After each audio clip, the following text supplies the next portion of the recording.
My Crown Prince Consort is a Firecracker Chapter 2018 to Chapter 2192. Rongli bowed his head and cupped his hands at the seven-tailed divine fox, then turned around and gave the third prince a look. After leaving, he helped the groaning second prince up, and the group walked out of Xianxia Hall. The seven-tailed divine fox coldly glanced at their backs, then looked down at the brocade box in his hand before disappearing from the study. Soon, his figure appeared in the Imperial Ancestral Temple's inner hall. He raised his head to look at his master, who was contained within the purple crystal ball and enveloped in rays of purple light. Raising the brocade box in his hand, the seven-tailed divine fox urgently said, "Master, the painting is safe and sound. I've already retrieved it. Please cultivate in peace without distractions. Be careful not to suffer from chi deviation." As soon as he finished speaking, the person who was originally struggling in the purple light slowly calmed down. The seven-tailed divine fox helplessly shook his head. He lowered his head to open the brocade box and took out the painting scroll. He slowly unfolded it and sighed softly at the expressionless little stoic in the painting. On the other side, Songzhou's crown prince and his entourage hastily came out of Xianxia Hall, each of them cutting a sorry figure. They were also carrying a eunuch behind them. This eunuch was Rongli's personal eunuch. At this time, he was already covered in bruises, and the mournful cries from his mouth gradually died down. In the end, he turned into a corpse. The two eunuchs who were carrying him were so scared that their faces were drained of color, but they did not dare to carelessly leave him behind. They carried the young eunuch all the way out of Xianxia Hall, 1 foot high, 1 foot low. Cough, cough, cough. The second prince couldn't stop coughing violently, and his eyes spouted flames of fury. That bastard actually poisoned the painting? The third prince had already seen the little eunuch's death, and an inexplicable chill rose in his heart. Rongli couldn't help but laugh bitterly. It seems that we still underestimated this new younger brother's methods and scheming. Look at that ruthless heart. Wanting to die just by touching the painting. This kind of viciousness was also rarely seen in the world. What method exactly was that? The second prince asked irritably as he clutched his aching chest. Just now, he simply didn't know what was going on and was sent flying by the seven-tailed divine fox's tail. There was simply no comparison in terms of strength. This made him inexplicably feel that in front of his fourth brother, he was just a trash whose cultivation and strength could not be any more trashy. This painting should have a hidden mechanism. Once it is touched by an external force, it will trigger the mechanism in the hidden layer. It was just that this mechanism was too exquisite. It actually shot out from the eyes of the woman in the painting, making it impossible to guard against. One had to know that when they saw the painting just now, everyone's eyes were immediately attracted by the cold eyes of the woman in the painting. They were almost unable to shift their gazes away. A shrewd glint flashed through Rongli's eyes. His original surname was Duan.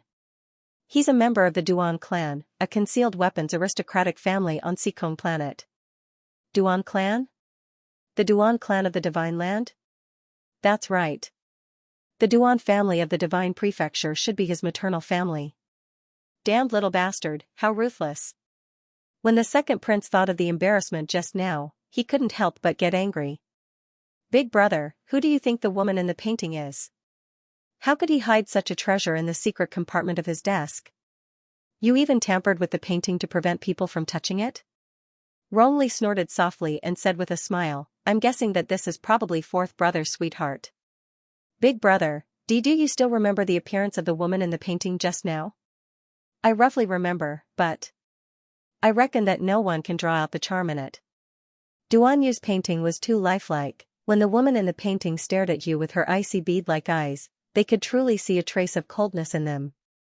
This little lady was still young, and her facial features had just begun to develop.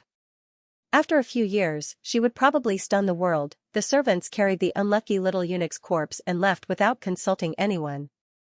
Crown Prince Rongli still felt very unlucky. He actually lost a clever eunuch on this trip for nothing. This caused his dissatisfaction toward Duan Yu to rise to another level. This Duan Yu's temperament was too unpredictable. The three brothers returned to the Crown Prince's palace and invited a royal physician to examine the second prince's injuries. The Crown Prince called over several painters, and after repeatedly drawing more than a dozen pictures, he picked up a young girl's painting on the table and carefully examined it. He still felt that the charm was lacking and that it was only about 50%, no, 40% similar to the beauty painting he saw before. This doesn't look like it at all. The third prince angrily slapped the paper. The painters all shrunk their heads and hastily knelt down to beg for forgiveness, not daring to even breathe loudly. The Crown Prince waved his hand and said, "It's about enough. After all, these painters haven't seen that painting with their own eyes, so it's already pretty good that they can draw a 40% likeness. Alright, you can withdraw." The painters all sent Crown Prince Ronli grateful gazes and hastily bowed a few more times before withdrawing in a single file. Humph, a bunch of mediocre talents. The third prince pursed his lips pickily. They usually only know how to brag in front of royal father about how impressive their painting skills are. In reality, when it comes to improvising, each and every one of them can't do it. Ronli waved his hand and said, "Forget it. Don't make things difficult for me." Fourth younger brother's painting is too exquisite, and he put in 100% of his effort. How could a mere few painters portray the cool charm between that woman's brows? Humph. The third prince snorted in dissatisfaction and looked at the painting left and right. The more he looked at it, the more disgusted he felt. Eldest brother, do you think we can find the person with this painting? Not sure. Ronli shook his head. However, if we investigate from Seacone planet where fourth younger brother is, I reckon we should be able to find this woman. That's good. The third prince's eyes flashed, and he chuckled, "Fourth brother is really something. You can't forget a girl. Then just bring her to the mansion and take her in." Forget it. As third elder brother, I'll help him to the end. Help him find this woman and bring her to Imperial Father. A faint smile flashed across Ronli's eyes, but he didn't say anything. Since the third prince was in high spirits, he didn't want to stop him. After all, it wasn't appropriate for him, as the elder brother, to interfere with his younger brother's interests. Ronli nodded and said with a smile, "Third brother, don't go too far." Of course. The third prince chuckled as he nodded. After all, she is fourth brother's sweetheart. Even the painting is hidden, unwilling to let other people touch it. If by any chance this real person bumps into something and CD comes to fight me to the death, what should I do? Ronli didn't say anything else and waved for someone to serve the meal. After a busy day, he was already a little tired. His body seemed to be getting worse by the day. Mountains and rivers stretched for thousands of miles, beautiful and prosperous. How could he allow himself to give it up with his own hands? No one could take anything away from him, Ronli. Compared to the fighting and killing of the past few days, tonight's competition was truly too relaxing. A spirit testing stone had been placed on the stage long ago, erected in the middle of the field. The members of the remaining 30 teams lined up one after another and walked past the spirit testing stone in succession. Slap a palm on the spirit testing stone and stand still for 2 seconds. A horizontal line corresponding to your cultivation level would appear on the left side of the spirit testing stone. One horizontal line was naturally the first level of the spirit realm, and 10 was a 10th level Great Spirit Master. Simple and clear. They didn't need to use any brain power. They just had to walk up and take the test. In terms of cultivation, Arbor naturally wasn't the highest among these people. The test had already been going on for more than 2 hours. Currently, the person with the highest cultivation level among them was a student from Shuntian Prefecture's Moonlight Academy. After taking the test, they discovered that their cultivation had reached the 11th level of a Great Spirit Master. Everyone's mood was a bit rueful. The young man in front of them looked to be in his early 30s. For the Tsungzhou continent, this was truly a young man. Excellent Qing Academy, Li Nanshan. When the referee announced this name, everyone tensed up. Their palms involuntarily curled up. Their eyes were full of vigilance as they looked at Li Nanshan, who was quickly walking over. Arbor turned her head to look. Li Nanshan gave her a very friendly nod. Hence, Xiaomu also nodded at him before her gaze landed on the spirit testing stone. This spirit testing stone was completely jet black and shone with light. 3 large, crooked characters were written at the top, Spirit Testing Stone. Li Nanshan walked forward and slapped the spirit testing stone with his palm. When the spirit testing stone exploded with a burst of intense light, the people in the back couldn't help but stand up from their seats with some excitement. They remembered that Li Nanshan seemed to have already stepped into the ranks of a 10th level Great Spirit Master in the last competition. They didn't know if he'd, zing zing. Horizontal lines appeared on the spirit testing stone one after another. Everyone carefully counted down and discovered that 12 horizontal lines had appeared on the spirit testing stone. 12, everyone's tiger bodies shook. A few people in the front row jumped up from their chairs and cried out loudly, a 12th level Great Spirit Master. My heavens, this senior brother Li Nanshan of Jiaqing Academy had actually increased his cultivation level. 3 years ago, he was a 10th rank Great Spirit Master. Now, he had actually risen to the realm of a 12th rank Great Spirit Master. What kind of terrifying speed was this? He could actually raise his cultivation by 2 levels in 3 years. What did he eat to grow up? How could anyone increase their cultivation like this? People with ordinary aptitudes like them could spend their entire lives in the low-level Spirit Master realm. Even if it did increase, it would only increase once every 5 to 8 years. Wasn't Li Nanshan's rate of increase a little too much? This was the advancement of a spiritualist, not some small mystic cultivator from a lower star domain. Everyone silently complained in their hearts as they looked at the others with shining eyes. Duan Muqing from the top academy. The referee intentionally glanced at the people from the top academies. It was undeniable that the group of students from the top academies were like dark horses in their eyes. Would this group of people be able to shine in the cultivation test once again? Everyone was looking forward to it, especially, everyone's gazes landed on the expressionless little stoic. This little stoic was so strong. Would she stun all of them during the test later? For some reason, they were actually looking forward to it. Duan Muqing, level 5 Spirit Master. This child was still so young, yet he was already a level 5 Spirit Master. It had to be said that he was very talented and intelligent. The judge who was reading out Duan Muqing's cultivation deliberately sized Duan Muqing up a few more times, a slight look of approval in his eyes. Next, the top academy, Ma Ta. Ma Ta walked forward and slapped the spirit testing stone. 2 horizontal lines immediately appeared on the left side. Level 2 Spirit Master. Little fatty Ko Hongwen was also a level 2 Spirit Master. As for Xianxia, when she slapped down, the spirit testing stone showed the words Mystic Level 15. The word mystic in front meant that Xianxia had yet to enter the spirit realm. When it was finally Arbor's turn, everyone looked at her expectantly, making the little fellow somewhat confused. Since the start of the queue, those people's excited gazes had been on her, as if they were looking at a guest from another star region. However, when she slapped down and left 3 marks on the spirit testing stone, those expectant gazes suddenly turned into shock and suspicion. It couldn't be, right? Such a strong girl, who could kill Zhao Li in an instant, was actually just a little 3rd-rank Spirit Master. To be honest, most of the people present thought that even if Miss Qiao was not as stunning as Li Nanshan, a level 12 Great Spirit Master, she should at least be a level 8 or level 9 Spirit Master. But now, everyone looked at her doubtfully, and Miss Qiao also looked back at them with a puzzled expression. Lowering her head to look at her jade palm and then at the spirit testing stone, Arbor expressionlessly returned to the queue. Some of the academy students couldn't help but curse in their hearts. Is there a need for the instructors to be so nervous about a mere level 3 Spirit Master? They even specially changed the competition rules for this girl? However, when they thought of this girl's talisman skills and medical skills, everyone couldn't help but feel relieved.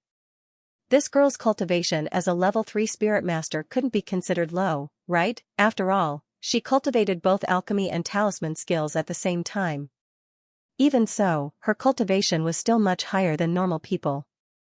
This was truly admirable. Thinking of this, those doubtful eyes couldn't help but return to normal. Arbor didn't know that these people were thinking so much. Seeing that these people were no longer looking at her strangely, she was too lazy to pursue the matter. Some of the students from the other academies who hadn't been amazed by the top academies had higher cultivation bases than Arbor and the others. When they looked at Arbor and the others again, they felt that these guys from the top academies weren't that amazing anymore. Arbor naturally didn't know that he had just walked around the altar and was now being despised and kicked down. Even if they knew, they would probably just laugh it off. Cultivation, what the hell was cultivation?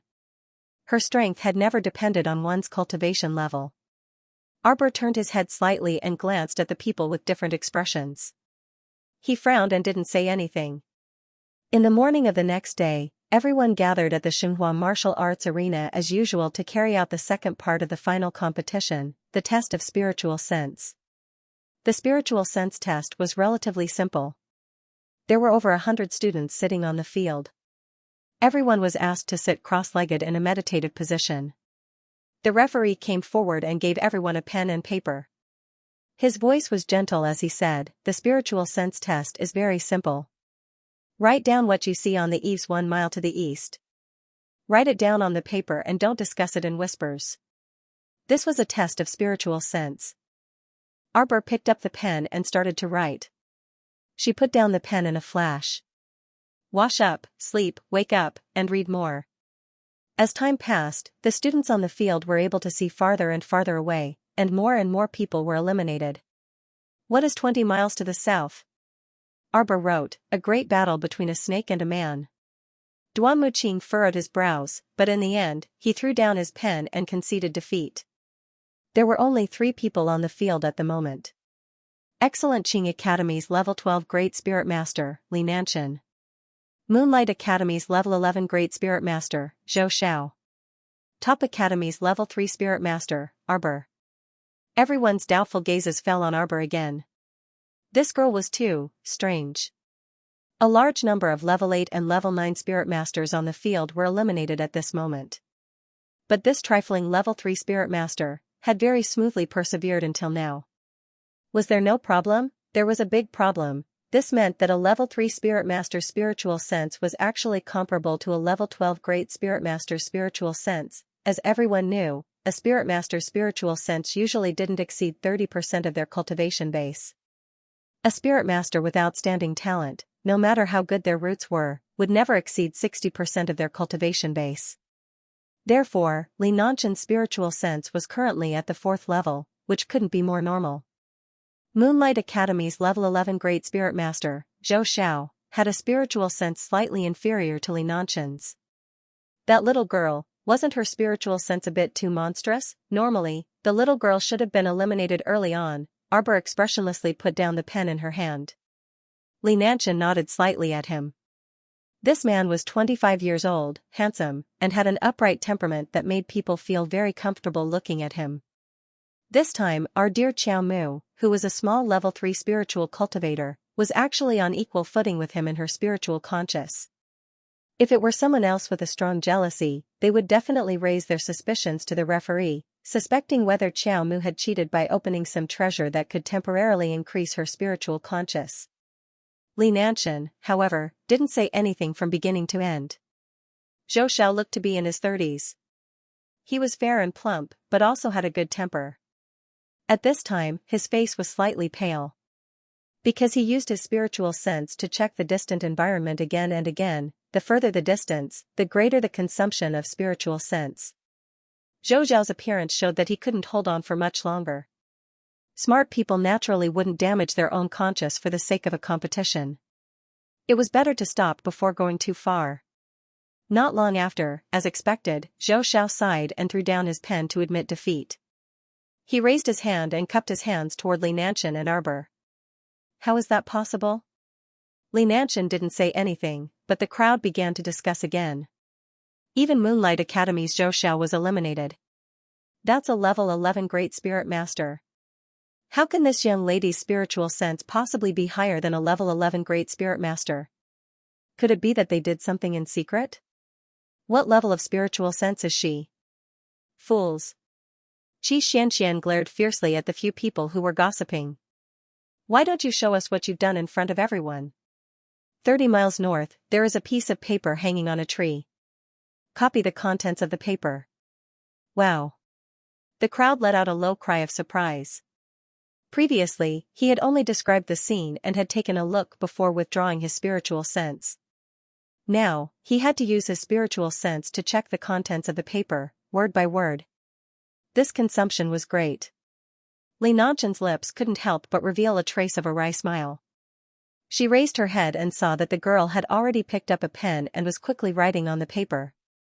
Catching up on yesterday, Xianxia saw that Xiao Lian's complexion was normal, and that she didn't seem tired at all. He couldn't help but sigh and drop his pen with a smile. I've lost. There was no need to continue the competition. Seeing that the little girl had picked up her pen without hesitation, she should have clearly seen the contents of beyond 30 Li's paper. However, he felt that he couldn't do what she did.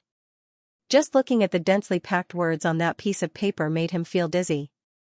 Xianxia knew that this was because he had overused his spiritual awareness, which was why he felt his vision turning black. If he continued to use his spiritual awareness, his own conscience would be affected. Therefore, Xianxia very straightforwardly threw down his pen and admitted defeat. He stood up and nodded slightly at Arbor. He chuckled and said, Mrs. Spiritual Awareness is indeed powerful. Xianxia admits defeat. Arbor nodded at him and said with an indifferent expression, Brother, you flatter me. After Xianxia left the arena, Chief Judge Hongqi walked up and silently glanced at Arbor. The overall ranking and individual ranking will be recalculated according to the points you obtained from completing the first and second events. It will be announced tomorrow morning. Arbor nodded. According to the progress of this event, their top academy would definitely be at the top. Even if they couldn't get first or second place, they would at least be third. She had to go to Brinset Island. Unless those academies joined forces and secretly did something to them, the top academy shouldn't fall behind. Of course, under the watchful eyes of so many people, if those academy instructors still wanted to save face, they probably wouldn't do such a disgusting thing. Arbor thought for a moment and stood up. Alright, if there's nothing else, everyone can disperse. Since that was the case, everyone followed suit and left. Everyone felt that these two events were very easy, but seeing Miss Chiao's leisurely and self-assured manner, their hearts were filled with deep doubts. However, since the chief judge of the competition didn't have much of an opinion about Arbor, it meant that Arbor's spiritual awareness score was definitely real. After all, with so many judges and so many pairs of eyes, it was impossible that everyone couldn't see her movements clearly.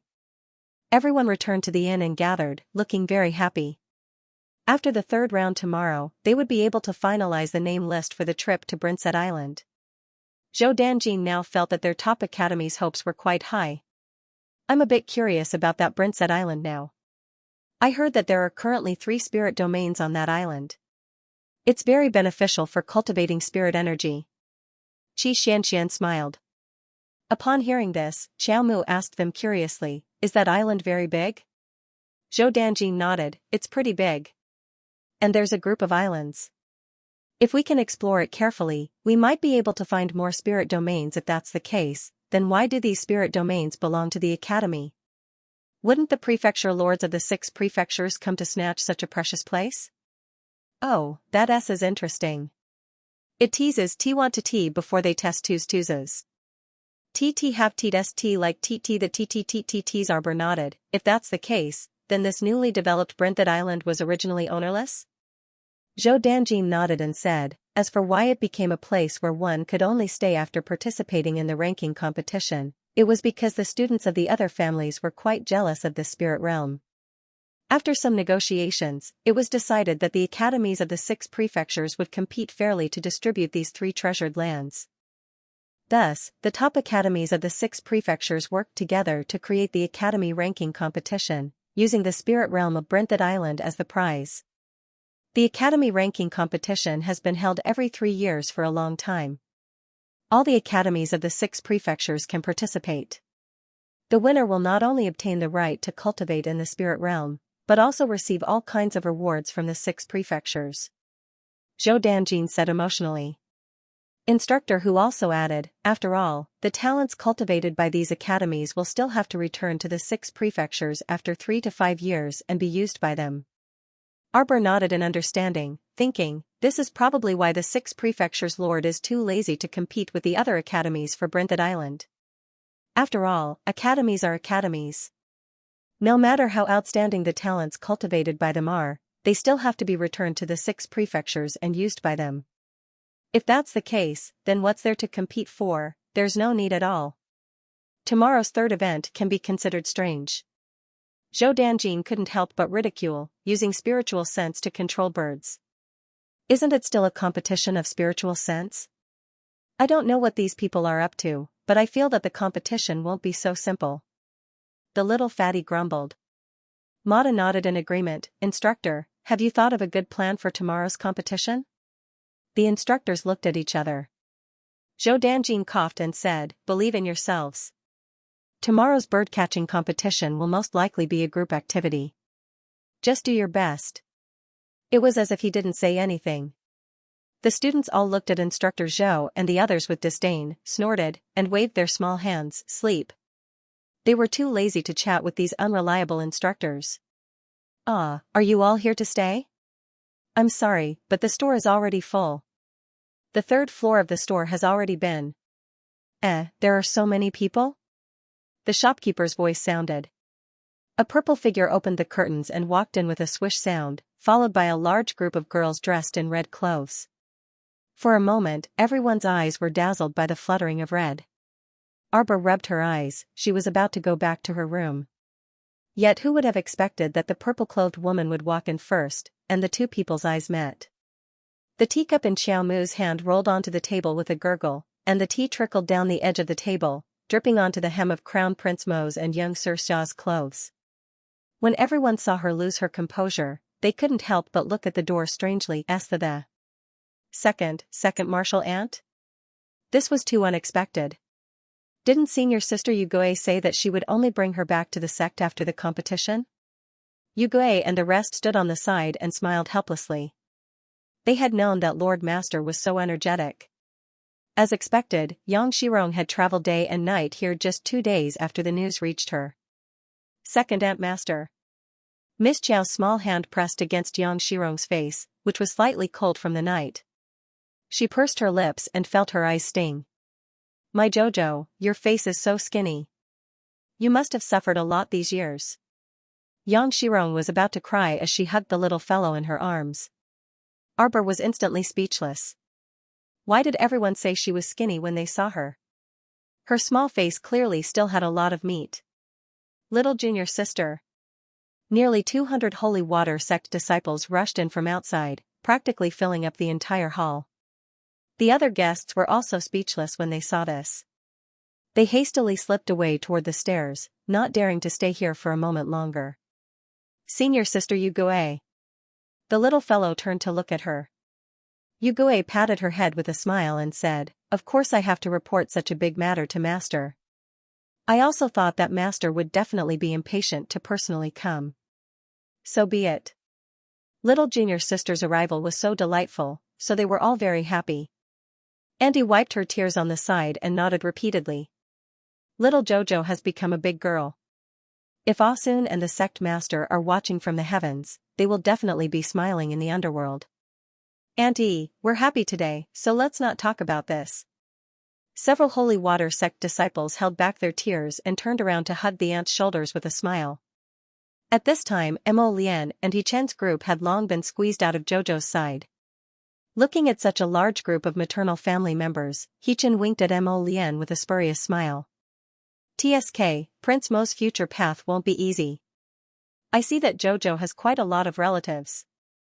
If every one of them wants to test Prince Mo, TSK, it won't be easy, it won't be easy. Stop rejoicing in my misfortune. Mo Lian fiercely glared at him. She originally wanted to walk closer, but she was squeezed out by several excited holy water sect disciples. Wife.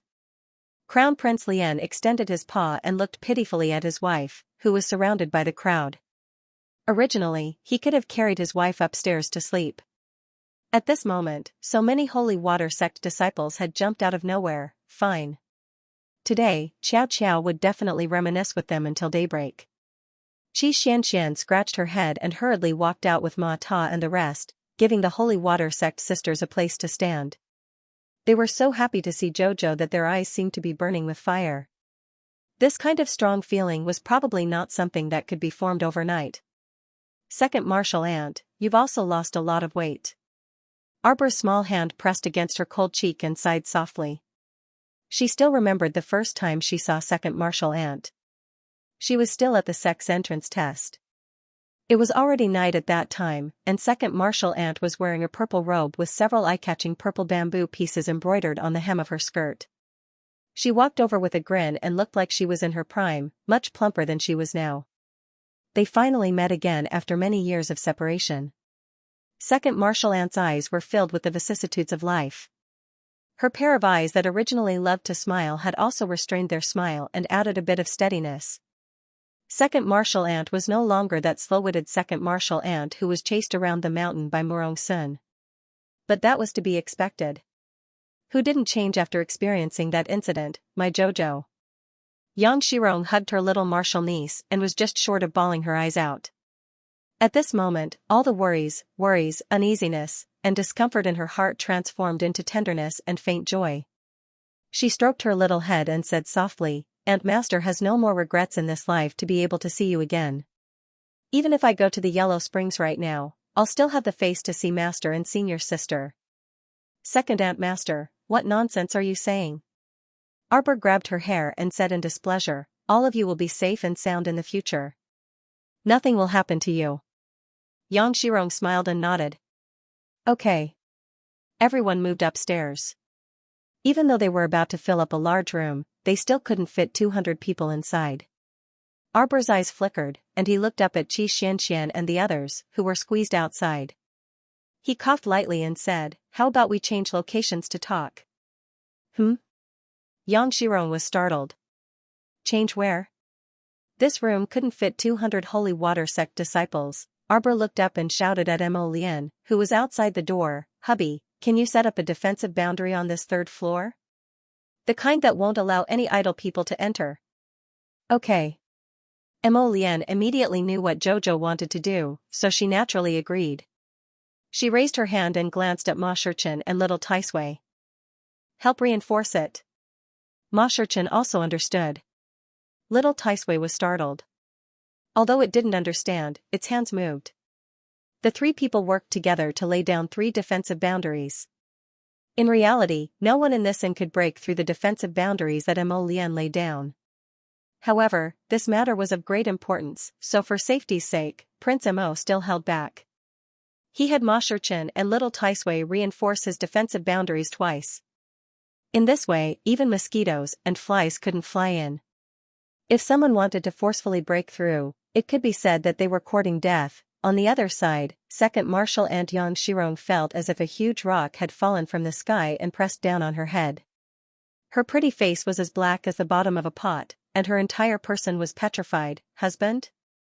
What kind of title was that? That was too much. This brat actually tricked her Jojo into calling him husband after not seeing him for a few years. Xianxi's face stiffened. To be more precise, all of the Holy Water Sect disciples' faces turned stiff except for Yugue's group. Mo Kingdom's crown prince, you've gone too far. Xianxia harumphed coldly, don't think that you can trick my Jojo just because she's young. In the past, our Jojo didn't have any sisters by his side to help him. That's why he was so easily deceived by you. But now... With her martial uncle here, don't even think about tricking her into using those nonsensical nicknames. Ma Shurchen stifled her laughter, looking like she was waiting to watch a good show. Prince Mo expressionlessly walked up from the parted crowd and respectfully bowed to Xianxia. Second martial aunt, Jojo, and I are already married. What? Everyone was in an uproar, pairs of eyes blazed as they stared at the man before them. Yes. This fellow was indeed quite good-looking and had a magnificent appearance. However, this did not mean that he could casually abduct her family's Xiao. Xianxia hastily shielded the little fellow and retreated a step. Jojo, good-looking men are most likely liars. You'll never go wrong if you listen to your martial uncle. We're not like those poor girls who have to get married early because of family circumstances. Xianxia harumphed, we can't get married so early. Mo Kingdom's crown prince, don't think that just because our family's Jojo doesn't have any elders by her side, you can just go through the wedding ceremony and settle the marriage so easily. Arbor blinked and tugged on her second martial uncle's sleeve. Prince Mo pursed his lips and said with a serious expression, second martial uncle, Jojo and I got married in a grand ceremony with the blessings of our parents. Jojo's name is already in our Mo family's genealogy. In other words, can you stop adding to the mess? What? Xianxia was even more furious and shook her head. I don't believe you. How could Jojo's parents be so foolish? Jojo's still so young, why would they be in such a hurry to marry her off? You must have done something. Xiaxia's ability to hit the nail on the head. Prince Mo's handsome face darkened. Jojo, tell your martial uncle, how did you get married to him? My husband said. Mo Lian floated to Jojo's side in a flash and pulled her little body from Xiaxia's embrace. Jojo, there's no need to tell second martial uncle everything that's said between us husband and wife. What kind of joke was this? If Xianxia knew that he had coaxed the little fellow into agreeing to his royal father's betrothal, second martial uncle would explode like a firecracker. Jojo was such an honest child that she would say whatever she wanted to say. If second martial uncle asked, she would definitely spill everything. Xiaomu blinked and obediently nodded her head. Xianxia watched from the side and was so angry that smoke was rising from her head. Mo Kingdom's crown prince. Second martial uncle. You can just call me Little Mo your balls. Xianxia angrily pulled Arbor to her side and said earnestly, Jojo, you're still young. Don't be fooled by others. Tell me honestly, was this marriage arranged by the old great king of the Mo Kingdom? Arbor's eyes lit up, and he was about to nod. Mo Lian hurriedly pulled her to her side and reminded her, Jojo, you said that you wanted to talk somewhere else. Look, it's so crowded here. One room can't even fit so many people. Indeed, quite a few senior sisters were standing on the bed. Xianxia. Hongwen. Over here, outside. Qi Xuanxuan's voice came through the crowd. Arbor's eyes flickered. He coughed and said, I'll take you to a place. Ah? Where is it? For a moment, no one knew where she was going, so they all looked at her curiously. Arbor exchanged a few words with the water baby. A wisp of nimble mist emerged from her body and instantly engulfed everyone's bodies. In an instant, everyone felt as if the scenery in front of them had changed, and an earth-shattering change appeared in front of them. If it weren't for the fact that they were stepping on soft green grass and smelling the fragrance of plants, they would have thought that they were still dreaming. Holy shit, is this the land of inheritance, the heavenly abode? Wow. There are so many big peaches. Qi Xuanxuan's ghostly voice came from afar, calling back the souls of Xianxia and the others who were still in a daze. Everyone trembled and stared at the scene in front of them in shock. The little fatty pinched Mata's cheek several times. Does it hurt? Does it hurt you? F***ck. Let me pinch and see if it hurts. Mata recovered from his shock and pinched back with his hand. Duanmu, I'm not freaking dreaming, right? Zhou Danjin secretly pinched his thigh before widening his eyes.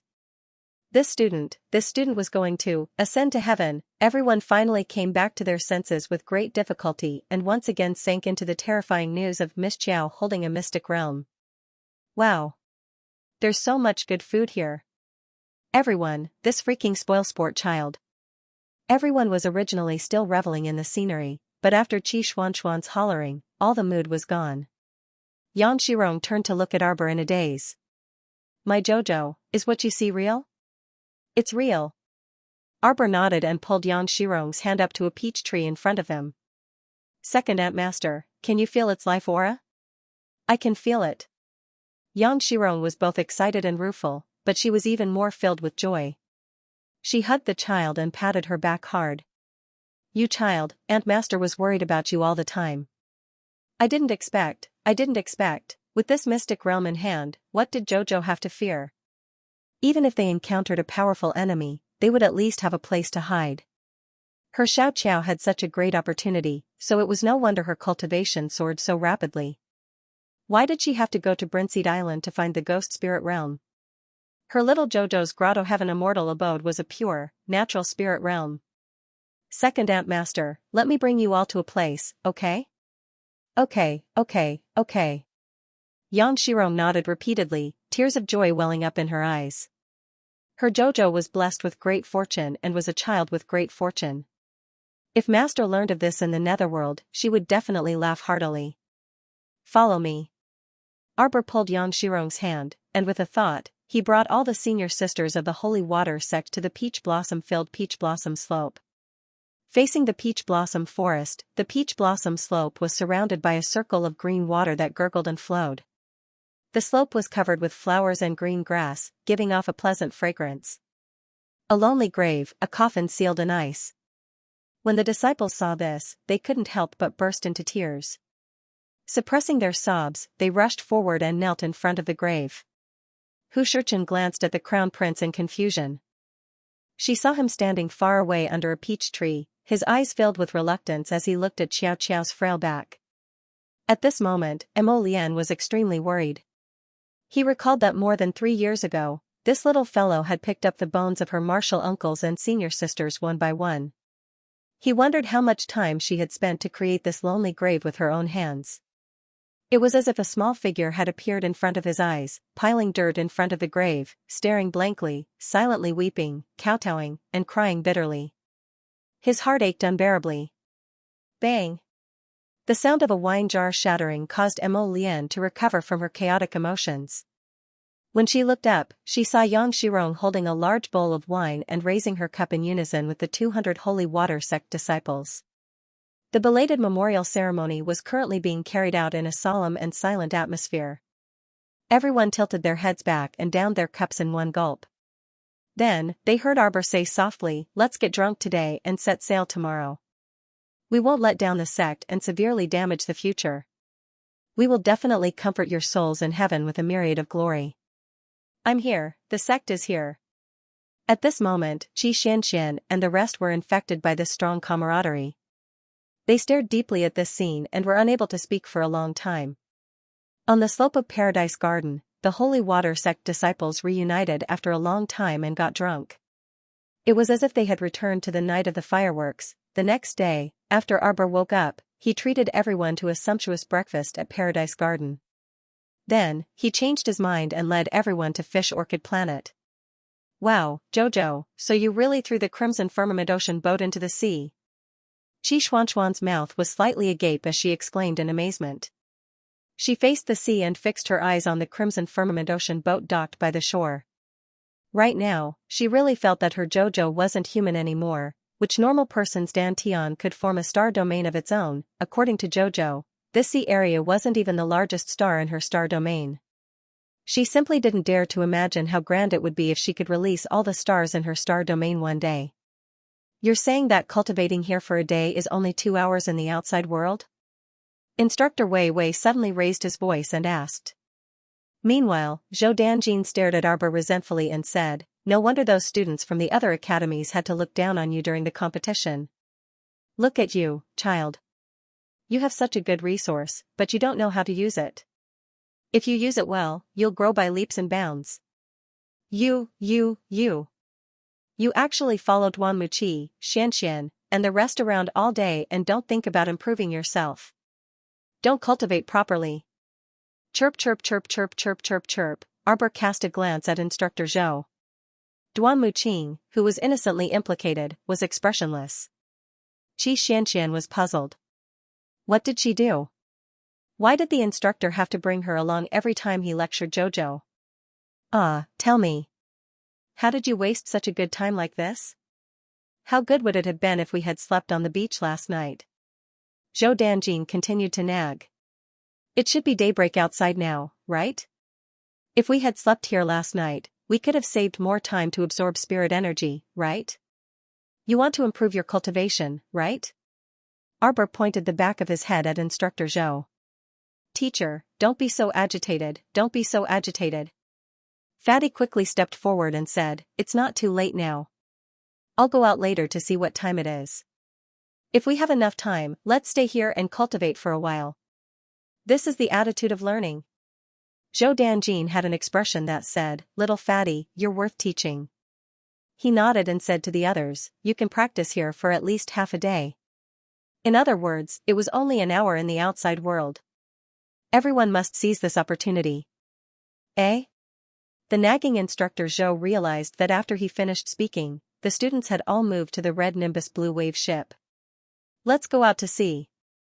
Xianxia laughed heartily and waved at the teachers who were standing on the beach with speechless expressions. "Teachers, all of you should cultivate well. When we're done, we'll come back to pick you guys up." Bastards. Sigh, without Instructor Zhou's nagging beside my ear, I'm really not used to it. Fatty spread out his hands, expressing his helplessness. Everyone stared at Fatty as if they were looking at an idiot. Xianxia cheered and ran to the deck. I'll go and enjoy the sea breeze. Duan Muqing and the rest couldn't help but helplessly watch her dash out. Then let's also go get some fresh air. A saint artifact was indeed a saint artifact. Not to mention 200 people, even if there were 20,000 or 20,000, it would still be able to hold them all. After all, this was an item that could be big or small. Arbor still didn't know how many people this ship could hold. He had never tried it before, right? Everyone sat down leisurely at the bow of the ship and chatted idly. Although they said they were chatting, most of the time, it was the others who were blindly chatting while Miss Chow listened expressionlessly. If you asked her something, she would only answer if she was willing to. If she wasn't, she would pretend that this darling doesn't understand and say oh or ah and immediately kill the conversation. Everyone was also accustomed to this. They felt an indescribable sense of contentment in their hearts as they swam on the boundless ocean on this warm day. Jojo. Yang Shirong said to her with a grin, how about letting your senior sisters cultivate on Fish Orchid Planet for a while? A portion of the Holy Water Sect disciples hadn't broken through to the spiritual realm even after coming to Poland Manor for 3 years due to their innate aptitudes. This made Yang Shirong quite anxious. After all, the Holy Water Sect's disciples' cultivation greatly affected the Holy Water Sect's future development. When Arbor heard this, he nodded and said, "And Master, I also wanted to talk to you about this. How about you go out after finding a treasured land with good feng shui to establish a sect? Until then, you should cultivate well in this spirit realm." That's great. Yang Shirong nodded with gratification. 2 hours on Fish Orchid Planet was equivalent to a day in the outside world.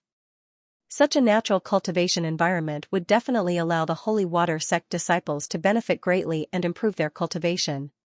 Most importantly, her Xiao had even considered the location of the sect. She was truly a considerate and good child. Yang Shirong patted Arbor's small head. When she saw the Crown Prince walking over from the corner of her eye, she immediately put on a disdainful expression and glared at him covetously. Stinking brat, what are you doing here? Pitiful Lien, the little fellow glanced at him sympathetically. That look in his eyes seemed to indicate that he wanted to watch a good show but was unable to help. Mo Lien was amused and angry at the same time. She really wanted to grab her and give her a good beating. Let's see if she could still watch her husband's antics. However, with Yang Shirong and a group of Holy Water Sect girls eyeing him covetously, Prince Mo expressed that if he wanted to have a good life, he still had to build a good relationship with Jojo's maiden family. Martial Aunt, Arbor gently tugged on Yang Shirong's sleeve, my husband is very good to me. Yang Shirong snorted and curled her lips. If he doesn't treat you well, I'll break his legs. Pfft, the venerable Peach Blossom Immortal wanted to laugh but Prince Mo glared at him. Jojo. Mo Lien blinked at her, feeling wronged. The little fellow reflexively wanted to go to his side. Yang Shirong reached out to stop her and pulled Arbor towards the railing. Jojo, accompany Martial Aunt to fish. How about we eat a fish feast at noon? Arbor expressed that it didn't matter what they ate. She only turned around to look at the black-faced Prince Mo sympathetically and waved her small paw at him. Hubby. Work hard. Infiltrate our Holy Water Sect like how you infiltrated my family. Mo Lien didn't know whether to laugh or cry as she looked at her, a smile on her lips. His Jojo was in such a good mood today. If his Jojo was in such a good mood every day, then he would be at ease. The venerable Peach Blossom Immortal turned to look at Mo Lien. Cough, what's going on with the Holy Water Sect? The Crown Prince glanced at him. Would I tell you about Jojo? Stop F** King dreaming. The venerable Peach Blossom Immortal was a bit angry and glanced at him. Petty. He was petty. Would he go around telling others about his wife's matters? She even said it to the person who might become her invisible love rival? Haha. You can know if you want to. You have to tell me what exactly were the 3 trials of money, power, and lust that you passed in the illusory matrix of the punishment realm. Mo Lien glanced at He Shurchen. In your dreams. Of course, He Shurchen wouldn't tell this fellow what he encountered in the illusory matrix. If he said it, he said it, he Xianxia harumphed and turned to leave in a huff. Standing behind him, Crown Prince Mo gazed indifferently at that person, his lips curling up slightly. He Xianxia, he Xianxia. Could it be that he experienced the same illusory dream as him? Arbor's group sailed on the sea for a while and only went out together when they felt that it was about time. Xianxia and the rest naturally had to go out as well. After all, many of the guests saw their group of 200 travel-worn people last night and finding Jojo at the inn. If they didn't come down from upstairs early in the morning and directly disappeared, then it would be too strange in everyone's eyes. Thump, thump, thump, thump, thump, with a series of footsteps on the stairs, the people in the lobby winked and looked towards the stairs. Their eyes nearly popped out of their sockets when they saw it. F***ck, where did so many beautiful, refined, and alluring girls come from? Their auras were all so fresh and refined. It wouldn't be an exaggeration to say that they were celestial fairies that descended to the mortal world. Xianxia coldly swept her gaze across the lobby and the men who were staring at the holy water sex girls until they were transfixed. Xianxia ran down the stairs and shouted, "Shopkeeper! Give me 2 pots of hot porridge." "Ah, okay. Miss, there are so many of you. Are 2 pots of porridge enough for everyone?" It's enough, it's enough. Just come up." Xianxia waved her hand and called out. What a joke. They were just pretending to ask for 2 pots of porridge. Just now, they had already eaten a delicious breakfast on Paradise Planet. They were not hungry at all. "Waiter, do you have a vacant room?" An arrogant female voice came from outside the inn. The leader of the group of people who followed them in was tall and slender. She wore a pink robe that exposed half of her shoulders. She was only wearing a thin pink gauze robe. This woman's body looked very graceful and voluptuous. As soon as she walked in, the gazes of the many men in the hall shifted unblinkingly to her body, and they swallowed their saliva with all their might. The woman didn't feel offended. Instead, she was very happy to attract the attention of all the men present. She chuckled and gently scattered the handkerchief in her hand. Like a happy butterfly, the thin and soft silk handkerchief brushed past the noses of the men. The few of them revealed a bewildered expression as they took a deep breath and exhaled. What are they doing? The little stoic's cold question instantly caused everyone present to twitch their mouths. It's here, it's here, it's here again. The holy water sect disciples who were familiar with their little junior sister's style all suffered internal injuries from stifling their laughter. This child was born to be a killjoy. The woman angrily glared at her, but with this glance, she instantly completely ignored the little stoic's icy face. There were only a few stunningly beautiful men in her line of sight. The little stoic suddenly stretched out 2 fingers. Xianxia, who was standing next to her, clearly twitched her mouth. As expected, she saw her little niece use 2 fingers to indicate the distance of her line of sight. Then, she asked in puzzlement, "Why isn't she looking at me?" Xianxia really couldn't hold it in and laughed out loud. Why the heck did she feel that Jojo's words and actions were so frightening? Arbor was baffled. She was clearly the one who asked the question. This woman clearly wanted to glare at her, but when she looked away, her gaze would wander off to who knew where. The little fellow lifted her head, and her gaze suddenly turned angry. She subconsciously shifted to stand in front of Emolien. "Who allowed you to look at my husband? I'll dig your eyeballs out if you keep looking." "Everyone, Jojo, this female pervert is also looking at me." Ma Xianxia aggrievedly tugged at her sleeve, which earned her a disdainful glare from Prince Mo. This punk was pretending to be young in front of his wife again. Arbor took another step to the side and blocked in front of Ma Xianxia. He glared at the woman and said, "What are you looking at?" "Everyone, actually, you can't block them, okay? Your height can't even cover 2 men's faces." Xianxia's eyebrows twitched inexplicably. "Jojo. And Master." Arbor turned to look at her and said in displeasure, "We're not eating porridge anymore. Let's go." She didn't like letting other people see her lotus. In any case, everyone was full from eating, so they honestly couldn't rouse any interest in that plain porridge. Upon hearing her words, everyone immediately went along with it and nodded repeatedly. "Let's go. We have to hurry over. Maybe people from the other academies have already arrived at this time," the little fatty said with a smile. MHM. Let's go. Today is the last competition, so we must strive to get third place. Why is your goal so low? Lu Yu is right. Don't bite off more than you can chew. If we can get third place in today's project, I feel that we still have a chance to go to Brinset Island. Stop.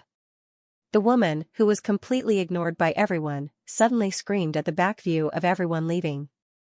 She took a big step forward and blocked the door. I'm so angry, were these people blind? None of them seemed to be able to see her existence. He actually wanted to bypass her and go out? Ah. You, aren't you that noble and virtuous young sir?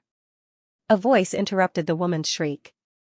A person popped out from behind that woman and quickly walked up to Xiao Mu. Suddenly, she reached out and tightly grasped Xiao Mu's hand. She shook it vigorously and said with bright eyes, "Benefactor, I'm truly too happy to be able to meet you here. How about I be the host today?" Arbor looked at the woman in front of him blankly. He completely couldn't remember when he met this person. Xianxia couldn't help but twitch her mouth. She walked to Arbor's side and said, "We met at the lava mountains, Fairy Yellow Crane." Yes. Fairy Yellow Crane said excitedly, "You can call me Little Yellow Crane." Little Yellow Crane, everyone silently looked at each other, and for a moment, they felt somewhat speechless. Sleep. Tomorrow at 10 o'clock. Little Yellow Crane, Arbor silently glanced at Xianxia and used his eyes to ask her, who. She completely didn't remember anyone else. Xianxia helplessly rubbed her forehead and coughed lightly. It's that day when our team was besieged by a herd of beasts while training in the lava mountain range. Right. Benefactor of noble character and unquestionable integrity. Fairy Yellow Crane tightly grasped Arbor's hands and said gratefully, "If Benefactor hadn't left with the herd of beasts that day, all of us would have suffered a calamity." Everyone, why the heck did they find it so strange? Although many people didn't know the truth, based on their understanding of little junior sister, Miss Xiao, this absolutely wasn't Xiao's style. Arbor was expressionless and reflexively pulled her small hand away. Fairy Yellow Crane tightly grasped it and said rather agitatedly, "Benefactor, don't decline any more this time. Let me be the host and treat everyone to a meal to thank Benefactor properly." "Everyone, thank you, we're already very full." Xianxia hastily pulled back Miss Xiao's small hand and chuckled awkwardly at Fairy Yellow Crane. "No need to be so courteous, Fairy. You're Benefactor's friend, right? Just call me Little Yellow Crane. We don't need to be so formal." Little Yellow Crane, Xianxia coughed helplessly. Little Yellow Crane, we still have to rush to Xianxia Martial Arts Arena for the competition. How about, Benefactor is going to Xianxia Martial Arts Arena for the competition? Then I must go and take a look. Fairy Yellow Crane clenched her fists and immediately said, "Benefactor's skills are exceptional. She'll definitely win the competition and take first place." "Where did you get such confidence in JoJo?" The mentors glanced at her speechlessly. Yellow Crane. Fairy Lingfei in pink couldn't bear it anymore and shouted angrily, "Why are you chirping with them? Could this dunce differentiate between friend and foe? Didn't she see that she wanted to diss that little stoic? What was the meaning of this crazy woman suddenly interfering?" "Huang He. Senior sister Lingfei, why are you yelling at me like that?" Fairy Yellow Crane turned her head and looked blankly at the red-faced Fairy Lingfei who was glaring at her. Fairy Lingfei was so angry that she almost couldn't vent her anger. How could this brainless Huang He be her junior sister? "Get over here!" Lingfei roared. Fairy Huang He hastily leaned towards the little stoic and shook her head, saying, "I'm not going over. Senior sister Lingfei, you stay in the inn first. I plan to go to the Xianxia Martial Arts Arena with my Benefactor to watch his match and cheer him on. Go *T yourself." Fairy Lingfei's pretty face flushed red with anger. She ground her teeth and said angrily, "Huang He, don't tell me you've forgotten what Master said when we came out." Fairy Yellow Crane looked at her with a troubled expression. "Master told me to listen to you, but this is my private matter. Why you can't interfere?" The reason why Little Yellow Crane's voice turned softer was because it realized that its senior sister's gaze was as though she wanted to devour someone. "Get your ass over here right now." Arbor raised his hand, and a strong gust of wind swept past Fairy Lingfei's temples in an instant. Greatly alarmed, Fairy Lingfei did a backflip and landed on a square dining table in the main hall with a whoosh. Bang! The dining table under his feet suddenly exploded. Fairy Lingfei shifted once more. Just as she was about to land on the ground, she felt a gust of mist suddenly engulfing her in it. Bam! Fairy Lingfei discovered in astonishment that she had been sent flying by this mist. She tumbled down the stairs in a very sorry state, and her waist almost hung from the handrail.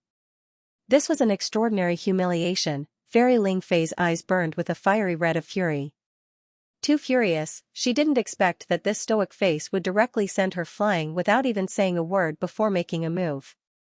Fairy Huanghe's mouth also gaped slightly, and she almost clapped and cheered. But when she saw her senior sister's humiliated expression, she hastily shut her mouth in embarrassment, not daring to speak. As expected, her benefactor was skilled. Fairy Huanghe secretly praised in her heart. You. Long-winded. Arbor coldly swept a glance at the ashen-faced Fairy Lingfei before turning to walk out of the inn. Long-winded. Long-winded. Everyone chimed in at once, throwing the ashen-faced Fairy Lingfei the same sentence before following the little stoic out. When Fairy Huanghe saw this, how would she dare to rub her senior sister the wrong way? She hastily followed after them like a wisp of smoke. Fairy Lingfei was so angry that her silver teeth were about to break from gritting them. She shouted furiously behind Huanghe, Huanghe! Come back here! Huanghe! You deserve to die. Don't come back once you step out of this door. Fairy Huanghe shuddered. Xianxia glanced at her from the corner of her eyes. Is there something wrong with your senior sister? Is there something wrong with her brain? Fairy Huanghe hastily shook her head and said, although my senior sister Lingfei's temper is a bit irritable, she wasn't like this before.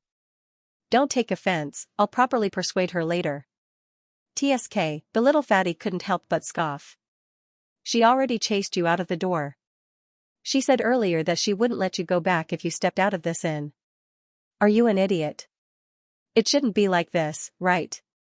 Fairy Huanghe forced a bitter expression and shook her head. My senior sister is merely in a fit of anger right now. After a while, I think it should be like this, cough, alright. Haha. Everyone couldn't help but throw her 2 words. Just look at Fairy Lingfei's murderous look just now. Would she be fine after being angry? Fairy Yellow Crane's disobedience would only make her even angrier, causing her to fall into a violent rage. But it didn't matter. Everyone only saw a mad dog barking at them. In the blink of an eye, they forgot about Fairy Lingfei. Everyone familiarly entered the Xinhua martial arts arena. This time, it was as if they had arrived on time. As soon as they entered, the mighty group of people attracted the attention of the crowd. F***CK, where did this top academy get so many pretty girls to be their backup? This is too exaggerated. This lineup, could it be that the top academies have already won? Instructor Zhou and the others happily came to the seating area. As soon as they sat down, they heard a lot of discussion. Naturally, everyone turned a blind eye to it. Their gazes swept around indifferently and landed on the students on the stage. As soon as Arbor and the others entered the stage, they attracted a lot of attention. Li Nanshan was the leader, standing on the stage. Seeing her walk over, she nodded at her in a friendly manner. Arbor returned the greeting. The CEO judge, Hong Qi, walked up to the crowd of people who were paying attention to him and said with a smile, "Are you ready? Catching up on yesterday's 2 updates, tonight's update, since everyone is ready, then." Hong Qi suddenly smiled mysteriously at the crowd before he could finish his sentence. Elder Hong stretched out his hand and turned a ring on his finger. In an instant, everyone saw a light screen seeping out from the ring. Soon, a sealed light red transparent shield appeared in front of Old Hong. A simulated environment? Everyone was shocked, but they understood what was going on. Since it was said that they were going to catch birds, it probably wouldn't be that simple. Those who are ready can go in. Elder Hong gestured for everyone to go in. A disciple from the Qinguang Academy swallowed his saliva and walked in front of the light barrier hesitantly. Elder Hong smiled and said, "Everyone, please be careful. Although you know that everything in the testing environment is fake, I have to tell you something. But I have to tell you one thing. If you die or get injured in the test environment, you will suffer the same fate in real life. Everyone shuddered and shut their mouths tightly, waiting solemnly. The Qinguang Academy student raised his small hand weakly and asked, "Didn't we say that we were going to release all kinds of birds in the sky above the arena? Why do we have to go into the testing environment now?" The student's voice slowly weakened as he realized that his instructor was glaring at him. The meaning was obvious: hurry up and go. Stop being so arrogant. Go in and take advantage of the terrain. The Qinguang Academy student was hot-headed and stepped into the transparent barrier. Instantly, he felt that the scenery in front of him changed drastically. Whoosh, whoosh, whoosh. A bunch of blood bats flew over, causing the woman to shriek in fright. Wasn't this asking them to catch birds? Why did a bunch of blood bats appear? Were these blood bats birds? No. The student was puzzled and hurriedly waved his hand to cut down a bat that was flying towards his face. Arbor, Xianxia, and the others also entered the testing environment one after another. As soon as they entered, they realized that they were in a cave and their feet were submerged in ice-cold water. The worst thing was that a large group of bats came out of the cave and pounced on them. Everyone drew their swords and sabers and slashed at the bats that flew in front of them. In this short period of time, Ri Guang, Yusei, Xinghui, Qinguang, and the rest of the students from the Heavenly Bestowing Academy had also entered the testing environment. They could feel the malicious intent of this environment towards them. Bai Xia followed behind the captain of the Starlight Academy. With a look of disgust, she pulled out her left foot from the muddy water and whined, "What the hell is this place? Everyone, be careful." The captain of Starlight Academy reminded them with a stern expression. "Don't let these blood bats get close to you. F***CK. Are these bats done yet?" Mata flicked his spear and pierced a blood bat that was pouncing over, turning it into minced meat. Duan Muqing stood beside Arbor with his sword in hand. All the blood bats that pounced on them were dealt with by his sword aura from a few meters away. Miss Chiao stood in the middle of the crowd and looked around curiously. This was her second time experiencing this kind of testing environment. She didn't know how this kind of simulated environment was formed. It was said that only divine weapon masters could create spatial artifacts that could simulate environments like this. In that case, Her Lian should be able to do it. While everyone was fighting fiercely, the little fellow's mind was wandering. She was thinking of asking Prince Mo to get her a ring that could release a simulated environment to play with. In the future, she would also send them into simulated environments to train whenever she felt like it. Bang! A blood bat that flew in front of Duan Muqing was sent flying with a sweep of his hand. It turned into fine powder in midair. "Jojo, focus." Duan Muqing helplessly tugged at her sleeve. Only then did she regain her senses. "Jojo, this blood. Tui, it's coming again." With a flying kick, Xianxia kicked a blood bat to the ground. She raised her sword and cleanly chopped off the bat's head. "Jojo, do you think these blood bats are the birds we're supposed to catch?" "I don't think so." Xiaomu blinked. In her impression, weren't birds all colorful, small, exquisite, and very adorable? These blood bats were probably obstacles in the testing environment. "Everyone, attack together. Don't just stand there empty-handed." Captain Dan from Yunchuan Prefecture's Frostgale Academy couldn't help but shout at a few people who hadn't made a move yet. Among them was a certain Miss Chiao, who was leisurely watching the show. A certain Miss Chiao glanced at Captain Dan from Frostgale Academy, then turned her head away. The other people from the other academies, on the other hand, moved after hearing Captain Dan's shout. The group of people engaged in a life-and-death battle with the blood bats that continuously surged out from the depths of the cave. Arbor followed beside Duan Muqing, Lu Yu, and a few other team members. Occasionally, she would move her fingers and throw out 2 or 3 thin needles. Occasionally, she would raise her arm and release a black gold arrow. Most of the time, she was observing from the sidelines. If everyone was using their spiritual power to fight the blood bats like dogs, this little girl probably didn't even use 1/10 of their spiritual power. Many blood bats piled up beside everyone's feet. Together with the ice-cold water, they formed a meandering river of blood. When everyone stepped on the blood bats, they felt as if they were mixed with the mud in the depths of the cave. It was very uncomfortable. Uncomfortable, Miss Chow lifted her small feet and frowned as she looked at the mud on her shoes. Then, she rubbed her feet against the stone wall at the side. His body, which had originally wanted to leap up, was inexplicably pulled by gravity and could not rise into the air. Oh, this testing environment is also a gravity zone. As Qiaomu pondered this expressionlessly, she followed Duanmuqing and the others into the depths of the cave, stumbling her way up and down. He hated this kind of dark and gloomy place the most. Arbor reached out and took out 2 luminous pearls from his inner world, one in his left hand and the other in his right. He asked impatiently, "When can we leave this place?" The group of people who were fighting the blood bats turned around to look at her.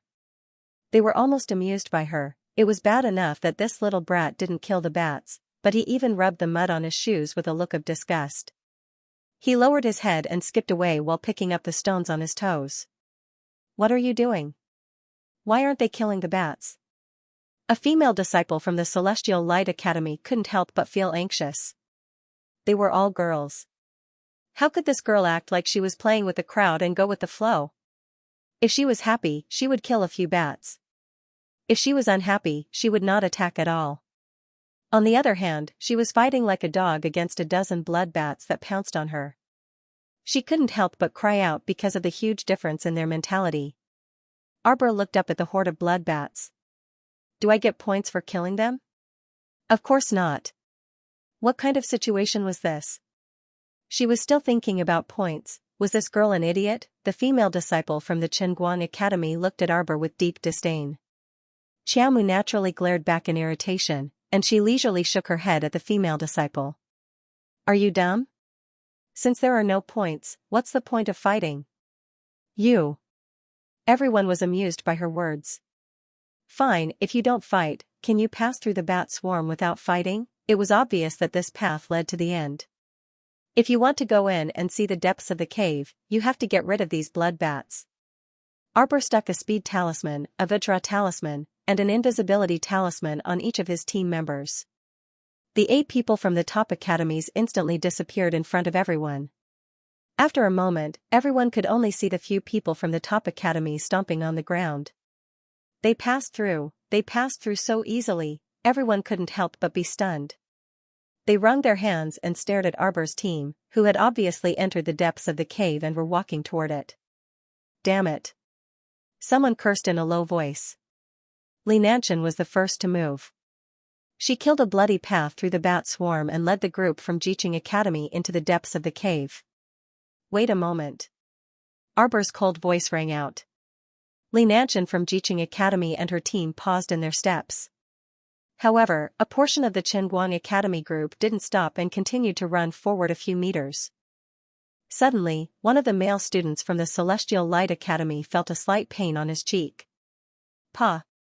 He raised his hand and slapped his left cheek, killing a mosquito with a heavy slap. He cursed and was about to continue walking forward when he suddenly felt pain all over his body. Just like that, he inexplicably fell to the ground where the blood bats and sludge were mixed together. "Ah!" Everyone jumped in fright, thinking that he had been bitten by a blood bat. They hurriedly shouted, "Everyone, be careful. Do blood bats bite people? Come and take a look. What's wrong with this student?" The voice of the student who had fallen into the blood and mud had already quieted down by now. Everyone only saw a strange flame shoot out of his body and burn to its heart's content. In less than a quarter of an hour, the man was burned into a pile of ashes. Xianxia gulped. "Oh my God. Was he dead? Did he die after leaving?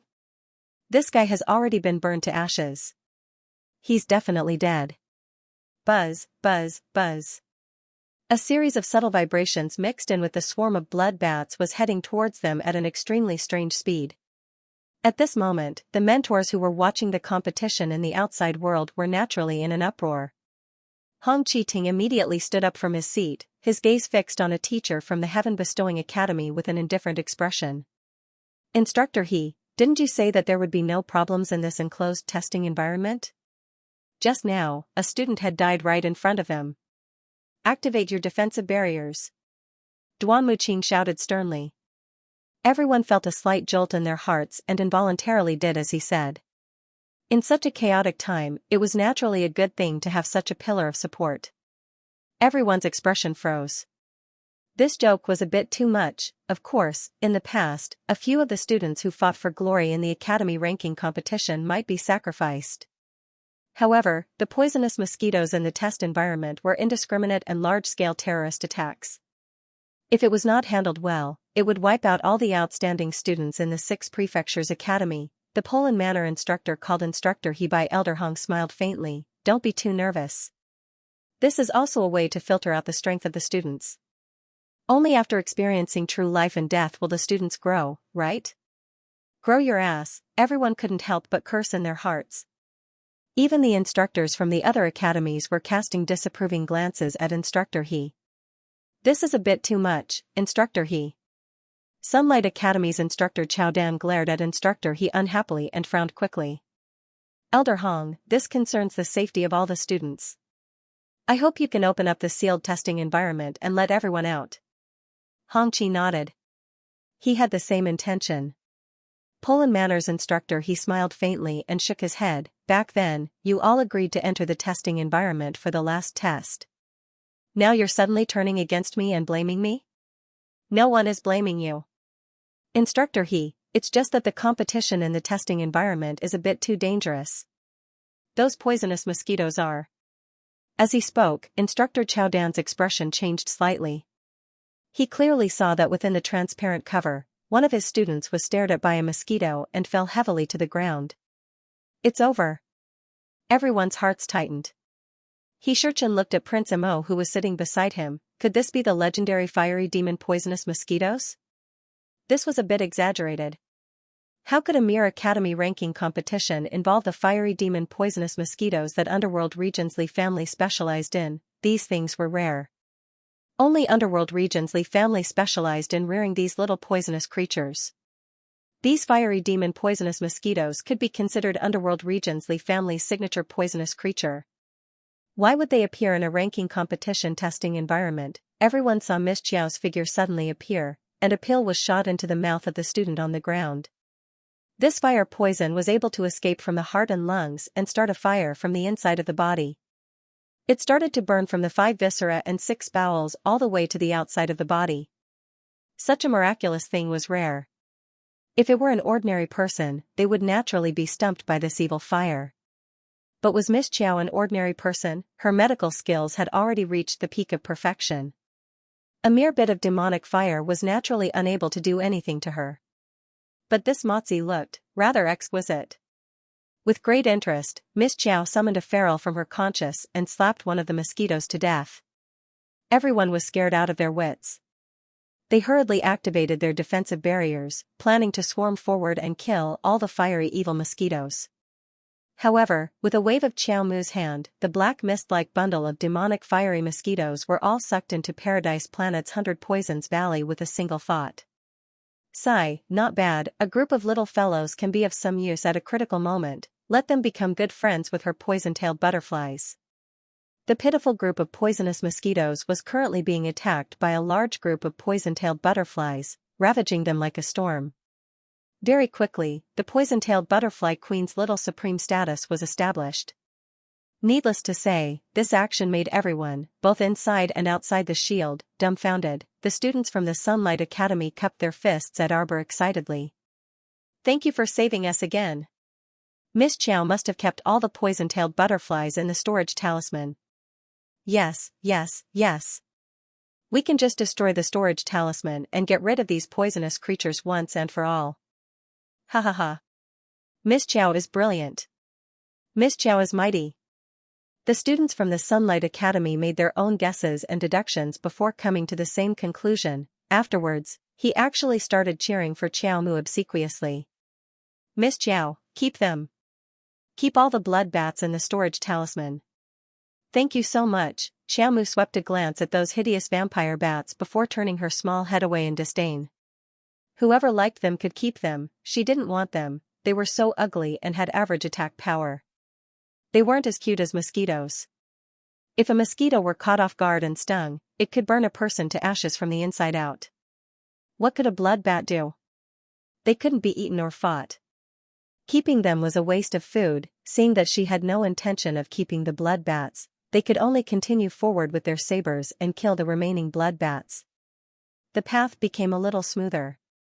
The group panted heavily as they followed behind the energetic fellows from the top academies, rushing into the depths of the cave. The deeper they went, the wider their field of vision became. It was as if they had entered a gourd. In front of them was a thin opening. After walking for a while, they entered the belly of the fat gourd. Naturally, their field of vision opened up. Arbor didn't think too much. She removed the invisibility talismans on the students from the top academies and walked forward with them. To be honest, if the poisonous mosquitoes hadn't suddenly appeared, she would have led the students from the top academies into the depths of the cave. Seeing how pitiful those guys from the Sunlight Academy were, he couldn't help but lend them a hand. Humph, the Sunlight Academy student, who had just been bitten by a mosquito but had not started burning in his heart, hastily walked up and repeatedly thanked Xiao Mu. Everyone was in awe of Miss Xiao's medical skills. If they had thought that Starlight Academy's Master Zhou was exaggerating about Miss Xiao's medical skills, they would have slapped their own mouths. Soon, the group entered the depths of the cave. They were in a small room. This was a semi-enclosed place. When everyone moved into this small stone room, the stone door that connected to the outside fell down with a hua sound. One of the students from Frostgale Academy was shocked. He reflexively threw a punch at the stone door, but found that the stone door didn't even budge. Xiaomu turned to look at that clown and couldn't resist rolling her eyes. "Why are you knocking on the door? Are you stupid? This door, this stone room, everything here was just an illusion created by the testing environment. Only things that moved in the testing environment were real objects. If they wanted to break the door open, they had to break through this enclosed testing environment." Breaking the door was useless. At this moment, the student also understood. He raised his hand and touched the back of his head with a silly smile. "I'm going to sleep. I'll go to the hospital tomorrow and come back at night." "Haha. I forgot." That student rubbed his head and chuckled at Arbor. Then, his expression tensed up. Miss Xiao, what should we do now?"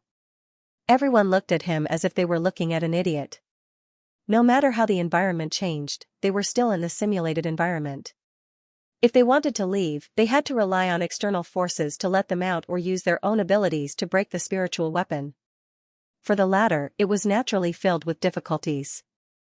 A student from the Sunlight Academy suddenly pointed to the sky and shouted, "Look! Birds, so many birds!"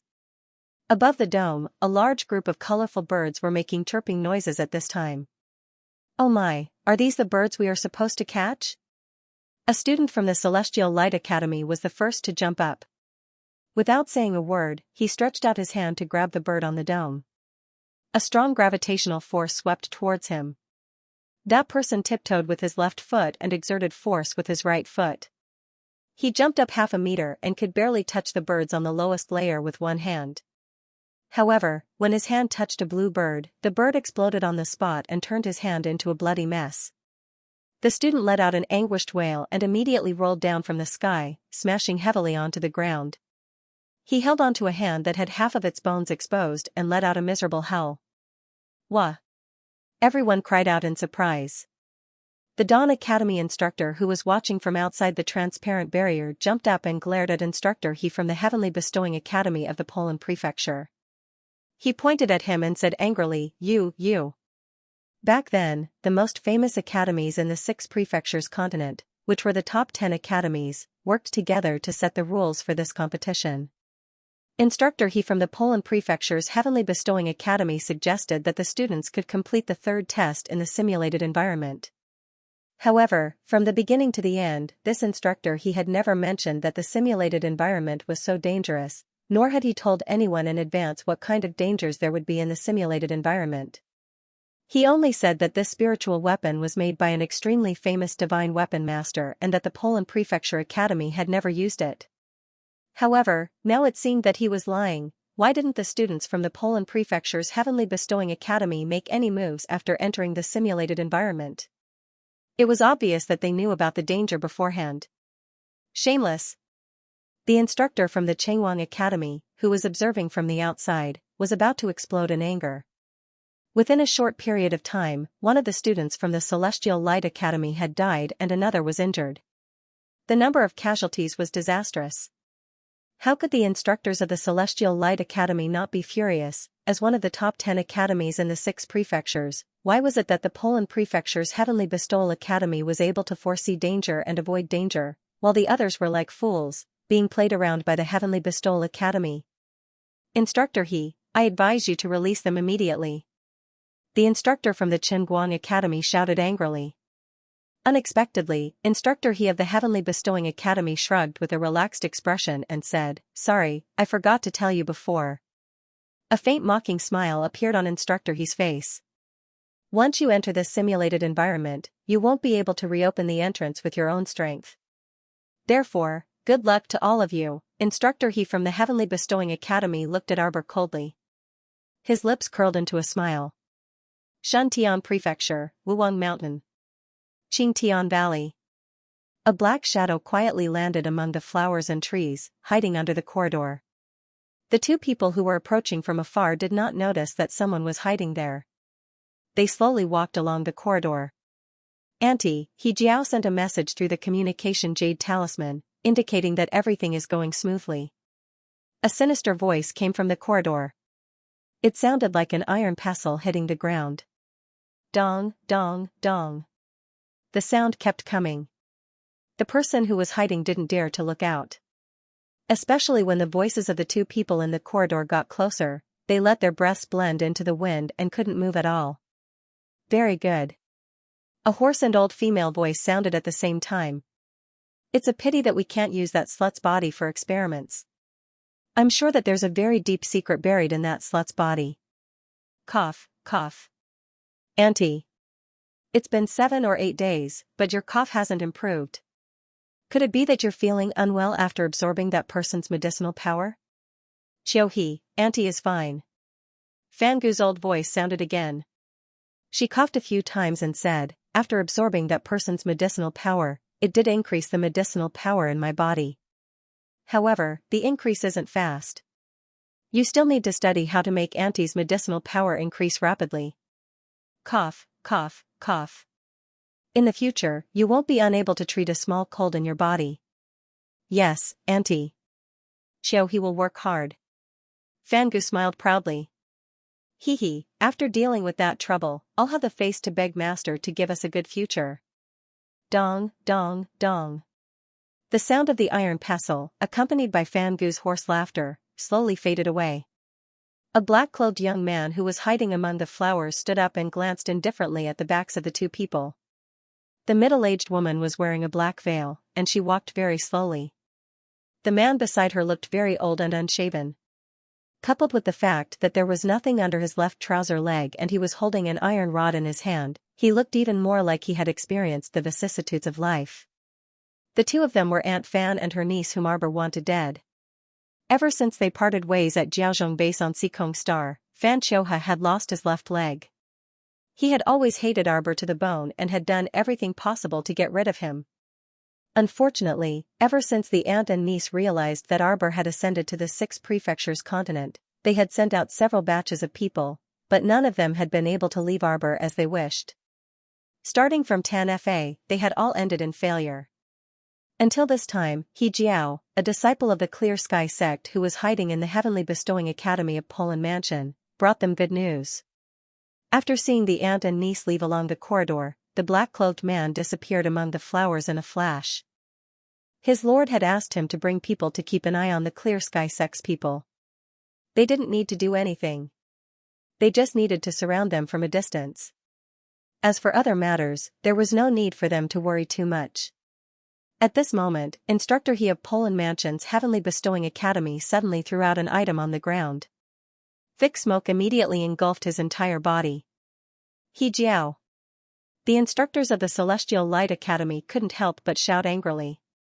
What was wrong with this guy? Could it be that he had contributed the spirit tool just to kill so many elite students of the various academies? Although Elder Hong's movements were fast, by the time he flashed in front of He Jiao, the seating area had already been shrouded in thick smoke, blurring his vision. Ah! He Jiao let out a pitiful scream. Before he could figure out what was going on, He had already been swept away by a strong gust of cold wind, falling heavily to the ground. Him? He did not run away. Everyone stared dumbfoundedly at the man who had fallen out of the smoke, his face almost deformed from the fall. A black shadow flashed and the cold light of the dark moon sword was already pointed at He Jiao's throat. If it was just a hair's breadth away, it would have taken his life. He Jiao's entire body stiffened, not daring to move in the slightest. The aura of the person in front of him was too strong. He did not dare to move. He was afraid that if he moved, the next step would be the sword in his hand that would take his dog life. Your Excellency. I don't know, what is the meaning of this? Pung. A fist wind came from the side, landing heavily on He Jiao's face. He immediately let out a pitiful scream, rolling on the ground like a salted fish. In an instant, his stomach was stepped on by someone's foot, heavily pressing him to the ground. The upper half of his body that had wanted to straighten up, was once again stepped on by someone. Yo, you casually created some smoke to fool the eyes and you think you can escape from my boss's hands? Dao Wuji stepped on the Heavenly Bestowing Academy's teacher He, a smiling expression on his face. Do you think everyone is as stupid as you? Dao Wuji used the back of his sword to lightly pat He Jiao's cheek. He Jiao did not escape. At this time, he was lying on the ground trembling. His eyes were filled with fear, almost popping out of their sockets. Mo Lian held the dark moon sword in her hand, staring coldly at the salted fish on the ground. You are looking for death. He Jiao's body trembled violently. At the same time, everyone in the testing area was frightened by the person from the Celestial Light Academy. He had clearly only been injured by the blue bird, but now that he was rolling on the ground, his bones seemed to have softened, shrinking inch by inch, until he was like a boneless noodle lying on the ground. The scene in front of them made many of the female disciples cry out in fear. Some of them were so disgusted that they turned around and vomited. How was it possible to turn a living person into a smooth strand of noodles? No one knew, and of course, no one dared to go up and look for those bright and colorful little birds to try. Everyone huddled together and looked at Arbor in unison. The female disciple from the Changwang Academy who had insulted Arbor asked in a trembling voice, Miss Chiao, can he still be saved? Li Lu pointed at the man who was lying on the ground as if he had lost all his marrow. Arbor shook his head.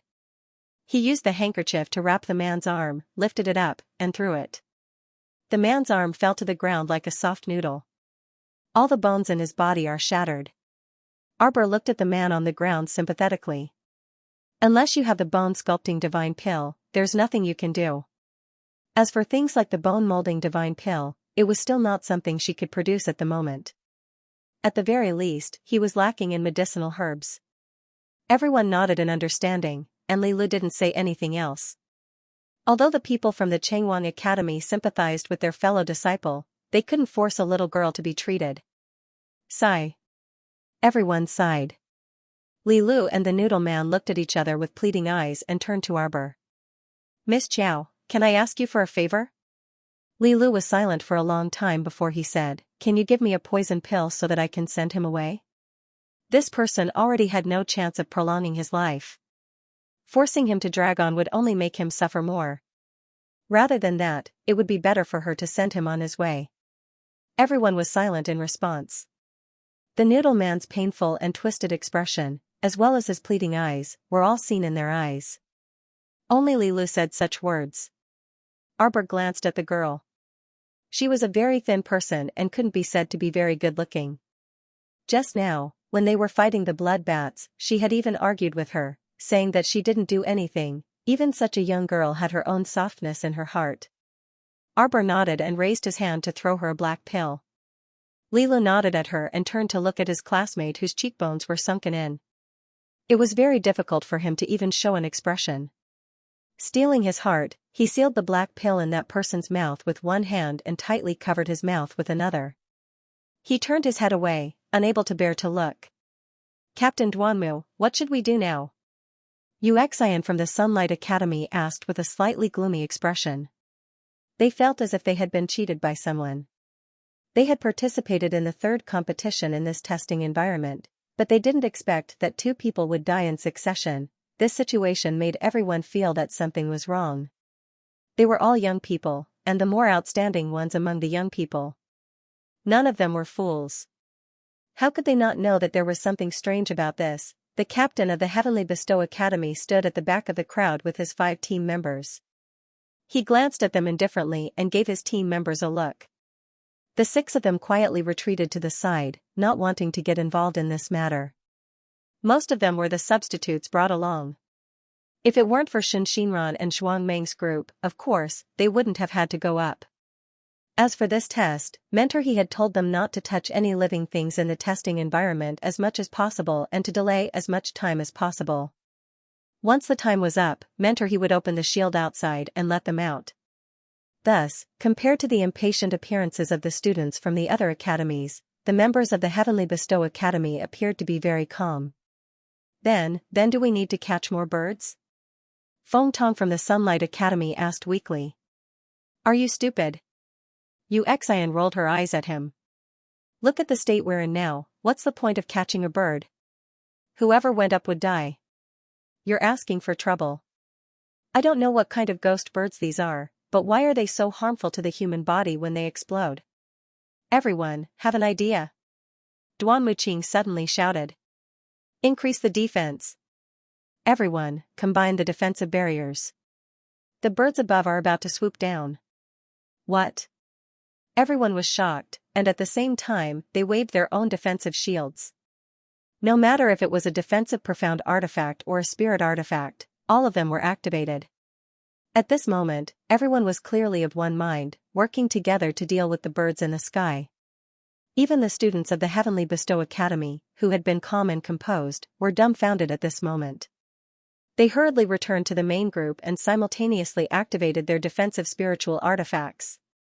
It was no wonder that the Heavenly Bestowing Academy students were panicking. Tutor he clearly didn't tell them this before they entered the testing environment.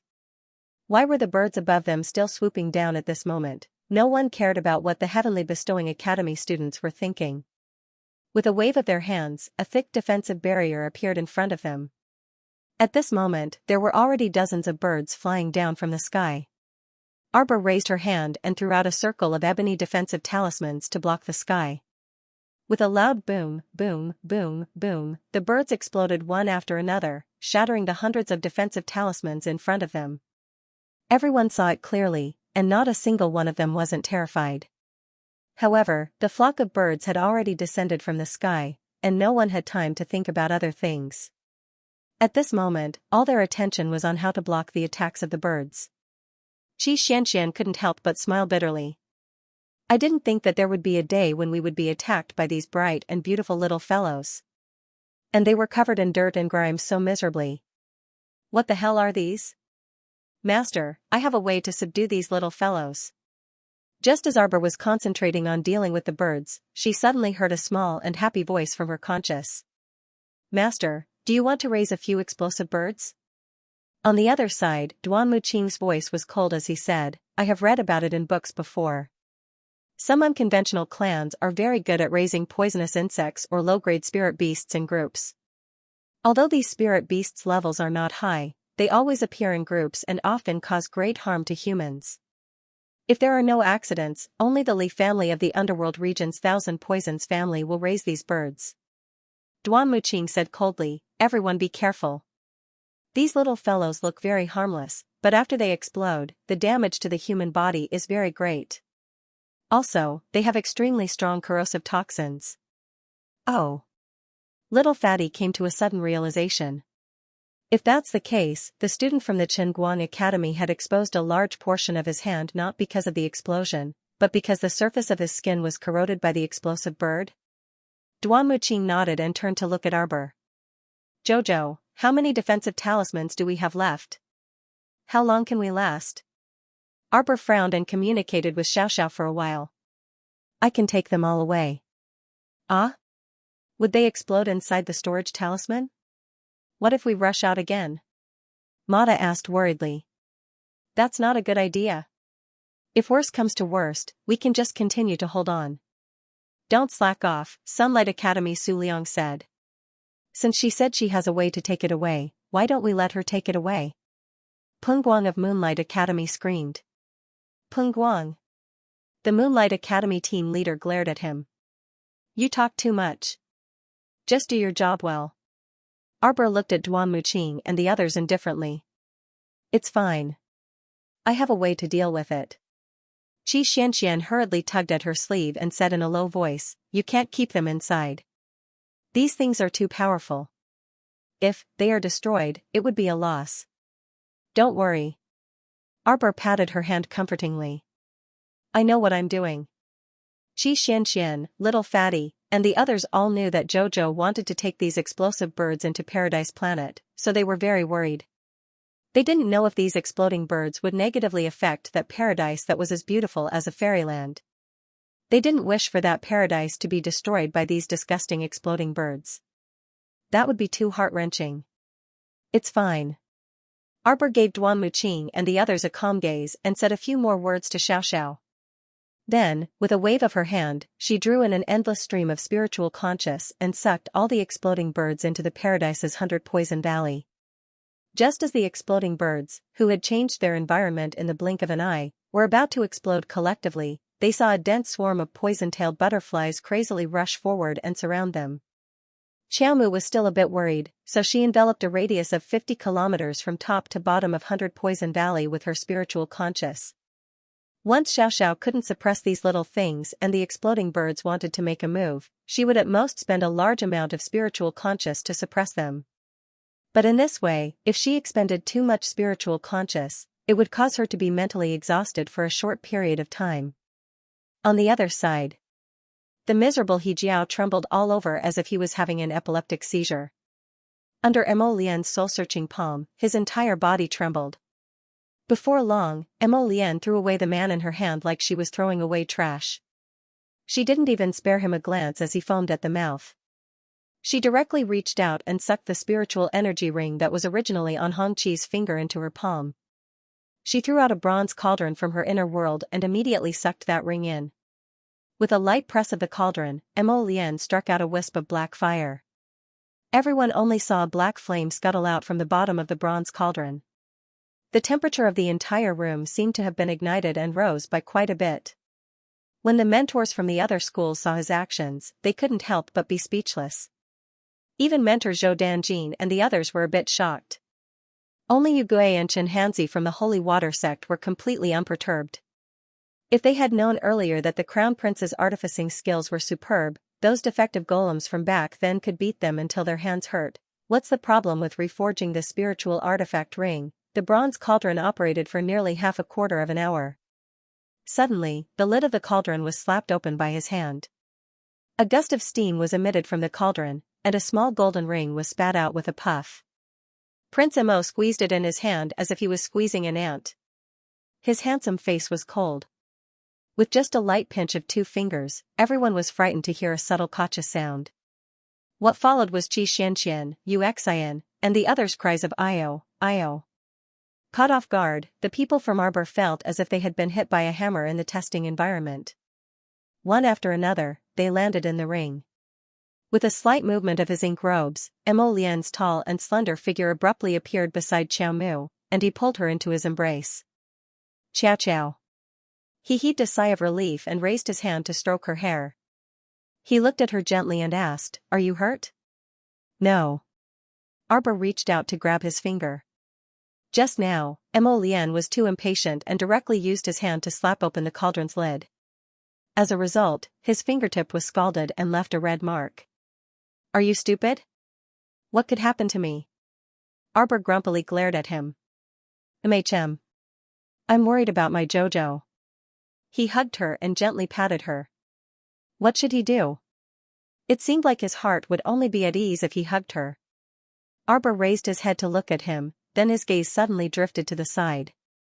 When this person spoke, his doting demeanor and gentle tone, coupled with that peerlessly beautiful face, inexplicably made people flustered. Miss Chiao felt her little heart pounding in her chest, as if it was about to jump out. Calm down, the little fellow silently chanted these 2 words in the depths of her heart.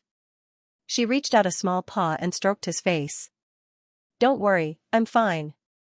Not only was this test daunting, but she even gained a bunch of interesting little fellows.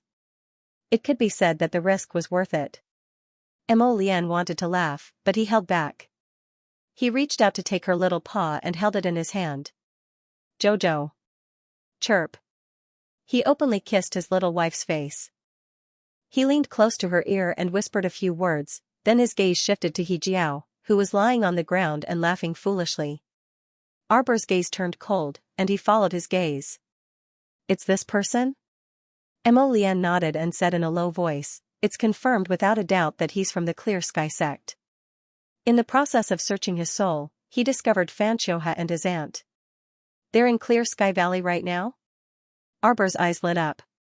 It was truly a case of searching high and low for something, only to find it by chance. If Xianxia and his aunt were willing to obediently hide in Clear Sky Valley, it would be convenient for her to settle accounts with them. Everyone, come over. Zhou Dan sighed in relief and waved at them with a smile. Are you all right? Fortunately, it was a close call. The person who schemed against you has now been taken care of by His Highness the Crown Prince. Wei Wei also nodded and said. The points are out. Let's go take a look. Someone called out, and everyone rushed to the place where the rankings were announced. First place in the Academy ranking tournament, Ani Prefecture's Jiaqing Academy's Li Nanshan's team. Second place in the Academy ranking tournament, Shuntian Prefecture's Moonlight Academy's Zhou Zhao's team.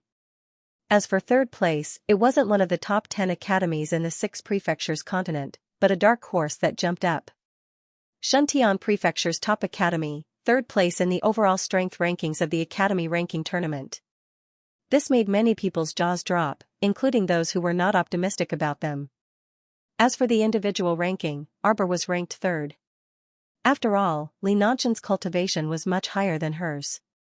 Her third-level cultivation, cough, dragged down her points by quite a bit.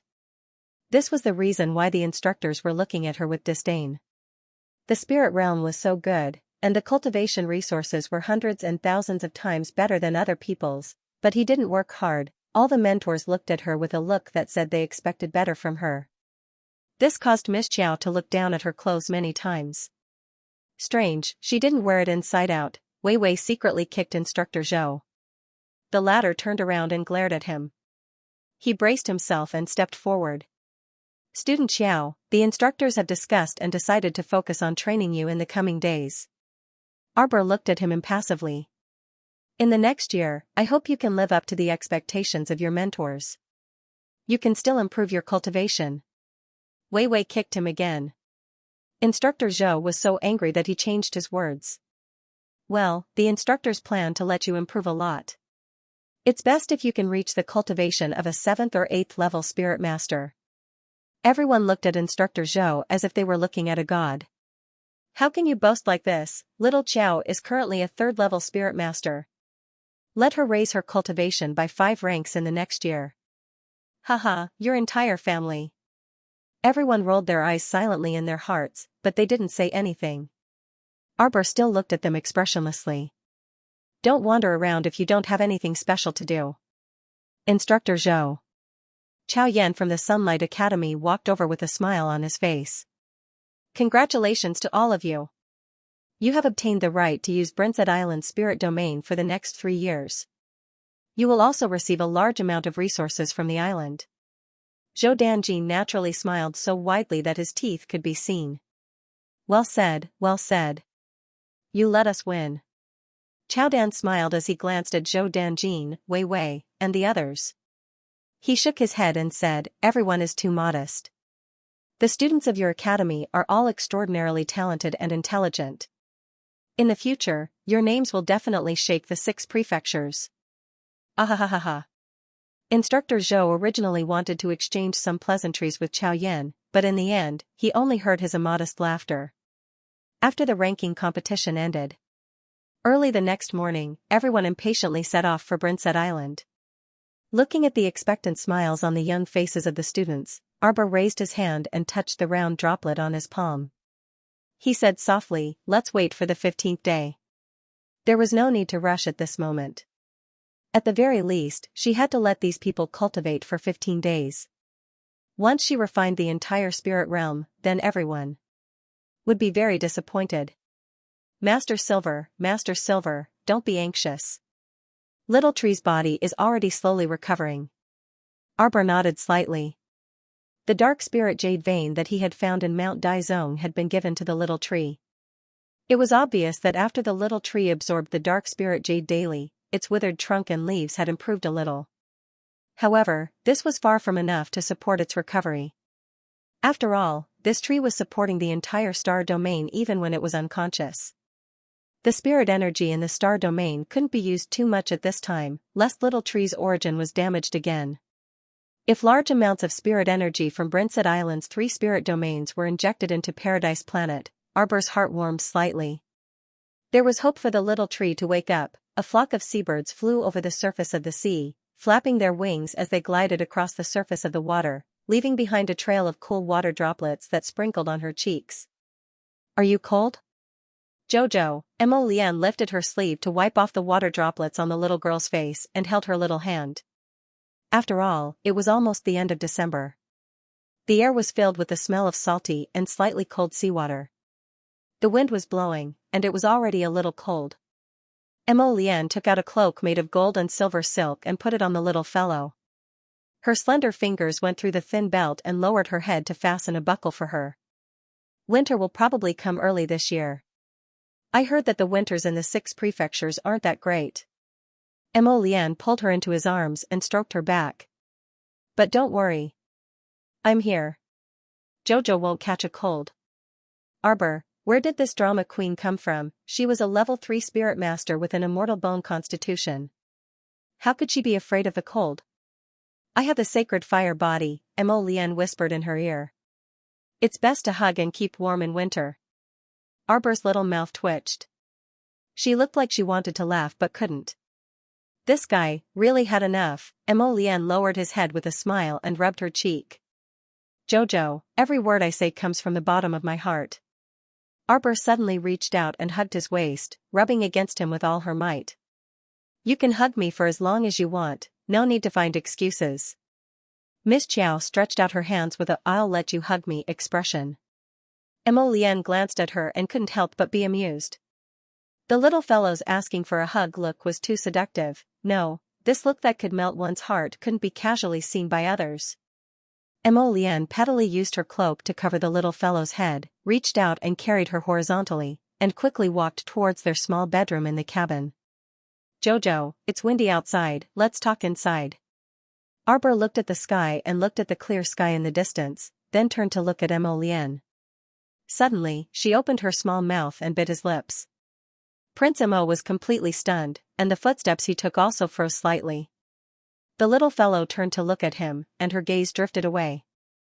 Of course, she wouldn't tell this fellow that just now. In that instant, she had inexplicably impulsively wanted to pounce on him, hug him, and take a big bite out of him. What was this saying? It was probably called "Wine doesn't intoxicate you, but you get drunk on yourself." Clearly, they hadn't drunk, but looking at the handsome face in front of her, Arbor's vision clearly became somewhat blurry. For the next 15 days or so, everyone was in the 3 spirit regions on Brinset Island, doing their best to absorb the spiritual energy and seize the time to cultivate. Rather than saying that Brinset Island was an island, it was better to say that it was a group of islands. The spirit regions that were developed were probably less than 1/10 the size of the entire Brinset Island. Everyone said that there were 1, 2, 3, 4, 5, 6, 7, 8 spirit regions on Brinset Island. However, everyone's naked eyes might not be able to detect them. 15 days later, under the protection of Emolian, He-chan, and the others, Arbor began to refine the largest spirit region on the island. Her refinement of the mystic realm could be said to have reached the point of perfection. Of course, the size of the secret realm and the amount of spiritual power would also affect the time she needed to condense the secret realm. Normally, the refining process would be completed within 2 hours. If everything went smoothly, it would only take about an hour. As the spirit energy of heaven and earth surged wildly and shook, the vast spirit realm Arbor was in began to crack bit by bit, until a white jade bead appeared in Arbor's hand. The entire spirit realm instantly collapsed into nothingness. The group of people from Moonlight Academy who were seizing the time to cultivate in spirit realm opened their eyes in confusion.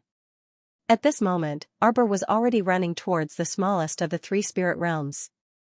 After spending more than half an hour to refine the small spiritual domain, at this time on the island, there was already a puzzled noise. Arbor left the last spirit realm to everyone. After all, everyone had gone through many difficult matches, and it wasn't easy for them to get a chance to cultivate in spirit realm. She'd better stop before going too far. What the hell is going on? Instructor Chowdan of Sunlight Academy jumped up from his chair as if his buttocks were on fire. That's right. Why are the cultivation domains collapsing one after another out of nowhere? Only this last spirit realm is left, it won't also collapse, right? Zhou asked worriedly. Everyone looked at each other. Arbor stood expressionlessly in the crowd. No one could see the slightest emotion on her face. This child wore a stoic expression as if nothing had happened as she watched everyone argue for a long time without coming to a conclusion. She couldn't help but say helplessly, rather than arguing here for half a day, why don't we quickly enter the remaining spirit realm and cultivate properly? Instructor Wei Wei nodded approvingly. Well said. Now that there was only one spirit realm left that could be used, the remaining students, who added up to about 20 people, entered together. Arbor gave Mo Lian a look and left the spirit realm like a wisp of smoke. Little Water, can you help me integrate these two spirit realms into Paradise Planet? Arbor asked with a serious expression. Previously, Little Ball had helped her integrate the refined secret realms into the star realm. Although the integration process wasn't wonderful, as long as she could help Little Ball, she would do anything. I can, Master Silver.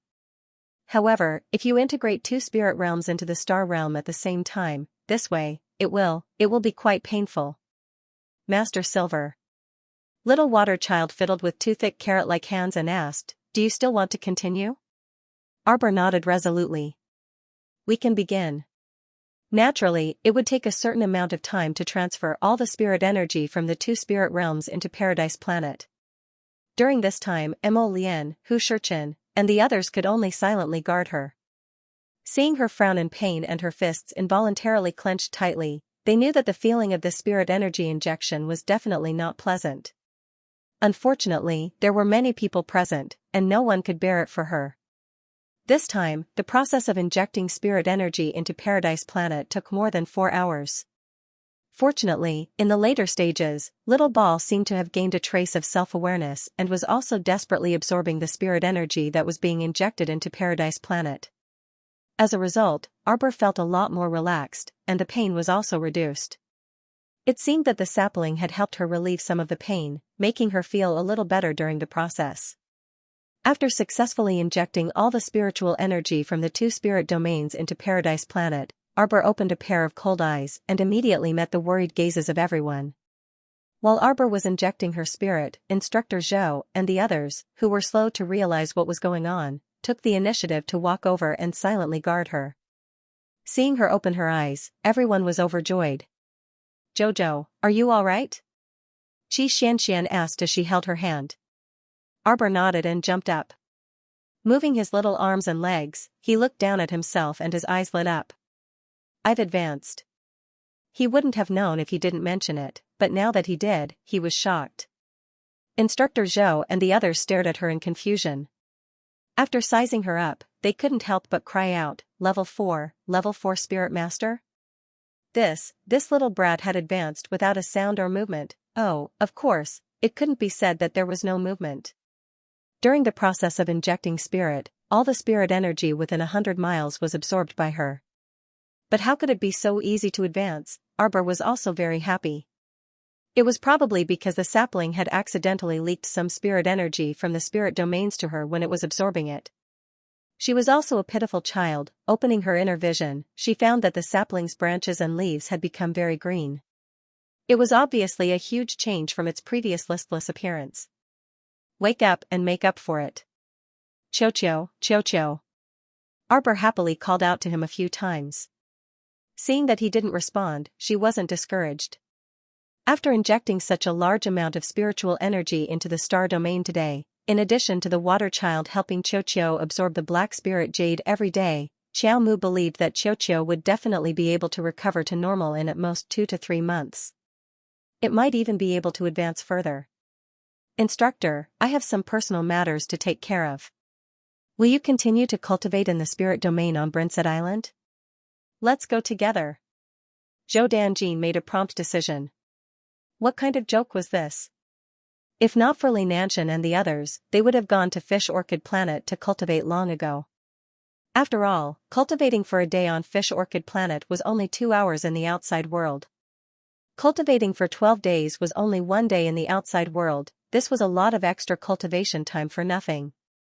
In a world where time was a cultivation resource, a spirit domain where time flowed 12 times faster than the outside world was practically a miracle. Xiaomu nodded when she heard this.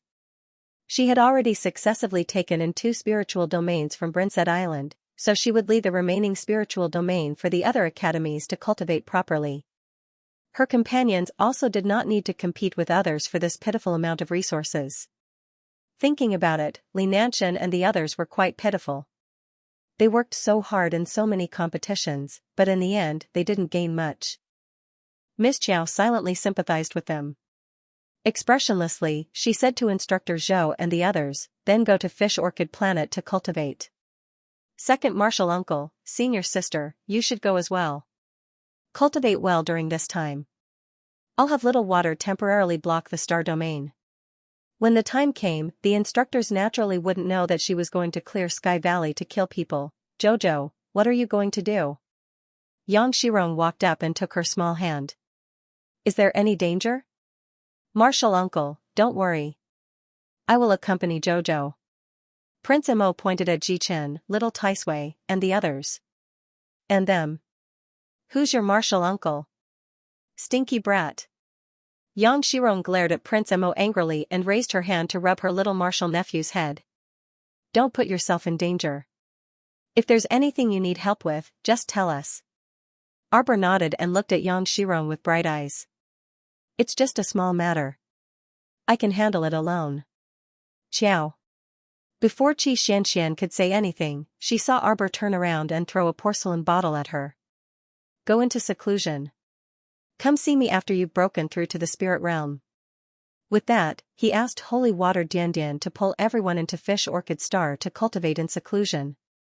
Master Silver, do you want to shield the entire starfield? Arbor nodded decisively. After the shield, other than the contract beasts that were connected to Arbor, all the people and beasts in the star field would not be able to see or hear what was going on outside the star field. She was going to kill someone. He could not let second uncle master and senior sisters see his ferocious and evil look. She had always been a good baby in the hearts of her uncle master and senior sisters, because she didn't know what she would do next. Are you ready? Fan Choha, do you see the Grim Reaper waving at you? The pain of being chiseled into my body in my previous life, the resentment of being hunted down in this life, the hatred of being surrounded and killed, everything that you owe me will be paid back to me stroke by stroke. You? A gentle voice came from behind them.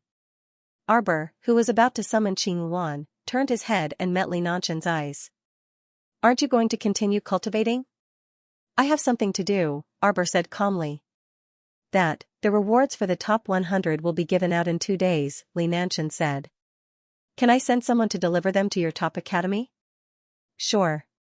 Arbor didn't care. The rewards were just some cultivation resources. It was fine to send them to the academy's vice dean. The academy was so poor. It could help them for a while, Miss Chiao. Mo Lian's gaze hardened, and he turned to Li Nanshan, who had called out to Chiao Mu again, with impatience in his eyes. Can you tell me the level of your spiritual sense? A level 3 spiritual master with a higher spiritual sense than a level 12 great spiritual master.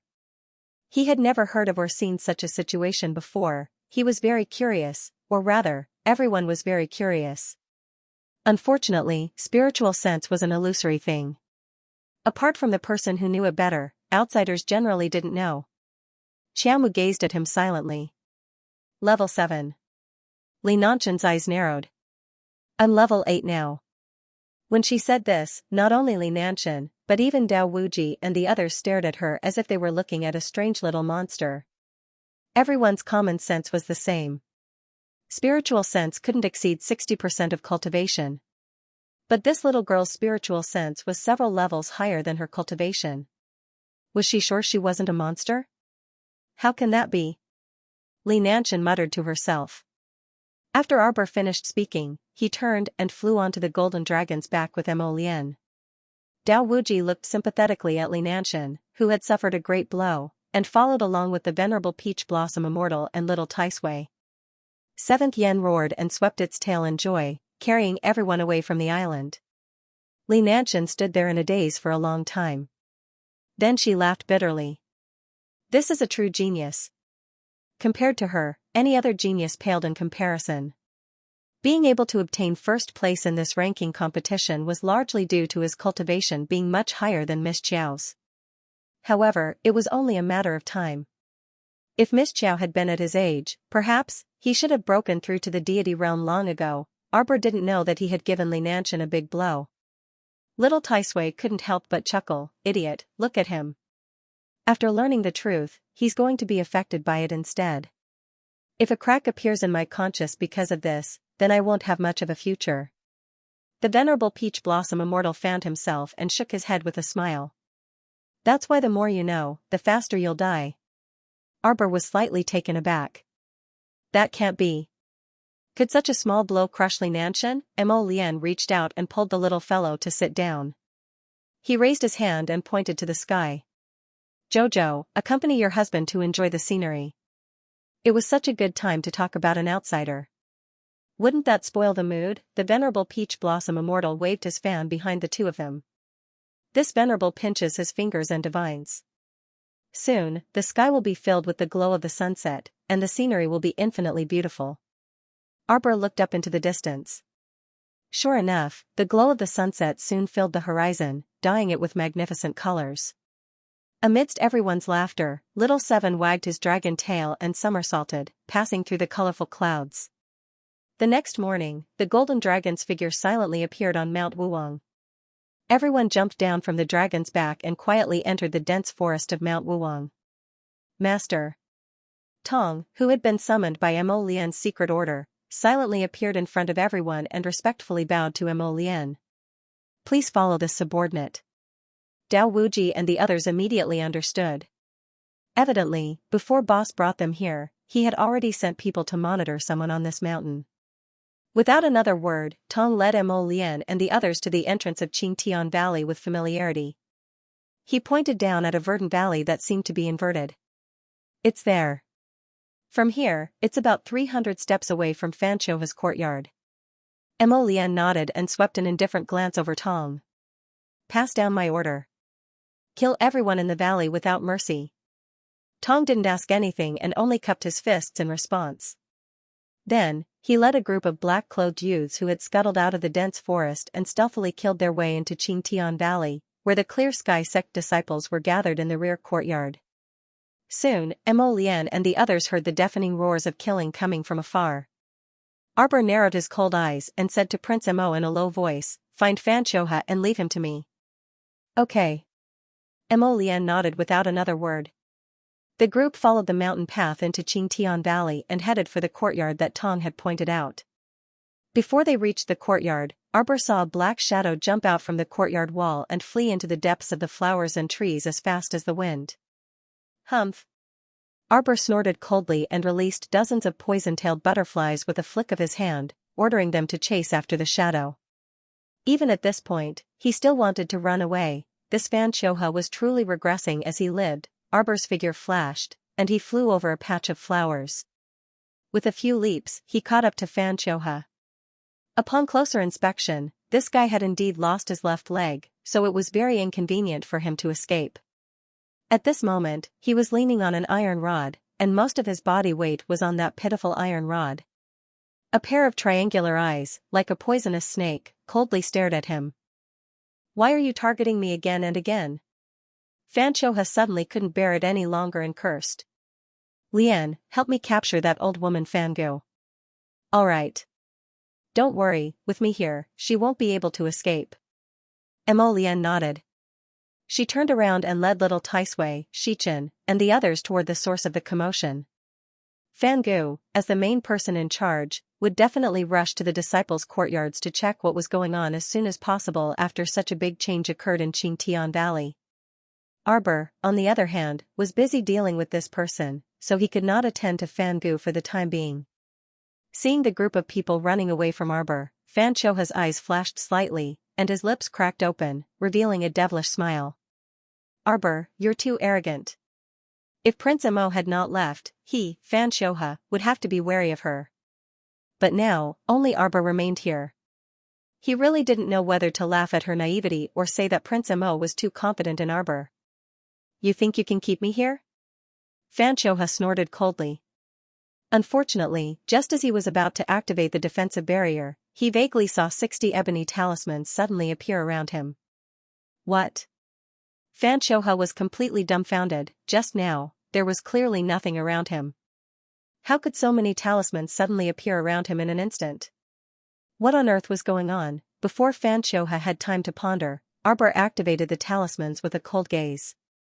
In an instant, the explosion talismans exploded beside him. Even though Xianxia had opened his defensive barrier in the nick of time, he still couldn't withstand the powerful force of so many explosion talismans at the same time. Xianxia was sent flying by this enormous force. Just as he landed heavily on the ground, the little girl's figure shooting towards him appeared in his narrowed eyes. Without any explanation, she took out her ferrule and smashed it down on Xianxia's head, almost making him doubt his life. Cough, cough, cough, cough. Xianxia coughed painfully and couldn't help but exclaim, Auntie, Auntie. Auntie. Call me Auntie. It's no use even if I call you Mom.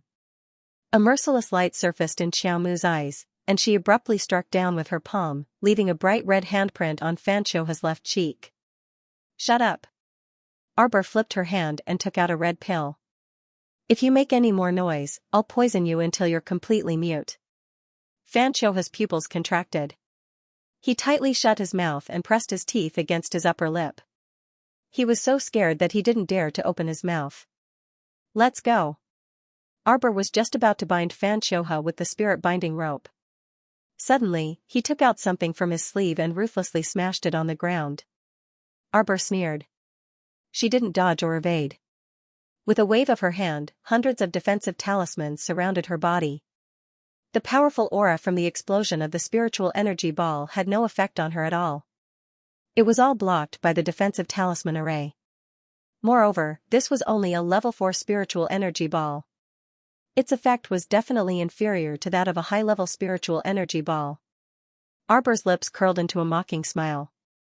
The spirit-binding rope in her hand was like a slithering snake.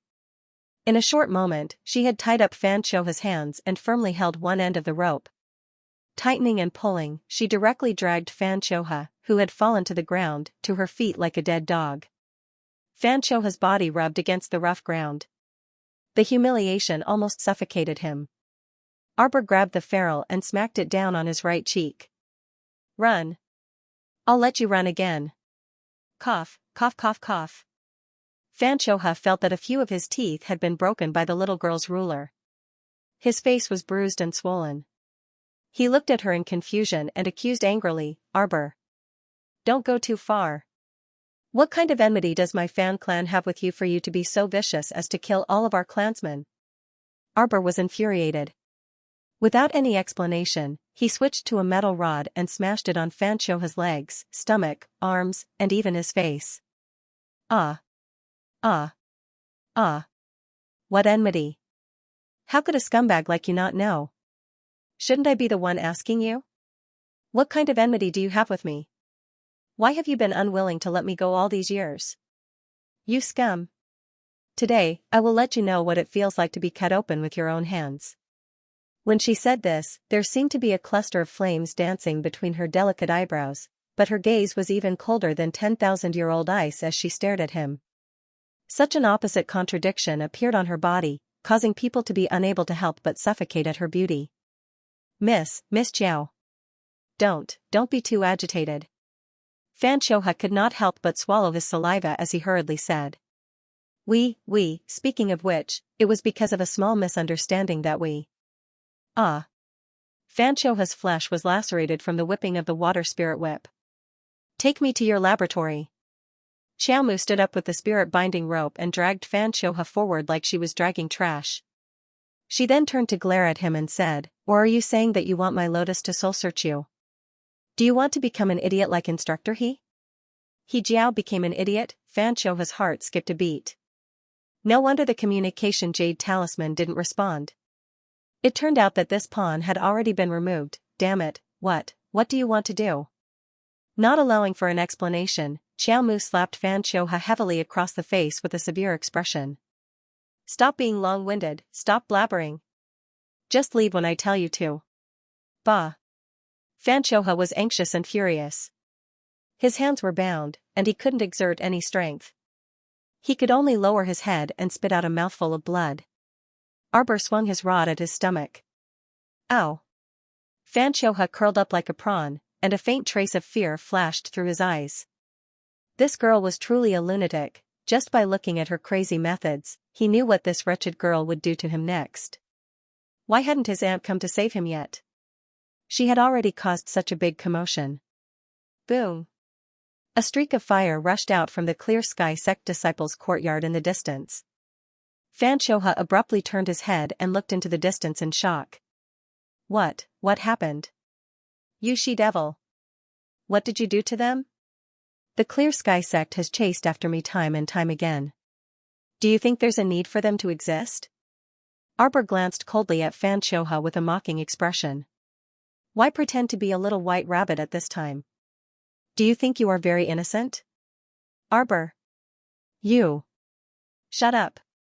Arbor didn't want to listen to his nonsense and swung his rod at his back and the back of his head again. These two strikes were very fierce, and Fan Xiuhe couldn't withstand it. He immediately spat out a mouthful of blood and rolled on the ground.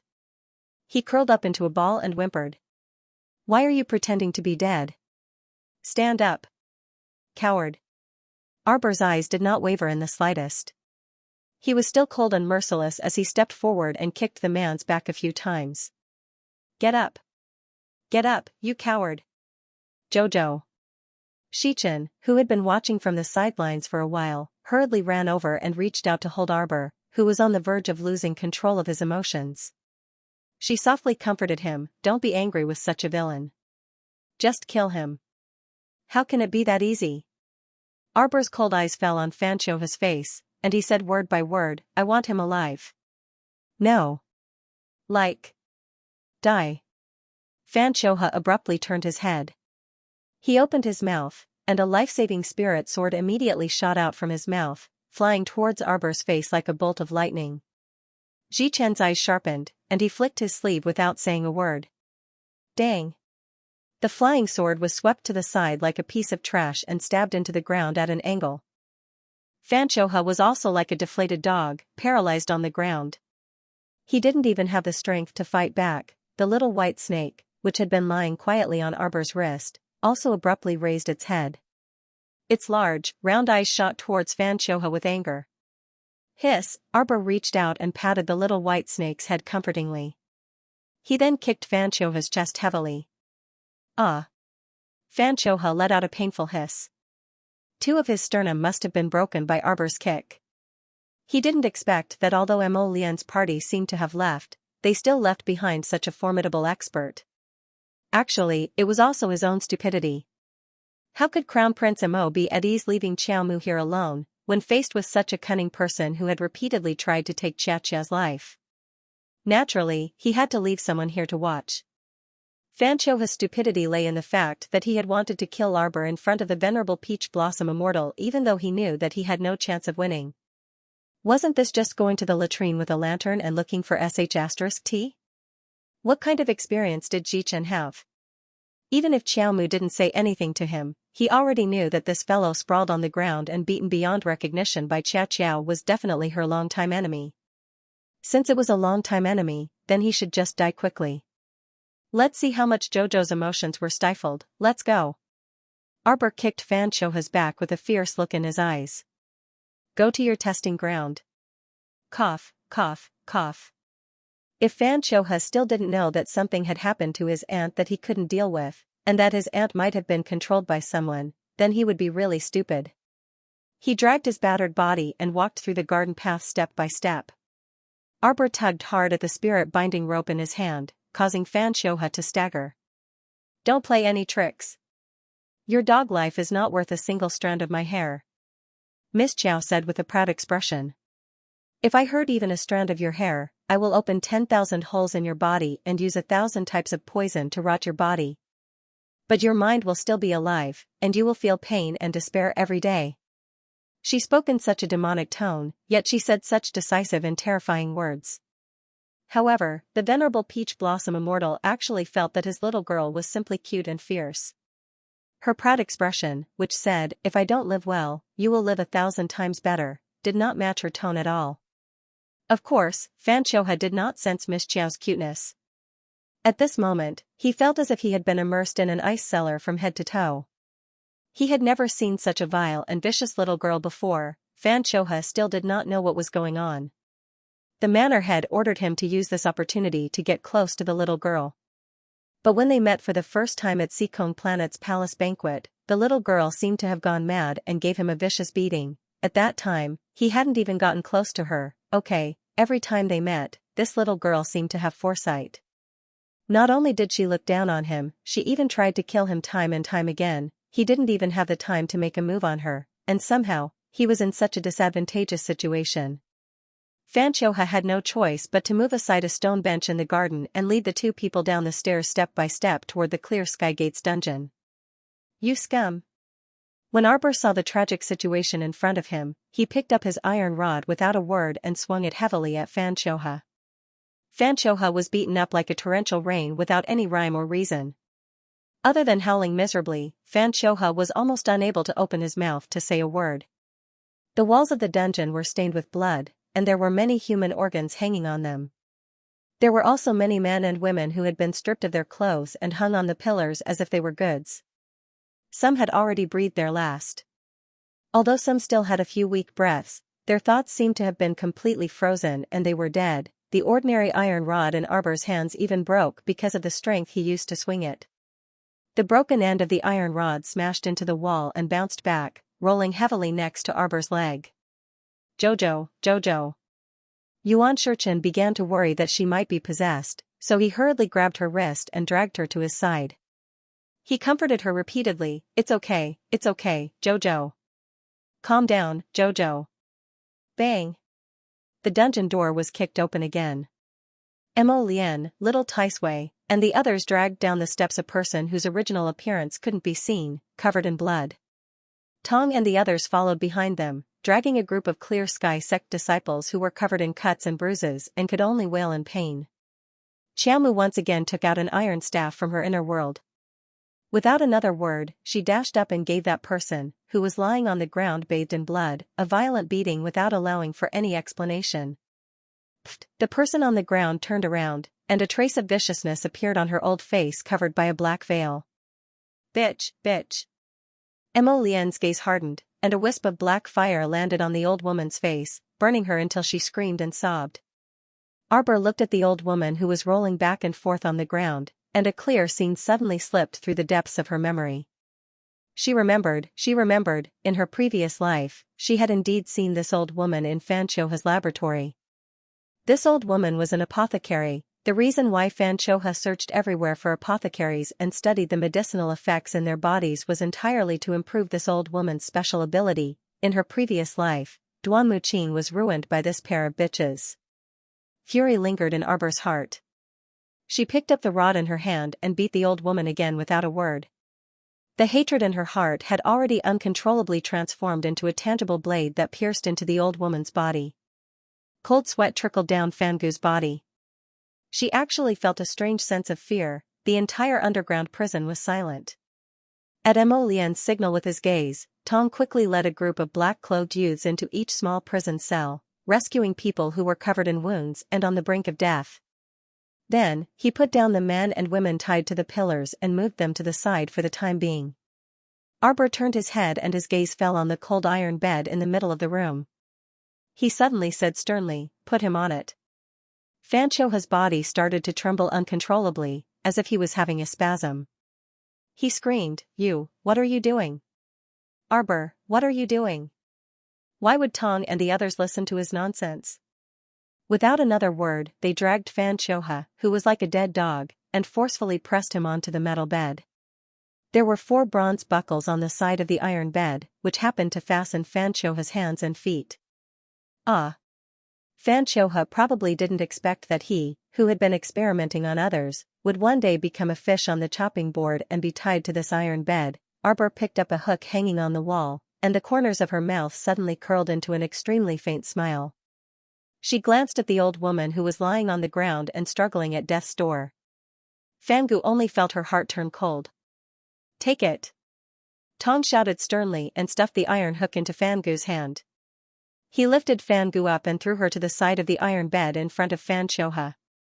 Fangu started to tremble uncontrollably. Miss Chow clapped her hands cheerfully. "All right, you can start your performance." The hook in Fangu's hand almost slipped to the ground. "Good night." Tong forcefully pushed Fangu and coldly said, "Didn't you hear what the crown princess said? Do it." Fangu, who was holding the iron hook, knelt in front of the iron bed. Her entire body was trembling as she gasped for breath and turned her face to look at Arbor with a frightened expression. Miss Chow slowly walked to Fangu's side and suddenly leaned over to whisper into her ear, "I know you have a daughter who lives in Xianxia Prefecture. She's about 4 or 5 years older than me, right?" Fangu's entire body stiffened out of reflex. When she turned her neck, she could even hear her own neck creaking, like the sound of a machine turning. Arbor reached out and grabbed her messy hair, forcing her to face the sky. Her scalp was stretched taut and painful from this ruthless pull.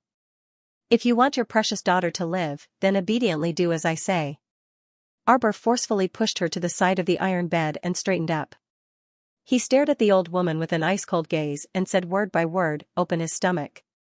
Help him enjoy a life experience that he's never had before." Fangu's hand that was holding the hook fiercely trembled. She turned her head and fiercely said, Miss Chow. "No, Crown Princess, Crown Princess. I beg you to spare us aunt and niece. I swear I won't cause any trouble for you in the future. I beg you to let us go. We can live in seclusion and never appear in front of you again." Arbor coldly stared at her, his gaze ruthless and abandoned a trace of warmth. "Men, go to Xianxia Prefecture's capital city, Pingon Street, Willow Lane, number 7, no. No." Fangu's body violently trembled. The hand that was holding the hook fiercely trembled. Don't capture my daughter. Don't. She's just an ordinary person. She doesn't know anything. She's innocent, she's—" "Shut up." Arbor angrily rebuked. With a wave of his hand, a heavy slap landed on Fangu's extremely swollen face. Her face, which had been severely burned by the black fire earlier, looked especially malevolent and twisted right now. "Do you have the face to talk to me about innocence? Could it be, wasn't Arbor innocent? Wasn't her mother innocent? Weren't her younger siblings innocent? Wasn't their entire family innocent? What did she do wrong? Whose eyes did she offend? Whose path did she block? Why should she be treated like an ant and be trampled under their feet? Why should she follow the tragic path they had paved for her and continue down it? Back then, she only wanted a sliver of sunshine, but she got nothing. What was wrong with her wanting to change her fate? She wanted to start over. She wanted to torture the people who had hurt her, destroyed her, and killed her.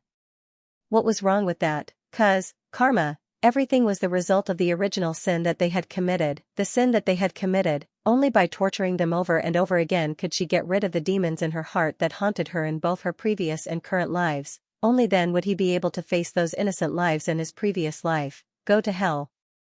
The wood spirit in Arbor's hand formed a vine whip full of thorns and barbs. With a slight movement of his wrist, he heavily swung it at Fangu. "You must pay for the sins you've committed in your past life. No one can hide, no one can escape. When I crawled out of the bloody sea of hell, I told myself this. In this lifetime, no one can bully me. No one can abuse me like they did in the past. Manipulate me. Enslave me. Destroy me. Fan Xianxia, you can't. Nanny Fan, you can't either. Even if it's heaven and earth. You can't." Arbor spat out these words word by word.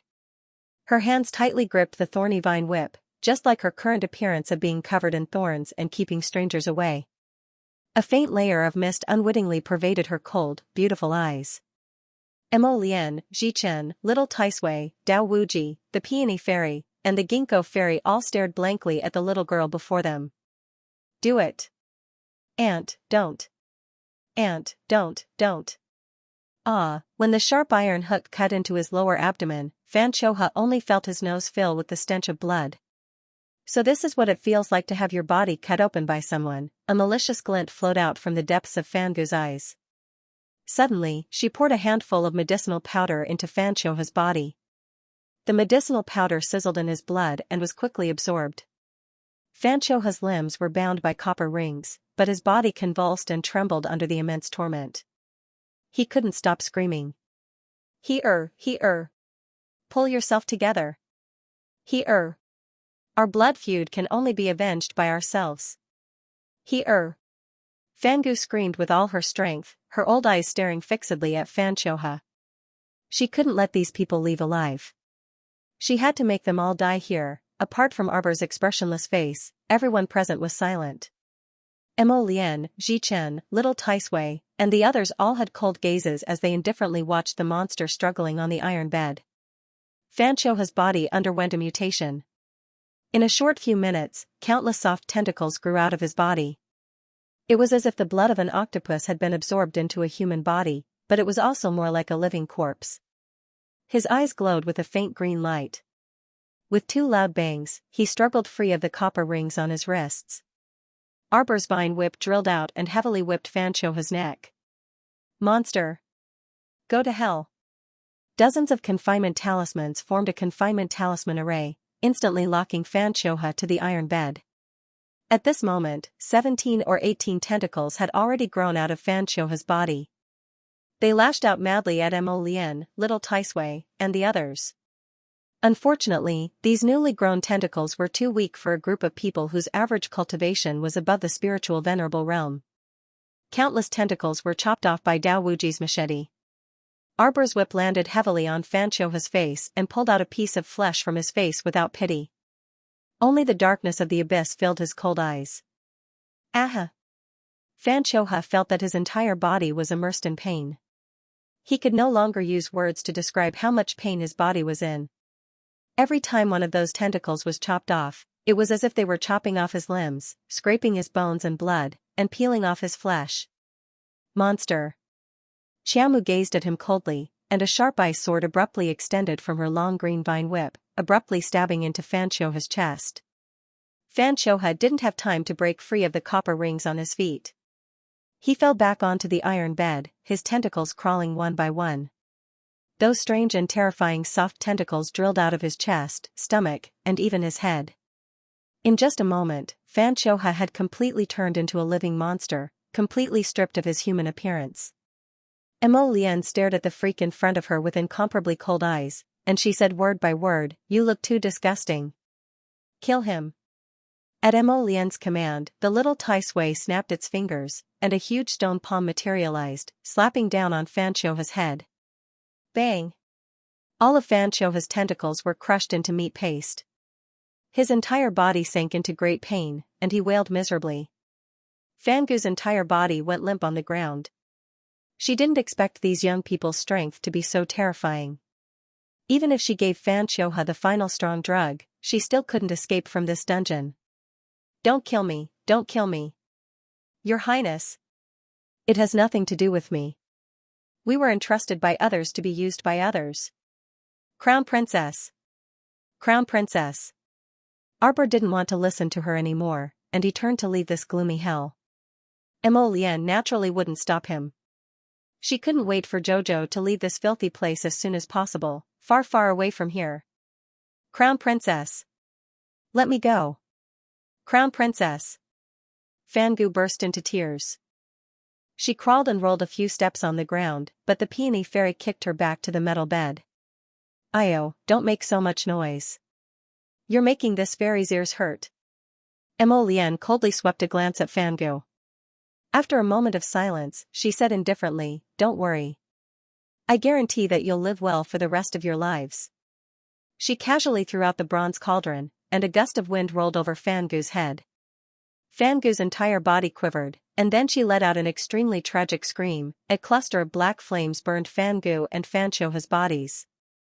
Mo Lian's cold voice sounded faintly without any warmth. Underworld Yellow Springs, remember to find your enemies. China's Mo Lian will wait for your revenge at any time. It's a pity.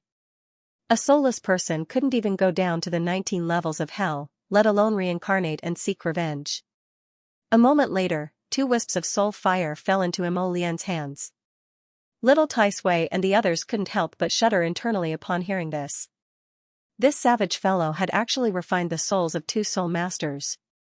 Was he planning to become a puppet? Compared to when he had refined Lu Yiji's soul back then, Prince Mo was obviously much more adept this time.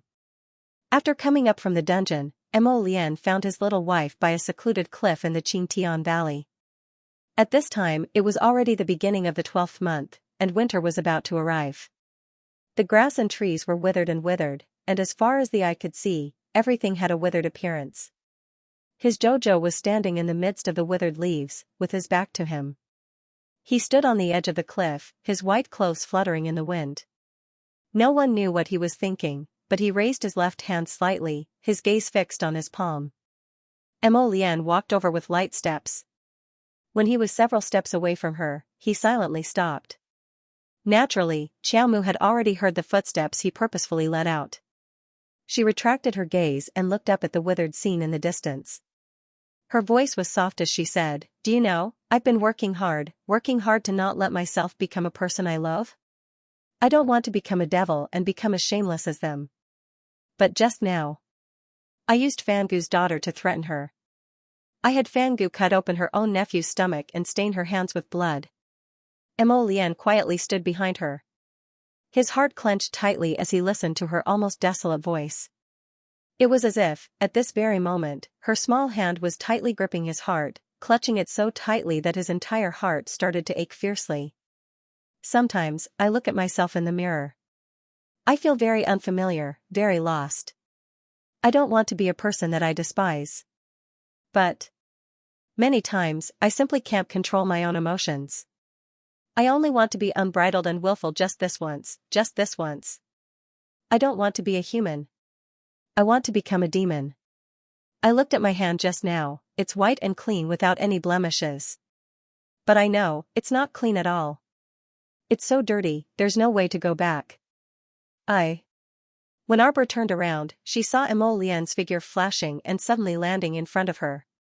Stretching out his arm, he hugged her tightly into his embrace. Smelling his scent, Xiaomu quietly leaned into his embrace. For a moment, she only felt her eyes sting, and she had the urge to willfully burst into tears. She wanted to wantonly act coquettishly and roll around in this person's warm embrace. She knew that no matter how overboard she was, he would always stand by her side and support her unconditionally. However, she didn't want him to bear the sin that originally belonged to her. That way, Jojo's heart would ache, he would be sad, he would loathe her and despise her. Mo Lian's hand gently caressed the back of her head as he hugged her tightly in his embrace. He looked down at her and murmured softly, "I will only say what I'm going to say today just this once. You must firmly remember it in your heart and engrave it in the depths of your soul. For thousands of years, you must not forget it." His slender fingers gently brushed the black hair on her temples as he gazed deeply into her eyes with gentleness. "I don't care if you're a human or a demon. 9 heavens. 9 underworlds. Blue skies and clouds, blue skies and yellow springs, I'll follow you. You and I will hold hands for all eternity." Arbor stared at him blankly. Inexplicably, she couldn't stop her tears as they kept falling from her big eyes. She was crying. Mo Lian's heart clenched tightly. If Fangu and Fan Choha were still alive, he would like to cut them into pieces a few more times before making a decision. "Did you hear that, my Jojo?" Mo Lian raised her hand to wipe away her tears. She pretended to be calm and gave her a faint smile. In fact, her heart was in a mess and she couldn't relax. He stretched out his arms and pulled her into his wide embrace. "Jojo, you have me. Don't think too much. Just do it. Do what you think is right. No matter what the outcome is, I will help you deal with it. If you want to be willful, then be willful. Do whatever you want to do. My Jojo deserves all the best treatment." He reached out and held her small hand, completely enveloping it in his palm. He murmured softly, "How can such a clean hand be dirty?" "It's not dirty at all. In this world, my Jojo is the most beautiful. He lifted her up and gently covered her lips. Don't you think so? Arbor's heart was so close to him that she could only feel her little heart beating loudly as if it was going to jump out of her chest. Arbor pursed her lips and nodded repeatedly. 9 heavens. 9 underworlds. Blue skies and clouds, blue skies and yellow springs, I'll follow you too. Mo Lian, to be able to meet you in this lifetime. It's probably the luckiest thing that happened to me in this lifetime. At that time, I was probably still struggling bitterly in a painful hell. I have you, I have you, I have you. Miss Chow moved her small head and snuggled into his embrace, squirming back and forth. It was as if she could see herself lying in a dark dungeon during those difficult years, staring at the dark ceiling in a deep daze and helplessness. It was as if she could hear Fangu's shrill voice laughing harshly in her ear. I'm going back to Willow Lane tomorrow. I've been looking at a few families for your cousin recently. There seems to be one that's not bad. Fan Choha's hearty laughter rang out. Then congratulations, Auntie. You should be able to hold your grandson next year. Get married? At that time, she could only stare blankly at the dark ceiling of the dungeon, listening to the squeaking of the rats. She asked herself again and again in the depths of her heart, what is it like to get married? What is the experience of life? I'm so envious of those people whose limbs are intact and who can walk normally under the sun. I'm so envious of Fangu's daughter. So envious, so envious. Mo Lian raised a hand to stroke her small head. Her gaze passed over Jojo's black hair and landed on Tong, who was standing in the distance. A cold and stern gaze was released with icy determination. Once the order was given, the latter immediately knelt on one knee and swiftly left with his men to carry out the order. When cutting weeds, you must dig up the roots. Fangu's daughter, kill. When it came to the degree of hardening one's heart, His Highness the Crown Prince was clearly many times stronger than Jojo. This man who controlled the lives and deaths of many people on Seakong Planet didn't have much gentleness and kindness. No matter how harmonious he looked on the outside, his heart was extremely cold. For the sake of MOU's future, for the sake of MO Kingdom's stability and well-being, he could even ruthlessly cut off his 8-year-old nephew, Mo Qing. If it wasn't for Jojo's sake, if it wasn't for Shu Quan's intelligence, Mo Qing would already be a dead man now. He was different from Jojo. If one were to break Jojo's cold outer shell, there would be a soft-hearted little fellow nestled in her snail shell, desperately unwilling to come out. He was a man who was as ruthless as a knife through and through. Not to mention killing an insignificant Fangu's daughter. For his Jojo, he would kill 100, kill 1,000, and turn into a demon. So what? Arbor looked up at Mo Lian and wrinkled his nose. I'm hungry. A faint smile immediately appeared on Mo Lian's lips. She reached out and carried the little fellow horizontally. What do you want to eat? I'll cook it for you. How about snake meat? Hiss. Snake Bao was furious. The little white snake raised its small head and rubbed its little master's wrist. Master Silver, dragon meat is delicious, dragon meat is delicious. Arbor reached out and flicked the little white snake's head. He looked back at Mo Lian, his large, watery eyes sparkling brightly. Mo Lian lowered her head and kissed his smooth forehead. Then why don't we find an inn to stay at first? I'll cook a sumptuous meal for you. Okay. Arbor nodded. With a wave of his sleeve, dozens of explosive birds flew out from Paradise Planet.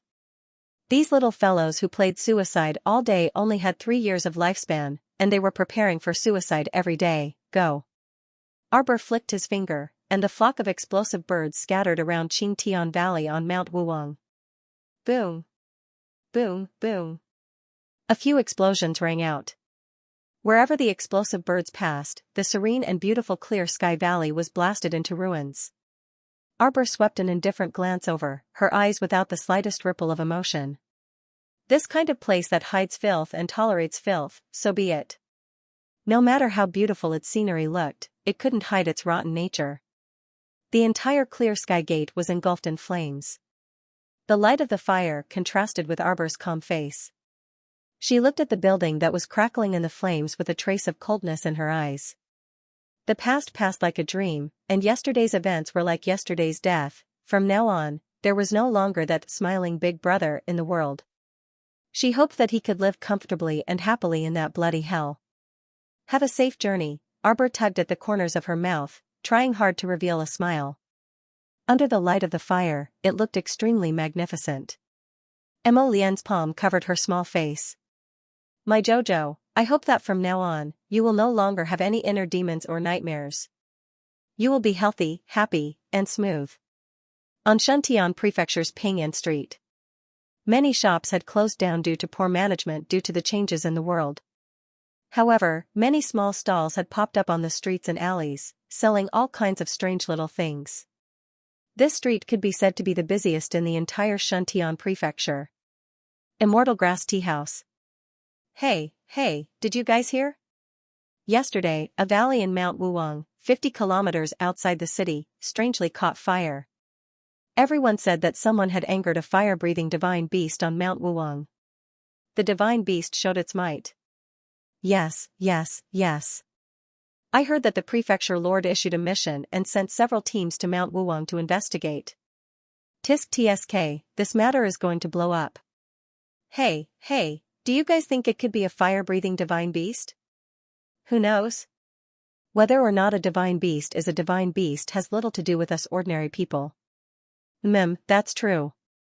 I heard that something big happened in Willow Alley yesterday. Yes.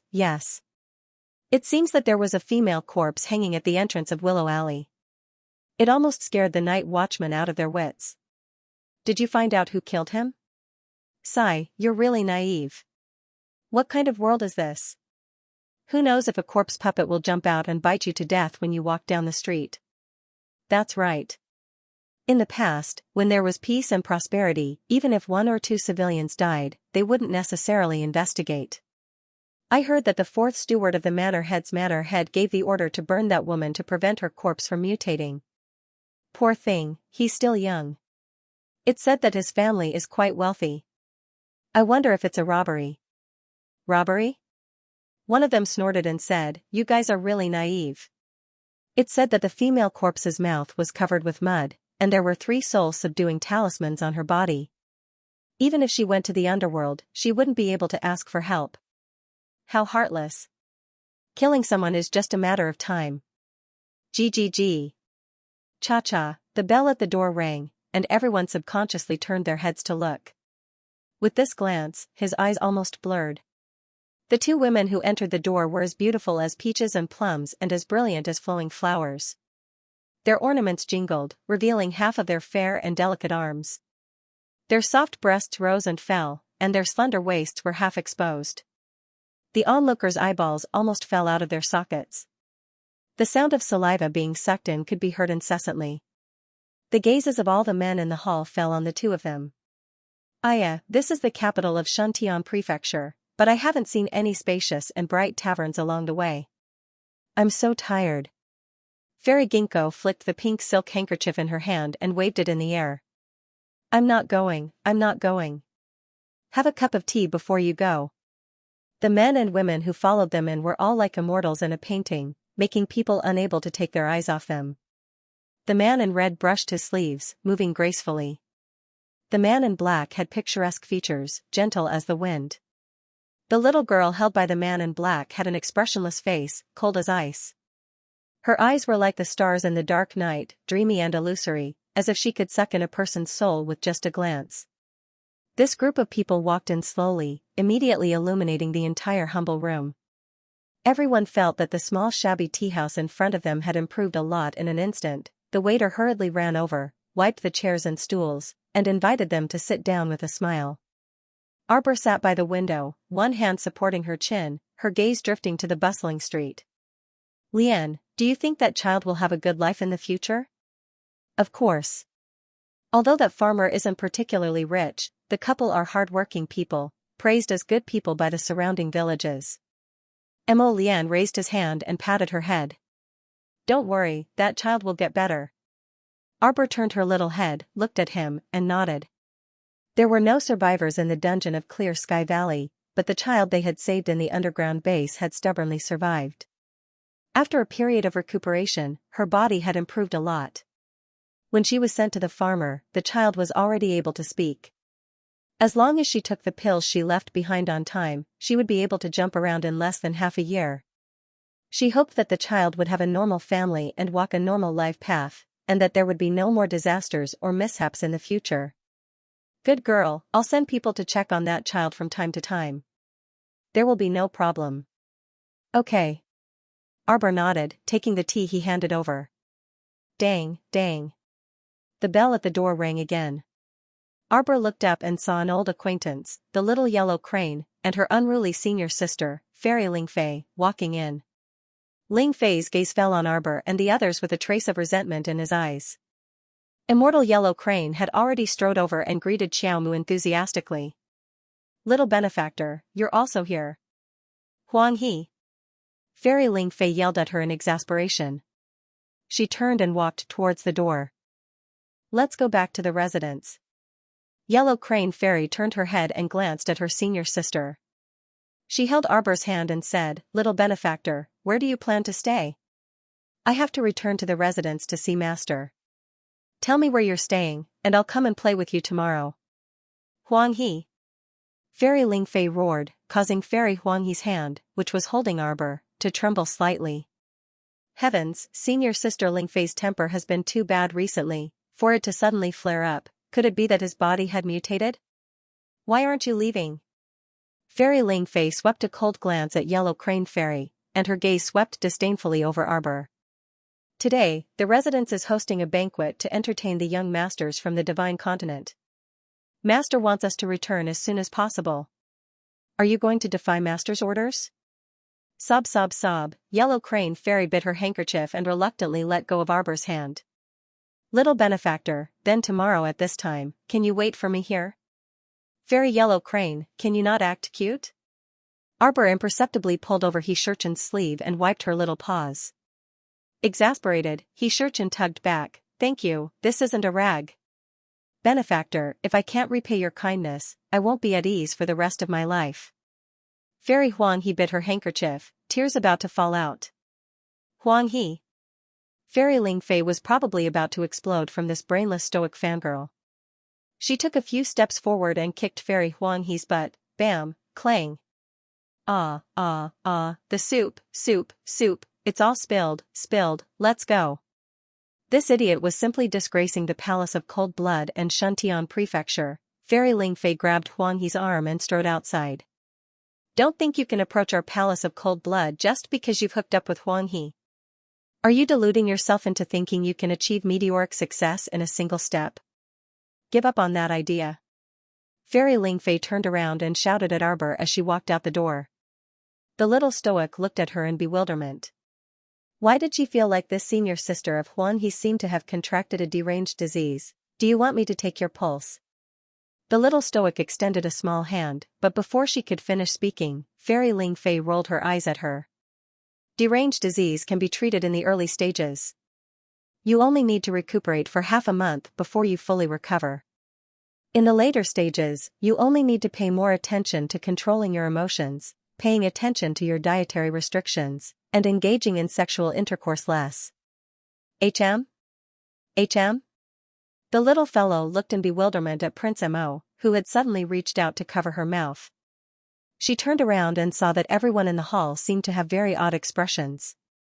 The venerable Peach Blossom Immortal even covered his forehead with his hand, exasperated. What did she say? Why did Fairy Lingfei's face and ears turn red and her nose puffed?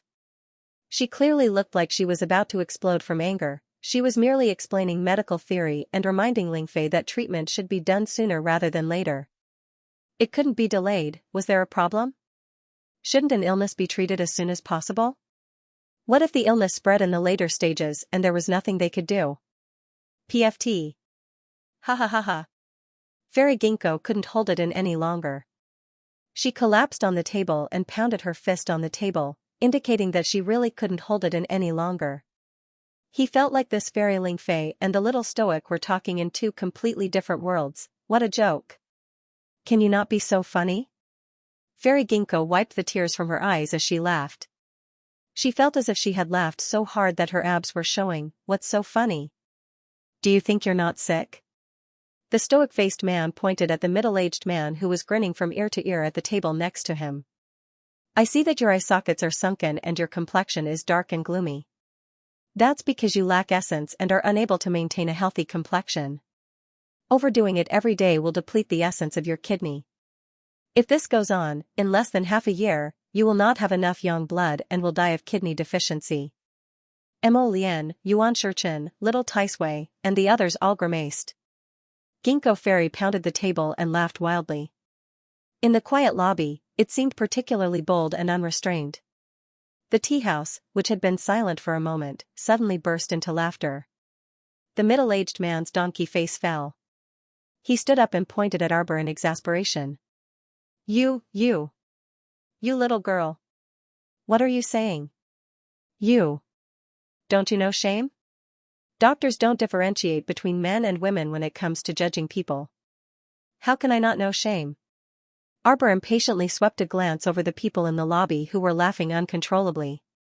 Was there something wrong with these people? What kind of joke did she say? She was properly pointing out someone's illness, yet she was ridiculed by the crowd.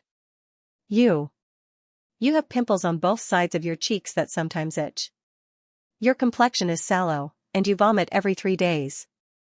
It's indeed a stomach ailment.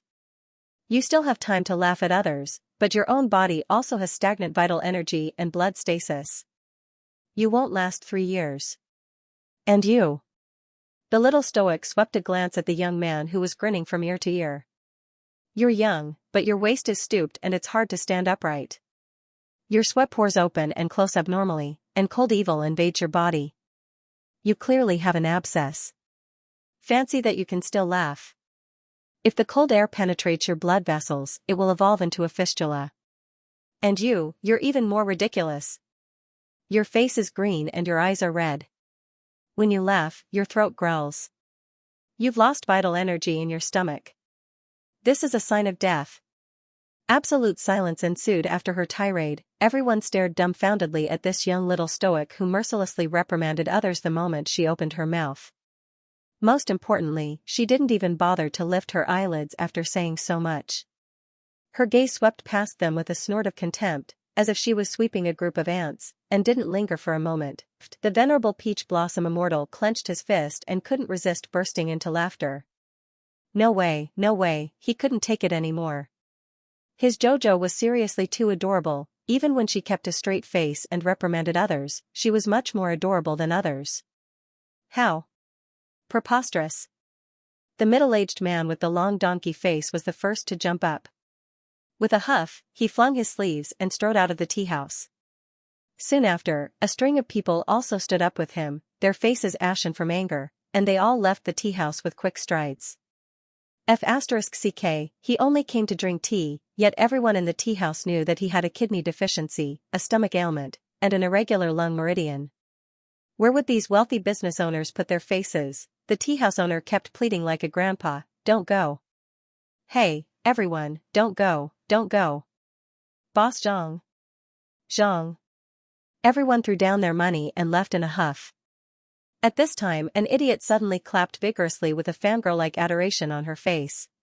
Her grape-like eyes stared intently at JoJo and said, "Little benefactor, you're so awesome. You know so much. Get lost." Fairy Ling Fei roared angrily.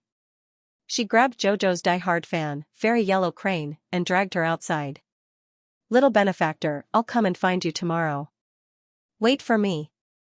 Hey, senior sister, don't pull me.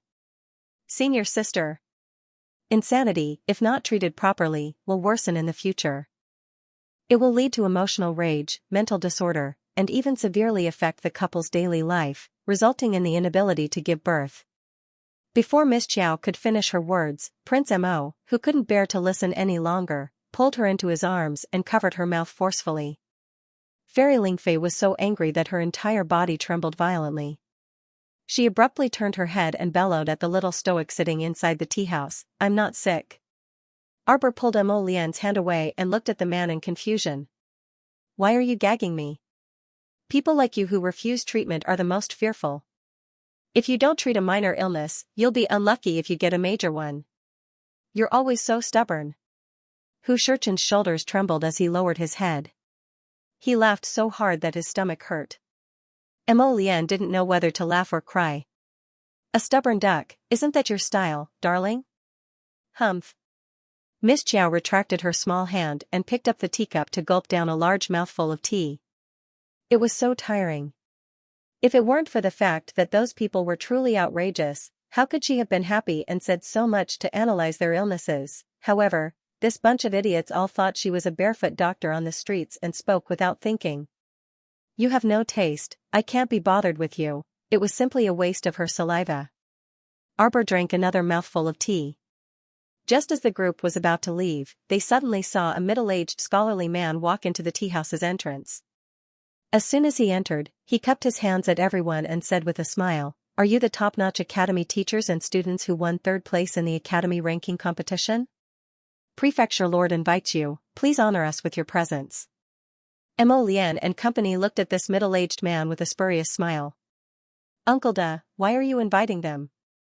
Fairy Lingfei was so angry that she wanted to vomit blood, but she had no choice but to walk back into the tea house when she heard his voice.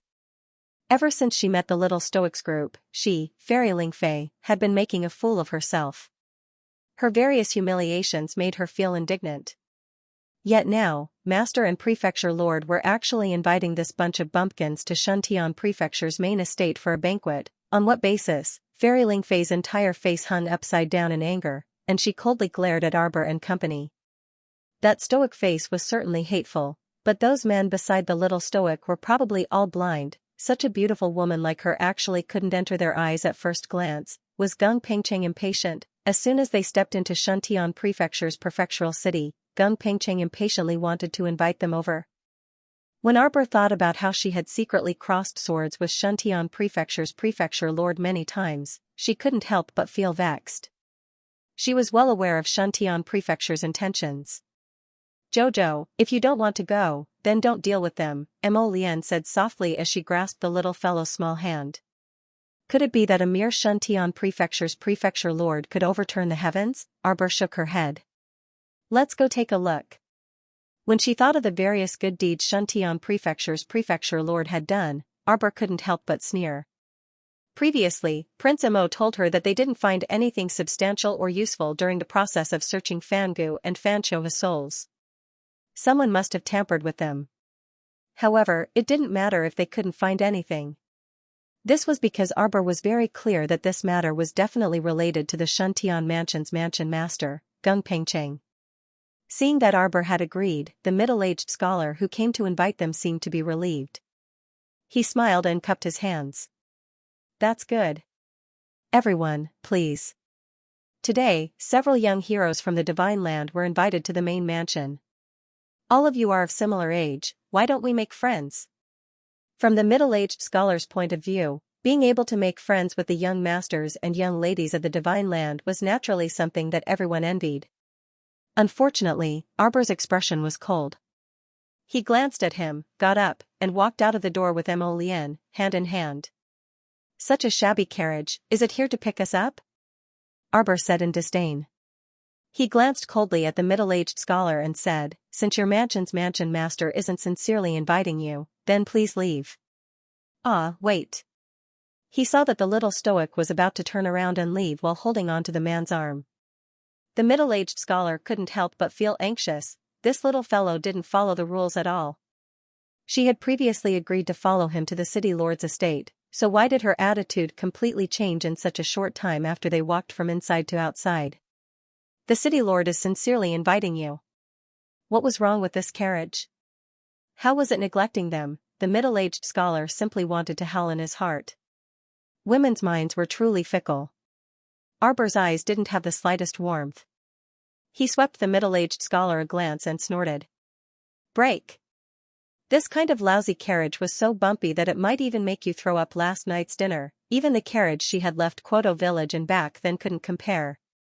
Fairy Lingfei stood behind Uncle Da and said resentfully, "We're only going to Shuntian Prefecture's main residence for less than a quarter of an hour, but you're making so many rude requests." Xiaomu harumphed and turned her small head away, no longer paying attention to Fairy Lingfei. Mo Lian held Arbor's hand. Just as they were about to leave, they heard the middle-aged scholar call out anxiously, "Wait, everyone, please wait." I'll have someone prepare a new horse and carriage. Miss, you'll definitely be satisfied. This scholar was truly helpless. These people were clearly centered around this stoic young miss. If this young miss left, not a single one of them would be left behind. Mo Lian's cold gaze swept over the middle-aged scholar's face, and she sneered, Gung Pengcheng is so considerate. Arbor knew very well what Gung Pengcheng was up to, and Mo Lian even more so. However, the two of them weren't afraid of getting into trouble. If Gung Pengcheng wanted to cause trouble, then he would have to weigh his own worth and see if he had the qualifications to cause trouble. Soon, a low-key and luxurious carriage with dark gold ripples appeared before everyone's eyes. There was more than enough space to accommodate 20 to 30 people. Thus, everyone filed in and sat in the same carriage. Upon seeing this, the little yellow crane also hurriedly squeezed in. It had originally wanted to squeeze in next to Xiao, but after being glared at by Crown Prince Mo's icy gaze, it immediately shrunk to the side listlessly, not daring to fight over the spot next to Xiao with that great sir. Fairy Lingfei, who was used to Fairy Yellow Crane's brainless fangirl, wasn't so angry now. However, she was just about to get into the carriage with a stifled feeling in her chest when Dao Wuji, who was sitting at the door, blocked her. Hey, the carriage is full. Don't come in again. Fairy Lingfei was instantly enraged, seeing that they were about to quarrel again. The middle-aged scholar hurriedly turned around and brought over a vigorous horse for Fairy Lingfei. Fairy Lingfei angrily leaped onto her horse and swung her whip. Everyone could only see the horse galloping away, kicking up large clouds of dust as if venting her anger. Sure enough, from the tea house to the Shuntian Prefecture's main residence, it took about 7 to 8 minutes. Everyone got off the carriage one by one and followed Uncle Da, who was respectfully leading the way in front, into the main mansion. They passed through the corridor and walked towards the main hall. Layers upon layers of houses were hidden between the mountains, rivers, and pavilions. Shuntian Prefecture's prefecture lord was holding a banquet for guests. Accompanying him was his wife, the current palace lord of the Palace of Heartless, Madame Feng. Pa. Arbor's group didn't expect such a wonderful show to be waiting for them as soon as they arrived in front of the reception hall. There was a row of 7 or 8 people tied up in front of the door. All of them were badly mutilated. It was hard for those young masters and ladies who were laughing and joking in the hall to still be able to eat. The Shuntian Prefecture's prefecture lord was too impatient to give them a show of strength. Prince Mo's lower lip curled slightly. Holding his little wife's hand, he led everyone into the main hall slowly. Arbor turned his head to take a look and suddenly stopped in his tracks. A trace of anger flashed across his face, and without any explanation, he slapped a burly man with his palm. This person was currently using his whip on a thin and weak servant. The whip was swung with all his might and vigor. It's the last day of the month. I'm here to rob a monthly ticket. Don't forget to vote when you pass by. Vote, vote, vote. Suddenly, the wind from someone's palm swept across his back, and the burly man couldn't help but stumble forward. He didn't have eyes and bumped into another person's whip. Immediately, his flesh was lacerated, and he howled miserably as he covered the whip marks on his face. For a moment, there was silence both inside and outside the hall. Because of this sudden scene, everyone stopped their random banter and looked over in surprise. Sitting in the main hall, the Shuntian Prefecture's prefecture lord and his wife respectfully accompanied them. They looked at Arbor's group with different expressions. The Shuntian Prefecture's prefecture lord, Gung Pengcheng, looked like a middle-aged man close to 50 years old. His temples were slightly bald, and he had thick eyebrows and big eyes. When he looked at Arbor, that kind of scrutinizing gaze was full of deterrence. Sitting beside him was the palace lord of the Palace of Cold Blood, Madame Feng. There were fishtail marks at the corners of her eyes, and there were several fine wrinkles on her neck. Although her makeup was very delicate, it couldn't completely cover the traces of age on her face. Instead, her pair of dark eyes appeared very delicate and bright. Arbor looked expressionlessly at the burly man who fell to the ground and covered his face as he cried out in pain. His fingers moved slightly, and a green vine drilled out from his wrist. With a swoosh, it cut the wooden stake in front of him. The vine swung, and a skinny figure was caught in the air. In the next instant, he pulled the dark and skinny 11-year-old boy to his side.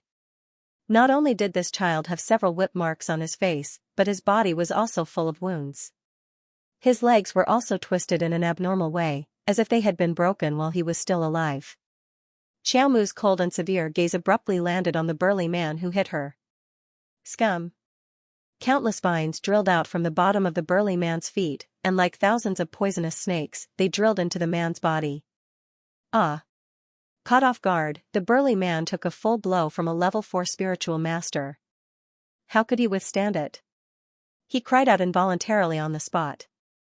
Shuntian Prefecture's prefecture lord, Gung Pengcheng, stood up and stretched out his hand. You must be a student from a top academy. If you have anything to say, please speak properly. Who am I? Don't you know? Manor head, why are you still pretending? Arbor coldly interrupted Gung Pengcheng's hypocritical words.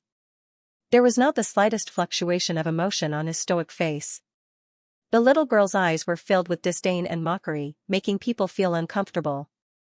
However, Gung Pengcheng forced himself to endure it, and said with a fake chuckle, Miss seems to have some misunderstanding about this manor head. Crack. The burly man who was originally hanging on the brambles suddenly fell from above and landed heavily on the ground, interrupting Gung Pengcheng's words. The hall was dead silent. Manor Lord Gung's eyelids twitched, and he felt a little angry. This little girl was too bold. As expected, it was completely consistent with the news that his subordinate had sent him a few days ago. What an arrogant, despotic, and spoiled brat. Originally, he wanted to give them a small show of strength, but who would have thought that before he could do so, his subordinate would be killed on the spot. Damn it. Gung Pengcheng's face instantly darkened, and he looked at Arbor with a slightly angry expression. What are you doing? Arbor was too lazy to pay attention to him. She placed the thin, dark-skinned child on the ground and reached out to treat the injury on his broken leg. Hee hee. At this moment, a well-dressed young man walked down from above Gung Pengcheng. His appearance was delicate and handsome, but his chin was very sharp and thin, and his skin was too white. He seemed to be sick all year round. He was dressed in a long white robe that appeared somewhat transparent under the sunlight. One could vaguely see a lake blue high-collared inner robe inside, and a few lotus flowers were embroidered on the side of his neck with golden thread. Although his clothes were very luxurious, this young master's eyes looked very listless, as if he would faint in the next second. Mo Lian raised her eyebrows. Although this was the first time she saw this person, his appearance matched with a person in the book of relatives and friends in the divine land in her mind. Prince Jianping's heir, Mo Kuan. Prince Jianping was Imperial Father's youngest brother and lived in the divine land's capital all year round.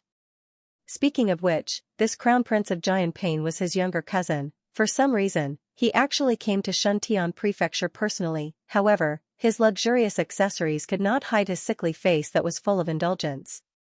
The vassal prince of Jianping, Mo Kuan, walked down the steps step by step. When he arrived in front of Xiao Mu and Mo Lian, he sized Xiao Mu up from head to toe.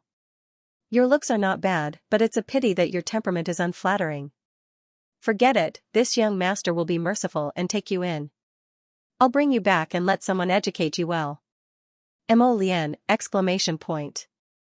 Hu Shichen, Little Taisui, Dao Wuji, and the others all looked at Prince Jianping's heir as if they were looking at an idiot. Was this person tired of living? Couldn't he live properly?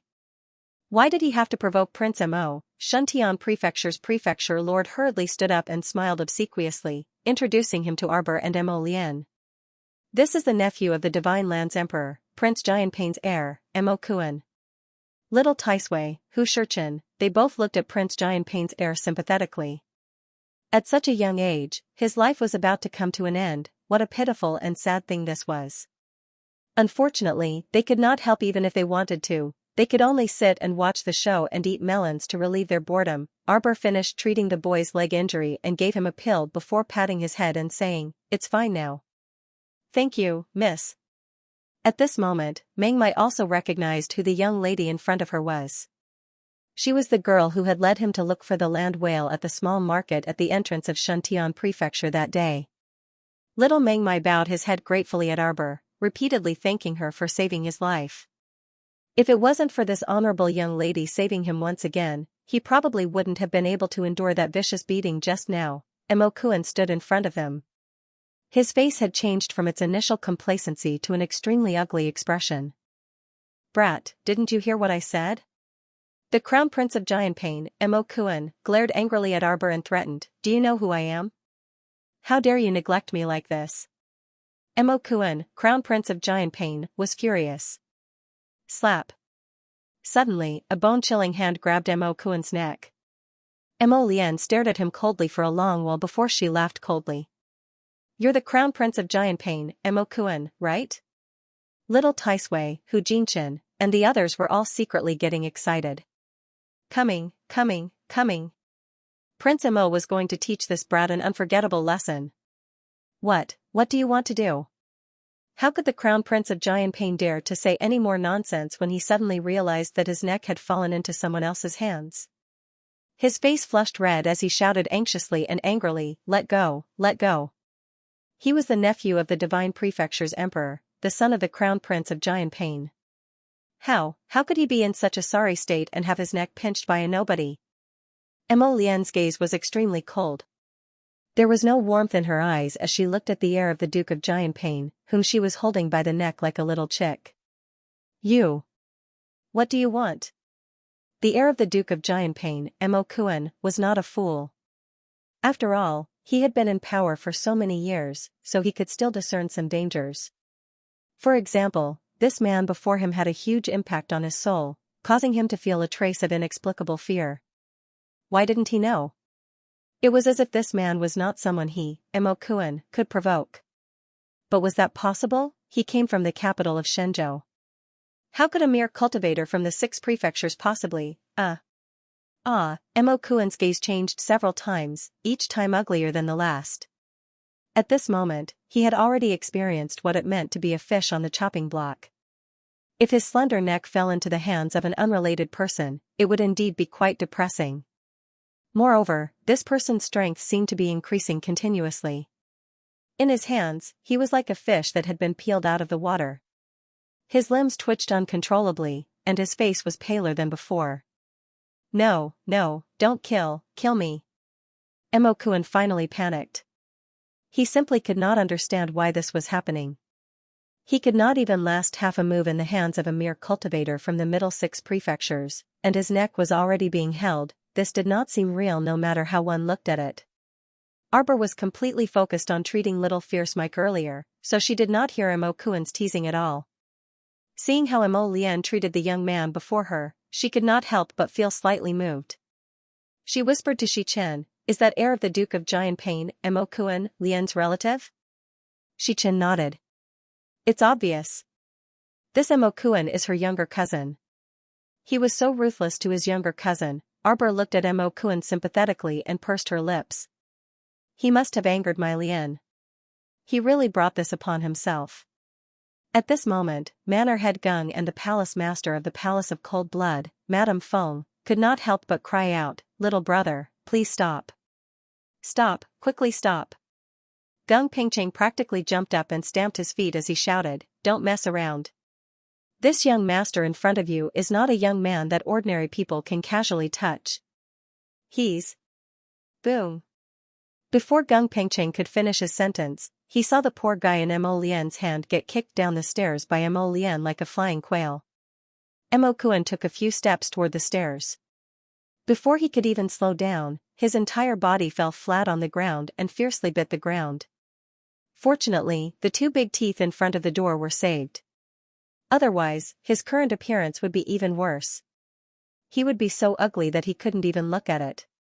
Shocked, Manor Lord Gung hastily stood up and signaled the maidservants around him to swarm forward and help Mo Kuan up. Your Highness! Your Highness! Everyone scrambled to help the Crown Prince of Xianxia up from the ground.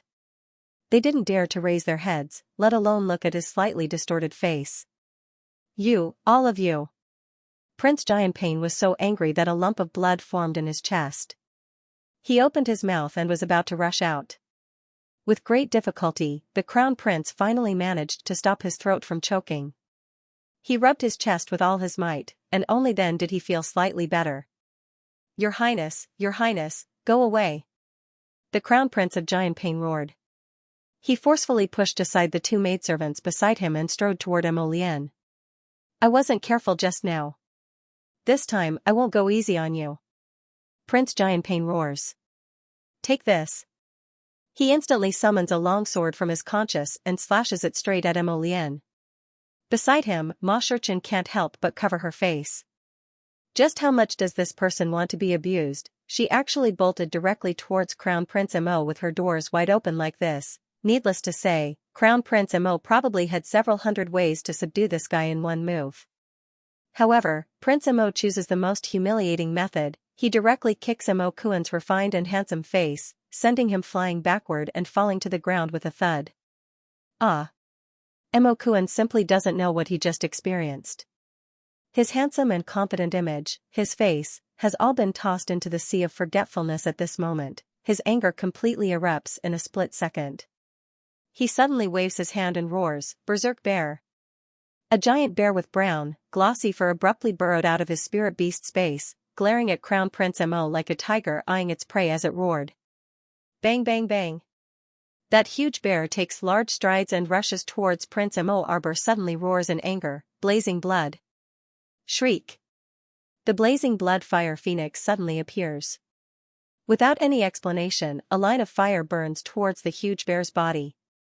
They actually dared to bully her Lotus with numbers, they're simply tired of living. Arbor lightly flings his hand, and the little white snake on his wrist starts to swim. Its body gradually lengthens, and it suddenly opens its huge mouth, revealing its sharp fangs. That huge snake's head is already in front of Prince Pain, and its huge mouth is aimed at his small and handsome face. It's as if it only needs to swallow him whole into its stomach. A certain prince is so frightened that his legs go soft, and he sits on the ground with a thud. His eyes are filled with fear as he stares deeply at the white snake in front of him.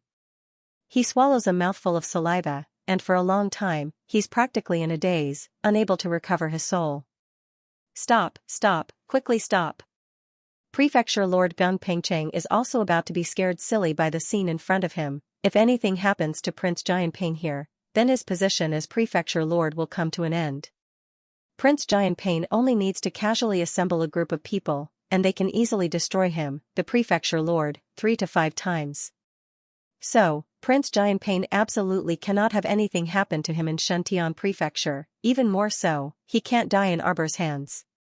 Stop. Gung Pengcheng jumped up and quickly walked down the steps. He was just about to flick his sleeve across Xiaomu's palm. A terrifying force flew towards him, blocking all the spiritual energy he had used. Bang! The little white snake shakes its head and hits, instantly sending Prince Pain, who's almost pissing his pants, flying. Arbor leaps into the air and flies in front of Prince Pain. He glances at him coldly, then reaches out and takes back the little white snake. Prince Mo has also floated to Arbor's side at this time. Relative? Arbor turns to look at the Crown Prince to confirm.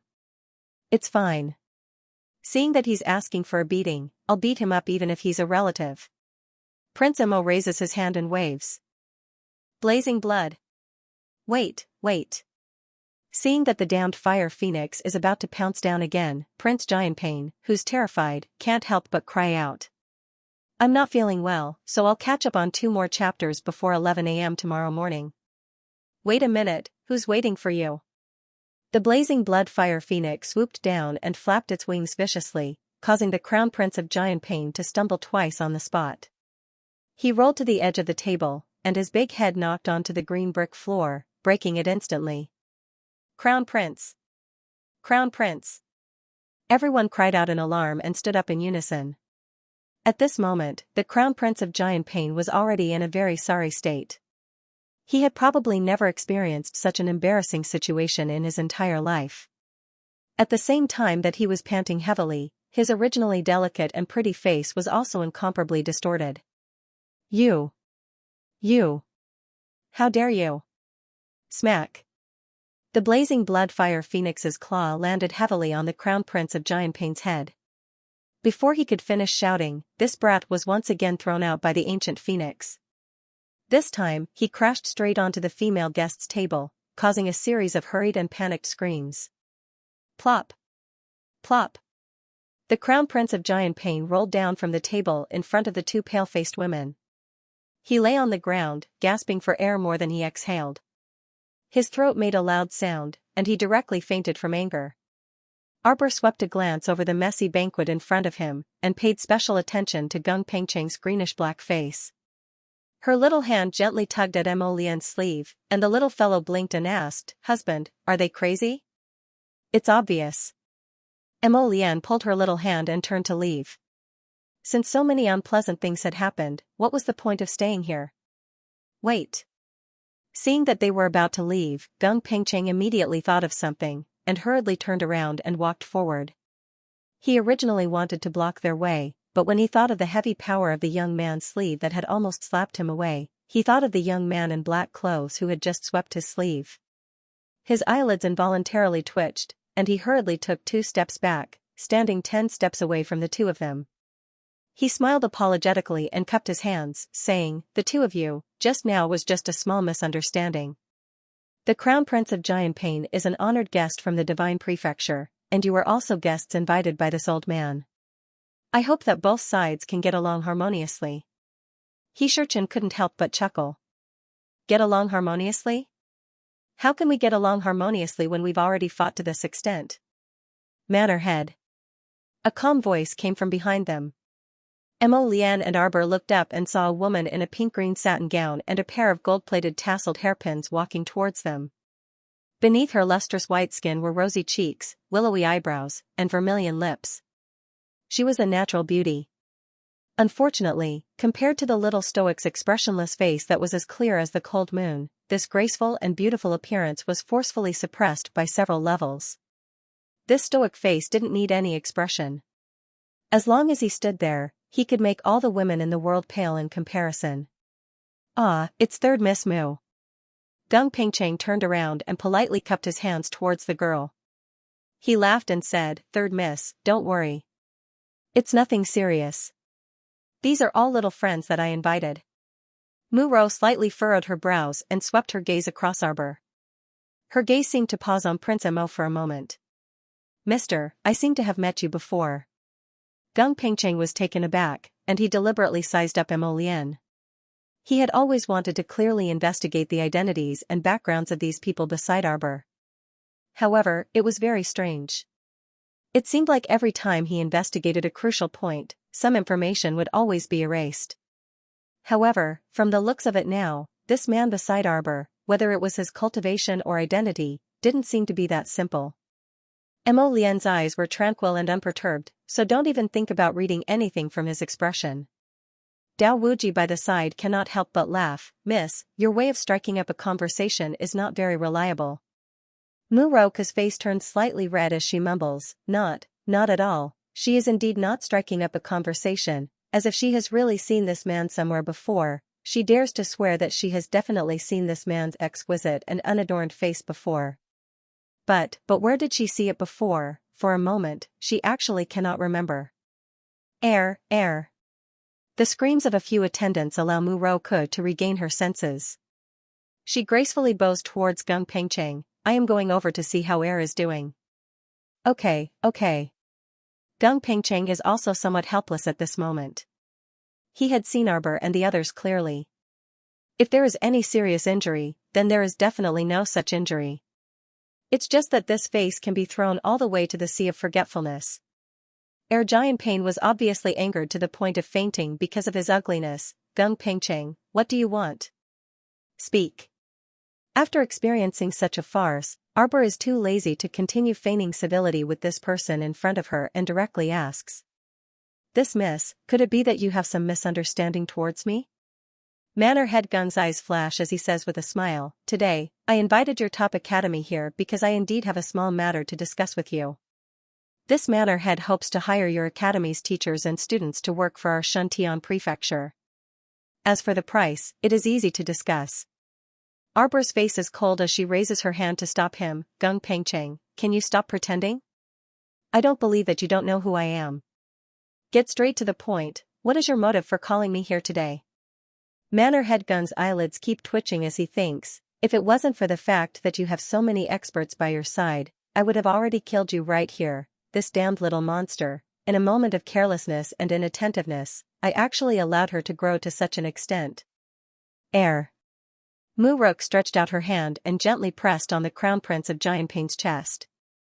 She helped the Crown Prince of Giantpain, who had let out a long sigh of relief, sit up. Is the Crown Prince all right? The Crown Prince of Giantpain stared blankly for a moment before he suddenly thought of something. His entire face turned gloomy. Where are they? Are you all dead? Mo-kun shouted angrily. Can't you take him down for me? Everyone looked at each other in dismay. Their hearts were in turmoil. Just now, that stoic-faced little girl summoned an ancient fire phoenix and a white snake with a wave of her hand. Even the air wasn't a match for the little girl and her group. What could these small fries do if they were to rush up? In the end, he still ended up being beaten up, and Mo-kun did not care what these people were thinking. He kicked the butt of one of his confidants. Go. If you can't hold it, then chop it off for me. I'll take responsibility if he dies. Wait. An idea flashed through Muroka's mind. She suddenly jumped up and stood in front of the numerous attendants, shouting loudly, No, you can't do it. D***it, she remembered now. She had seen this handsome man somewhere before. In the palace, that day, when the emperor was choosing a consort for the crown prince, she had walked past a pavilion and caught a glimpse of the crown prince's portrait. Tall and slender, elegant and natural. It was as if the myriad of words in the world were unable to describe the man in the portrait. The Divine Province's Crown Prince, Mo Lien, supplement to yesterday's 2 chapters tonight's update. Muro-ku, what are you doing? The Crown Prince of Giantpain glared at Muro-ku, his eyes almost reflecting substantial killing intent. This woman actually dared to disobey him in front of everyone. He was the Crown Prince of Giantpain, someone with such a noble status. How could a mere daughter of an aristocratic family like her casually disobey him? Truly a bastard. The Crown Prince of Giantpain glared coldly at Muro-ku. You better give me a reasonable reason. Otherwise. Muro-ku quickly walked forward and hurriedly came to the Crown Prince of Giantpain's side, whispering into his ear. Mo-kun's expression changed slightly. He raised his head to look at Arbor and Mo Lien, then turned to look at Muro-ku and asked in a low voice, Is this true? The Crown Prince of Giantpain had always been an ignorant and incompetent hedonistic son. He had been used to eating, drinking, and playing since young and had never cared about the country's political affairs.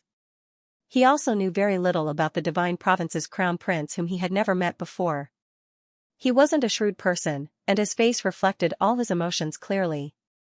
Muroka's words indeed made him feel very surprised. However, absolutely true. Muroka nodded and said, Ku-er's words are all true. There is absolutely no falsehood.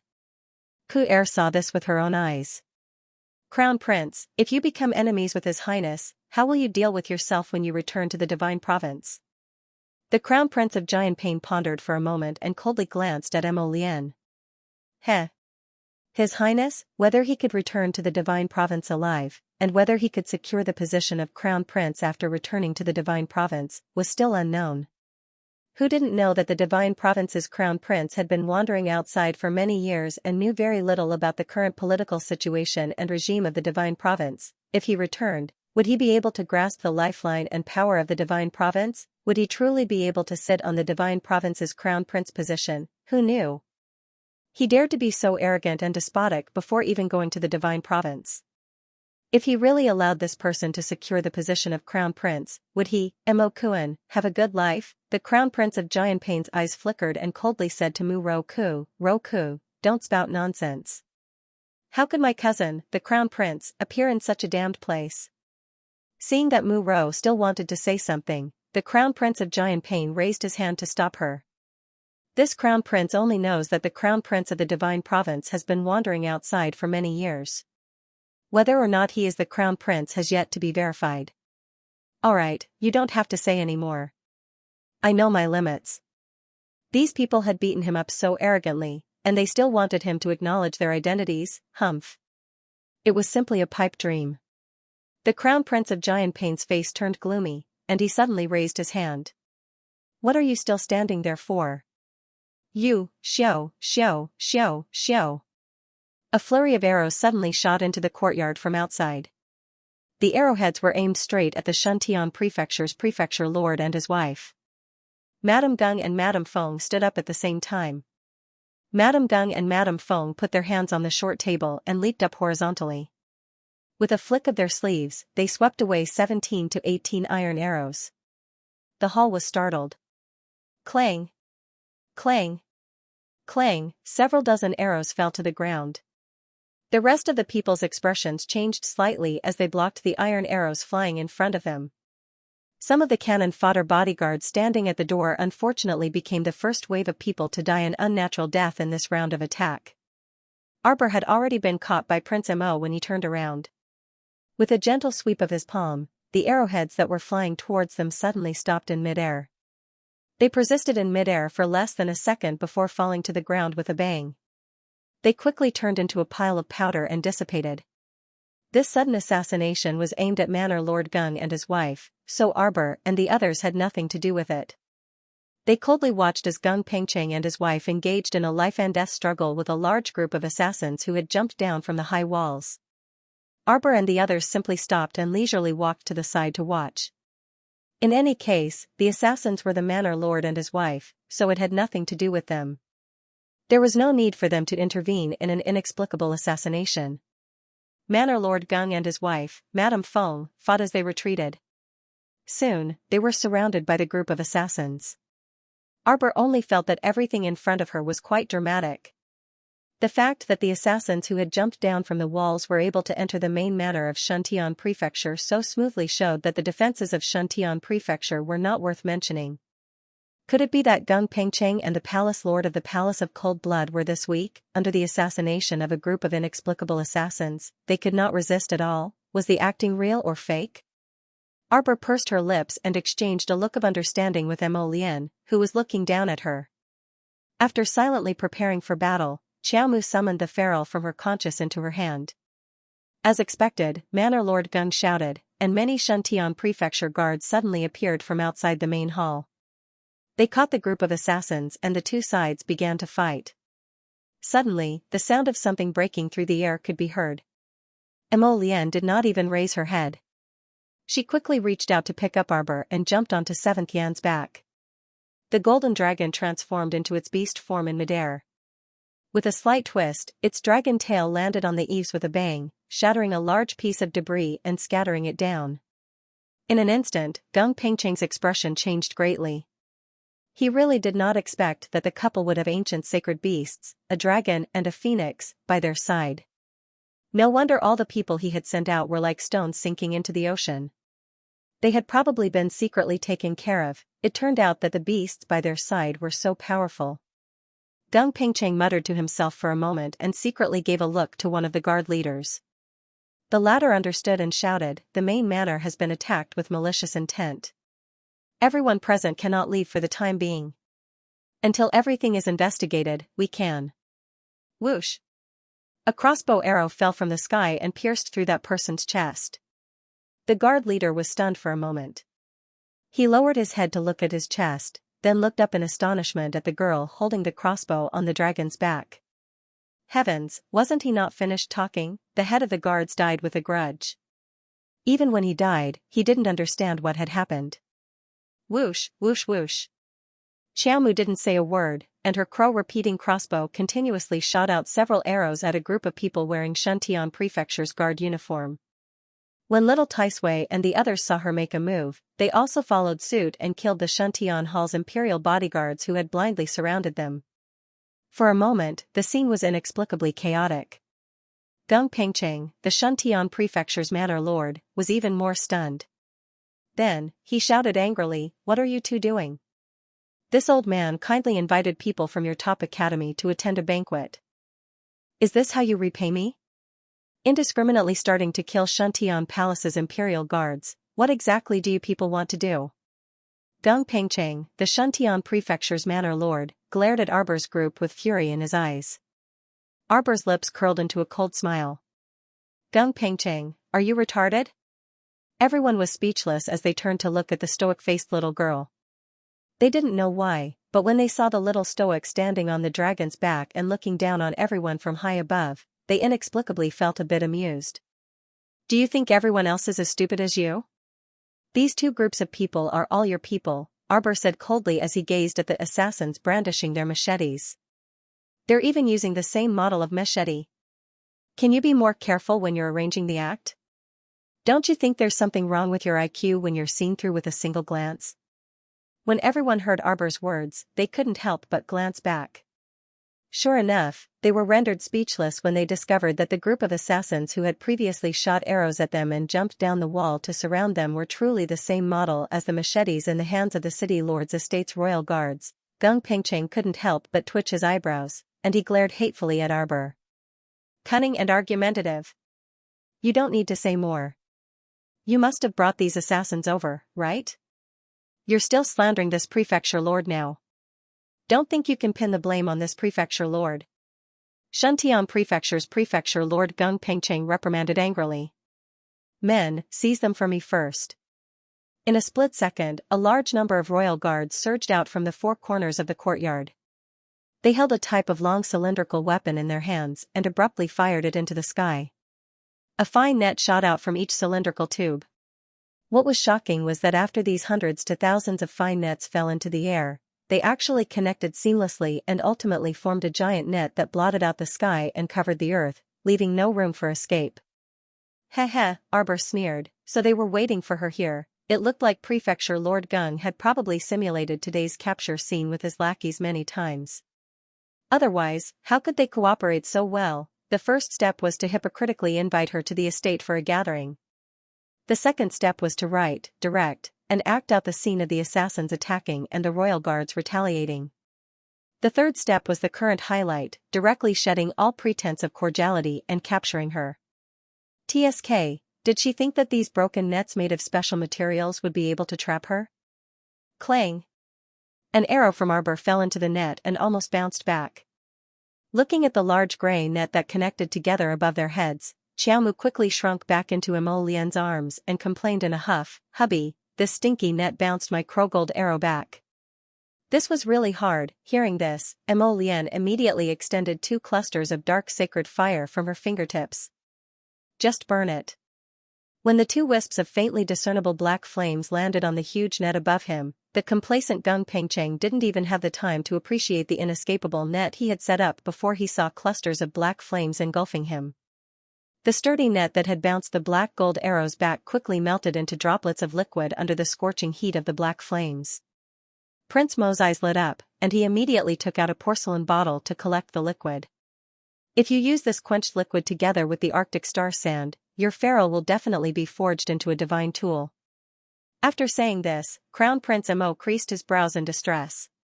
It's just that my bronze furnace is a bit too shabby and can't support the forging of a divine weapon. It might explode halfway through the forging process. The little fellow hurriedly asked, "Do you have any good forging furnaces?" If you want a good forging furnace, the Forgetting River furnace is the best. Wait. It's a pity that it's said to be buried in the secret realm of the Sea of Forgetfulness. How many people have entered the secret realm of the Sea of Forgetfulness and returned empty-handed? Emo Lian sighs with emotion, then says, "The second-ranked refining furnace, the heavenly forging furnace, is now in the hands of an extremely famous divine weapon master in Divine Prefecture. Presumably, he's also unwilling to give it up." Arbor blinks. Who is that person? It's said that he's a descendant of Xuanji. Emo Lian shakes her head. Very few people have seen him. He's a guy who appears and disappears unpredictably. Usually, he lives under the snowy mountains near the Sea of Forgetfulness, and his whereabouts are hard to find. Oh. Arbor calculates in her heart, then can't she drag him out and beat him until he gives up on the heavenly forging furnace? After all, even Emo Lian says that person's whereabouts are a mystery. It seems that finding him will be a difficult matter. Then, we can only look for him again. Is there no divine weapon similar to the heavenly forging furnace? There is, but I reckon that we'll have to go to Divine Prefecture's Ghost City to take a look. Emo Lian winks at her. Wife, after we go back together, you have to accompany me to buy it. The things in the Ghost City are expensive. Sometimes, even a small forging material can be sold for a sky-high price. No problem. Arbor nods her head, with an "I'll pay" look. She raises her little paw and pats Emo Lian's chest. When the time comes, I'll definitely buy you the best forging furnace. Emo Lian reaches out to hug the little guy, rubbing her face. Jojo is so good. And Gung Pengcheng, who's glaring at them from below, is probably already bursting with anger. How can there be such a shameless person in this world? Not only does he use a strange kind of fire to roast her giant net, but he also collects all the liquid after the roasting, and steals it as his own. Such a bad habit is not worth mentioning. The most shameful thing is that in this tense fighting situation, this adulterous couple actually has the face to chat and laugh with him above. Disgusting, simply shameful, Gung Pengcheng roared, release the arrows. This time, they didn't conceal themselves anymore. The row of black-clothed assassins from before all flashed the bows and arrows at their waists. With a flurry of arrows, they shot towards Xiao Mu and company like a rain of arrows. This batch of arrows contained extremely powerful spiritual energy. When they were fired, little Taisui, the venerable peach blossom immortal, and the others could sense it. However, these arrowheads, which were full of spiritual power, were like children's toys in front of them. They were caught in their hands, and with a light twist, they fell to the ground. Damn it! Gung Pengcheng's eyes were green with anger. Set up the formation. After a furious roar, the large number of assassins and guards on the field mixed together and slowly set up a large formation. The venerable peach blossom immortal, little Taisui, and the others had already leaped into the air. They stepped on the backs of everyone's heads and leaped into the air. Tisk, I'm not going to play with you anymore. Yuan Shichen looked at the people below with a smile. With a flick of his sleeve, it was as if peach blossoms filled the world. Everyone seemed to be in a sea of pink flowers, and their eyes were filled with slowly falling peach blossom petals. This scene was so beautiful that it mesmerized their hearts. For a moment, even the palace master of the Palace of Cold Blood, Madame Feng, was stunned. She stopped and stared blankly at the scene of dancing petals filling the sky. Until, a blood-curdling scream came from someone's throat, which was bubbling with blood. Madame Feng was shocked and immediately recovered. She hurriedly activated her defensive barrier and cried out, "Be careful." How was this a beautiful peach blossom rain? It was clearly a peach blossom massacre that took people's lives. The stench of death permeated the air, causing everyone to feel suffocated in an instant. These peach blossom petals were like sharp weapons, falling piece by piece, cutting open everyone's bodies.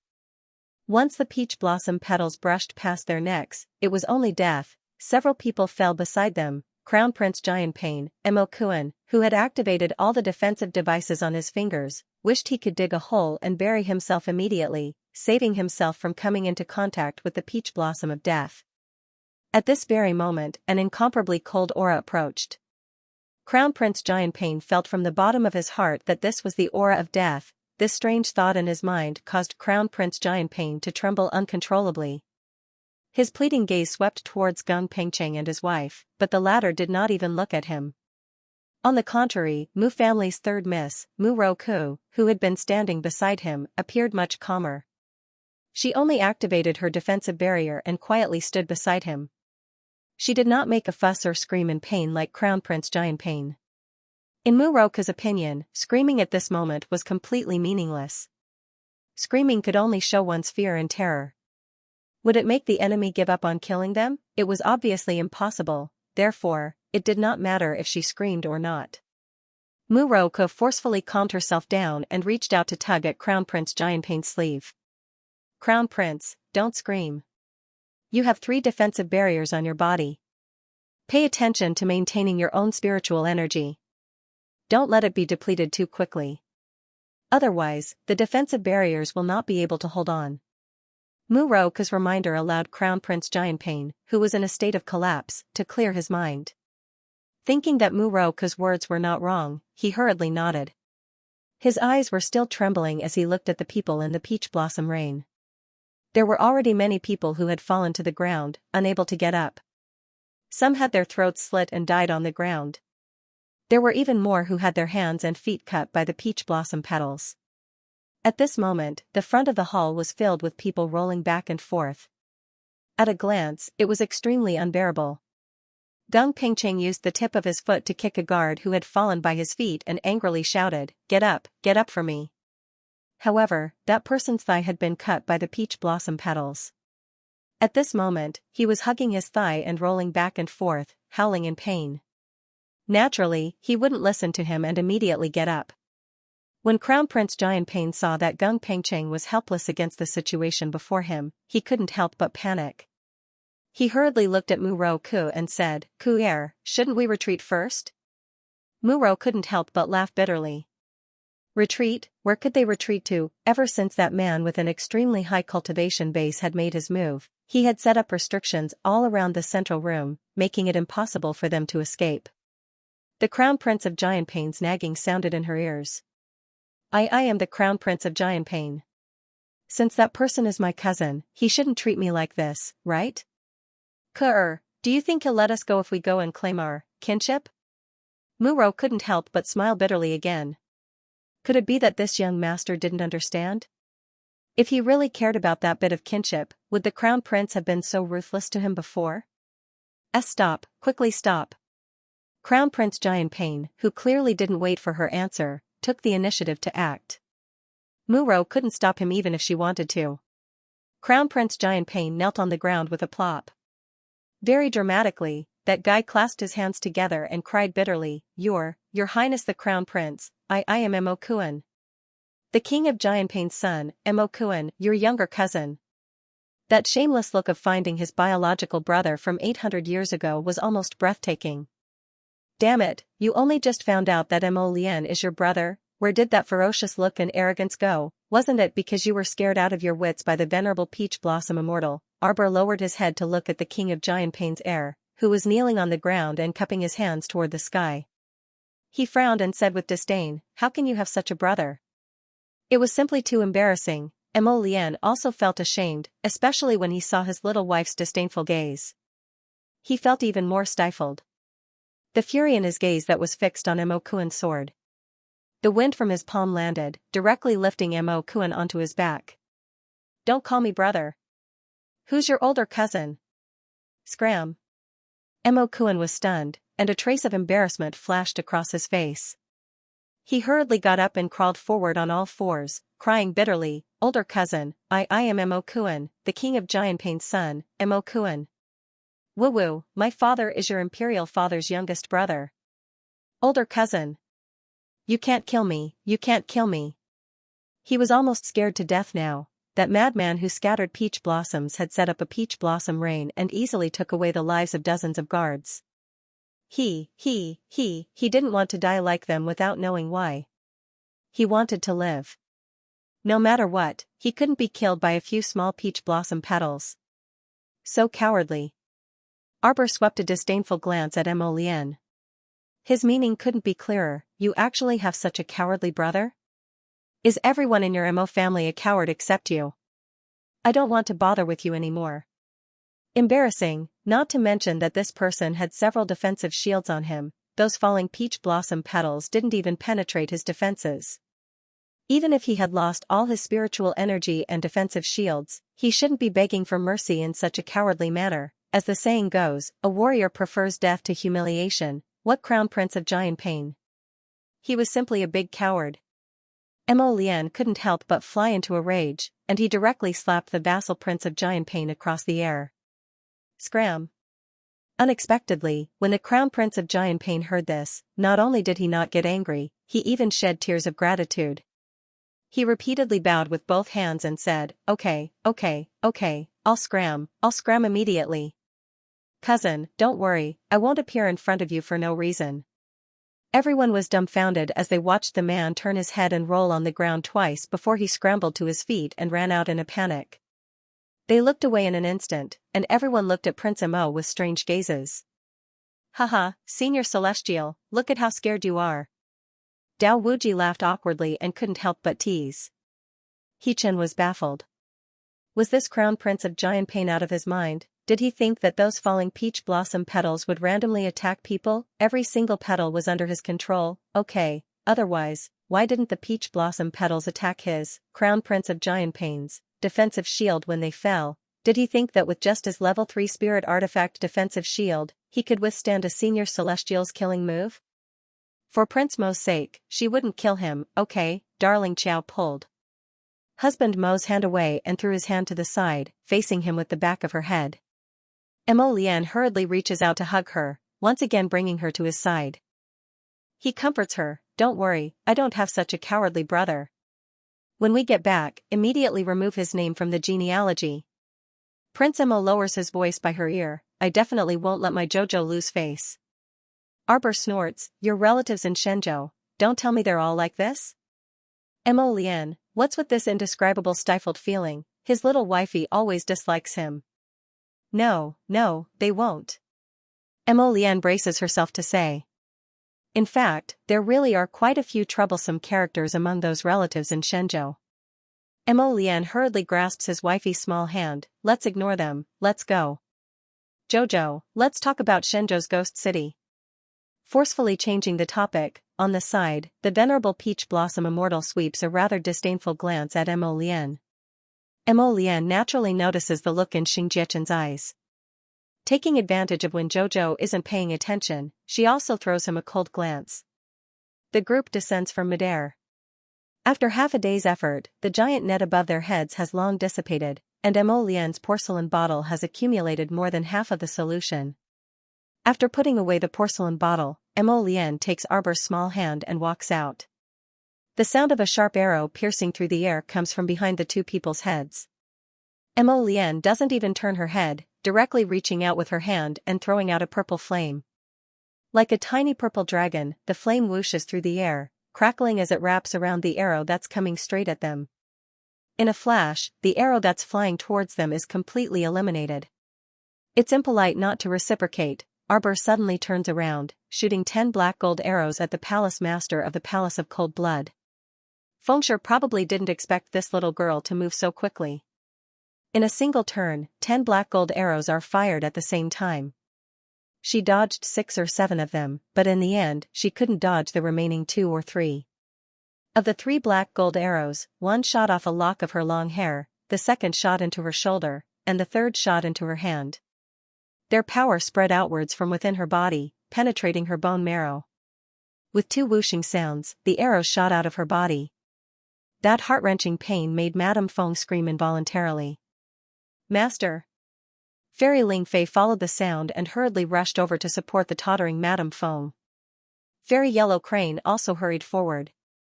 Just as she reached out to help Madame Feng, Fairy Ling Fei slapped her hand away. Get lost. Don't touch Master, Fairy Ling Fei rebuked angrily. Isn't that woman your benefactor? Friends? Did you see that? She was so ruthless to her master. If you are still Master's disciple, then pick up the sword on the ground and fight her with your life. Immortal Huang He's lips quivered as she gazed at Xiaomu in bewilderment. Little benefactor. You're still calling her benefactor. Fairy Ling Fei rebuked angrily, kicking her back. Are you an idiot? She's already made a move on Master. Senior sister, there must be some misunderstanding. Misunderstanding my ass. You and I both saw with our own eyes that woman hurt Master to this extent. Arbor glanced coldly at Fairy Ling Fei. Seeing little Yellow Crane look over, he gave a rare explanation. Your master shot us in the back. That arrow was imbued with divine power, Emo Lian said coldly. If he hadn't been by his wife's side just now, she would have suffered greatly from the divine power on the arrow. Fairy Yellow he looked at Madame Feng with a distressed expression and then looked up at Fairy Ling Fei. She hastily grabbed her sleeve and shouted, Why? Why did Master shoot arrows in the back? Shut up. Fairy Ling Fei angrily flung her hand away and reprimanded, You believe what others say? Did you see Master shoot arrows in the back with your own eyes? Fairy Yellow he drooped her head and reached out to help Madame Feng up, but Fairy Ling Fei slapped her hand away. How dare you be so arrogant in Shuntian Prefecture? What kind of background do you have? Fairy Ling Fei snorted angrily. Regardless of your background, anyone who dares to make a move in my Shuntian Prefecture and injure our family's mistress will die. Shuntian Prefecture's prefecture lord also had a gloomy expression as he stood behind them with his hands behind his back. The entire Shuntian Mansion's main hall was now densely surrounded by layers upon layers of Shuntian Mansion's guards. At a rough glance, Shuntian Prefecture actually mobilized more than 1,000 people. Prefecture Lord, let's talk nicely. Third Miss Mu Ro pursed her lips and suddenly walked to the center of the main hall with a flick of her sleeves. She stood in front of Arbor's group and bowed to Gun Pengcheng. Prefecture Lord, you must have heard what Prince Jianping said just now. This is His Highness Mo Lian, the Crown Prince of Shenzhou. You can't do this. Quickly withdraw your troops. Don't let the misunderstanding continue to grow. Mu Rou gave Shuntian Prefecture's Prefecture Lord Gung Pengcheng a fierce look and transmitted her voice. If His Highness the Crown Prince is harmed in any way, you won't be able to bear the consequences of the Emperor's anger. Besides, it looks like you're no match for the Crown Prince's group at all. Why do you have to forcefully detain him and make both sides suffer instead? Just now, the Crown Prince of Jianping was making a ruckus so loud that everyone knew about it. The Shuntian Prefecture's Prefecture Lord, Gung Pengcheng, naturally saw that obsequious appearance of his. He already knew why it was so difficult to find information about the people around Arbor. It turned out that the black-robed young man was His Highness the Crown Prince of Shenzhou. And what he found was only the identity of Mo Kingdom's Crown Prince on Sikong Planet. Gung Pengcheng naturally didn't care about the Crown Prince of a lower star region country. Of course, he was also puzzled as to why the Crown Prince's cultivation was so high. However, when he investigated further, he found nothing. Unexpectedly, this person was actually the Crown Prince of the Divine Land. Gung Pengcheng took a deep breath. He felt that he had to sort out his thoughts at this moment. Forget it.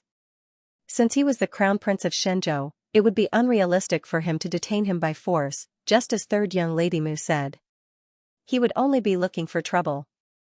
Gung Pengcheng's old face was taut as he waved his hand to order the rows of Shuntian Hall guards in front of the lobby to retreat several tens of meters. Mo Lian, Arbor, Yuan Shurchen, Little Taisui, and the others were all standing there, staring at the manor head with different expressions. Manor Lord. Fairy Lingfei couldn't help but call out, "Are you going to let it go just like that? What about Master's injuries?" The palace master of the Palace of Cold Blood hadn't been unconscious for long. She had already woken up and was looking at her husband, Gung Pengcheng. Gung Pengcheng muttered to himself for a moment before saying, "Lingfei, this matter is mostly a misunderstanding. It was chaos when we fought just now, and your master was injured for some reason." Fairy Lingfei clenched her fists tightly. She wanted to say something else, but Madame Feng pressed her hand down and restrained her anger. "Let's drop this matter." Gung Pengcheng thought for a moment and waved his hand. Madame Feng coughed lightly and stopped talking. Arbor sized her up and didn't say anything. She just raised her hand and tugged at the Crown Prince's sleeve. Mo Lian looked down at her with a smile. "Okay." Arbor nodded with satisfaction. Mo Lian looked up at Gung Pengcheng and said with a faint smile, "Principal Gung, may I have a word with you?" Gung Pengcheng was stunned. He wanted to refuse, but when he thought of her identity as the Crown Prince of Shenzhou, he felt that if he refused, she wouldn't let it go easily. So he walked over helplessly and followed the Crown Prince and Arbor into the inner room. "What does your highness want to ask?" Before Gung Pengcheng could finish his sentence, he was horrified to find a cluster of black fire floating in front of him. It was only for a moment, but it almost ignited his eyebrows and eyes. Gung Pengcheng was furious. He was about to explode when he realized that the world in front of him had changed. In an instant, he was in a completely different environment. The Crown Prince of Shenzhou in front of him was gone. Arbor stood in front of him with a transparent onion head baby standing on her shoulder. Beside his calf, there was a small, squarish lump of earth. It looked very strange, and on the lump of earth, there was a pair of black bean-like eyes. At this moment, it was blinking and looking at him. Gung Pengcheng was a little surprised. He looked back and forth and was almost stunned by the expanse of peach trees in front of him. This is? Roar. A giant snow leopard suddenly jumped out from behind and pounced, almost crushing him to the ground. "You? This?" Gung Pengcheng had a very bad feeling in his heart at this moment. Could it be that this damned girl had a grotto heaven immortal abode and land of inheritance? Was that why she suddenly seemed to be out of their control all these years? Like a wild horse out of its reins, she galloped further and further away. He was also shocked by her silent growth. Could it be like this? Arbor. You have the secret of the grotto heaven immortal abode. If the world finds out. Arbor suddenly smiled at him. Her eyes, which were already clear and bright like the moon, now looked even colder. Do you think you can leave this place alive? Don't be too arrogant. Ah. Before Gung Pengcheng could finish his sentence, he felt a heavy slap on his back. His entire body flew forward uncontrollably, and fell to the ground with a bang. Just as he opened his mouth and was about to spit out a mouthful of blood, he was pulled into the air by Arbor's will. His entire body was wrapped in a mist. As for the blood he spat out, it dyed the mist barrier in front of him red. Arbor said with a look of disgust, "You almost dirted my paradise." Master Silver, don't worry. Dian won't let his stinky blood dirty our land." Only at this moment did Gung Pengcheng feel how small he was. It was as if in this place, all of his actions were restricted. Even his spiritual energy was restricted by a terrifying pressure. He didn't know that this was the pressure of the small tree and that the entire star field was formed by the small tree. In the star field, no one could touch Arbor. In this star field, Arbor was a godlike existence. Gung Pengcheng only thought that all of this was Arbor's doing. At this moment, he felt an inexplicable sense of danger and couldn't help but tremble slightly. "Manor Lord Gung, you should feel honored. After all, as an enemy, you are the first person to enter my star field. Ordinary enemies can be dealt with outside. As for you, you are naturally different from them," Xiaomu stated dryly. "In my eyes, you are a very special enemy." Gung Pengcheng inexplicably shuddered. He was wrapped in a cloud of water mist, and no matter how he struggled, he couldn't break free. He floated in the air, looking down at Arbor with some surprise, and cried out involuntarily, "Arbor, what did you do?" Under Arbor's signal, Dian waved its transparent little arm and pulled him down from the air. He was still wrapped in the thin transparent water membrane, but the water membrane in front of him was clearly dyed red by the blood that Gung Pengcheng spat out. "Are you an idiot? How dare you speak such nonsense in Master Silver's place, and speak disrespectfully to Master Silver?" The little water child waved its chubby little hand and snorted, "Answer my Master Silver's question properly, or I'll kill you right now." "Joe, Arbor." "Paw." The snow leopard stretched out a paw and slapped the water ball heavily. So everyone only saw Gung Pengcheng, who was wrapped in the water membrane, fiercely bounce on the ground, and jump high up. Gung Pengcheng only felt that under this slap, his internal organs turned upside down, and he was in indescribable pain.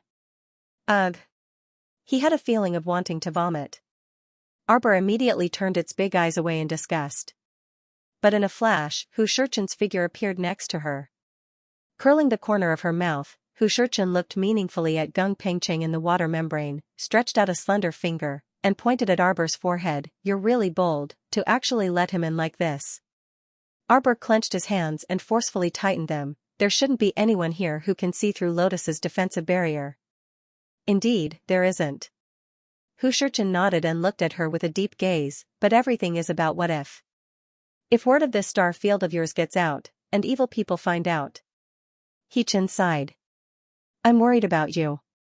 Arbor walked up to him and tugged at his sleeve. "I know." She was indeed a little impatient today. This Gung Pengcheng in front of her was the one who had caused her to fall into the abyss in her previous life. In this life, he had repeatedly sent people to kill her. When she saw this person, she felt her blood boil. She simply couldn't endure it. Death. Did he think that death was his final destination? What a joke. The person who had caused her to suffer so miserably in both her previous and current lives was now in her hands. How could she just let him walk comfortably to his death? "I'll take out his soul remembrance, and you put Dunji's soul into this body. From now on, the Shuntian Prefecture's prefecture lord is yours." He-Chen looked at her with a smile and said. When Arbor heard this, his eyes seemed to light up, and his spirit was lifted. Stop at a stalk, that chatterbox. Last time, she had conveniently thrown him into a corner of Taoyuan and made him face the wall to reflect on his past. With a flip of her hand, Arbor took the little Tai Sui into her dungeon and used her mind to absorb it into her hand. At this moment, the transparent little person in the dungeon looked at her with teary eyes and cried out bitterly, "Ah, my honorable little Master Silver, have you finally remembered the Dun Tun Tun in the corner of the peach garden? Don't be long-winded." Arbor glared at him and turned to look at Hu Shurchen with the little dungeon in her hand. Ji-Chen, you goddamn bastard. I was banished to a corner by little Masta, and you don't even know how to visit me." You don't even know how to put in a good word for me. Back then, why did I fall in love with such a heartless and unscrupulous thing like you? Ah. Xichen looks at the figure in the dungeon with a strange expression. Why do I feel that Dungeon's words are a bit harsh to the ear? What's going on? Arbor punches that Dungeon with his little hand. Shut up. Woo-woo, woo-woo. Dungeon sobs pitifully. Peach Blossom Immortal wants to change a new body for you. If you keep crying, woo-woo, I won't change it. Dungeon instantly stops talking, his dog eyes widen as he looks at Arbor and repeatedly asks, Little Master, what kind of body will you change for me? Is it beautiful? Is it elegant? Is my skin bright and clean? Arbor looks at him speechlessly. It's right behind you, see for yourself. Dungeon suddenly turns his head, his gaze blankly landing on Gung Pengcheng, who is enveloped by the water membrane. He immediately lets out a miserable cry. Ah. He's a baldy. How is he a baldy? Xichen snappily picks up the small Dungeon in Arbor's hand. Change if you want. If you pass this village, there won't be another shop. Dungeon's tears fall. Little Master, can't you change me into a prettier body? For example, someone like the Crown Prince, who looks as gentle as jade, or someone like Xichen, who is ravishingly charming will do too. You're the one who's beautiful and charming. Ma Shurchen punched the Dungeon. Shut up. Woo-woo. Then do you want to change? Yes. Having a body is better than floating without one. Dungeon has no other choice now, so he reluctantly nods and agrees. How depressing, this prefecture lord looks like he's over 50 years old. He doesn't look good at all, and his sideburns are also bald. At first glance, he looks like a hairless vulture. Woo-woo, in the future, he will have to carry this image in the pugilistic world for a long time. How depressing, how to deal with it? Yuan Shurchen was too lazy to pay attention to this ADHD-like transparent little person, and directly threw the Dungeon into the air. He grabbed Gung Pengcheng's body with one hand and pressed his other hand on Gung Pengcheng's head. Gung Pengcheng's entire body was trembling. At first, he could still call out, What are you doing? Gradually, it turned into, Your Honor, please spare my life. However, as the pressure gradually increased, Gung Pengcheng could no longer continue speaking. His entire body felt dizzy. When he opened his eyes again, he was horrified to find that his body was standing right in front of him. Lowering his head to take another look, his body had actually become transparent and illusory. This, had his soul been seized? How could this be? Who was this person? Hu Shurchen merely glanced at him indifferently. With a flick of his sleeve, Gung Pengcheng's soul remembrance was sucked in by a heavy suction force and instantly fell into Hu Shurchen's hand. No, don't kill me. Arbor stood beside Hu Shurchen and coldly looked at the disheveled Gung Pengcheng. A faint light flashed through his eyes. The current situation was absolutely gratifying to everyone. However, she didn't feel much joy. It was as if the past was like floating clouds, and her mental state had inexplicably improved slightly. The three people's figures returned to the inner hall. Mo Lian heard the sound, slowly turned around, and smiled at her. This is Dunju's new body? Mo Lian's long brows raised slightly as she looked at the person shyly cowering behind Hu Shurchen. Arbor shouted at him exasperatedly, Hurry up and come over. Dunju hurriedly jumped in front of her, pulling a long face as he asked pitifully, Master, if there's a chance next time, can you give me a handsome body again? Such high standards. And handsome too. Where was she going to find a handsome man for him? Scram. Dunju sobbed, Hu Shurchen, are you deliberately harming me? Look at Master, she doesn't like this body so much. You deliberately let me enter the body of Master's enemy so that Master doesn't like me. Hu Shurchen's brows twitched. You're thinking too much. He knew that Jojo was going to settle accounts with Shuntian Prefecture. Right now, he was letting Dunju enter Shuntian Prefecture as a spy. When the time came, they could work together to eliminate all the enemies in Shuntian Prefecture in one fell swoop. Woo-woo. Keep crying and I'll kill you. Hu Shurchen couldn't bear it any longer and glared at him. Mo Lian only found it a little funny. She grasped Arbor's hand and pulled her to her side, asking, "Jojo, did it go well?" Arbor nodded and glanced at the dungeon in Xianxia's hand. The dungeon that originally held Dun Zhu was now Shuntian Prefecture's prefecture Lord Gung Pengcheng's turn to stay inside. Master, this dungeon was made by little Taisui. It's very sinister. Day after day, they would attack the divine consciousness inside.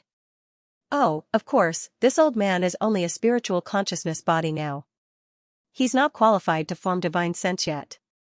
He can't even withstand a single attack. He's going to turn into ashes soon. Ah? No, don't. Shuntian Prefecture's prefecture Lord Gung Pengcheng was immediately scared out of his wits. He repeatedly waved his hands and shouted, "Crown Princess, ask whatever you want. I will definitely tell you everything I know.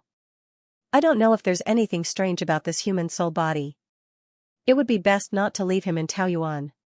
This is to prevent others from remotely obtaining information through his soul remembrance." Hechen glanced at Gung Pengcheng. Arbor's heart skipped a beat. "You can do this?" Mo Lian nodded. "Yes, it's best to be careful. Normally, you can just throw him into the storage talisman, and it won't be a problem." "All right." Xiaomu grabbed this earthen prison and shook it vigorously. "I'll give you time to think it over properly. At this time tomorrow, I want you to clearly explain everything to me from beginning to end. You know the consequences of lying to me."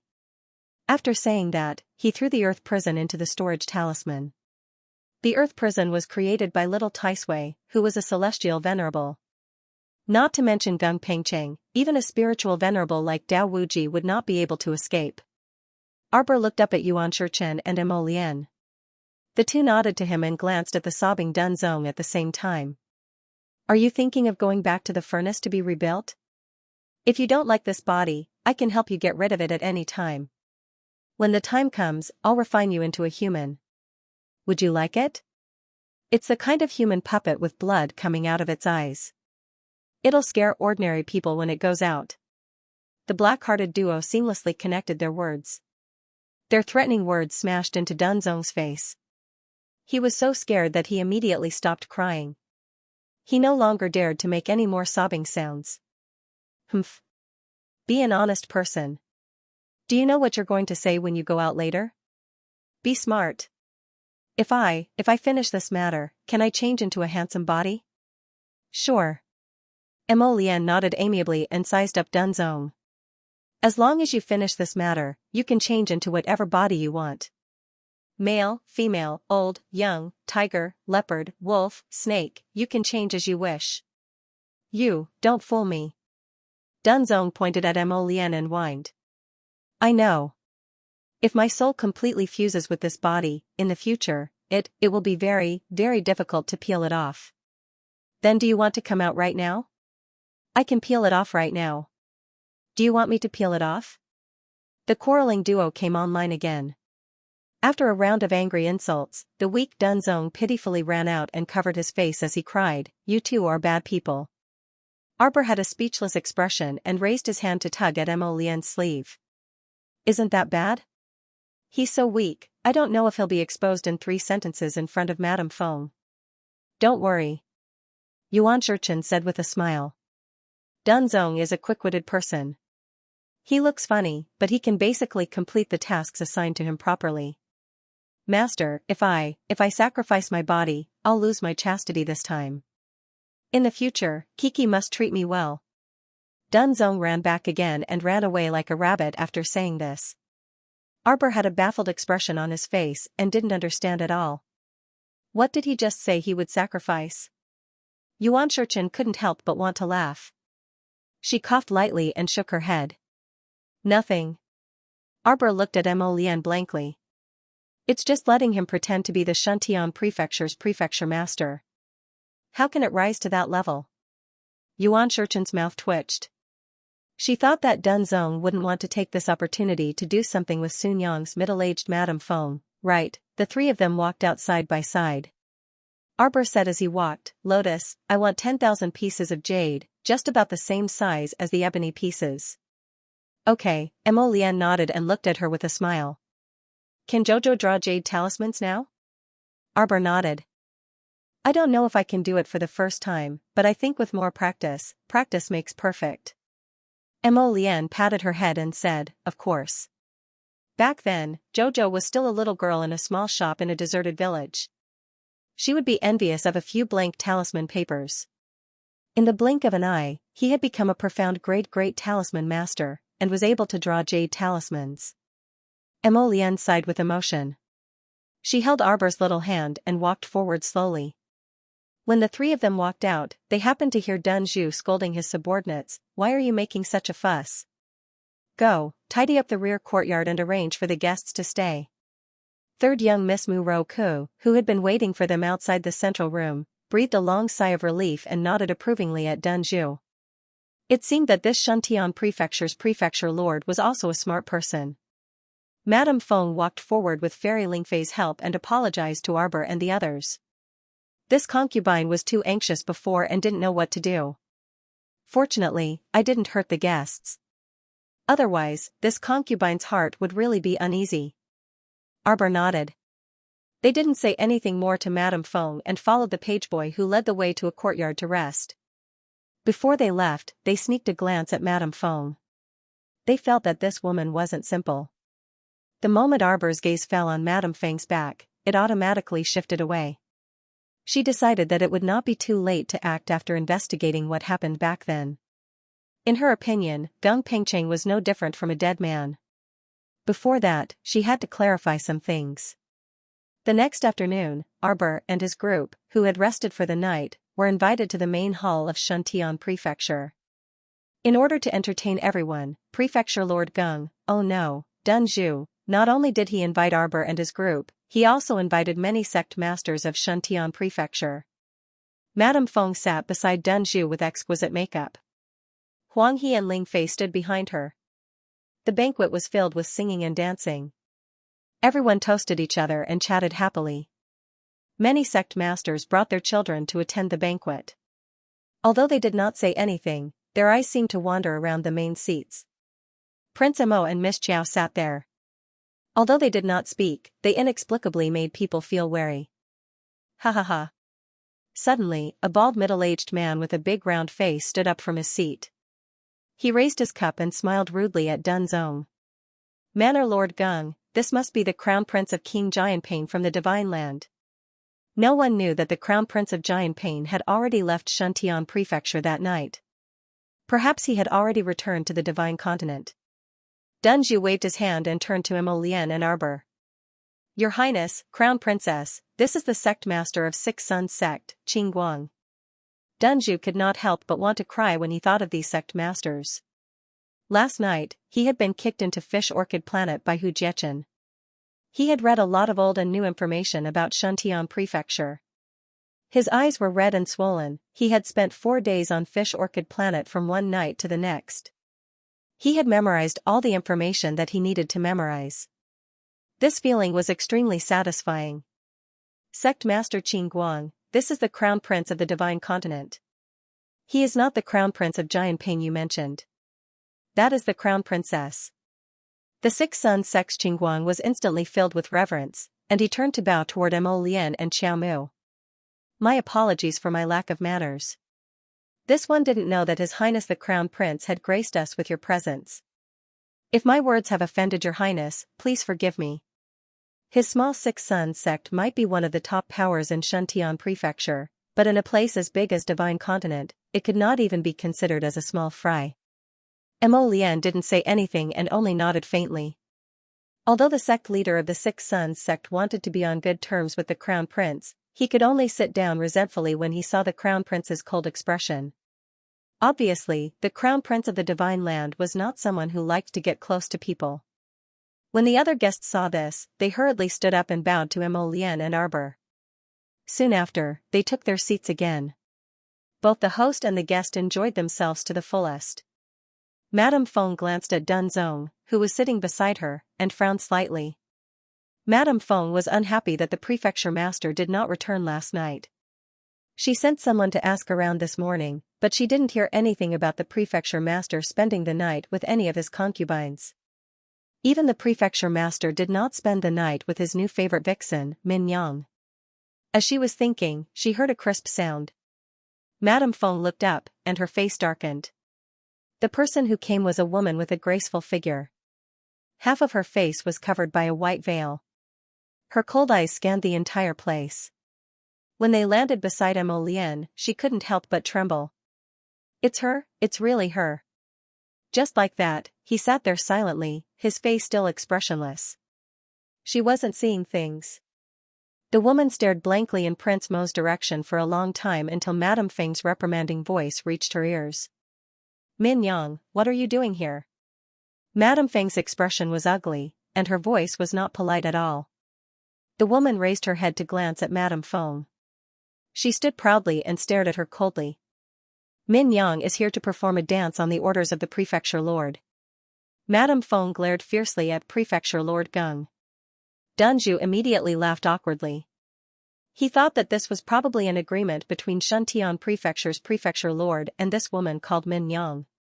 He really knew nothing about it, seeing the undercurrent between the wives and concubines. Dunju hastily coughed dryly and said with a smile, "Since you're here, let's begin."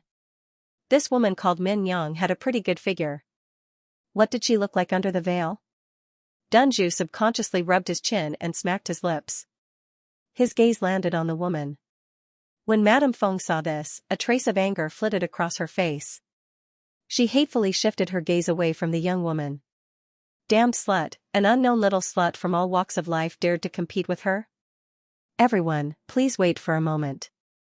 After Min Yang left, everyone repeatedly praised Prefecture Lord Gung for his ability to manage the household and for the harmony between his wives and concubines. They showered Dunju with praise, making that fellow feel as if he was floating in the air. When Arbor saw this, she turned her little head to glance at Prince Mo Unreliable. Mo Lian could not help but want to laugh. She raised her hand and squeezed her little hand. We'll have Jichen teach him a lesson later. Soon, Min Yang appeared in front of everyone again. This time, she had changed into a pastel dress and brought along 2 rows of coquettishly dressed dancers. When the music started, Min Yang began to dance. Her figure was extremely lithe. With a leap, she spun in midair. Green ribbons fluttered as the dancers flicked their sleeves, setting off the young woman who was as bright as the moon in midair. Min Yang's pink and colorful dress spread out in the air, forming a beautiful circle of flowers.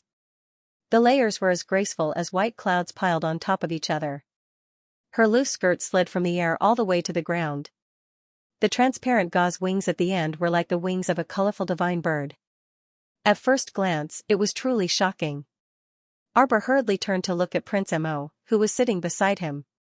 Seeing him looking at her with a smile, she pretended not to see his mischievous gaze. She pursed her lips and said seriously, "So many people are looking at Min Yang. Why are you staring at me?" Prince Mo held the white jade cup in one hand, the sparkling wine inside slightly swaying. Her jade-like face was filled with smiles. He tilted his head and stared at her. He smiled and said, "No one is prettier than my wife." She couldn't deny that she was in a good mood at this moment. She felt a little refreshed, but Xiao Mu still snorted expressionlessly. Glib-tongued. "It's completely from the bottom of my heart." He reached out and caressed her smooth little face. Pink skeletons, beautiful women's bones. Everything is like smoke and dust that will eventually disappear. In this crown prince's eyes, there's only my wife, Jojo. Arbor suddenly turned her little head and faced him with the back of her head. Her 2 little claws involuntarily reached out to cover her little face. It's over, her heartbeat was beating irregularly again, it was fluttering, as if it was about to struggle out of her heart. Miss Chiao reflexively checked her own pulse. Her pulse was steady, neither floating nor sinking, neither late nor late. Logically speaking, it should be very normal. But her heartbeat was unusually fast. Mo Lian naturally saw her little movements and couldn't help but laugh out loud. He moved his head close to hers and said softly, "Baby, turn around and look at me. You keep looking at me with the back of your head." "I'm panicking." Miss Chiao hastily covered her burning face with her hands. It was over. She always felt that this person's voice was very seductive. It was low and deep, like rolling beads falling on a jade plate, and even had a bit of magnetism to it. It was hard to believe that this man was flirting with her in front of so many people, Arbor suddenly turned her head to look at him, but didn't expect this man to move so quickly and steal a kiss from her lips. It really happened in the blink of an eye. Arbor's little fist reached out and landed in his palm. "Don't mess around." He laughed lowly. "Who's messing around?" Miss Chow glared at him angrily. "Here, my little cutie, I've peeled an orange for you." Mo Lian's eyes narrowed slightly, and he reacted quickly by pulling his wife onto his lap. With a flick of his sleeve, he instantly deflected several arrows. Chi-chi after a few light sounds, the arrows pierced into the pillars in the hall. Arbor started and looked back. She saw that the group of dancers who'd been singing and dancing had all summoned their weapons from their inner worlds and were charging in Dungeon's direction. Dungeon had been used to peace these past few years. When had he ever seen such a tense and exciting scene? He couldn't react in time. "My mother." Dungeon had the urge to immediately rush to He-Chen and hide behind him. Except, He-Chen's sudden and deep gaze alerted him.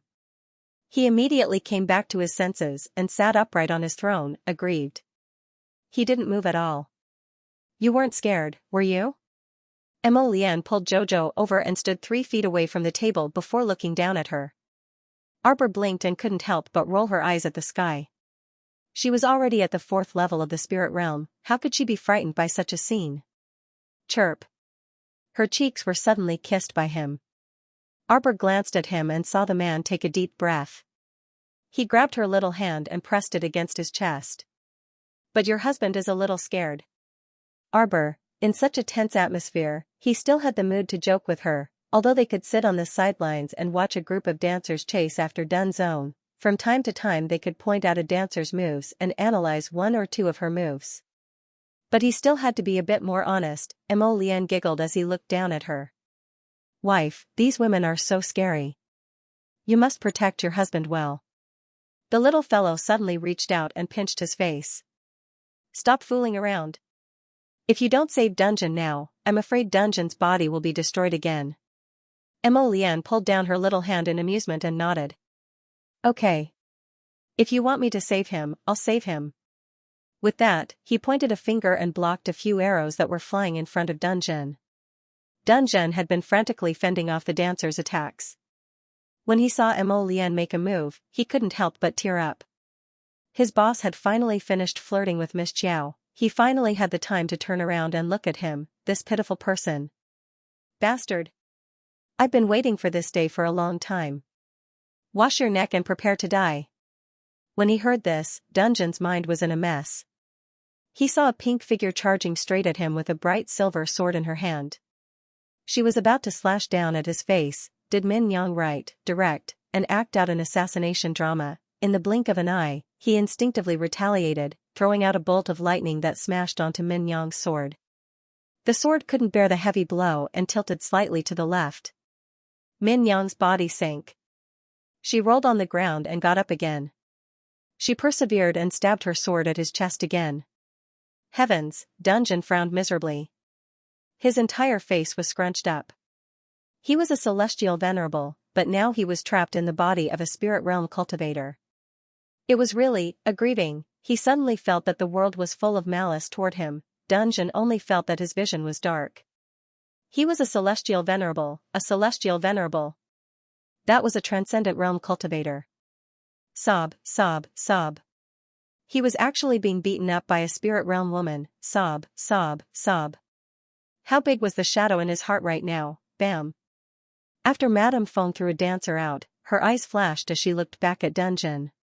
Lightning spirit? When did the mansion master cultivate the power of the lightning spirit? While she was thinking, a dancer pounced at her without any regard for her life. She bared her fangs and brandished her claws, full of anger, as if she was determined to die together with her. Even if she was stabbed by the sword in her hand, she still charged at Madame Feng with the power of self-explosion. Madame Feng couldn't help but turn pale with fright. She kept retreating. That person didn't give up. Madame Feng's face was full of panic. She hurriedly reached out and dragged Fairy Ling Fei, who was standing behind her, over. She quickly and skillfully pushed Fairy Ling Fei out to block the power of the self-explosion. Bam. Senior Sister Ling Fei. The little yellow crane's face was full of disbelief, as if it was the first day it met its master. It stared at her in a daze. Just now, what happened, Master? Master actually pushed senior sister Ling Fei out to block the attack. She did so without any hesitation. It was as if senior sister Ling Fei was just a cat or a dog that could be used to amuse or block evil spirits for her master at any time. Although the kabuki was only a great mystic cultivator, the power of her self-detonation was not to be underestimated. Ling Fei was caught off guard and was caught in the middle of the explosion. Her cheeks were burned and her left eye was damaged by the explosion. The entire hall was shaking. Senior sister! Fairy Yellow Crane cried out anxiously and hurriedly ran towards Fairy Ling Fei. Madame Fang's face darkened. She reached out to grab her disciple and advised, "Don't go over there." "Master, why are you doing this?" Fairy Huang He subconsciously brushed away her master's hand. Madame Fang's expression was somewhat gloomy. "I didn't do it on purpose. At that time, Ling Fei was standing beside me and I had no choice but to pull Ling Fei over to block the attack." He had no choice. Fairy Yellow Crane's face turned pale and translucent. "You want to use Fairy Ling Fei to block the evil spirit because you have no other choice? When did Master become so frightening and unfamiliar? Scoundrel, watch my sword." The masked woman, Min Yang, once again got up from the ground and stabbed the sword in her hand at Dunja. "Die, old man." Thinking quickly, Dunju quickly reached out his arms and clasped them together, catching the masked woman's long sword in his palms. He quickly snatched it away and threw it to the ground with a dong sound. At the same time, he shamelessly pulled the masked woman into his arms. Slap. The woman immediately flicked her sleeve and gave him a heavy slap. This scene happened too quickly. By the time everyone reacted, they only saw a red palm print on Dunju's left cheek. A very distinct palm print was left behind by 5 fingers. The scene was too beautiful, and some couldn't bear to continue watching. All of a sudden, she really wanted to weep, but when she met Xiao Mu's calm and warning gaze, she restrained herself a bit. He turned to the crowd and said, "Everyone, I'm truly sorry that such a thing happened at the banquet. Let's end today's banquet first. After this manor head has dealt with these people, I'll invite everyone to another banquet to apologize." Everyone saw the red palm print on his cheek and his appearance was a bit strange. They all held back their laughter and nodded before leaving. After everyone left Shuntian Prefecture's main hall, Dunju finally couldn't bear it anymore. He turned around and roared at the masked woman who had fallen to the ground and had her neck and shoulders held down by several Shuntian Prefecture's soldiers. "Don't hit people in the face, you know? This is too much. Min Yang. Manor head, Min Yang dared to openly gather so many people to assassinate you. It's obvious that she doesn't put our Shuntian Prefecture in her eyes." Madame Feng said with conviction. "This woman must be executed immediately. If Manor head can't bear to do it, this concubine can do it for you." "No need." Dunju waved his hand and stopped Madame Feng from continuing. "Return to your own court first. You don't need to interfere with the interrogation of Min Yang. Let me handle it fully." Madame Feng gritted her teeth and said word by word, "Manor head, Min Yang attempted to assassinate you first and then ruined the banquet. She also alarmed His Highness the Crown Prince and the Crown Princess. If we don't punish her, will there still be rules in the entire manor?" Dunju waved his hand impatiently.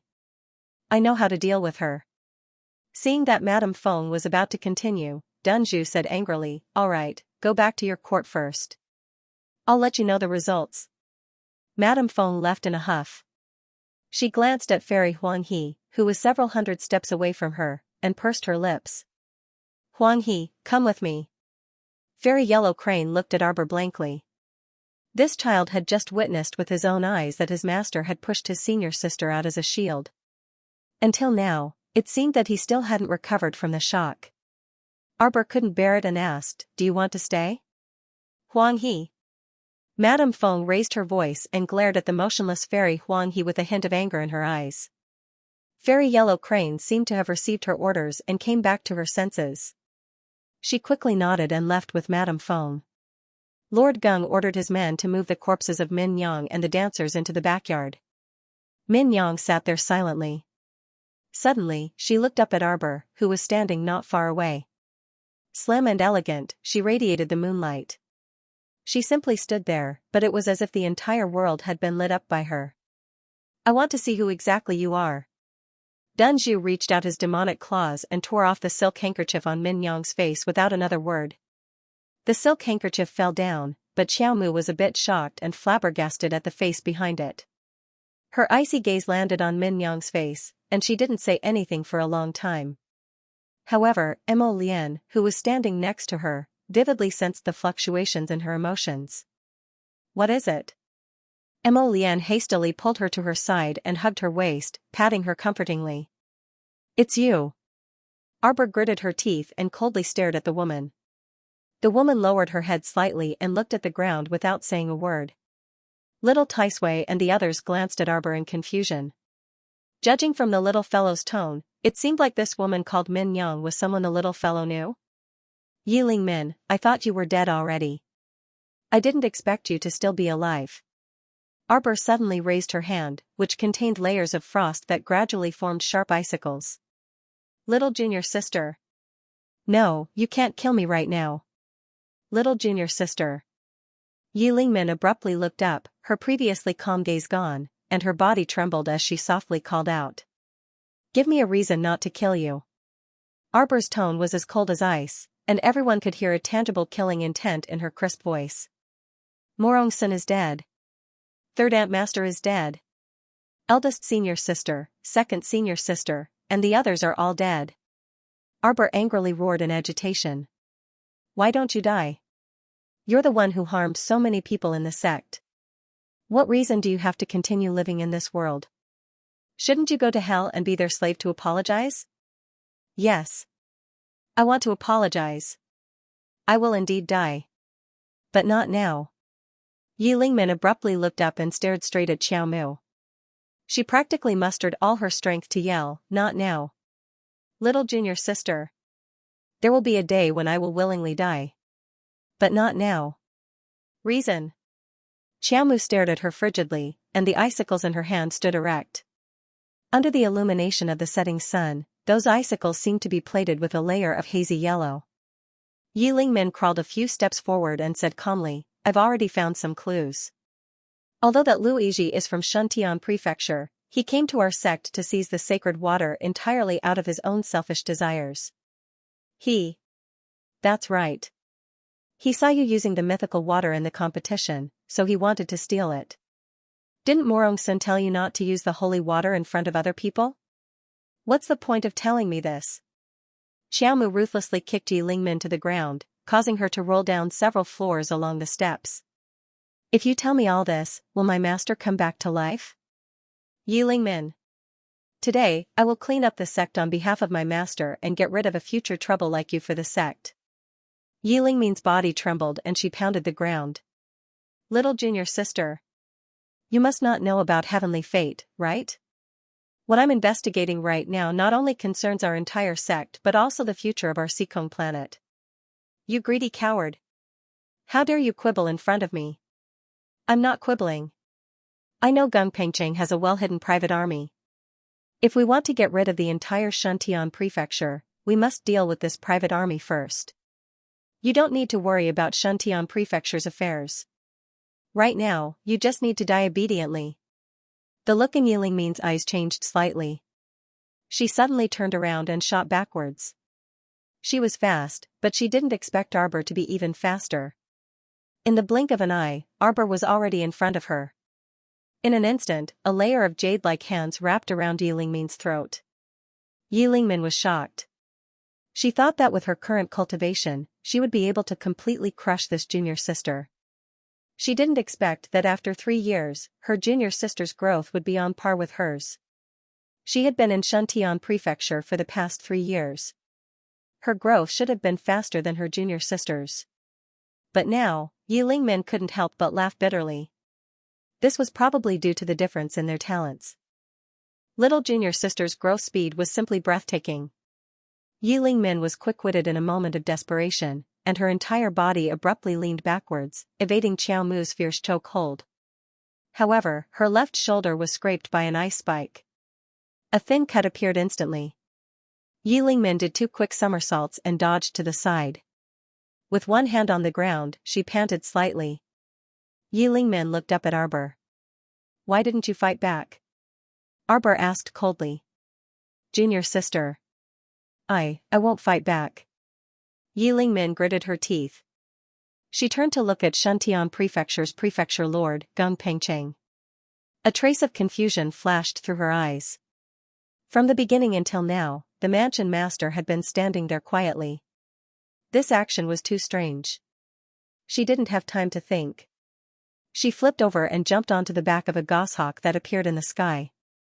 "Junior sister, I will definitely give you an explanation." Yi Lingmin threw out this sentence and flew away with the goshawk. Arbor didn't make a move. The others didn't either. Miss Chiao's eyes were like torches. She stared in the direction Yi Lingmin left. She suddenly turned around and walked out of Shuntian Prefecture without saying anything. In the courtyard of Shuntian Prefecture's matriarch, Madame Feng. "The Crown Prince of Shenzhou and the others have just left." Ahem, ahem. Madame Feng listened to the guard's report and nodded. Although she had grabbed the Ling Fei to block it, it was still the power of the explosion, and it had happened at close range. The aftershock of the explosion had also affected her. In addition, he had suffered some injuries before, so his current condition was not very good. Ling Fei had been placed on a stretcher made of vines and grass. It was now parked outside the courtyard and looked to be on the verge of death. As for Fairy Yellow Crane, she stood far away in a daze, staring blankly at Madame Feng. Seeing her like this, Madame Feng's mood worsened. Madame Feng forcefully slapped the armrest of the chair, coughed a few times, and angrily said, "Huang He, if you have anything to say, just say it." "Master. I feel that the matter of you pushing senior sister Ling Fei out. It was not right at all." Without waiting for Fairy Huang He to finish, Lady Feng's face darkened and she said angrily, "You don't need to care about this matter. Go and rest." "But master." "Shut up." Madame Feng flew into a rage out of humiliation and scolded, "Things have already come to this. What else do you want me to do?" Fairy Yellow Crane's head drooped. There were some different emotions in her heart as she slowly dragged her feet back to her courtyard. It was her master who had clearly told her to say whatever she wanted to say. In the end, she was chased away by her master before she could even finish a sentence. Looking at the boundless road ahead and the broken branches and shadows in the courtyard under the setting sun, Fairy Yellow Crane's heart felt stuffy, as if she was holding in a breath. It was very uncomfortable. When night fell, a heavy downpour accompanied by thunder boomed. Fairy Yellow Crane hadn't been sleeping very well to begin with. Now that she was struck by lightning, she jumped up in fright. She pushed open the window and looked at the pouring rain outside. The pitch-black curtain of the night seemed to have a hole in it, and the rain poured down from above. A familiar scream suddenly entered Huang He's ears, causing her entire body to tremble. The maid beside her pushed open the door, took a cloth from the shelf, and wiped the rain off her body. "Miss, the night is cold, why are you standing at the window in such a strong wind and rain?" Huang He hurriedly walked towards the door. "That scream seems to be senior sister Ling Fei's." "Yes, I heard news from Madame's court that Fairy Ling Fei's condition seems to have worsened." The maid hurriedly took an umbrella from the side and opened it, following Fairy Huang He out. Yun Shui, quickly bring a cloak for Mississippi Miss, you're still going out so late?" The maid called Yun Shui hurriedly ran over, holding a thick cloak in her hands. She helped the previous maid cover her with the cloak. Fairy Huang He did not speak, only tightly pursing her lips as she quickly walked out of the door. Yun Shui hurriedly took an umbrella and opened it as well. The three of them, master and servant, walked quickly through the pouring rain to Madame Feng's courtyard. Creak. When the door opened, Fairy Huang He did not care about the maid holding the umbrella for her and hurriedly walked in. However, there was no one in the court. Huang He stood in the empty courtyard in astonishment. He looked around in a circle. "Senior sister Ling Fei won't be unable to make it through tonight, right?" Huang He muttered to herself. Although Ling Fei had a bad temper, after so many years together, she had long regarded her as a sister. Master is so ruthless. "Miss, there's no one here, why don't we go back first?" Yun Shui was a little timid. She pulled Huang He's hand and could not help but mutter softly. The other maid didn't say anything. She stood beside Huang He and tried her best to hold an umbrella for her, shielding her from the storm. However, the rain was too heavy. How could two oil-paper umbrellas block it? The master and servant trio had come all the way from their own court, and were already covered in rain. Let's go in and take a look. You guys stay here. Xianxia, wait for me at the door. I'll go in with Mississippi Changfeng. Miss, be careful. Fairy Yellow Crane took large strides and ran towards the corridor. She followed the 10-meter-long corridor and searched for Fairy Lingfei from room to room. Changfeng's whole body was soaked by the rain. At this time, her whole body was shivering, but she gritted her teeth and asked, Miss, there is something wrong here. Something was not right. Not even a servant girl who did rough work was in her master's courtyard. Where did everyone go at this time? The master and servant looked at each other and continued to walk to the backyard with full vigilance. After entering the most remote room in the backyard, Fairy Yellow Crane's footsteps paused slightly as her gaze focused on the bookshelf at the side. There seemed to be a passageway that the people who entered were careless and did not completely close. Therefore, the gap was especially eye-catching at this moment. Fairy Yellow Crane's eyes were sharp, and she instantly saw it. Mississippi the maid held her arm nervously. Huang He took a deep breath and steeled her heart. Let's go. Huang He quickly walked into the passageway with Changfeng. This passageway was not long, and there were only a few dozen flights of stairs down. Soon, they reached the end. Two fiendish stone lions appeared in front of them, one on the left and one on the right, squatting there like door gods. Fairy Yellow Crane could not help but feel puzzled. I wonder if the master knows about this secret passageway in master's backyard. Young miss, listen. Changfeng suddenly said. Fairy Yellow Crane naturally already heard it. It was senior sister Ling Fei's painful cry that came from the depths of the dark passageway. Young Mississippi Changfeng suddenly grabbed Fairy Yellow Crane's hand, her whole body trembling. She did not know why, but she seemed to have a bad premonition in her heart. She kept feeling that this place was very dangerous, and it was best to leave as soon as possible. Stay here. Changfeng. Fairy Yellow Crane decisively threw down these words and hurriedly walked inside. At the end of this passageway were several small rooms with iron doors. When Fairy Yellow Crane walked over, one of the iron doors suddenly made a bang sound, and then a withered hand like dry wood was placed on the small window of the iron door. Yellow Crane inexplicably jumped in fright and abruptly turned her head. With just a glance, she was so frightened that her whole body shrank back. Senior sister? She took a step forward and leaned against the small window of the iron door, staring straight at the person with disheveled hair inside, whose face was almost indistinguishable. Beautiful fairy? The maid who followed her young miss also stared with round eyes, looking at the person inside the iron door in disbelief. Yellow Crane only felt her heart beating violently. Suddenly, she saw beautiful fairy inside the iron door rush forward, her two pitch-black lips open to an unimaginable width, revealing a mouthful of terrifying fangs. Yellow Crane's hand shrank back, causing the fangs to fall through the air. Changfeng hurriedly grabbed her young miss and pulled her back several steps. Young miss, what is this place? Why is beautiful fairy here? Yellow Crane was also very puzzled. Several months ago, beautiful senior sister was seriously injured in Jiulu City. When she was sent back to Shuntian Prefecture's main residence, her teeth were broken and her nose was crooked. At that time, Master glanced at beautiful senior sister and told them that he had contacted a divine doctor who would send beautiful senior sister out for treatment for a period of time. This was the so-called treatment? Master. Huang He clenched his fists tightly. He suddenly turned around and ran a few steps. Suddenly, he stood still in a daze. Senior sister Ling Fei was tied to two iron pillars. At this time, her face was already beyond recognition. Her bulging eyes were scarlet, and she was letting out a roar that was neither human nor beast.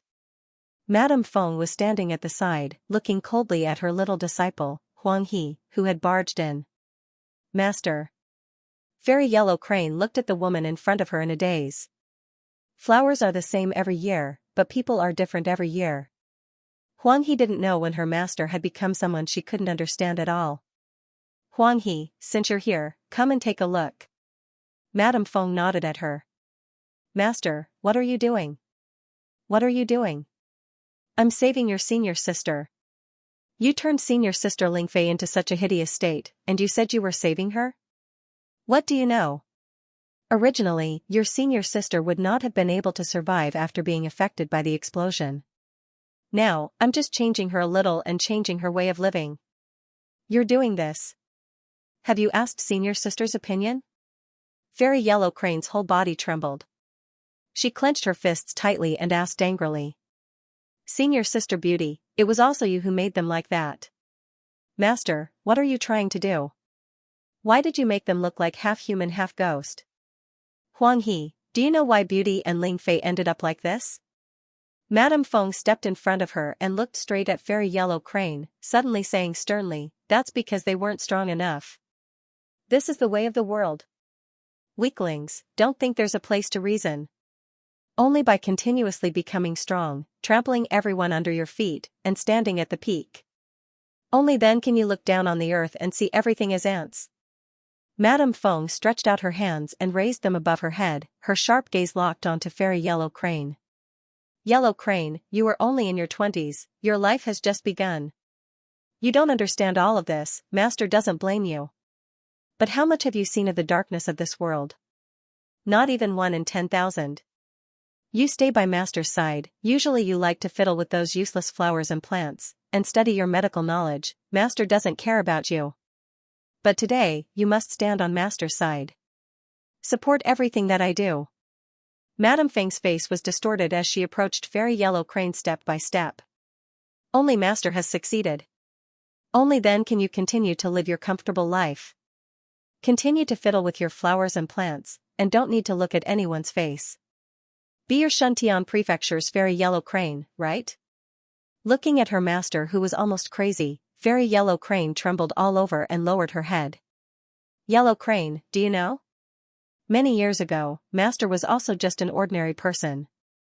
Master failed in opening her meridians, and thought that this would be it in this lifetime.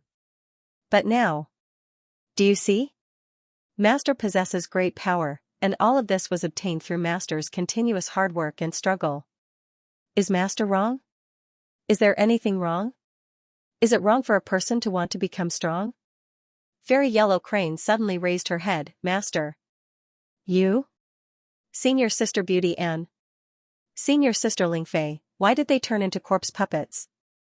They were clearly still alive, clearly not infected. It's you. It's you who turned them into corpse puppets as test subjects. That's because they were stupid. Madame Feng's expression was agitated, and she suddenly took out a transparent medicine bottle from her sleeve. Do you see this? This kind of medicinal liquid could make an ordinary person strong. Huang He.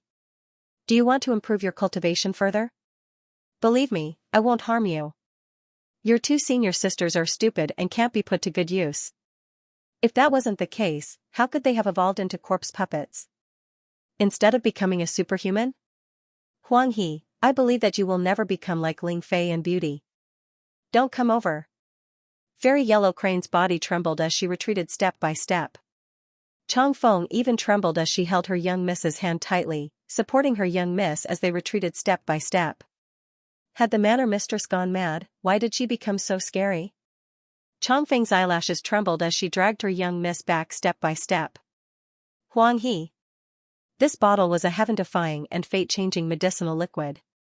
How many people could only dream of obtaining it? Why are you staring at your master with such a fearful expression? Believe me, as long as you swallow this medicinal liquid, you will immediately obtain a unique ability. Even if your cultivation is lacking, you will at least have an ability to defend yourself in the future. Young miss, young miss. Chang Feng suddenly pushed Fairy Yellow Crane back. Go. Right now, Madame Feng looked too abnormal. If Miss continued to stay here, nothing good would come out of it. Even if Chang Feng risked her life, she could not let Miss die here. Fairy Huang He was a famous alchemist in Shuntian Prefecture.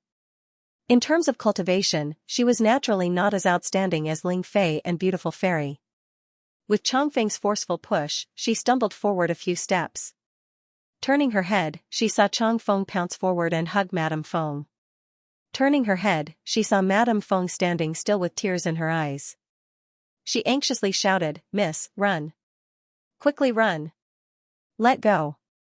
Madame Feng was currently in a demonic state. Her hand formed a fist and fiercely smashed towards Changfeng's back. With the first punch, Changfeng spat out a mouthful of blood. There was blood at the corner of her mouth, but she still screamed anxiously at Huang He. With the second punch, Changfeng spat out shattered internal organs. 2 streaks of black blood seeped out of the corners of her mouth. Her voice also sounded like she was on the verge of death. Huang He did not dare to stay any longer. With tears in her eyes, she turned and quickly ran out of the secret passage. From behind her came Madame Feng's deranged third punch, accompanied by the sound of Changfeng spitting out blood. Fairy Huang He's heart ached. Tightly clenching her fist, she quickly ran out of the secret passage. Scram! Madame Feng saw that she had actually run away. A trace of hostility flitted across her face, and she fiercely kicked Changfeng's body. He originally thought that with this kick, Changfeng would definitely be sent flying. Unexpectedly, Changfeng tightly hugged her leg and desperately refused to let go. Madame Feng flew into a rage out of humiliation. She could only pull out a long sword and cut off Changfeng's 2 arms. Then, she quickly chased upwards. Outside, the pouring rain did not stop at all. Huang He tightly grabbed Yun Shui, who was lingering at the gate of the courtyard, and madly ran out with her. "What happened, miss? Where's Changfeng? Where did Changfeng go?" "Go." Huang He did not have time to explain in detail. She dragged Yun Shui out of Shuntian Prefecture. The rain on the streets converged. As the 2 fled, they stepped on the puddles on the ground, making splashing sounds. "Huang He. Master has treated you well all these years. You actually dared to betray Master." Madame Feng's cold voice faintly came from behind them. Suddenly, a swift and fierce palm energy, carrying a terrifying spiritual pressure, attacked Huang He directly in front of him. "Young miss!" Yun Shui screamed and suddenly pounced in front of Fairy Huang He. "Yun Shui!" Yun Shui's battered body was swept away by her master like a withered quail and fell heavily to the ground. Fairy Yellow Crane hurriedly scrambled over. With trembling hands, she fished out Yun Shui, who was bleeding from the corner of her mouth, from the mud on the ground. "Yun Shui, Yun Shui! You asked for it." Madame Feng's eyes flashed. "Let's go, miss, let's go, miss." Yun Shui used all her strength to pull on Fairy Huang He's sleeve. Huang He shook his head and sobbed while holding Yun Shui's head. "Miss, let's go, let's go. All these years, I'm indebted to young mistress for not forsaking me and treating me like a sister. Yun Shui, if there's an afterlife, I'll definitely chase after young mistress." "Yun Shui." Fairy Yellow Crane crawled out of the muddy water and leaped up. Carrying Yun Shui, she flew to the roof and fled forward in a panic. Reckless fool. Madame Feng's eyes turned cold. She raised her hand and was about to lead a large group of Palace of Cold Blood disciples to chase after them when she suddenly heard a sharp whistle. Madame Feng frowned slightly and stopped. She looked back at the pitch-black night sky. The whistle sounded several times, a total of 8 times. Madame Feng knew that they could not stay any longer. She hurriedly led the disciples of the Palace of Cold Blood away. Boom! Outside the window, a flash of lightning woke Arbor up. He slowly opened his eyes in the dark night. He turned his head to look. Outside the window, heavy rain poured down, accompanied by the sound of thunder and lightning. The bright light illuminated the night until it was white. The little guy turned his face and lay on top of the quietly sleeping Prince Mo. He pursed his lips and stared at him for a long time.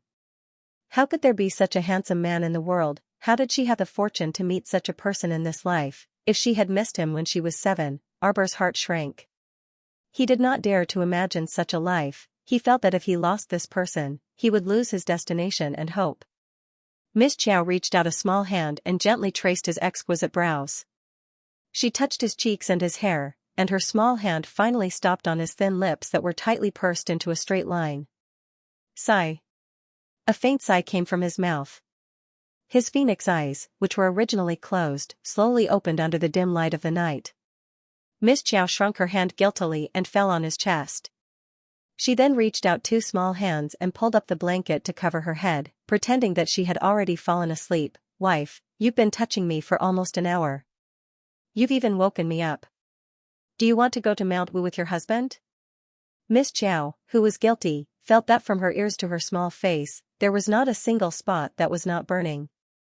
It was her fault for not sleeping in the middle of the night and touching him blindly. Arbor's eyes were round and bright. He suddenly poked his head out of the blanket and muttered in a small voice, You. If you can't endure it, then, you don't have to endure it anymore. Emo Lian was startled. His lips involuntarily pulled into a faint smile. Being touched by this little guy, his heart was in a mess. How could he fall asleep? He simply sat up with her in his arms. With a wave of his hand, a faint flame lit the two dim yellow candles in the room. You. Why are you lighting the lamp? Miss Chow really wanted to give herself a slap. Why was she stuttering? The man lowered his head and glanced at her. His gaze was mischievous as he laughed in a deep voice. Of course, it's to take a good look at my wife. No, don't look. Arbor felt that his face was probably boiling. It was so hot that it could probably cook an egg. Arbor reached out to block his eyes and glanced into the room. Extinguish. Turn off the lights. That won't do. How can I look at my wife when the lights are off? Emo Lian laughed in a muffled voice. He reached out and took her little hand down. He pressed it against his thin lips and kissed it gently. Chow, do you know how much I like you? His slender fingers caressed her small face inch by inch as his phoenix eyes stared straight at her with a smile. I'm willing to give you the most precious and beautiful things in the world. I want you to be the happiest woman in the world. My Jojo deserves the best. My Jojo deserves to be treated with all my heart and give everything. My Jojo. My Jojo, you're good like this. So good that he couldn't bear to see her suffer even the slightest bit. He didn't want her to casually follow him in this small and shabby place. Why are you so good to me? Arbor's eyes welled up with tears. Why are you so good to me? Miss Chow murmured. If you keep spoiling me like this, what am I supposed to do when I ascend to the heavens? Arbor reached out to touch his face. Emo Lian could not help but laugh. Silly girl, of course it's because you're my Jojo. He was willing to protect his little wife like a precious jade or a pearl. If his wifey wanted to ascend to the heavens, there was nothing he could do. At most, he would ascend to the heavens with her. Arbor arched in his arms. Looking at him under the light, she felt that he was abnormally hazy and extraordinarily handsome, like an exquisite jade carving in front of her. He was truly carved and polished, a beauty like jade. The little fellow's claws very naturally stroked his well-defined waist and abdomen under his clothes. Emo Lian, what, haven't you touched enough? The man helplessly reached out to press down on her restless claws. Arbor moved in his chest, looked up at him, and said softly, husband. Emo Lian's heart was about to melt when she called him husband. His little one was really too torturous. Prince Emo could not help but want to sigh. At this moment, the storm was raging outside, but the room was filled with intimacy. The sound of Fairy Yellow Crane banging on the inn's door resounded through the entire street in the silent night. Open the door. Yellow Crane threw herself against the door. It was unknown whether her face was covered in tears or rain, but it was mixed with mud and water. There was no way to see her exquisite makeup of the past.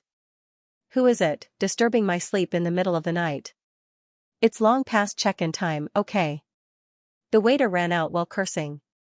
The moment he opened the door, he saw a woman covered in filth, with water dripping from her head to her hair.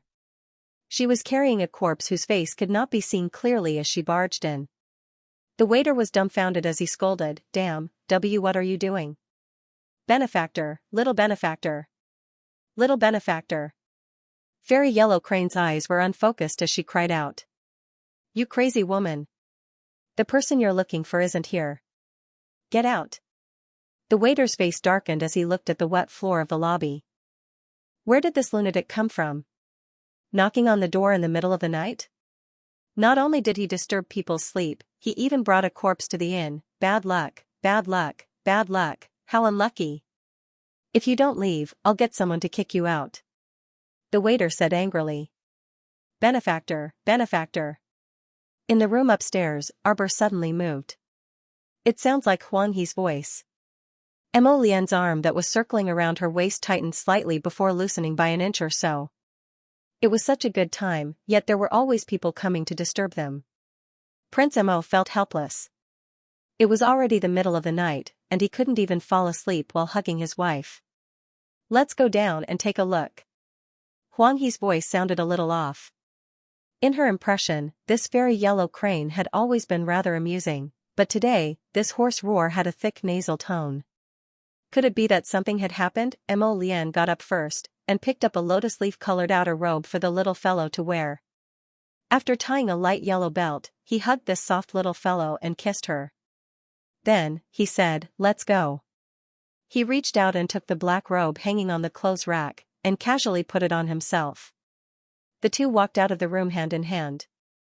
Yellow Crane's ruckus in the middle of the night was so loud that all the residents on the second floor of the inn got up and opened their doors to take a look. Dao Wuji quickly walked to the two of them and scratched his head. "What's going on?" "We'll go down and take a look." "You guys rest first," Arbor said indifferently. "Forget it. You've already woken up. Let's go down together." Fairy Ginkgo giggled and took 2 steps forward, wanting to hold Arbor's arm. Mo Lian glared at her, but she didn't care. Since she wasn't going to hold her arm, she giggled and snuggled up to Arbor. "Little sister Qiao, big sister has always wanted to ask you. How can your skin be so good? It looks so fresh, like it's coated with a layer of jade. It's so bouncy." Fairy Ginkgo stretched out a finger and gently poked darling Qiao's cheek. Mo Lian glared at her with a murderous look. "Put down your paw." Ji Chen was speechless. Dao Wuji couldn't help but twitch his mouth. Off to the side, little Tai Sui rolled its eyes at the heavens. "Big sister? You're so much older than her. Where did the word big sister come from?" Right. Dao Wuji hurriedly nodded. "Ginkgo, you don't even know this. Sisimla's skin is so good, it must be because she's young. Like you, you're already 100-year-old. No matter what, your skin can't be as smooth as a teenage girl's, like a peeled egg." Scram. Fairy Ginkgo aimed a punch at Dao Wuji's face. Although little Tai Sui snorted disdainfully at her, at least it had a brain and didn't mock her age. Did this Dao Wuji not want to live anymore? He actually dared to mock big sister as a 100-year-old. Old? This was simply intolerable. Arbor expressionlessly glanced at them and suddenly took out a box of ointment from her inner world. Exclusive beauty ointment. It removes wrinkles and preservatives, and maintains smooth and bouncy skin. Apply half a spoonful every morning and night. See results in half a month. After saying that, she threw the beauty cream to the Ginkgo fairy and walked forward with a da-da-da sound. Everyone, Fairy Peony couldn't help but laugh. "Ginkgo, you have good eyesight." She was simply too adorable, not to mention the cold air around her. Her actions from time to time always made people feel warm and cute. They really didn't know how to feel about it. Tap, tap, tap. Arbor took the lead and walked down the stairs. His gaze fell on the crazy fairy yellow crane in the hall. "What's going on?" Fairy yellow crane's battered and exhausted appearance startled her. She immediately quickened her pace and walked down the wooden stairs. The waiter had already called for a few helpers and was pushing Fairy Yellow Crane to chase her out of the inn. Upon seeing this, Qiaomu hastily berated, "What are you doing? Stop." The waiter and the others turned around. Seeing that it was the customers who stopped them, he hurriedly bowed to Arbor and said, "Ladies and gentlemen, are we disturbing your rest? Let's kick this crazy woman out right now." "No need." Arbor casually tossed a small bag of spirit coins to the waiter. "You don't need to care about this matter. Come back at dawn to clean up this place." The waiter lightly weighed it and knew that there were at least 20 spirit coins in this bag. Not to mention 1 corpse, even 10 corpses wouldn't be a problem. Seeing that this stoic-faced little girl was so generous, the waiter hurriedly beamed and nodded. Yes. Then, we'll leave first. Go. Yellow Crane. Little benefactor. Fairy Yellow Crane stumbled over with Yun Shui in her arms, and threw herself in front of Arbor. Her lips trembled as she stammered, "Little benefactor, save Yun Shui, save Yun Shui. I heard from Starlight Academy's Master Zhou that your medical skills are very impressive. You can definitely save her, little benefactor. Little benefactor, save her, save Yun Shui." "Yellow Crane, don't be agitated, let me take a look first." Arbor saw her agitated expression, as if she had gone mad, and hurriedly reached out to comfort her.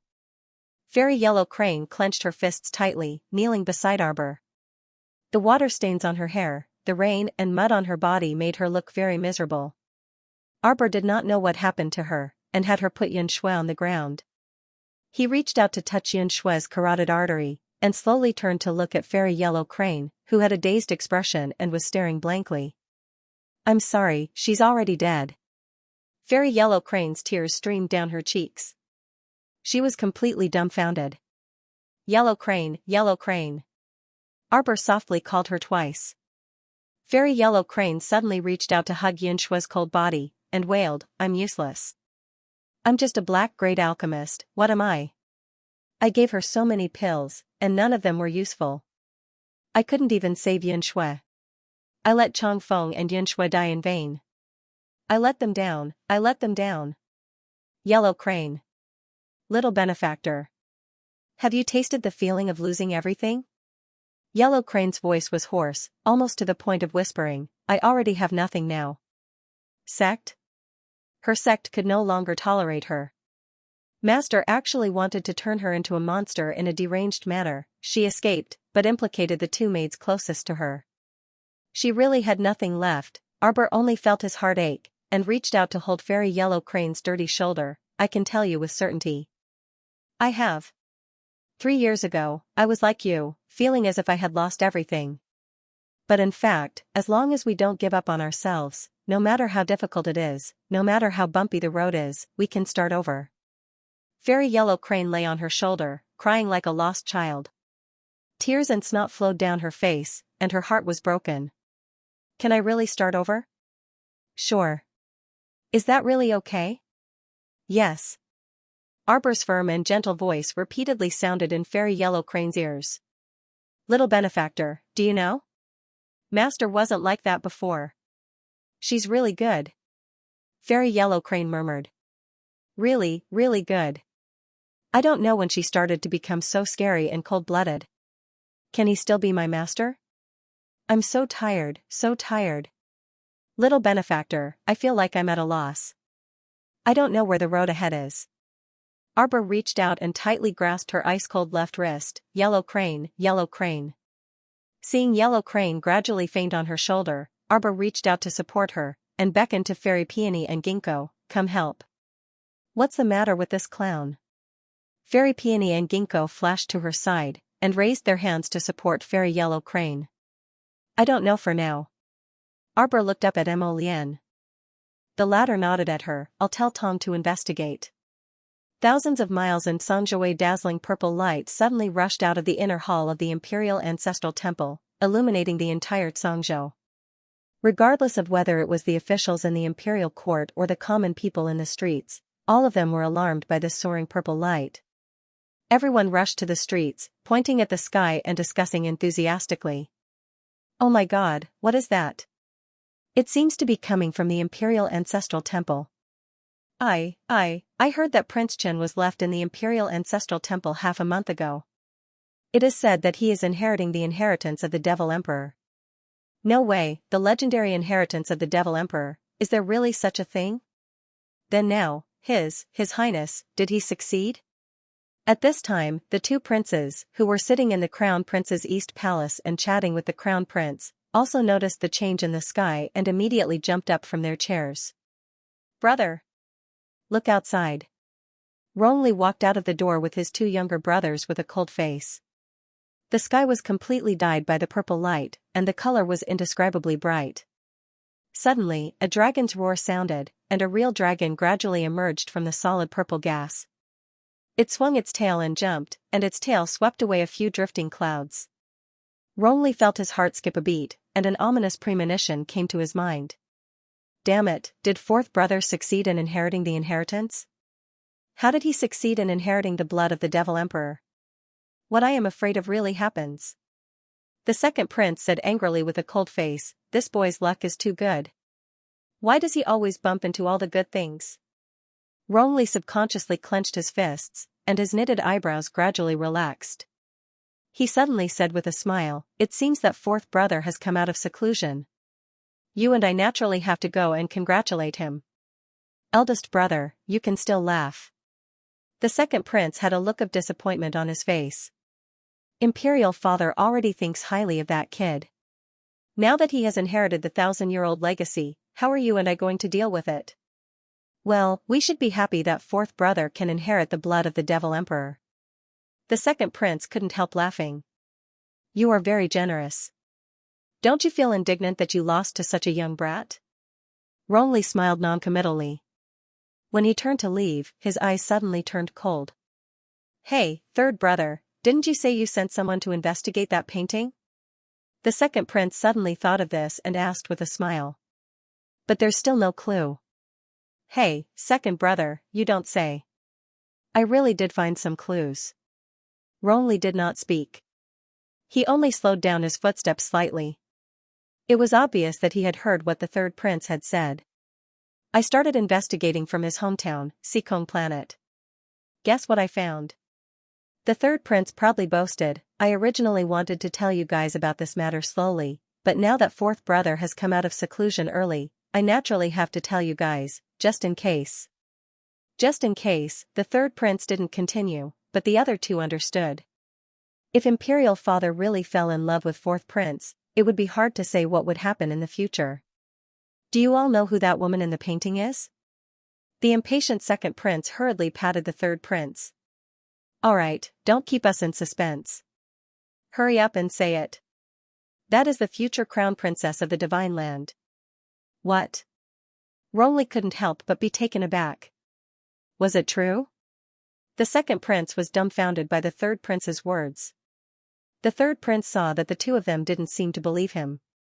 So, he quickly picked out some important matters and told them to his two elder brothers. Old Fourth seems to have a good relationship with the crown prince of the Divine Province. Rongli muttered, I've also heard of that crown prince of the Divine Province. It's said that he's been wandering outside all year round. Could it be that he's about to return to the Divine Province?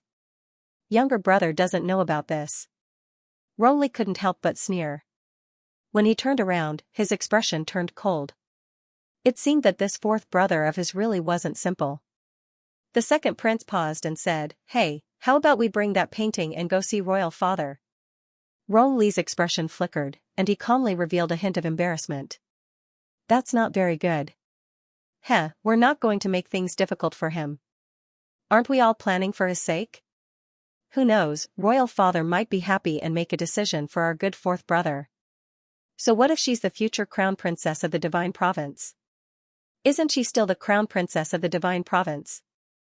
Rongli's eyes flickered.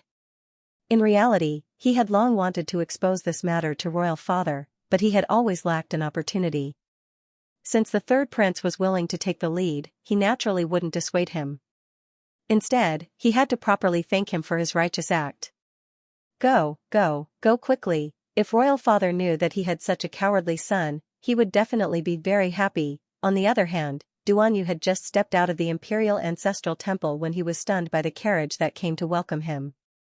The officials who came to pay homage to the fiend emperor's bloodline all looked up at the tall and slender figure standing at the entrance of the imperial ancestral temple, and they couldn't help but be spellbound.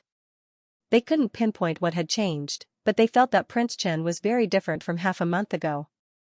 His entire aura had changed, right? Or perhaps the hidden cold sharpness in his eyes had changed. At this moment, His Highness looked especially reserved, like a treasured sword with hidden edges that could be used at any time to deliver a fatal blow.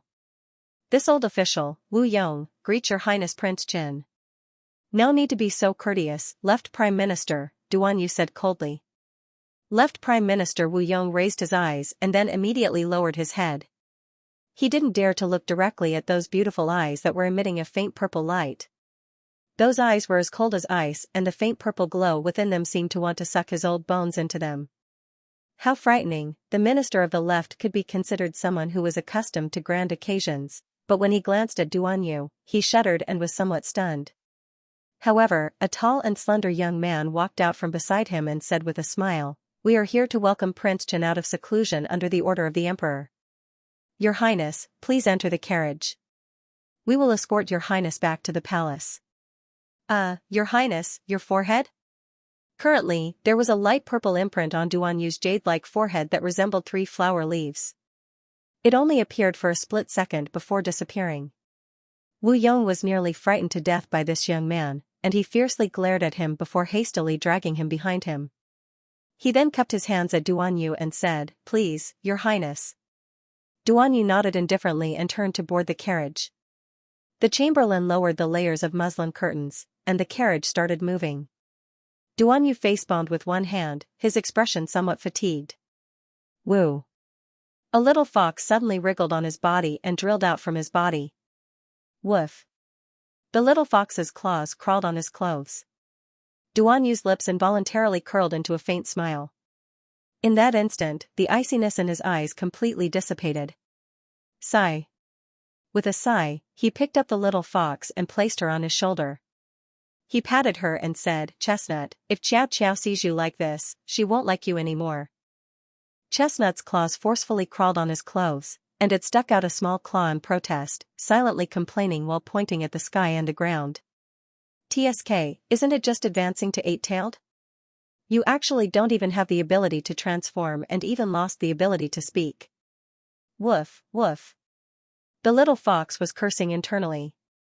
It was actually disdained by this unreliable master. How infuriating. Was it his fault? If it weren't for him suddenly absorbing this whatever devil emperor bloodline crazily, how could it have become so wretched and inexplicably advanced to 8-tailed celestial fox? "Chestnut, thank you for accompanying me," Duanyu said softly as he stroked the little fox's glossy fur. The little fox arched on his shoulder and suddenly slapped his head with a paw. It pointed at the sky and the ground and whimpered again. "Speak human language." Duanyu calmly pulled away its paw and swept it a disdainful glance. "Little fox, when I advance to 8-tailed celestial fox, I'll definitely chirp by your ear every day until you can't sleep peacefully." Fairy Yellow he didn't sleep very well that night. She didn't wake up with a start until noon the next day, and she jumped out of bed in a flash. "Oh, you're awake. Hurry and freshen up since you're awake. Come down for lunch." A female voice drifted in from outside the window, startling her. After she finished freshening up and went downstairs, Fairy Yellow he quickly walked up when she saw the people in the inn's main hall. After bowing towards Chiao Mu and the rest, Huang he said with slight embarrassment, "Yesterday, I've made a fool of myself in front of everyone." "Alright, sit down and eat." Arbor pointed at the seat next to him, indicating for Fairy Yellow he to sit down. After Fairy Yellow Crane sat down uneasily, she opened her mouth and said, "Little benefactor, he was interrupted by Arbor. "We already know about what happened to you." Shuntian Hall was so big. Although everyone's hands couldn't reach into the main hall, they currently had the highest level of spies in the main hall. If one had the heart to investigate, there was nothing one could not find. Arbor really didn't expect that the palace lord of the Palace of Cold Blood was Tian Yun's man. At first, she only suspected that the Shuntian Mansion's mansion master, Gun Pengcheng, was colluding with the Heavenly Fate sect, but she didn't expect that the two of them were related to the Heavenly Fate sect. Indeed, birds of the same feather flocked together. Fairy Yellow Crane looked at Arbor gratefully. "Thank you very much for yesterday's matter. I didn't help much." Arbor scooped a bowl of rice and handed it to her. "Do you have any plans for the future?" Fairy Yellow Crane shook her head blankly. "Let me give you a suggestion." Miss Chiao said expressionlessly, "You can pay for 2 years of food and lodging and follow us for the time being." Everyone! Exclamation point. Cough, cough, cough, cough. Dao Wuji choked on a mouthful of soup. Arbor glanced at him, then turned to ask Mo Lien, "Hubby, did you charge?" A certain crown prince, who was used to Jojo's habit of charging fees, silently twitched his mouth and shook his head. "No, I didn't confiscate it." Arbor gave him a look that said, "You've suffered a great loss." Then he turned to little Taisui and Dao Wuji and said, "Pay up." Everyone looked at her, not knowing whether to laugh or cry. "Dear, doesn't your conscience hurt when you say this?" Arbor said expressionlessly. "When my Aoyi and Xiaoyao followed me, they also paid. What she meant was, you people, how dare you not pay, everyone, Xianxia chuckled and nodded repeatedly. Yes, yes, you should pay. Look at you guys, you've wasted so many years growing up Jojo, yet you still eat and use her things every day. You should pay. Make it up for 8 or 10 years at once. Aya, little sister Xiao, you gave me such a good beauty cream, so of course I have to pay. Fairy Ginkgo covered her mouth and smiled. With a flick of her sleeve, a small pile of rare treasures appeared on the table. Little sister Xiao, please kindly accept it. Arbor expressionlessly put the pile of things into her inner world and looked at Dao Wuji, little Tai Sui, and the others. After everyone silently handed over their things, they all looked at Xianxia, who was sitting on the side with a smile. Why doesn't he have to pay? Dao Wuji asked angrily. Isn't it obvious? How can I be the same as you? I was personally summoned by Jojo. I'm hers, and she's mine. With our relationship, do we still need to pay? What a joke. There are differences between close and distant, you know. Mo Lian cast him a sidelong glance before giving a noncommittal harumph. Moreover, I don't eat much, Xianxia said plausibly. Haha. Everyone looked at him coldly. Who was it that had to eat and drink well 3 times a day? And he said he didn't eat much? How shameless. Fairy Yellow Crane took out a bag of spirit coins from her pocket. 2 years of room and board. Here. Everyone, Arbor nodded and accepted all the things that everyone handed over. She raised her hand and patted Yellow Crane's shoulder lightly. Don't worry, you won't be mistreated if you follow me. She paused, as if remembering something. She turned to Fairy Yellow Crane and said, You're one of us now. There's something I won't hide from you. The mouths of those who didn't know what was going on twitched. He had a feeling that Miss Chiao's next words would be more deceptive. As expected, Arbor glanced at the little Yellow Crane and said, Actually, that time in the lava mountains. The reason why you were besieged by thousands of profound beasts. It's because of me. I sprinkled some medicinal powder to attract profound beasts and attracted the group of profound beasts over. You guys are really unlucky. You just happened to walk over, so you were innocently implicated. Then, we'll need to hunt a bunch of beasts for the entrance exam of our top-notch academy. It'll be troublesome to find them all over the place. That's what I came up with. Everyone was speechless. The corners of Mo Lian's mouth twitched, and she couldn't help but put her hand to her forehead. The little fellow's serious face was expressionless as he continued, saving you afterwards was also an unintentional act. I'm not as selfless as you think. As teammates, we'll be on the same side from now on. I have to tell you this. Don't worry, I won't cheat you in the future. Everyone, pfft. Fairy Ginkgo guffawed. I can't take it anymore. Fairy Yellow Crane looked at her with a stupefied expression for a while before stammering, I know. Then, she said gratefully, Little benefactor, you're really a good person. You clearly didn't have to tell me this, but you still told me. Don't worry, we'll forget about our past lives and start anew in the future. I, Huang He, acknowledge you as my friend. Arbor was speechless. He had been given the good guy card for no reason. Xiaomu felt ashamed to accept it, and she patted Huang He's shoulder as she said, MHM. Just call me by my name in the future. Don't call me benefactor, it's so annoying. Okay. Huang He nodded. I've already sent people to clean up that lady's remains. You can cremate her when you want. Huang He nodded and subconsciously clenched his fists. Okay. Come with me for a while after we eat. Move aside. Move aside. Move aside. A commotion suddenly came from outside the inn. Arbor and the others looked toward the source of the sound. The people at the door moved to the sides to make way for a wide passageway. A pair of black boots embroidered with gold thread appeared in front of everyone's eyes. He was like jade and his hair was soft. The man was wearing a dark purple robe and had a tall figure. He had a pair of seductive eyes that were slightly raised. He looked very enchanting and charming. A man could actually give people an inexplicable sense of charm. It was really indescribable. Ah. Jojo. That person stepped through the door as if he had discovered an alien planet.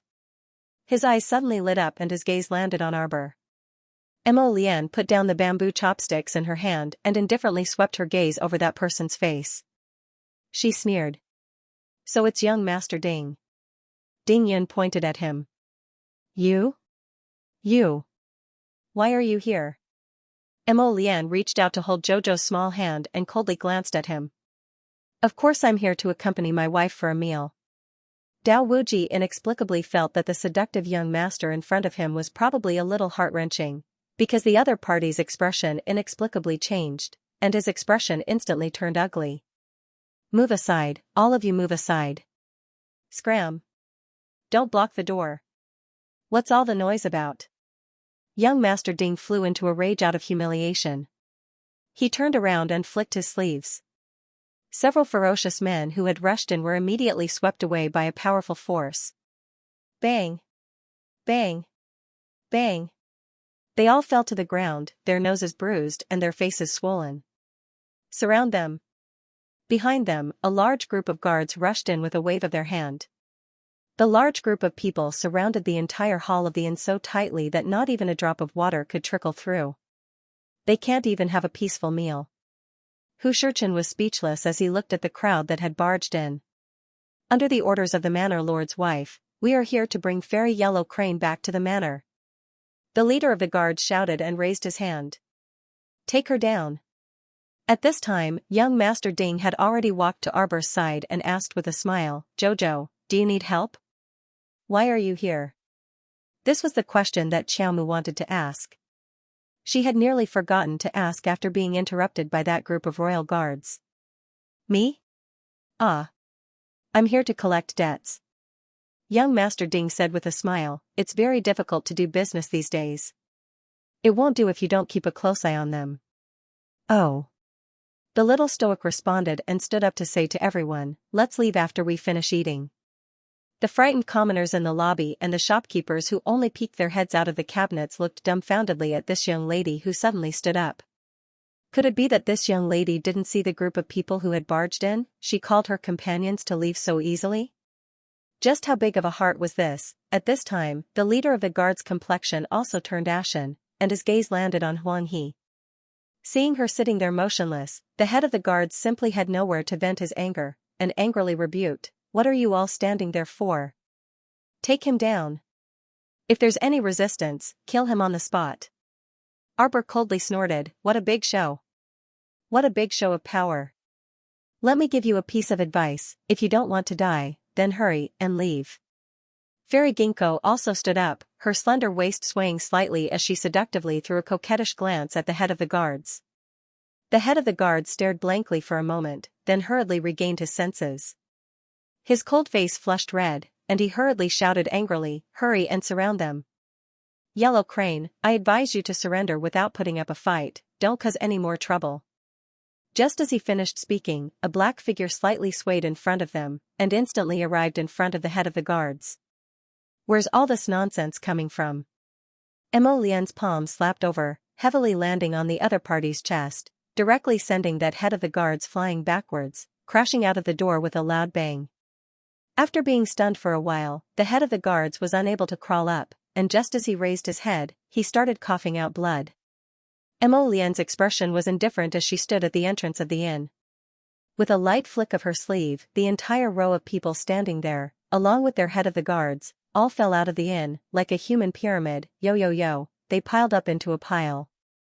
After cleaning up the eyesores in front of him, Prince Mo turned around, and his figure flashed back to his wifey's side. Naturally holding her little hand, he chuckled softly, let's go, Jojo, let's not bother with those idle people. Arbor nodded her little head, and her little hand was held by him as they walked towards the side room on the second floor. Fairy Yellow Crane's head drooped, her face listless. I've already escaped to here, I didn't expect that she still wouldn't let me go. Hearing this, Arbor raised her little hand high and patted the back of her head. I'm here for everything. What are you afraid of? Fairy Yellow Crane was taken aback for a moment, then turned her head and smiled at her. Isn't that so? We'll deal with whatever comes our way. At worst, we'll just kill them all. Fairy Ginkgo chuckled. If it wasn't for the perverse and ruthless look in her eyes, everyone in the hall would have thought that she was just joking. After everyone entered the room, they sat down in a circle. Arbor extended his hand and retrieved a wisp of soul remembrance from the storage talisman.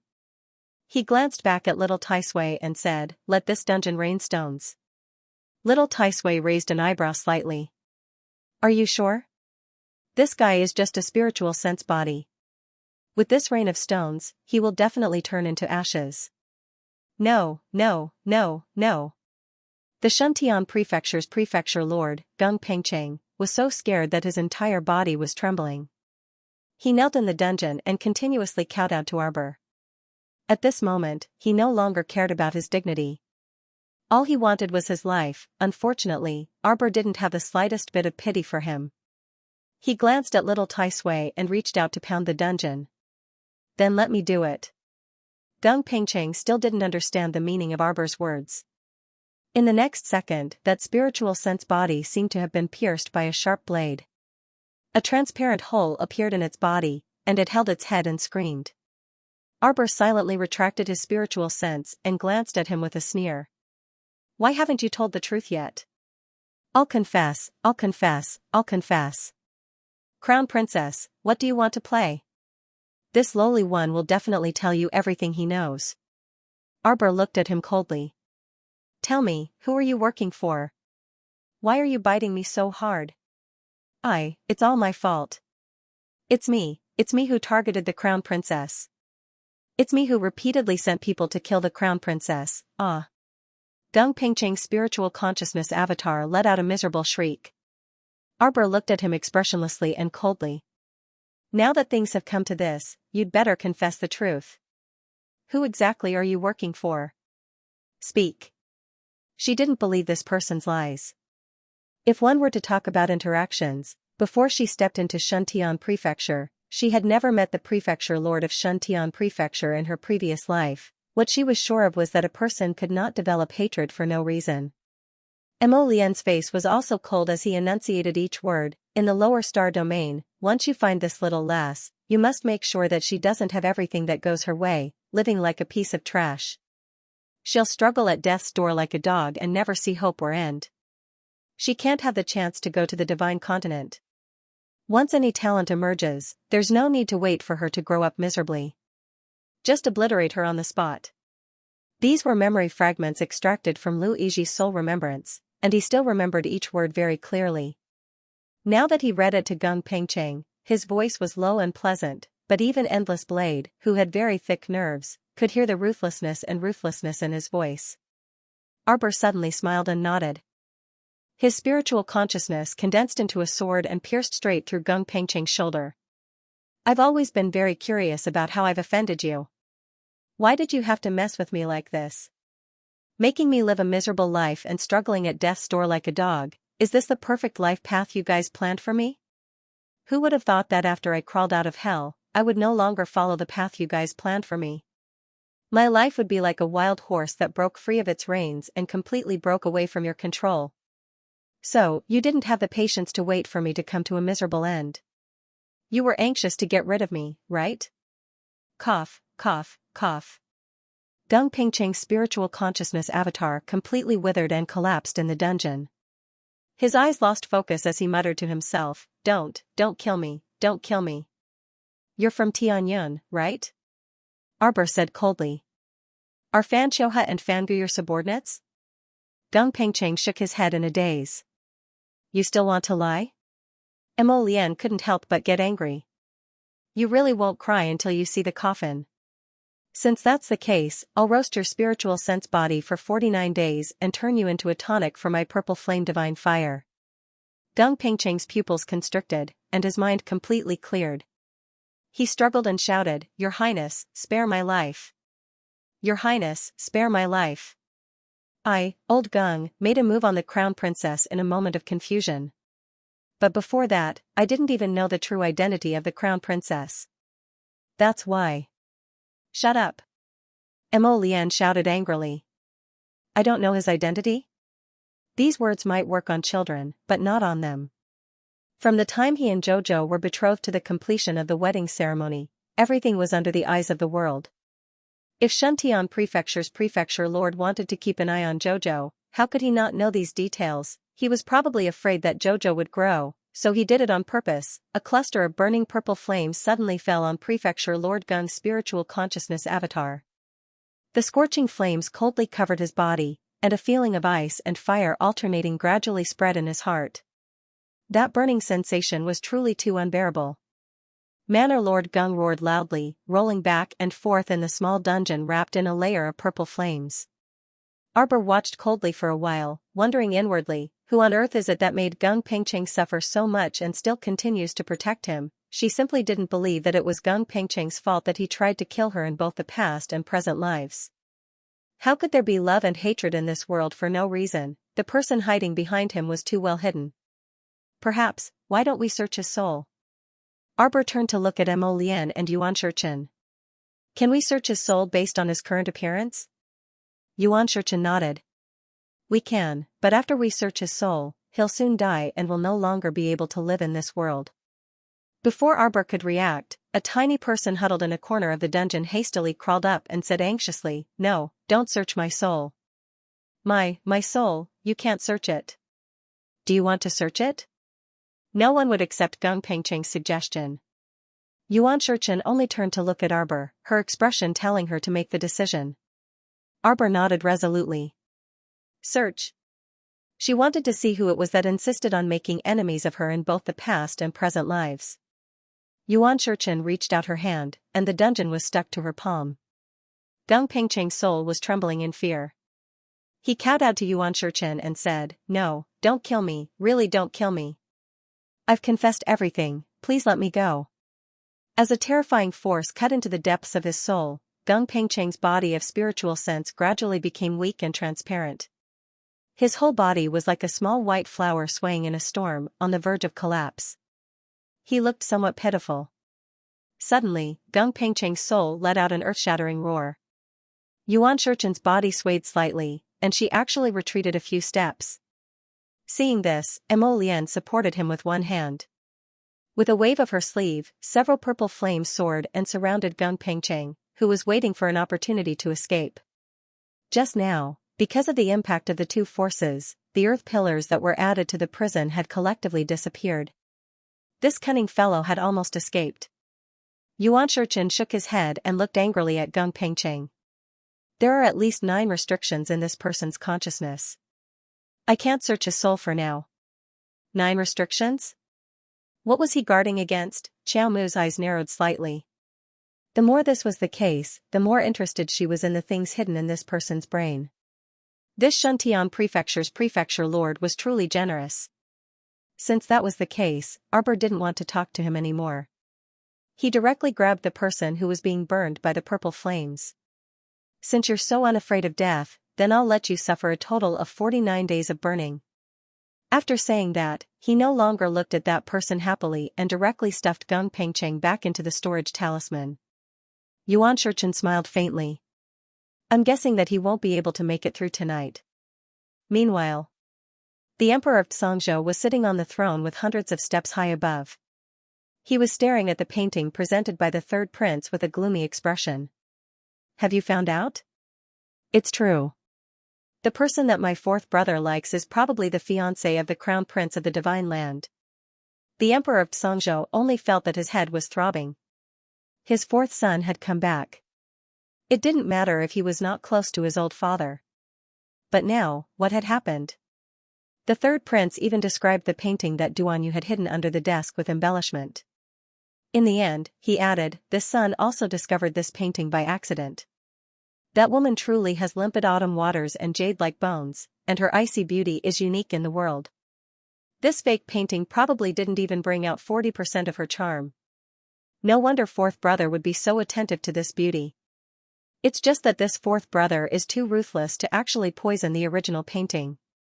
One of eldest brother's personal attendants was implicated like this and died from the poison. While the third prince prattled on incessantly. Crown Prince Rongli merely stood barehanded in front of Xianxia's emperor without uttering a word. The second prince was all smiles as he looked up at the third prince from time to time, a meaningful smile on his lips. Their third brother how should they describe his temperament? On the bright side, he was frank, but on the other hand, he was brainless, easily angered, and impulsive. TSK, royal father's expression was truly unsightly. Enough! Songzhou's emperor shouted angrily and waved his hand at the eunuch on his left. Go call old Fourth over. Seeing the emperor's wrath, the third prince kept quiet out of fear. Songzhou's emperor turned to look at the silent crown prince and suddenly asked, what is crown prince's opinion? Crown Prince Rongli stepped forward and bowed respectfully. Royal father, this son believes that fourth brother's actions are truly a bit foolish. If it's as old third said, and fourth brother secretly hid the painting of the future crown princess of the divine province, then I'm afraid it's not conducive to the peaceful coexistence of Songzhou and the divine province. Nowadays, the situation in the world is changing unpredictably. Outside the three provinces, foreign countries and barbarian tribes frequently eye us covetously. Although Ming province and us established a peaceful alliance 100 years ago, the vicissitudes of life have changed many times since then. How can we know if Ming province is still as reliable as it was in the past?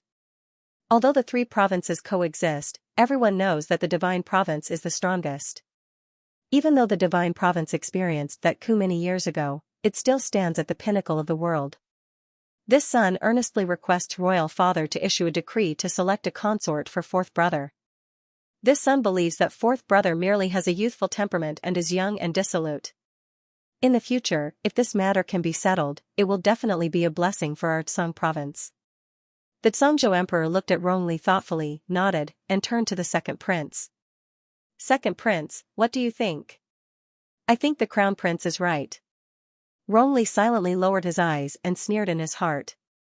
His second brother's temperament was completely different from his third brother's, but his ostrich-like behavior was something that he despised.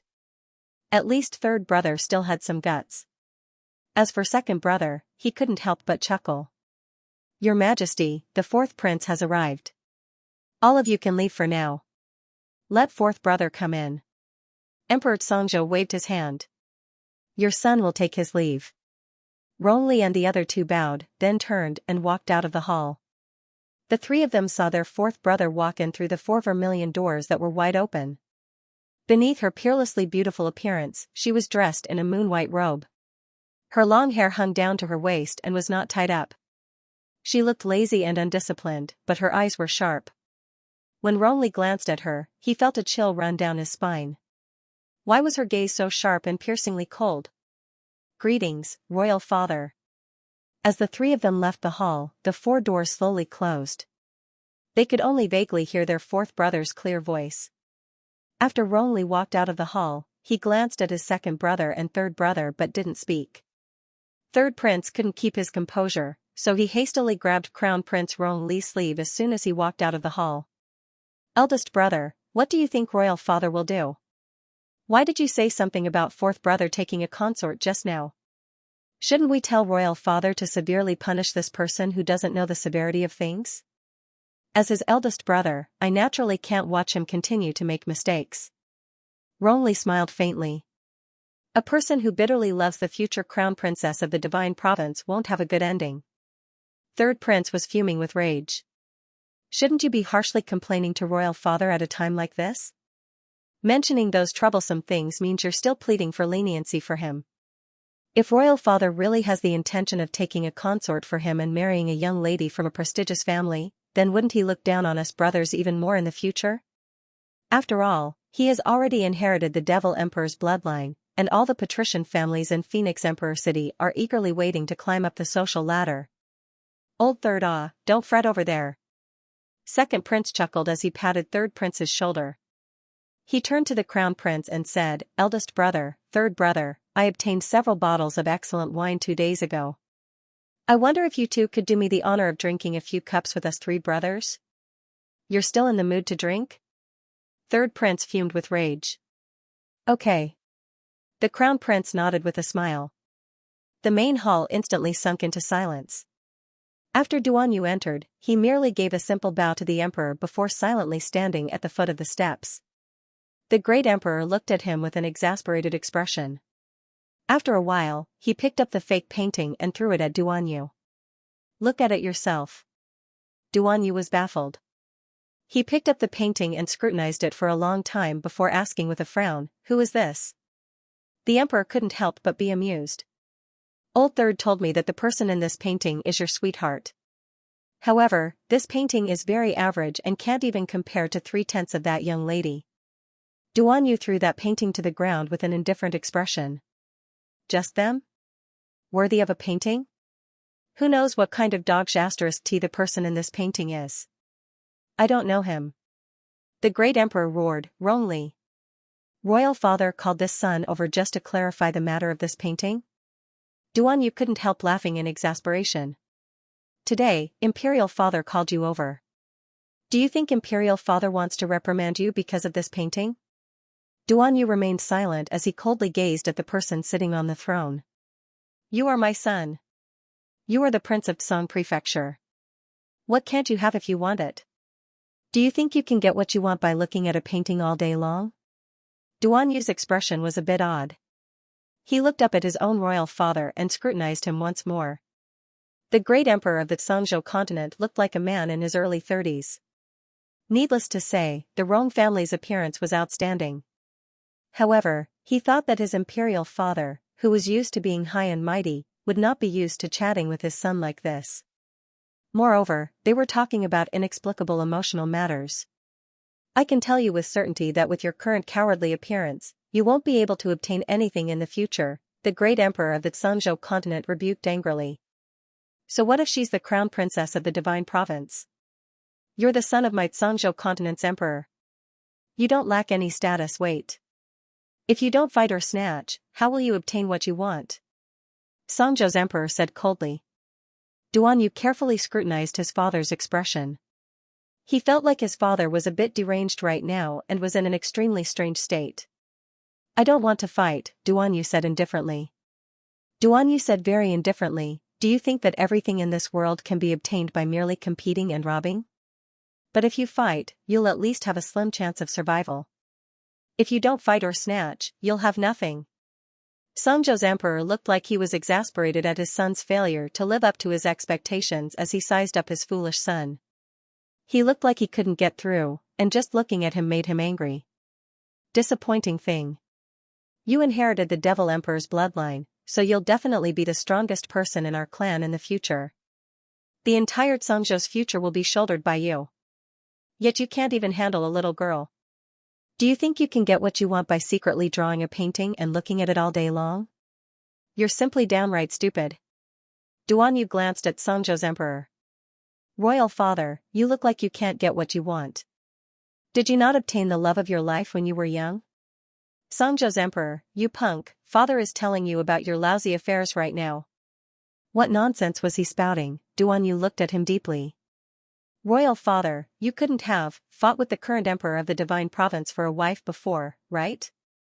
It had to be said that Duan Yu's words came true. Just by looking at Xianxia's ashen expression, Duan Yu knew that his guess was correct. No wonder he used that gaze to size him up. How was he sizing up Duan Yu? He was clearly looking at his past self. Duan Yu looked at Xianxia's emperor with a spurious smile and said, "Royal father, don't overthink it. I won't walk the path of fighting. You probably fought and snatched back then, right?" Duan Yu started stabbing his royal father's heart again. He coldly swept Xianxia's emperor a glance and said with a faint smile, "But what's the use of fighting? Didn't you return disappointed in the end?" Rong Xian felt like he was about to explode from anger because of his son. Poking at his sore spot in such a leisurely and indifferent manner was simply hateful. Emperor Xianxia seemed to see the back of the beautiful woman who had left him all those years ago. In that instant, he actually stared blankly at Duan Yu. Duan Yu naturally wouldn't wait for him to recover his senses. Although he had followed his mother back to Tsang Prefecture, deep down, he was still very resistant to the Tsang Prefecture emperor. After saying this, Duan Yu turned to walk out of the main hall. If there is nothing else, this son will take his leave first. The Xianxia emperor shot up from his seat and glared at his son. This unfilial son, he hadn't even finished speaking when his muddle-headed son hurriedly turned around and left. Was there such an urgent matter? Do you still have any respect for your father? Staring at Duan Yu's departing figure, the great emperor of Xianxia stared blankly for a long while before letting out a long sigh and slumping into his chair, somewhat dispirited. As far as the eye could see, the hall was completely empty. He didn't know why, but his heart also felt a little empty. In his hazy state, he seemed to be able to see that woman's beautiful smile swaying in front of him. Sigh, the past was already in the past, and it was simply impossible to retrieve it. After Duanyu exited the main hall, he looked up at the afterglow of the setting sun before walking toward Taiji Palace. Compared to Taiji Palace, he actually preferred the slightly more remote South Chao Hall. At least when he was in South Chao Hall, he didn't feel as empty and frustrated as when he was in Taiji Palace. That Taiji Palace was too empty, he really didn't like it. He slowly walked along the towering palace walls. Duanyu wasn't in a hurry at all, and his footsteps were also very slow. Suddenly, a person with a lowered head walked over from the corner of the palace walls and nearly bumped into him. Duanyu swiftly retreated 2 steps to avoid this collision. The person was taken aback, and when he looked up at him, his eyes instantly emitting a glint. "Your Highness Prince Qianxia." Duanyu swept him a glance and discovered that it was the young royal guard who accompanied Wu Yong to escort him back to the palace. He was a bit irritated by his rash behavior. "Your Highness Prince Qian, are you returning to Taiji Palace? How about this humble one send you back?" Duanyu's figure flashed and floated past him. With his speed, if he wanted to get away from certain things, it was absolutely impossible for others to catch up to him. As a result, the young royal guard could only dazedly stay where he was and hang his head dejectedly.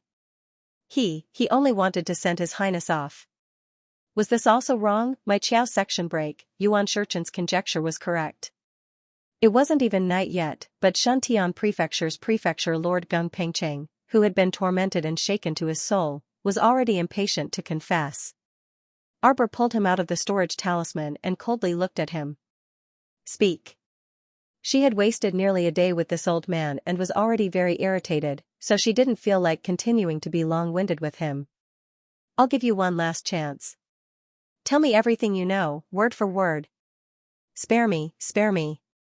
"Crown Princess, Your Highness the Crown Prince, can you first remove these layers of purple flames on this humble one's body?" He was simply about to be burned to death. These purple flames made him suffer immensely. In the end, even with his tenacious willpower, he was unable to resist this wave of trampling and could only submit to the little devil in front of him. A lowly prisoner actually dares to make conditions with this crown prince? Mo Lian gave a cold laugh.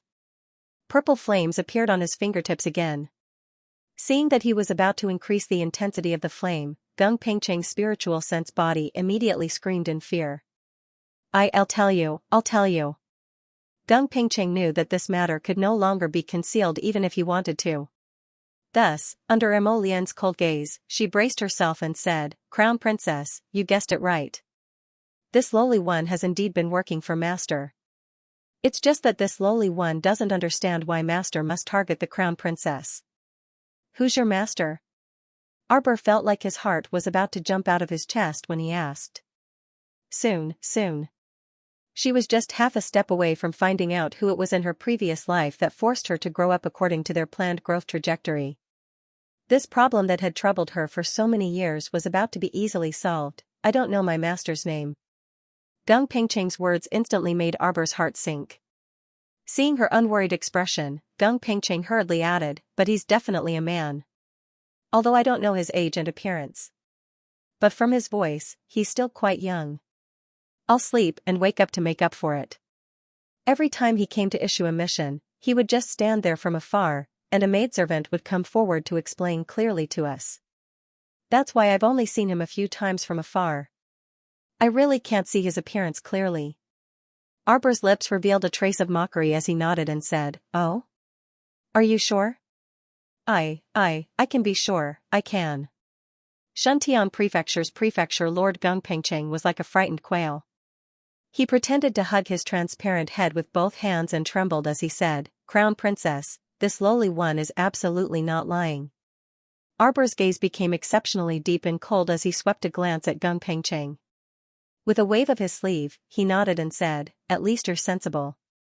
The lotus-colored sleeve swept over Shuntian Prefecture's prefecture Lord Gung Pengcheng's head, shocking him so much that his old face turned pale.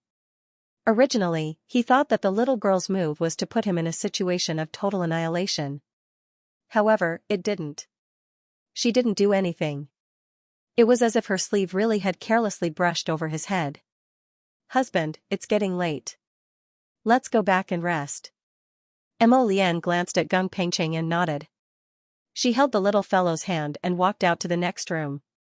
Everyone also walked out one by one and returned to their respective rooms to rest. For a moment, the room was completely silent.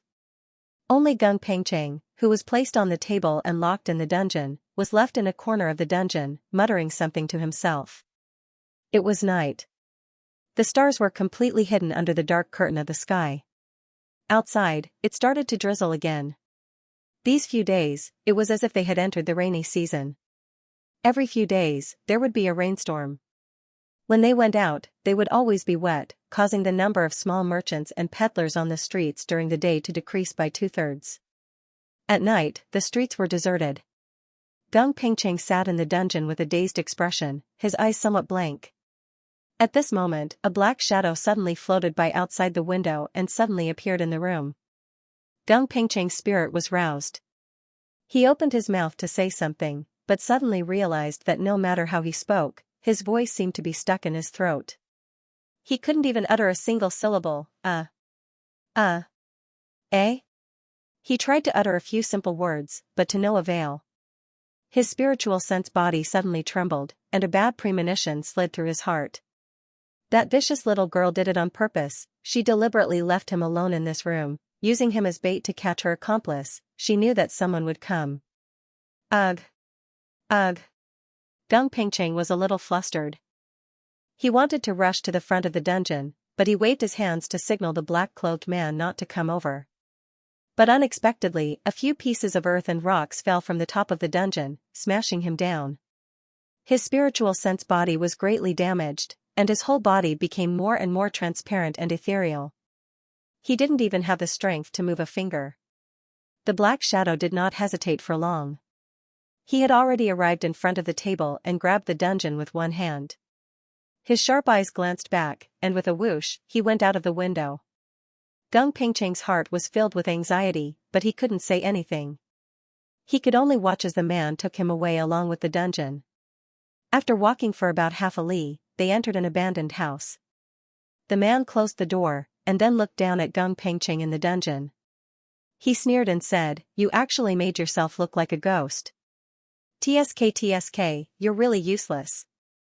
If Master hadn't sensed that your spiritual sense had been attacked by an external force and sensed that you might be in danger, I wouldn't have been able to find you.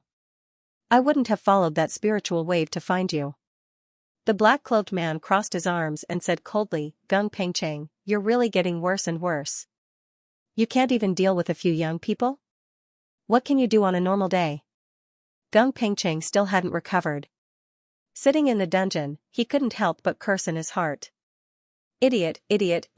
If those people were really young people, would it be possible for his soul to be seized by them? Could he have become as miserable as he was now? This person didn't even know that he was in a desperate situation. However, he couldn't even protect himself, let alone the person in front of him. Gung Pengcheng sighed. No wonder the little girl was willing to leave him in the room like this, and wasn't worried that he would leak the secret of her spiritual paradise. Because he couldn't do anything at all. If that girl had the secret of the spiritual paradise, and he couldn't reveal it to that person, then, in the future, that person might also suffer a great loss in the hands of that damned girl. Damn it, Gung Pengcheng was very depressed, but at this moment, he was completely helpless. The black-cloaked man in front of him continued to mock him. "If it wasn't for the fact that you still have some use, I think Master would have given you up. But you're already like this now. If you want to help Master accomplish anything, it's completely impossible." The black-cloaked man sneered, "Who was that you in Shuntian Prefecture? Why aren't you talking? Could it be that you were smashed silly by those stones just now?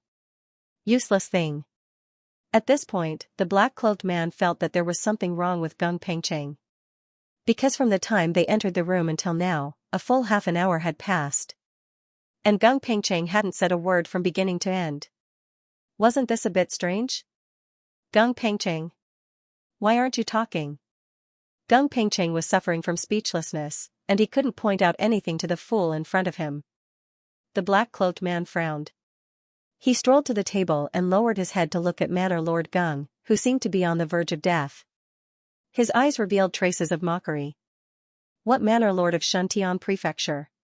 You can't even compare to me, a slave who follows master. Back then, master was really blind to actually choose such an ugly thing like you.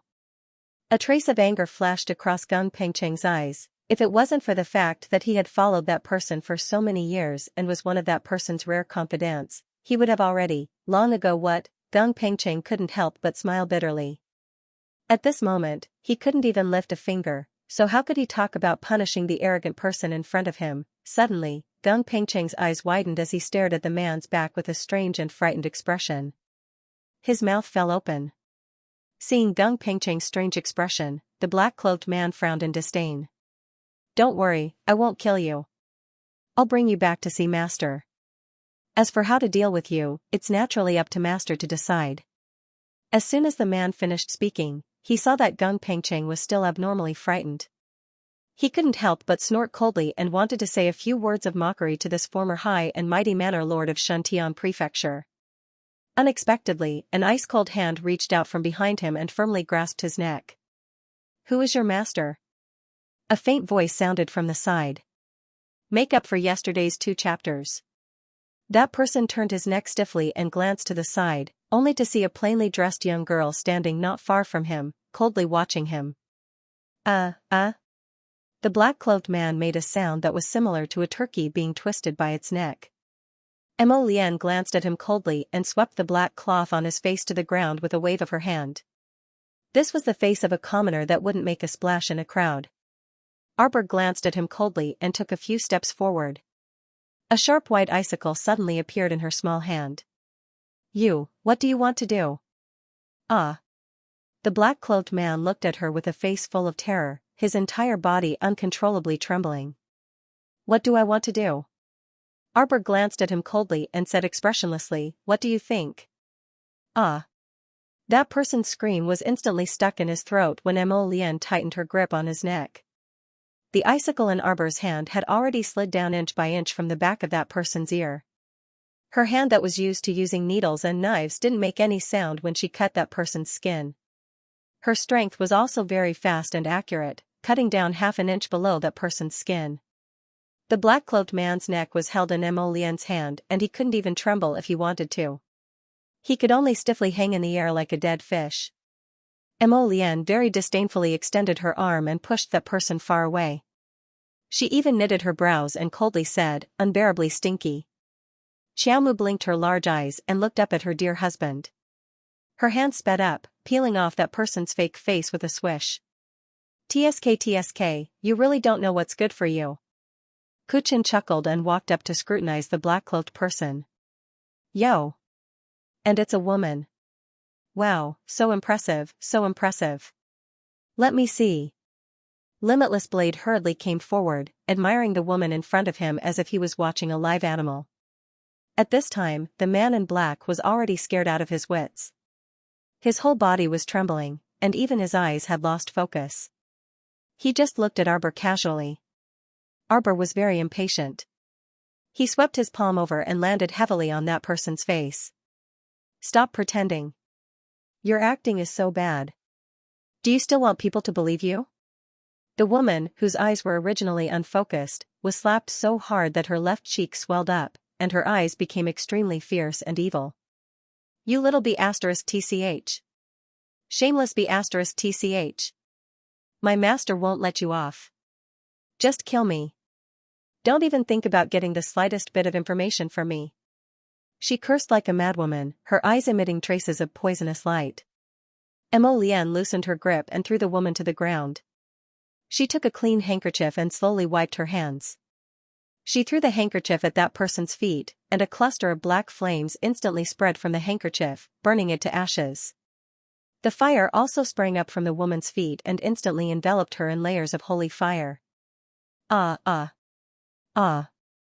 The woman screamed in agony and rolled around on the ground. The black flames were very mysterious. They didn't burn anything in the room. They only enveloped the woman and roasted her with all their might, as if trying to drive her soul out of her body. Arbor pattered to her husband's side and raised a hand to calm him down. She didn't care what this woman was saying. In any case, this person was already a dead person in her eyes. The woman rolled back and forth on the ground. At this moment, her face had already been burned beyond recognition, and there wasn't a single patch of skin left untouched. Enveloped in a layer of black flames, she reached out to touch her face in horror. When she touched her face, she discovered that her eyes, nose, and eyebrows were all on fire, and her face was in excruciating pain. The fire on her face was much smaller than the fire on her body. Like a frog being boiled in warm water, it continued to burn her face, but didn't go any further and turn her face into something like a pancake. Ah, ah. The woman scurried and rolled all over the floor. Wherever she rolled, the people there would indifferently take a step back. They watched her perform her tumbling skills in the central room by herself. Arbor was speechless. He suddenly reached out and sprinkled a snow pearl, which whooshed down beside the woman. When the snow pearl touched the sacred fire, the layers of black flames enveloping the woman's body quickly and obediently retreated. Emolienne's anger still hadn't subsided. She tightly gripped the little fellow's hand, and her voice contained a hint of anger. Why did you save her? She doesn't know the difference between life and death. Just burn her alive.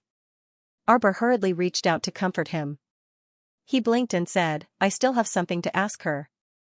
You filthy woman, you lowly slut. I won't tell you anything. I definitely won't betray my master. You only know how to flaunt your prowess by relying on men. You bitch. Ah. A beam of wood spirit instantly struck her mouth, knocking out a mouthful of her teeth. What do you want to hear from her if her mouth stinks? Hichin said unhappily. Arbor saw the anger on everyone's faces. He couldn't help but wave his hand and say, why are you bickering with a dead person? Let me ask her first. Bah. The woman, whose teeth had fallen out, felt that she couldn't even speak properly. She angrily snorted and said, in your dreams. Didn't you say that I flaunt my prowess by relying on men? Then I'll give you a chance to challenge me, Arbor coldly interrupted her. As long as you defeat me, I'll let you go. How about it? The woman's expression froze, but she did not notice that behind her, Manor Head Gung was shaking his head vigorously. He couldn't speak, but he wanted to remind this woman. Arbor coldly glanced at Manor Head Gung, revealing a cold and resolute expression. Gung Pingcheng, this old fox, still wants to trick me. It was obvious that he wasn't telling the truth. He was quite loyal to the person behind him. If it wasn't for the fact that she felt that she wouldn't be able to dig out any useful information from Gung Pingcheng, why would she deliberately set up a small trap to lure him into the trap? Sure enough, leaving Gung Pingcheng in the room, someone really barged in like a fool that night. The woman in front of him didn't even seem to have half of Gung Pingcheng's intelligence. The woman hesitated, but she didn't turn around to look at Manor Head Gung, so she didn't notice the anxious look on Manor Head Gung's face as he silently called out to her. All right. I promise you. The woman nodded heavily. Now, she could feel that the auras of the people around the girl were light, but their auras were extremely heavy. It was obvious that the people around her were all people with extremely high cultivations. And this damned girl in front of her was only relying on those people's power to be so arrogant and despotic. Master had already told them about this. That girl had been raised in the countryside since she was young. She was already extremely lucky to have been able to trigger her meridians in this lifetime. Could it be that she was delusional enough to think she could break through to the spirit realm, or even the god realm? Ha ha ha. Don't joke around. She was merely a good-for-nothing who was raised in the countryside. Without the help of those people with extremely high cultivation, what could she do? Gung Pingcheng's pupils abruptly contracted, and his expression changed from anxious to nervous to angry, embarrassed, and disappointed. Finally, his face turned ashen. If the woman in black was willing to turn her head to look at him, she would definitely find his appearance extremely fascinating. Meanwhile, Gung Pingcheng's current thoughts were, can't this D*MN idiot turn her head to look at me? It's too bad I can't speak, ah. Manor Head Gung felt like he was about to suffocate to death. He glared angrily at that conceited woman and wished for nothing more than to howl at the sky. idiot. Who would dare to provoke you like this if they didn't have some skill? Judging from this woman's disdainful attitude, it was obvious. She didn't care about the little stoic in front of her at all. She would definitely suffer a loss and be tricked right now. The two of them flew out of the dilapidated shack and stood in a small clearing in the front yard. This dilapidated residence was extremely dilapidated, and there was a small, abandoned nursery in the front yard. The woman's face was burned beyond recognition. She stood next to the abandoned nursery with narrowed eyes, glaring fiercely at Arbor in front of her. Heh. The woman took out a double-edged blade from her inner world with a wave of her hand. The sharp blade emitted a faint black light in the darkness. Don't blame the heavens and accuse others if you seek your own death. Arbor glanced at her coldly and didn't say anything. He reached out and grabbed the ferrule in his hand. It's still unknown who will win and who will lose. Don't be overconfident. You'll know whether I'm overconfident or not after we fight. The woman in black shouted angrily, and the double-edged blade was flung out of her hand with a whoosh. It spun in Arbor's direction. Whoosh whoosh whoosh. The sound of wind followed. Xianxia didn't even dodge. Instead, she directly stretched out a small, lustrous hand and formed a spiritual energy defense circle around her, blocking the double-faced blade that was spinning rapidly toward her. Huff, huff, huff, huff. The double-faced blade was blocked by the airflow, making it even harder for it to advance. However, it didn't last long against Arbor's spiritual power. It suddenly turned around and returned to the black-clothed woman's hand. The black-clothed woman's aura was extremely swift and fierce as she slashed out with her saber wind. Arbor didn't even look at her. With a slight movement of his body, he had already escaped from her saber wind. After a few times, the woman also knew that her movements were flexible, and her footwork was one of a kind in the world. If she relied solely on speed, it was absolutely impossible for her to catch up to this stoic face in front of her. The black-clothed woman's eyes flashed. Then, she threw out dozens of paper charms from under her sleeves. Then, she threw them in front of Arbor. All the talismans were shaken away in front of Arbor. The talisman power was vast and mighty, and it simultaneously pressed down on Arbor. Arbor didn't feel surprised, as if she had already seen through the woman's identity. She merely hooked the corners of her mouth coldly, and her fingers moved swiftly. Several hundred talismans were then flung out by her, and they all rushed toward the talisman power that was sweeping over. The black-clothed woman was completely stunned this time. She stood there dumbfounded in shock.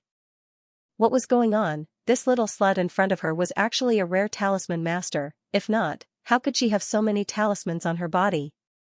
He casually tossed out hundreds of talismans, and all of them were released. A talisman master? Even a talisman master couldn't be so generous. How difficult was it for a talisman master to draw talismans? Even her master couldn't be so extravagant. It was as if it was a complete waste of resources. And how could a woman from the lower star region become a talisman master? This absolutely didn't make sense. The black-clothed woman's eyes trembled as she exclaimed, how is this possible? Where did the talismans on you come from? Arbor glanced at her coldly and said indifferently, it has nothing to do with you. You're from a talisman patrician family, right? Arbor's words weren't a question but a confirmation. A cold light flickered in the depths of her eyes as she tapped the ferrule in her hand. Tell me, how should I deal with you? The woman didn't speak, but the emotions flowing from her eyes had already revealed everything. She was indeed from a talisman patrician family. In a flash, a trace of coldness flitted across Arbor's eyes. Go to hell. The black-clothed woman screamed in anger and humiliation. She abruptly took out a black talisman filled with many strange characters from her inner world. Slut. Today, let me teach you a lesson. What is called ignorant arrogance and narrow-minded? With that, the talisman suddenly turned into a stream of light and flew in Arbor's direction. A puppet talisman. Arbor recognized it at a glance. Displaying one slight skill in front of an expert, actually using a puppet talisman in front of her. Did she think a puppet talisman of this level would be able to trick her? Simply laughable. Arbor took a step forward and arrived in front of the black-clothed woman. She completely ignored the light from the talisman and directly flung her sleeve, sending her flying. The woman was immediately stunned. She simply didn't expect Arbor to be able to break the power of a talisman. How was this possible? This wasn't an ordinary talisman, but a puppet talisman, who could break the power of a puppet talisman, only. The black-clothed woman's pupils constricted and she almost cried out involuntarily, You're a charm master. You're a talisman master, ah.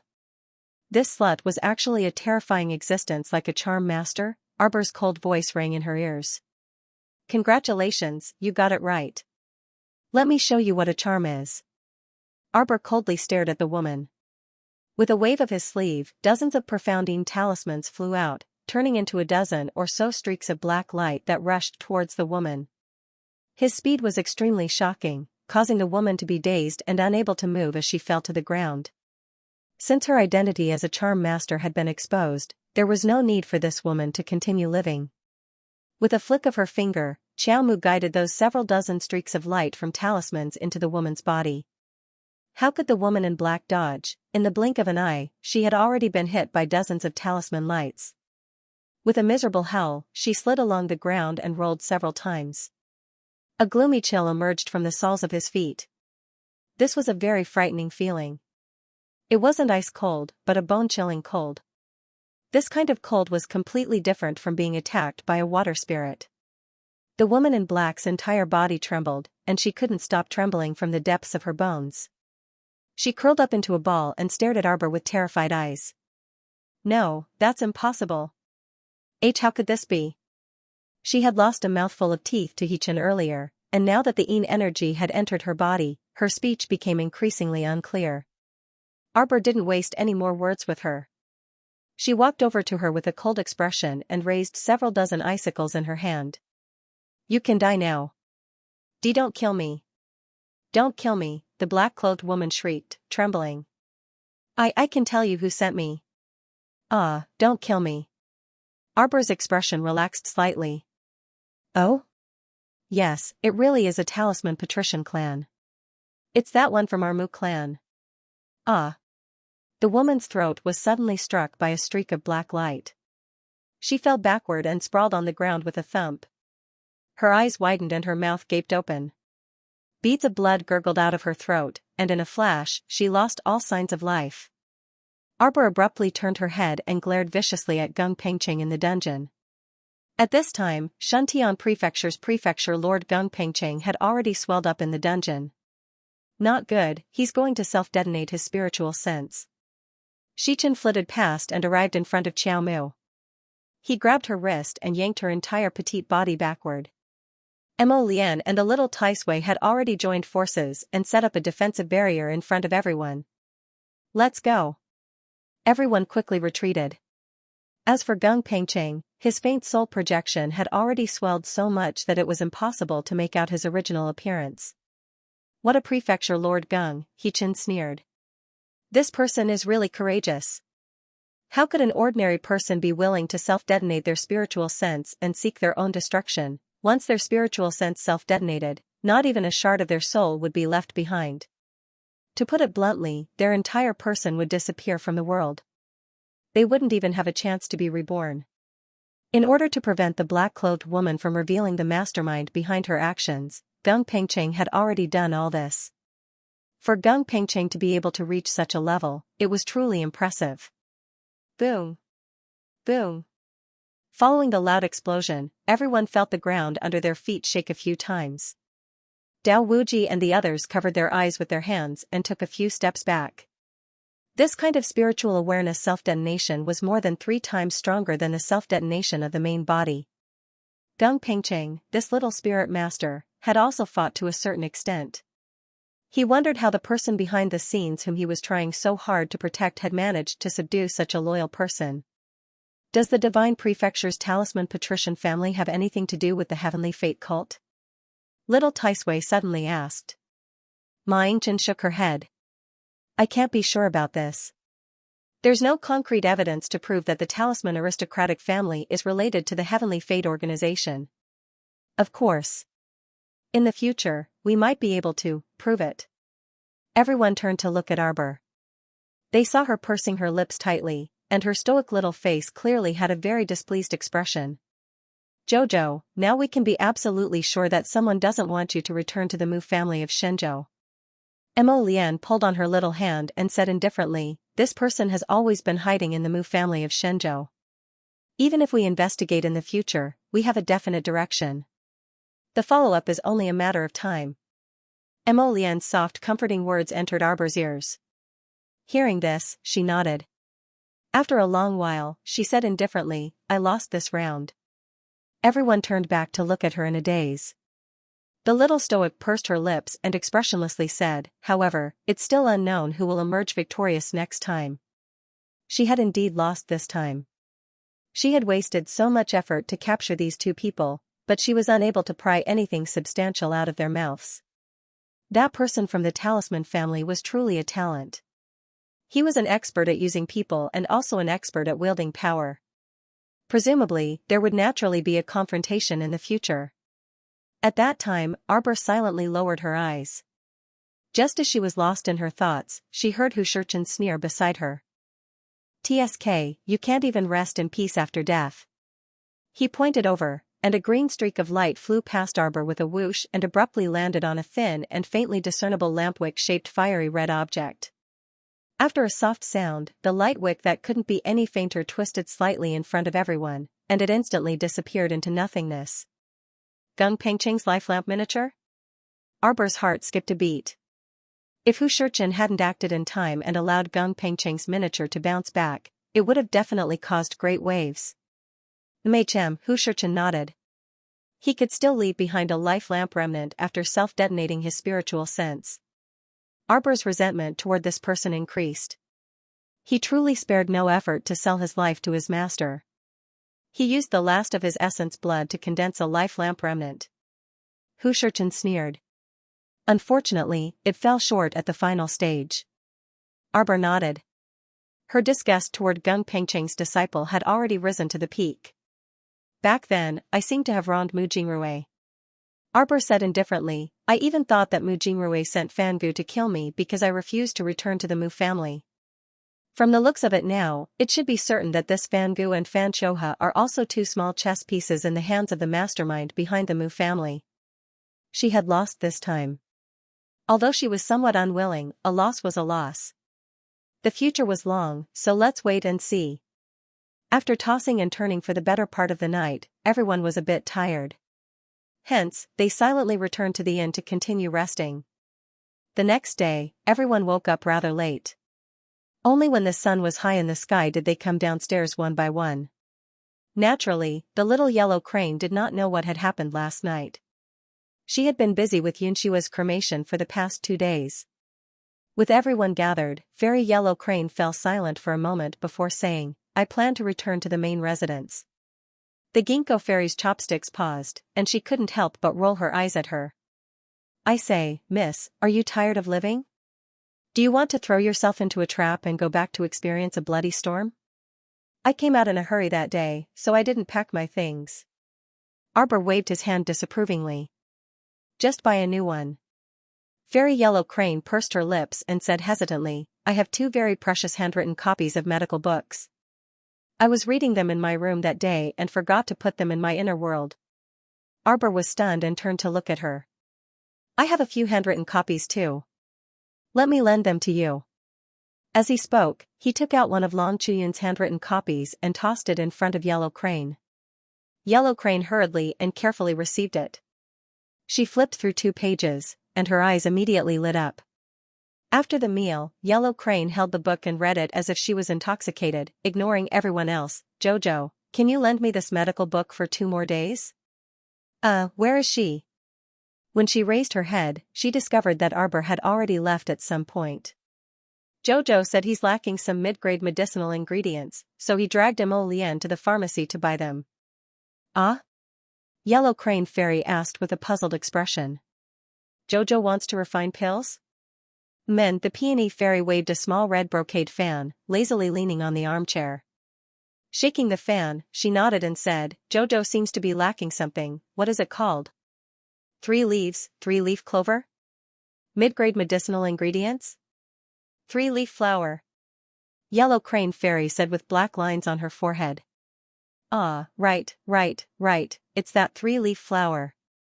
Yellow Crane suddenly stared blankly, excitedly grabbing Peony's hand and shouting, "Sister Peony, could it be that Jojo is refining spirit-gathering pills?" Peony was dumbfounded by her question. How could she know what kind of pill Arbor wanted to refine by buying that nuisance three-leaf clover? However, being called sister by Yellow Crane, she was somewhat elated. Thus, she smiled amiably at Yellow Crane and said, "Probably. I'll go take a look." Yellow Crane Fairy immediately jumped up and said with a face full of excitement, "Hey, hey, hey, come back, come back." The Peony Fairy hurriedly reached out and grabbed her, pressing her back into the chair. "What are you going to do?" "The young couple is shopping, and you're going to be a lit candle.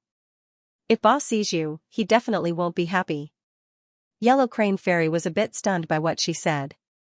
"Kiki, I just want to observe her refining pills and learn from her experience." "Hey, then wait for her to come back." The Peony Fairy rolled her eyes at her. "She can't stay on the street refining pills, right?" "Oh, okay then. Then, Sister Peony, I'll go read first." The dazed Yellow Crane Fairy nodded, then picked up the medical book and read it as if she was intoxicated. The corner of Peony's mouth twitched, and she looked at her speechlessly. An ignorant and incompetent person like her would have a headache whenever she flipped open a book. There was no need to ask her to read books in this lifetime. It was impossible for her to be like Fairy Huang He, who was completely immersed in the medicine encyclopedia. That would be impossible, even in her next life. On the other side, Prince Mo and Miss Chiao were strolling on the streets hand in hand, and they turned a blind eye to the gazes of the passers-by. The passers-by were also somewhat amused. A young lad who didn't look where he was walking and only stared at the little stoic actually bumped his head into someone else's shoulder pole. He rubbed his forehead in pain and was about to cry. When she saw a Liangyuan medicine shop in the distance, Qiaomu stopped and sniffed. "Lian, I smell a very fragrant radish biscuit." The little thing was hungry. Mo Lian couldn't help but laugh. She raised her hand to stroke the little fellow's head and pointed to the alley next to them. "Then I'll go and buy it, okay?" Miss Chow nodded. "Then wait for me at the pharmacy." "Okay." Arbor naturally nodded cheerfully and agreed. After waving goodbye to Mo Lian, the little fellow walked toward Liangyuan Pharmacy with light steps. This Liangyuan Pharmacy was located in a troublesome area, so its business was naturally excellent. The pharmacy shopkeeper was a rare person with a conscience. Even when the plants were withering and medicinal herbs were in short supply, he still insisted on not raising the price. As a result, many people from other cities came here especially to buy his medicinal herbs after hearing his reputation. As soon as Arbor walked through the door, a shop assistant immediately walked over with a face full of smiles and enthusiasm. "Hello, customer. Welcome, welcome." When he saw Arbor's face clearly, the shop assistant was obviously stunned, and his attitude became even more respectful. "Miss, are you here to buy medicinal herbs?" Arbor nodded. "Do you have the three-leaf flower?" "Yes, yes, yes." The shop assistant nodded repeatedly. "How many do you want, miss?" "I'll take as many as you have," Arbor said indifferently. The shop assistant was immediately overjoyed. This was a big business opportunity. Thus, he hurriedly went to report to the shopkeeper. The shopkeeper jogged all the way over, his Maitreya Buddha-like face filled with a kind smile. "Miss, our shop has more than 5,203 leaf flowers. 3 spirit coins per flower. Do you want all of them?" The 3-leaf flower was only a mid-grade medicinal herb, and 3 spirit coins was already a sky-high price. The shopkeeper was worried that Arbor would find it too expensive, so he added, "If Miss wants all of them at once, we'll round off the change." "How about 15,000 spirit coins from Miss?" Arbor nodded. "Sure." The shopkeeper was overjoyed and hurriedly said to her, "Then Miss, please rest in the shop for a while. I'll instruct someone to bring all the 3-leaf flowers over." Arbor waved her hand. "I'll just walk around. You guys go ahead." The shopkeeper beamed and hurriedly brought the shop assistant to the warehouse in the back hall to prepare the 3-leaf flowers. Selling out all the 3-leaf flowers in a day was quite a big business. After all, mid-grade medicinal herbs like the 3-leaf flower were still commonly seen. Although the world's vegetation was withered, it was not a black-grade or sky-grade medicinal herb, so it was still relatively easy to find. Arbor had nothing to do, so she strolled around the shop. This Liangyuan medicine shop was quite big, and it was divided into 2 floors. Naturally, the second floor sold some more expensive medicinal herbs. After Miss Chiao walked around the first floor, she went up to the second floor to take a look. All the medicinal herbs on the second floor were listed in transparent crystal display cabinets. Many of them were kept in jade boxes, and their names were marked on them. They would not be easily shown to others unless you were sure that you wanted to buy the medicinal herb. Only then would the shopkeeper take out the jade box for you to see. After all, if every poor person came over and said that they wanted to look at the medicinal herbs and did not buy them after looking at them, the medicinal properties of these precious medicinal herbs would soon dissipate in the air. Arbor wandered in front of the display cabinets a few times, but didn't see anything he wanted. Just as he was about to leave, he suddenly noticed a plant with drooping leaves on an ordinary table next to the display case. She hurriedly walked over and circled around the small cabinet, secretly clicking her tongue in wonder. Wasn't this Xianxia? She had seen it in Long Chiyun's notes. Xianxia liked water and yin, but it had to be planted in water. If it was planted in a soil basin, wouldn't it speed up its death? Xianxia's item was the main ingredient for making mystic-level neurotoxins. This neurotoxin could cause hallucinations to appear before the eyes of any soul master below level 10 after being poisoned. It was as if they were in a dream. After 4 hours, they would die with a slight smile on their face before they died. It was such a waste for such a useful neurotoxin to be thrown into a dirt basin. Miss Chiao circled around Xianxia and raised her eyes to look at a shop assistant standing at the side. She waved at him and said, "Hey, wrap this up for me." "Yo, is this a gift?" A slightly aged female voice came from the side. Arbor turned around and saw a mother and daughter standing in front of the display case diagonally opposite her, looking at her. Both of them looked wealthy and slightly plump. Their clothes were also very exquisite, and it could be seen that they were women from wealthy families. Arbor glanced at them and shook her head. "It's not a gift." The young woman's round face immediately revealed disdain. She stared at the Xianxia with drooping leaves in front of Arbor and said, "This thing's leaves are drooping. It's already rotten." Arbor blinked and glanced at the Xianxia again. She couldn't be bothered to pay attention to the mother and daughter and said to the shop assistant standing awkwardly at the side, "How much?" "Wrap it up." Pfft, the young woman snickered. She moved closer to her mother and said disdainfully, "Mom, don't be like this in the future. Don't even ask about that kind of trash. If we're going to buy it, we'll buy the best. Don't buy this kind of trash. It's not like our family doesn't have money." That little stoic really looked like an immortal, but the things she did really made people look down on her. That "wrap it up, how much?" made her seem like a nouveau riche and bought something extremely precious. It was truly hilarious. It was only a pot of rotten vegetation. The young woman swept Arbor a disdainful glance. Arbor didn't take her contempt seriously. In any case, she knew best whether she had money or not. Why did she have to go around announcing to the world, "I have money, I have money"? She was simply like a moron. It was fine as long as she had a good life. As for what other people thought, what did it have to do with her? If they wanted to despise her, then despise her. She was bored to death. "Miss, this medicinal herb, cough, even our shopkeeper doesn't know what it is." The shop assistant scratched his head and said sincerely, "Are you sure you want to buy it? But it doesn't look like it can live for much longer." "It's fine, I'll buy it," Arbor said with a wave of her small hand. "How much?" "This, 1 spirit coin is enough." All right, buy it." Arbor had the shop assistant wrap up the pot of Xianxia. In reality, she was extremely happy on the inside. F*CK, a pot of neurotoxin's main catalyst was actually sold for 1 spirit coin. This is a kind of black-grade medicinal ingredient, dear, TSK, looks like I have to study more in the future. Only by studying more can I become cultured. Only by studying more can I not be deceived no matter where I go. The ancients didn't lie to me. The little fellow was secretly smug, but the mother and daughter kept looking at Arbor with strange eyes. The middle-aged woman felt that there was something wrong with the little stoic in front of her. Otherwise, why would he spend a spirit coin to buy a pot of dying unknown plants? What a joke. The young woman sneered, her face full of disapproval. Xianxia. A man's voice came from the second floor. A young man walked up the stairs and quickly walked to Zhang Wuxiang's side. His face was filled with a doting smile. Those medicinal herbs have been packed. Is there anything else you like? Brother Wu. The young woman shyly took his hand and shook her head with a smile.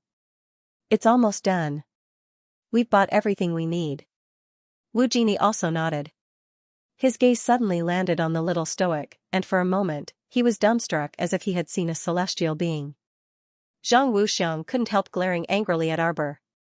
She shook Wu Jini's arm and stomped her feet, saying delicately, Brother Wu, what are you looking at? Wu Jin also hurriedly regained his wits and couldn't resist sneaking a peek at the expressionless Arbor. He mumbled with a chuckle, nothing, nothing. Zhang Wuxiang couldn't help but feel resentful. She was originally a very average-looking woman, and her figure was also slightly plump. Normally, she was the one who chased after Wu Jin. Wu Jin was also the only son of Shuntian Prefecture's influential Heavenly Fortune sex faction master. If it weren't for the fact that her family background was comparable to his and that sect master Wu valued their great Source Island's power, their marriage might not have been successful. She hadn't married into the family yet, but Wu Jin had several beautiful handmaidens by his side. Her appearance wasn't beautiful enough, and her figure wasn't graceful enough, so she naturally could only work on other aspects. For example, her pill refinement skills were definitely something that could make people sit up and take notice of her. Even the Wu family's father and son had no choice but to properly flatter her when they needed her help. Brother Wu, let's go.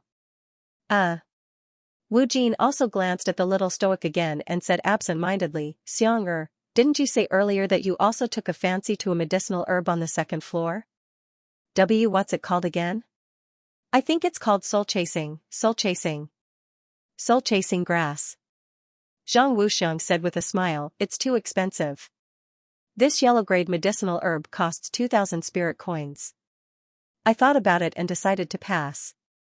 Zhang Wuxiang sighed and said, after all, my current pill refinement skills haven't broken through to yellow grade yet.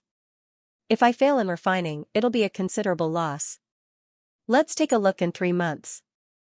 At that time, my pill refinement skills might have already broken through to yellow grade. Okay. Wu Jin also nodded very happily and said, if Dad knows that your pill refinement skills have broken through to yellow grade alchemist level, he'll definitely be very happy. Zhang Wuxiang nodded noncommittally and said with a smile, I think so too. After saying that, she swept a glance at the little stoic who was still strolling around on the side and involuntarily sneered. So what if she was good-looking? She was still a brainless fellow. A pauper who was only fit to buy junk when shopping, the little stoic was merely waiting for her dear husband. In any case, she had nothing to do, so she strolled through the second floor again. Zhang Wuxiang saw that Wu Jini's eyes had been involuntarily attracted to them. She couldn't help but mock him coldly, it's useless no matter how many times you walk around. If you don't have money, you still don't have money. Looking at them won't make them yours. Wu Jin was also stunned. He hurriedly pulled Zhang Wuxiang's sleeve and said rather awkwardly, Xianxia, others are shopping. It's inconvenient for us to disturb them. Let's go. What are you buying? Zhang Wuxiang sneered mockingly, she spent a long time choosing and only chose a pot of rotten leaves. He had already walked around the second floor 3 times. A pot of rotten leaves for 1 spirit coin. That's all I can buy. When Wu Jin also saw the little stoic's gaze shoot towards him, he couldn't help but feel even more embarrassed. Zhang Wuxiang's mocking face was really ugly. It was other people's business whether they bought or not. Her mocking words were truly meddling in other people's business. Arbor glanced at her in boredom and walked to the side without consulting the shop assistant. She took that pot of Xianxia from him and stored it into her inner world with a wave of her hand. The shop assistant still said rather awkwardly, miss, once our medicinal ingredients are sold, we don't accept returns. Arbor absent-mindedly glanced at that shop assistant. Was she afraid that she would raise Xianxia to death after returning home? Her heart ached for that one spirit coin, and she would come back to find trouble with their pharmacy. Arbor was baffled. Was she such a senseless person? Even if she did raise him to death, it was just a matter of one spirit coin. Was it worth her making a trip back? Zhang Wuxiang sneered again. The little stoic turned to glance at her and rolled her eyes. Woman, do you have a blocked nose? If you're sick, it's better to treat it as soon as possible. If the nose is blocked, the heat will descend, and the lung will descend. It's easy to develop lung disease. If you don't treat a minor illness, you'll suffer from a major illness. Let me give you a word of advice, treat it properly. Madame Zhang and Zhang Wuxiang were instantly flabbergasted. After reacting for a while, Zhang Wuxiang said angrily, "What did you say? What kind of attitude are you speaking to me with? Do you know who I am?" What kind of attitude was this? Her attitude was too good. I'm telling you. I'm the third miss of Hongyuan Island, Zhang Wuxiang. You better be careful. A B*TCH who doesn't filter her mouth won't live long. Arbor creased her brows. Why did the name Hongyuan Island sound a bit familiar? Xianxia. Wu Jini hastily pulled back the impulsive and easily angered Zhang Wuxiang and said with a frown, "Stop fooling around." She was buying medicinal herbs for no reason, yet she was being a busybody and provoking her time and time again. Anyone would feel uncomfortable. When Zhang Wuxiang saw that Wu Jini kept speaking up for the little stoic, the fury in her heart swelled. Flustered and exasperated, she flung Wu Jini's hand away and shouted, "Brother Wu, why do you keep speaking up for that B*TCH? I'm the third miss of Hongyuan Island. She's just a country girl who popped out of nowhere, yet she dares to hoot in front of me. How can I not teach her a lesson?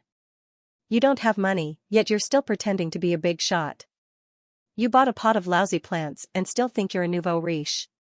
Simply." Zhang Wuxiang's voice suddenly stopped, and her eyes widened as she stared at the man in an ink robe who gradually appeared in front of her at the top of the stairs. Dressed in ink robes, his tall and slender figure, his exquisite features seemed to have stolen the heavens' fortune and could instantly steal another person's breath. Heavens, heavens, how could there be such a handsome man in the world? Compared to the man in the black shirt, Wu Jini, who was standing beside him, was simply too ordinary. If he were to fall into a crowd, he wouldn't even make a splash. Zhang Wuxiang stared fixedly at Mo Lian. That gaze of hers was as if she wanted to see a hole in his face. She had never seen such a beautiful man in her entire life. His slender and jade-like figure walked over like a flower parting a willow. For a moment, the scenery in front of her seemed to have lost its natural color. All that was left in her eyes was a smiling man. Qiao Mu's gaze landed completely on the packet of carrot pancakes that Mo Lian was carrying. She ran over with a cheer and hooked her arm around his, asking, "Hubby, why did you take so long to buy them?" She had already walked around the second floor 3 times out of boredom, but this guy was still late. Jojo was not happy. "Oh, I met 2 vicious dogs on the way, so I taught them a lesson. That's why I'm late." Mo Lian raised his hand and patted the little fellow's head. The 2 of them carried the radish pancakes to the side as if there was no one else around. They put the radish pancakes on the small cabinet where the Xianxia potted plant was placed. Mo Lian opened the oiled paper wrapping outside and took out a hot radish pancake. He smiled and handed it to Arbor. "Here, try it." The little fellow opened her mouth and took a small bite. It was hot, and she kept fanning her mouth with her little hand. She nodded and said, "Delicious." Mo Lian nodded with a smile. Then she also took a bite of the radish pancake. "My efforts were not in vain. The taste is not bad." Suddenly, an ear-piercing voice came from beside him. "Shameless." Xianxia. Wu Jin was about to go crazy. In the past, Xianxia was not so ignorant. Why was she meddling in other people's business today? That young master Mo Shan did not look like someone to be trifled with. Xianxia's behavior was simply testing the bottom line of his patience. Qiao Mu turned her head to look at her and creased her brows in annoyance. She wrapped up the remaining carrot pancakes again and stuffed them into her inner world before pulling Mo Lian's hand to walk downstairs. "Hubby, let's go." There was no need to talk nonsense with a fool. It was simply a waste of his energy. "Let's wait downstairs. I bought a lot of medicinal herbs. Pfft, a piece of lousy grass worth a spirit coin is called a lot of medicinal herbs. Xianxia. Wu Jin impatiently said, you are too outrageous. Brother Wu. Zhang Wuxiang did not expect Wu Jin to reprimand her face. Her eyes were filled with tears. She cried out in grievance, you actually said this about your fiancé for a shameless B***tch. You are also bewitched by her, aren't you? Who does she think she is? I am the third miss of Hongyuan Island. That B***tch looks like a vixen. What does she have to compare with me? Ah. Mo Lian abruptly turned his head around, and two serene rays shot out from his pair of severe phoenix eyes. She gently waved her left hand, and a mighty palm wind slapped toward Zhang Wuxiang's face. Bam! Ah, Zhang Wuxiang flew out miserably. She staggered and crashed into a display case. Fortunately, the display case was very sturdy, and the crystal layer was quite thick. That was why she didn't break it. However, Zhang Wuxiang felt that her back was about to break. She cried out in pain as she clutched her waist. Wu Jin also hurried over, wanting to pull her up. Who would have thought that she would throw a tantrum on the ground and scream, Mother, Mother! Kill her. Kill that bitch for me. The middle-aged woman's face turned green when she saw her daughter suffer such a huge loss. With a leap, he jumped down from the railing on the second floor and landed in the hall on the first floor. A few merchants who were selecting medicinal herbs at the side could not help but be startled by her sudden appearance. When they looked back, they saw an extremely vicious woman standing in the middle of the hall with a face full of resentment, glaring at the beautiful couple in front of her. Do you want to die? Mo Lian said coldly. While she was confronting the middle-aged woman, she did not forget to continue feeding the little fellow. Junior, you sure talk big. The middle-aged woman's eyes flashed with a cold light as she said angrily, you hurt my daughter, and you want to leave just like that? Madame Zhang, please stop. Wu Jin helped Zhang Wuxiang down the stairs and hastily advised, this is Liangyuan medicine shop. It's not suitable for fighting. Zhang Wuxiang shrieked harshly, Mother, kill that B***tch, kill that B***tch. The little stoic pulled Mo Lian's hand and took a bite of the radish pancake. She looked up at Zhang Wuxiang with a bored expression. She was simply a crazy woman. He didn't know which corner it had jumped out from. How could people's hearts be so twisted? Everyone was here to buy things, so wasn't it good to be polite to each other? Did they have to show off their superiority and trample Jojo under their feet so that they could feel at ease? Madame Zhang felt that after her daughter suffered such a huge loss, she should teach the little stoic a lesson so that these young children wouldn't walk out with their heads held high and didn't know the immensity of heaven and earth. Wait. Liangyuan medicine shop's shopkeeper finally rushed over. He had just finished buying that batch of 3-leaf flowers and had his subordinates take inventory when he heard a shop assistant hastily report that someone was causing trouble in the front hall. When he rushed over to take a look, it turned out to be Madame Zhang of Great Source Island who was arguing with the honored customer who bought the 3-leaf flowers. The shopkeeper couldn't help but grumble inwardly. Great Source Island had always been on good terms with Shuntian Prefecture's prefecture lord. The people of Great Source Island had lived in Shuntian Prefecture for a long time, so from the madams to the young masters and misses, they were accustomed to being unreasonable. Now that Zhang Wuxiang was being taught a lesson by someone else, how could Madame Zhang take it lying down? This matter wasn't easy to mediate, and it might even bring disaster to the innocent bystanders. The shopkeeper hastily signaled the shop assistant next to him with his eyes and secretly instructed him to hurry out and ask for help. Meanwhile, he hastily stepped forward and stood in front of the little stoic and Zhang Wuxiang. He said to Madame Zhang with a fawning smile, this old one didn't know Madame was coming. Please forgive me for not coming out to meet you. Shopkeeper, this has nothing to do with you. Move aside. Madame Zhang's tone was very stiff and arrogant. But. The shopkeeper still stood in front of Arbor and shook his head with a fawning smile. This young lady bought many things from my shop. She's our store's honored customer, so I can't let anything happen to our honored customer in the shop. Bullsh**t, Zhang Wuxiang shrieked rudely and unreasonably, what bullsh**t honored customer? Are you trying to coax a 3-year-old child? Didn't this little B***tch just spend 1 spirit coin to buy a pot of lousy flowers? Shopkeeper Chiu, Don't forget that our Great Source Island buys medicinal ingredients worth tens of thousands of spirit coins from your shop every year. Don't lose a watermelon for a sesame seed and offend our entire Great Source Island for a pauper. Don't lose more than you gain. Shopkeeper Qiao. Zhang Wuxiang placed her hand on her waist and shouted with a haughty expression on her face. Mrs. Zhang also nodded. That's right. Shopkeeper Qiao, you should consider what you should do. Shopkeeper Qiao was dumbfounded. What spirit coin? He thought for a moment and hurriedly said, this little girl just ordered all the 3-leaf flowers here and spent 15,000 spirit coins. What? Mrs. Zhang, Zhang Wuxiang, and Wu Jin were all stunned. They turned around and looked at Arbor in disbelief.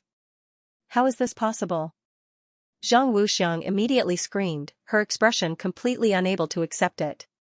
I just saw her walk around the second floor 3 times and pick up a pot of rotten flowers. 15,000 spirit coins? Shopkeeper, who are you trying to fool? Shopkeeper Qiao's face was filled with confusion. What benefit would I get from lying to you? That's the truth. Shopkeeper, there's no need to talk nonsense with a retard. Come and pay the bill. Ah, good Mississippi. Shopkeeper Qiao hastily plastered on a smile and walked toward Xiao Mu. Zhang Wuxiang's expression was completely distorted. She was in disbelief. How was this possible? Just now, she had asked the shopkeeper if he wanted to do business with Hongyuan Island, but now, she was surprised. In the end, a year's worth of orders from Hongyuan Island couldn't even compare to the girl's daily expenses. Wasn't this a slap to her face? She was completely trampling on her face, ruthlessly trampling on it like mud. Zhang Wuxiang was so angry that her entire body couldn't stop trembling. Her gaze was like a twisted viper as she stared at Arbor. If she could, she really wanted to transform into a python and swallow this B***tch alive. Zhang Wuxiang only felt that she had never been so humiliated in front of others in her 32 years of life as a noble lady. Arbor's calm gaze made her deeply feel that she saw a trace of disdain in his eyes. It was as if that stoic face didn't care about Hongyuan Island at all. Zhang Wuxiang clenched her fists, and her bones creaked. Madame Zhang's expression was also very awkward as she stared at Arbor, not knowing how to react. Arbor had already walked to the counter with shopkeeper Qiao to settle the bill. After settling the bill of 15,000 spirit coins, the shopkeeper was also very embarrassed. His deceitful shop assistant even took a spirit coin from this esteemed guest for that pot of lousy flowers just now. It was really too deceitful. Hence, shopkeeper Qiao took out several stalks of intermediate-level medicinal herbs as compensation for Xiao Mu, apologizing profusely. Arbor naturally didn't care. In fact, that Tianxingzi really wasn't a trash herb, it was scary to be uncultured. Arbor looked at shopkeeper Qiao with a strange gaze and reached out to put all the 3-leaf flowers on the ground into his inner world. Then, he nodded and said, okay, you don't have to send me off. Mother! Zhang Wuxiang said angrily, could it be that you're not willing to stand up for your daughter after seeing her suffer such a big loss? At this moment, Madame Zhang was a bit hesitant. There weren't many rich people who could take out 15,000 spirit coins in one go in the Shuntian prefecture. Madame Zhang didn't believe that this girl didn't have any background or status. However, it was a fact that her daughter suffered a loss. If she let the young couple leave like this, Madame Zhang would feel suffocated and couldn't swallow it. Wu Jin could not help but feel a headache coming on, and whispered to Zhang Wuxiang, Wuxiang, don't make trouble anymore. Since this young lady can take out 15,000 spirit coins to buy such a large amount of medicinal herbs, she can't be an ordinary person. If this continues, it won't do us any good. Zhang Wuxiang clenched her teeth and shouted, Brother Wu, don't tell me you really like that vixen? Why was he speaking up for her again and again? So what if he had 15,000 spirit coins? It's not like our Zhang clan doesn't have that many spirit coins. What's there to be proud of? After saying that, she put one hand on her waist and said sternly, if you have the ability, then buy all the medicinal herbs in the entire Liangyuan medicine store. A few merchants in the hall were huddled in the corner, pointing at Zhang Wuxiang and whispering among themselves. This girl is too rude and unreasonable. That's right. Why do you keep making things difficult for a little girl? He looks ordinary, but now that he's distorted, he looks even more terrifying. Zhang Wuxiang was furious. She turned her head and screamed, "What did you say? Why do you need to buy this Liang Yuan medicine store? Giving all of them to my Xiao Xiao is also fine." A laughter came from afar into everyone's ears. When everyone heard this, they couldn't help but be taken aback. They all looked in the direction of the door. A handsome man in a purple robe entered the door. The moment he entered, he winked at Arbor and said with a grin, "Jojo." Arbor couldn't help but be startled. The person who suddenly entered was actually Ding Yun, young Master Ding. This business of his was really spread all over Shuntian Prefecture. Mo Lian couldn't help but be amused by him. The cult master of the demonic sect is quite leisurely and refined. This business is quite diverse, from medicine to food, to underground fighting arenas. They really have everything you need. Well said, Ding Yun deliberately angered Mo Lian. He tilted his head at him and cupped his hands smugly. "Jojo, my shop, inside and out, up and down. If you like anything, just take it away." Arbor was expressionless. The shopkeeper wiped his sweat at the side and bowed obsequiously. "Young master." Ding Yun opened a golden fan with a swish and waved it in his hand as he turned to look at the shopkeeper. "Shopkeeper Chiao, what's going on? Someone informed me that someone is smashing things in the shop?" Shopkeeper Chiao hurriedly wiped his sweat again and nodded. "This is just a misunderstanding. Don't worry, young master. It's fine now." "Misunderstanding?" Young Master Ding snorted. His gaze swept across Madame Zhang and her daughter's faces. He waved his fan and asked, "Were they the ones looking for trouble?" Madame Zhang's face instantly turned the color of pig liver. "What have I usually taught you? Although we're a small business and must be kind to make money, there's no need to be too polite to some unreasonable people. Just chase them out." The shopkeeper couldn't help but wipe his cold sweat. He nodded with an emaciated expression and glanced at his young master. Sigh, he didn't know what was wrong with this young master today.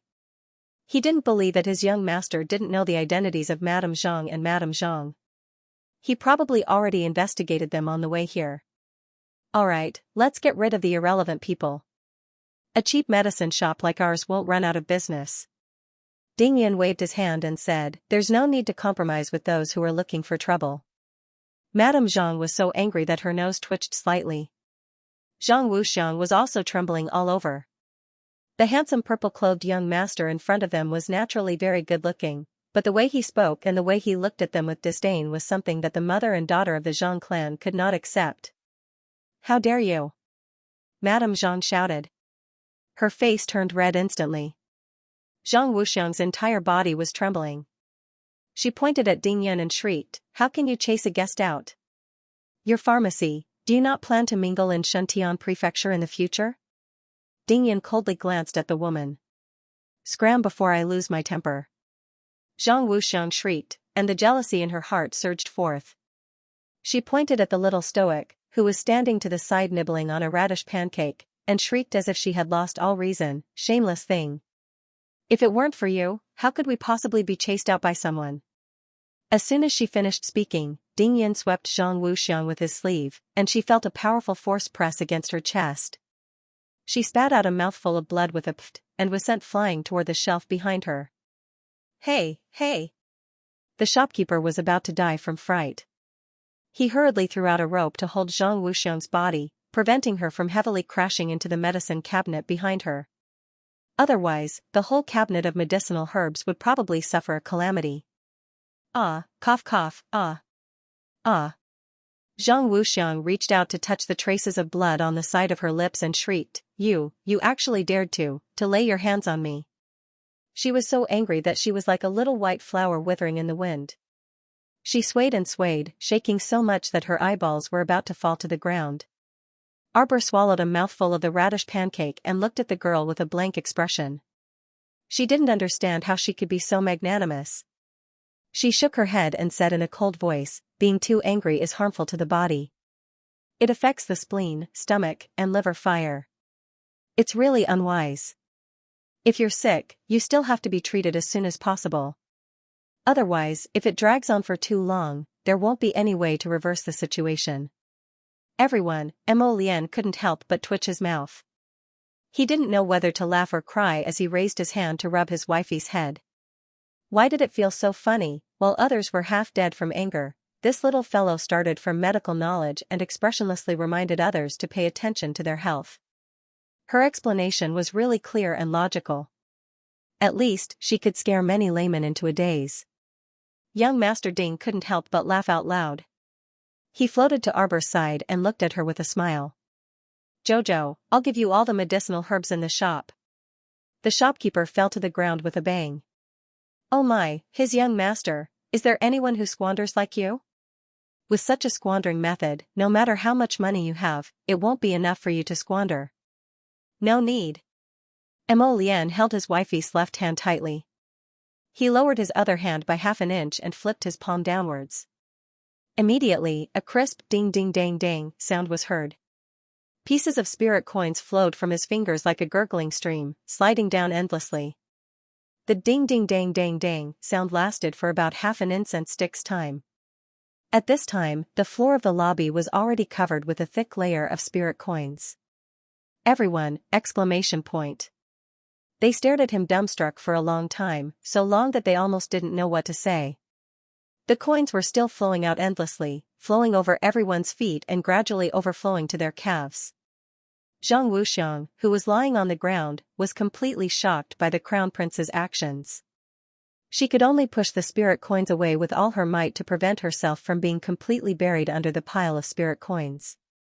Madame Zhang's expression was even more hilarious.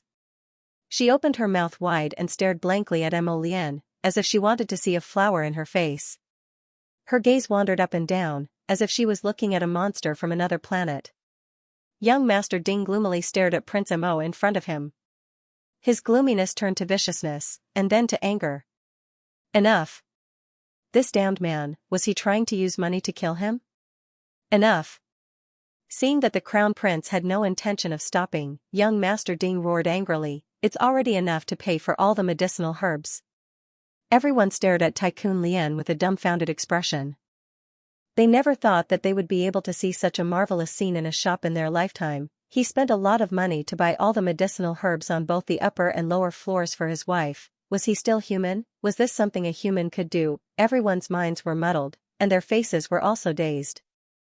They kept feeling that if they let this young master continue being extravagant, their hearts would definitely not be able to take it. Arbor blinked and lowered his head to look at the spirit coins that flowed to his calves.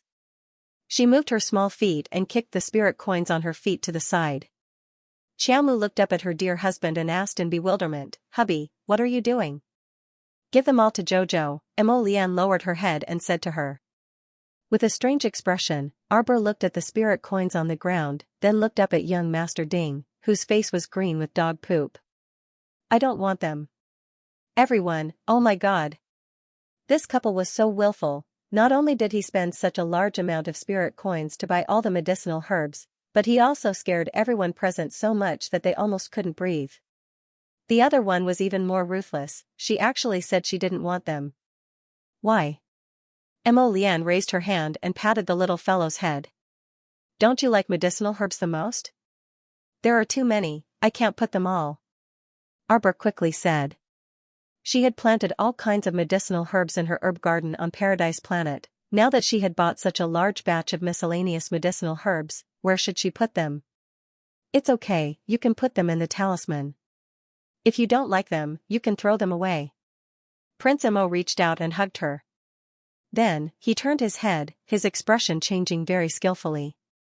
In the blink of an eye, the gentle young sir turned into the lofty Crown Prince Mo with a dark and gloomy face. "What are you spacing out for? Go get the medicinal herbs." "Ah, yes, yes, yes, yes." The shopkeeper of the herb shop felt like he was going crazy. In his heart, he was definitely cursing. Where did these two weirdos come from? The two masters were fighting. Couldn't they take into consideration the feelings of the commoners?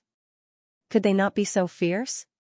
Arbor could only sigh helplessly and said to the little water child in the depths of her conscience, "Dian, are all men so childish?"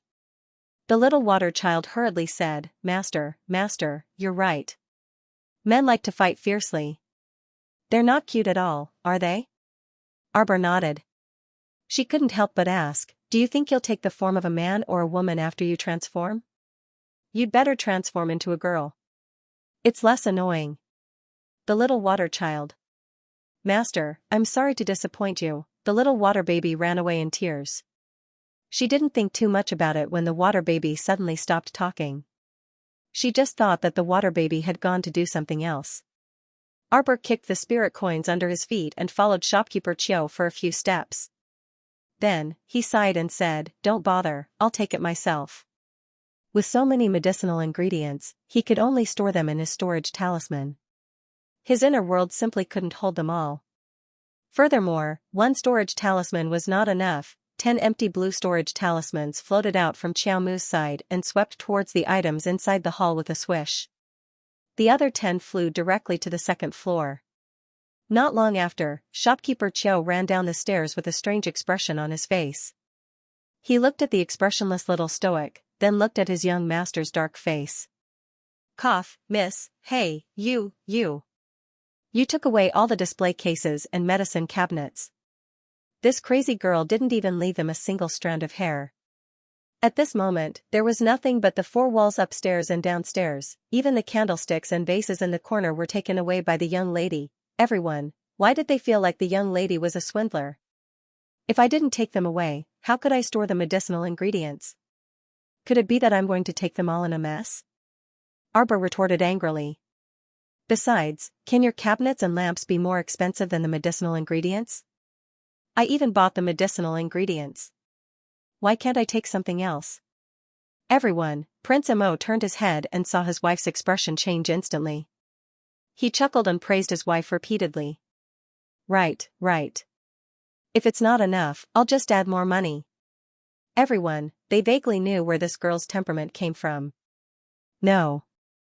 The shopkeeper still wanted to argue for a few more words, but after being glared at by young Master Ding, he immediately fell silent and lowered his head.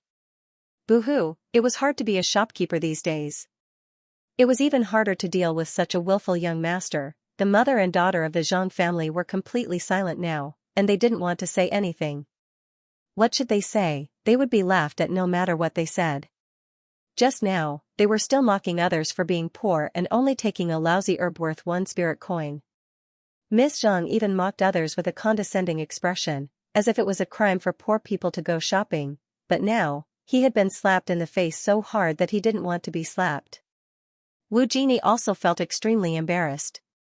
He glanced at Prince Mo, who had a spring breeze on his face, and then looked at young Master Ding, who had a gloomy expression and a face as black as the bottom of a pot. He cleared his throat and couldn't help but say, Madam Zhang, Xiang I think we should go back first." Zhang Wuxiang felt that she had lost so much face in front of others. At this time, she was so embarrassed that she couldn't even raise her head. When she heard Wu Jini's voice, she simply couldn't vent her anger. Look at her stoic-faced husband. If he didn't make a move, she would have thought he was a pretty boy. Once he made a move, she knew he was a tycoon who doted on his wife. Then she compared him to this cowardly and mediocre fiancé beside her. There was no comparison at all. She angrily brushed away Wu Jini's hand. "Go away. Xiang Madame Zhang glared at Zhang Wuxiang warningly. "Don't make trouble again." At this moment, she could tell that Mo Lian's identity was definitely not ordinary. There weren't such outstanding young masters everywhere in the world, and it was even more impossible to randomly pick a tycoon who could give away tens of millions of spirit coins. Therefore, the most important thing now was to leave quickly so that they wouldn't be taken advantage of again. "Mother!" Zhang Wuxiang's heart was filled with unwillingness. She reached out and pounded the pile of spirit coins on the ground.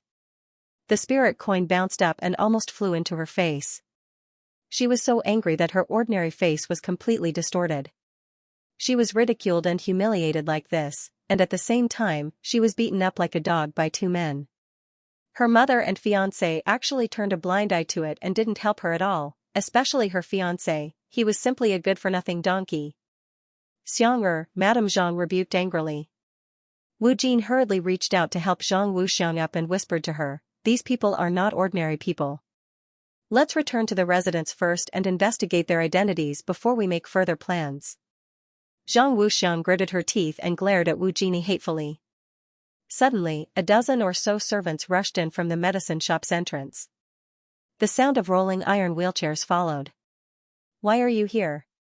Zhang Wuxiang stared at the wheelchair that came in through the door, a trace of disgust in her eyes. Madame Zhang reached out and lightly patted Zhang Wuxiang's head. "How can you talk to your second brother like that?" Along with the wheelchair came a young man with a gloomy face. He pointed in Mo Lian's direction and said sternly, "Come, arrest this man." Mo Lian faintly swept the two people at the door with impatience in her eyes. She lowered her head to glance at Arbor and said, "It's those 2D*MN dogs that your husband taught a lesson just now. How dare they come looking for trouble now?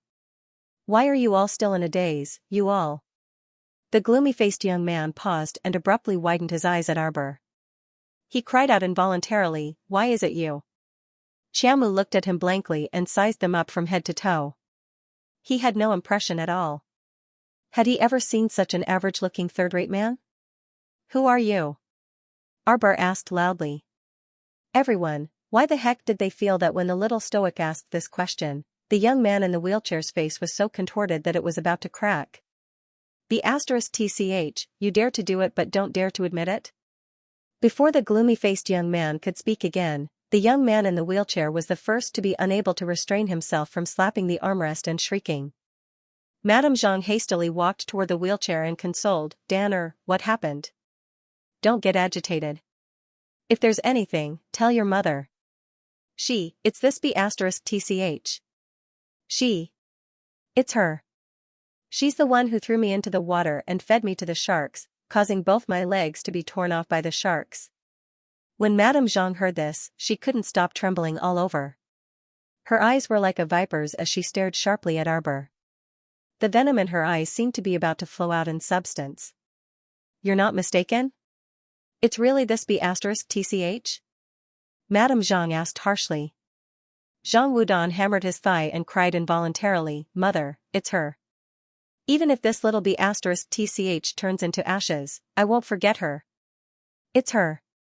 She caused this child to be amputated from the knees down. I can't. Zhang Wudan looked like he found it hard to speak, and all the men present instantly understood, F*CK, this guy couldn't be so miserable that he fed his penis to the sharks after entering the water, right? This was too tragic. Everyone looked at the little girl with the stoic face as if they were looking at a weirdo. The stoic woman still wore a perplexed expression. She raised her head to look at her husband, then at young Master Ding. Finally, she looked at Madame Zhang, who was gnashing her teeth in extreme resentment, and Zhang Wudan, whose expression was contorted beyond control. "Who are you?" Everyone was speechless. What could be worse than remembering someone in your heart, but that person didn't know you at all? Mo Lian almost laughed out loud. When his little miss was young, she wasn't even familiar with Duan Yu's celestial appearance. If it weren't for Duan Yu, that guy, running around in front of her all the time, her face blindness would probably have flared up, and she wouldn't have recognized him at all. Speaking of which, even Yas, the handsome eagle of the grasslands, didn't recognize the little guy. Trying to make the little stoic remember this average-looking Zhang Wudan without any distinguishing features was truly a bit too much. If Xianxia, Duan Muqing, and the others weren't in closed-door cultivation, they would definitely die of laughter from the little stoic. Unexpectedly, the little stoic actually didn't even remember the events of the past few months. She had encountered this Zhang Wudan when she and her team were heading to Poland Prefecture on the ship. The man standing there with a gloomy expression was Shuntian Prefecture's chief manager's son, Tai Feng. The one sitting in the wheelchair was Great Source Island's second young master, Zhang Wudan. At that time, the little stoic and the others had ruthlessly taught them a lesson on the deck of the ship. The little stoic even ordered people to throw the two of them into the sea to feed the sharks. In the end, due to the ship's accident, they were transferred to Crimson Firmament Blue Wave ship, and the matter of these two people was left unsettled. At that time, the little stoic even muttered a few sentences, thinking that Zhang Wudan, who had lost her legs, had long been buried in the belly of a fish at the bottom of the sea. Unexpectedly, she was still alive and well. The Zhang family mother and daughter she encountered this time were Zhang Wudan's mother and younger sister.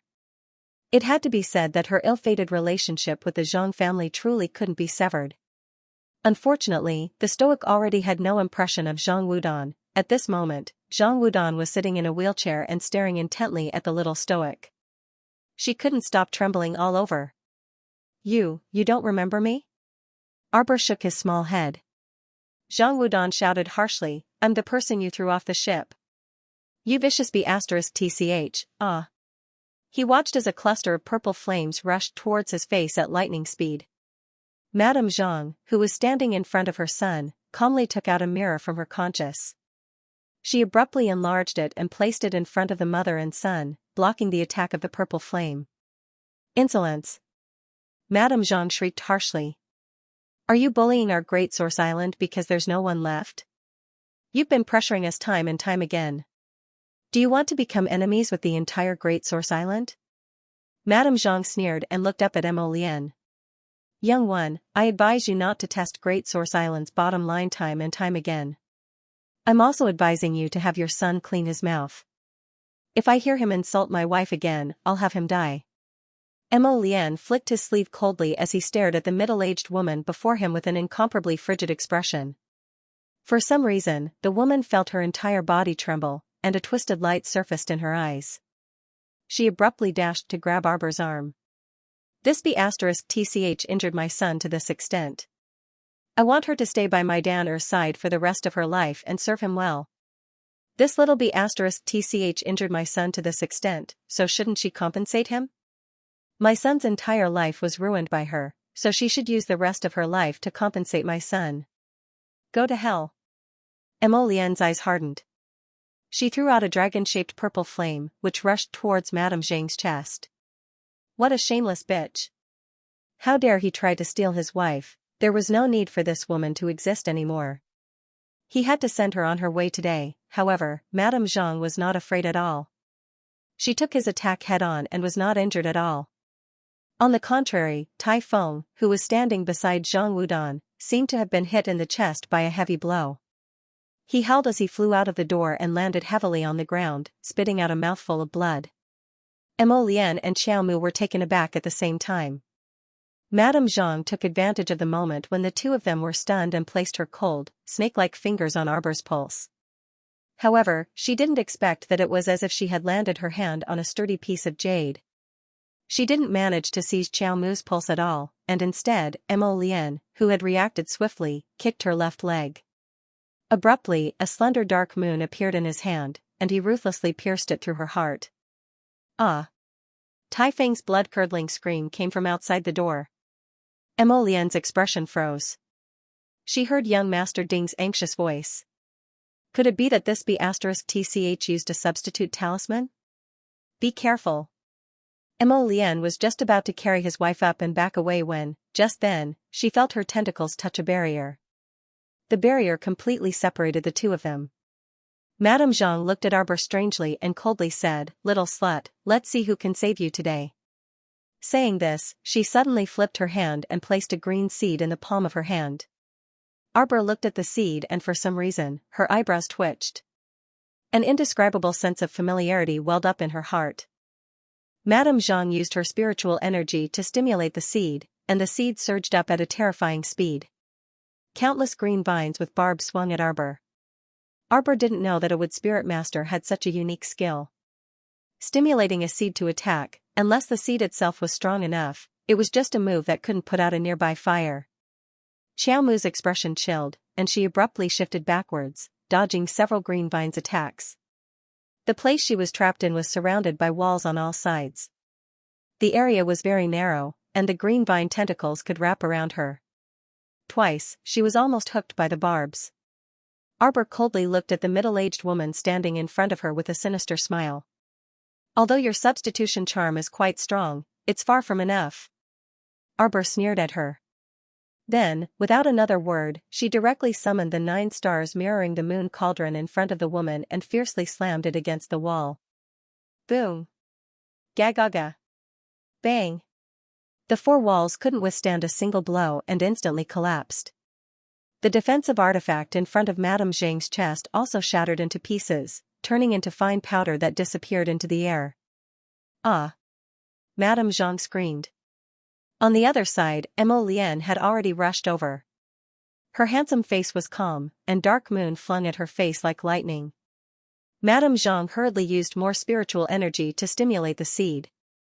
The seed extended countless branches and crazily swung in all directions, shattering a wall of Liangyuan medicine shop. The branch pierced through the shop and entered the cloth shop next door. The shopkeeper screamed and fled with his customers into the street. At this time, most of the people in the pharmacy had also fled. They had fled far away, but they stayed on the street out of curiosity. Many pairs of eyes looked towards Liangyuan pharmacy. Madame Zhang seemed to have gone completely crazy. The seed was embedded in her palm, and while it was constantly absorbing spiritual energy, it was more like it was absorbing her flesh and spirit meridians. Qiamu glanced at this crazy woman and said coldly, "Take this move of mine." As soon as he finished speaking, he threw out the small cauldron in his hand. It turned into a flowing light in midair and turned into a huge object, pressing down on Madame Zhang's head.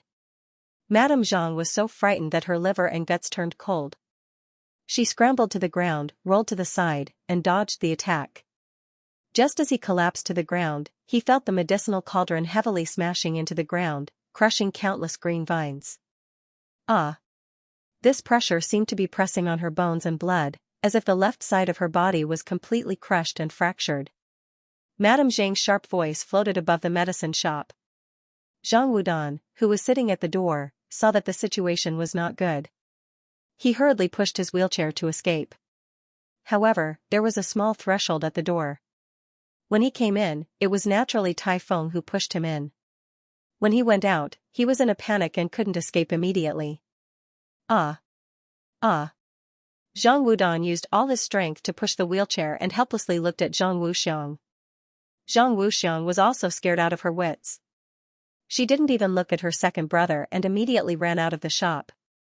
Wu Jingyi didn't have any feelings for Zhang Wudan. His biological sister didn't even want to save his second brother, so why should he waste his energy? Therefore, he quickly followed Zhang Wuxiang out of the shop. He originally planned to run back to the Heavenly Fortune sect to get reinforcements, but he stopped halfway and thought to himself, those young men and women are so powerful.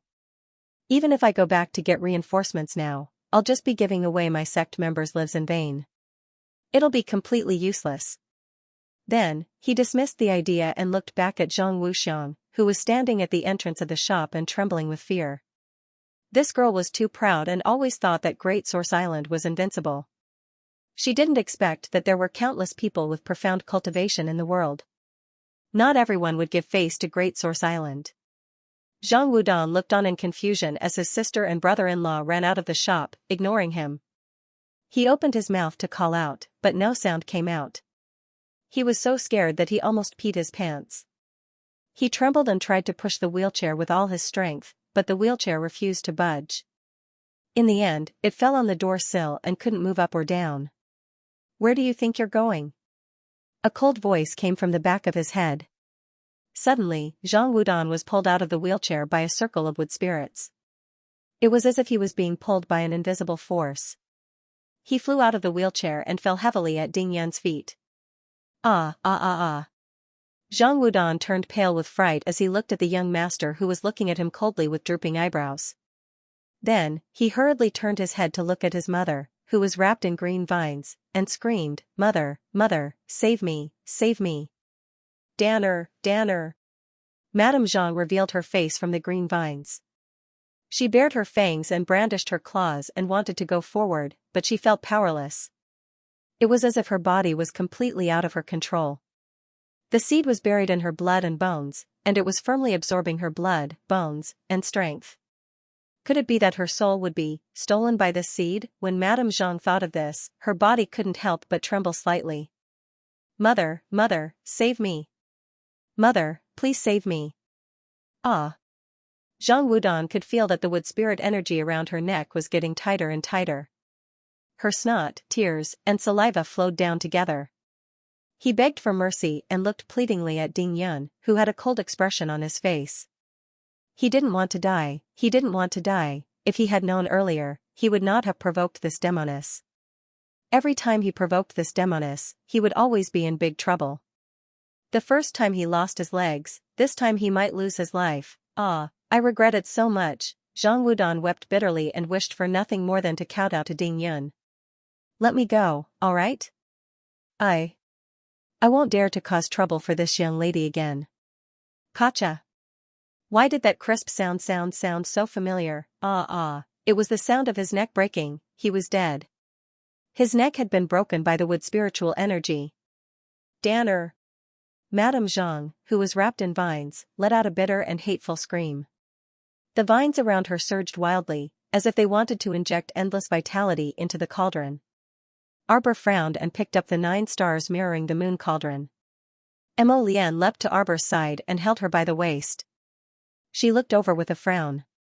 Looks like this woman's soul has been stolen by that strange seed, Mo Lian said after a moment's thought. Master, I can sense Qiuqiu's aura from that seed, little water Diandian suddenly said. Bang!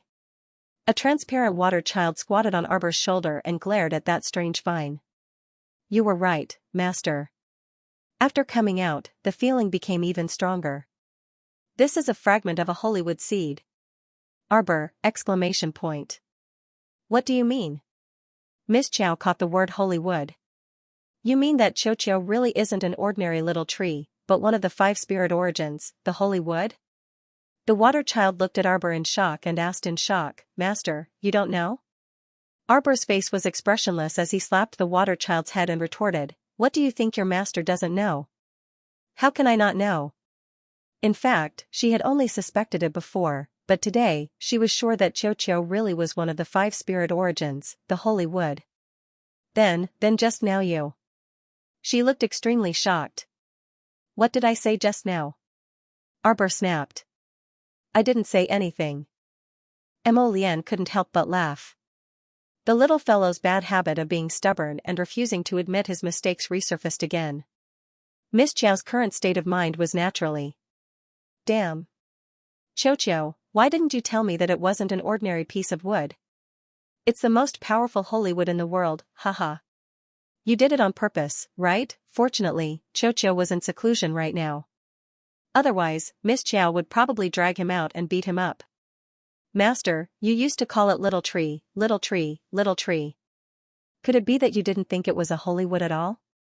It had to be said that the water child was telling the truth.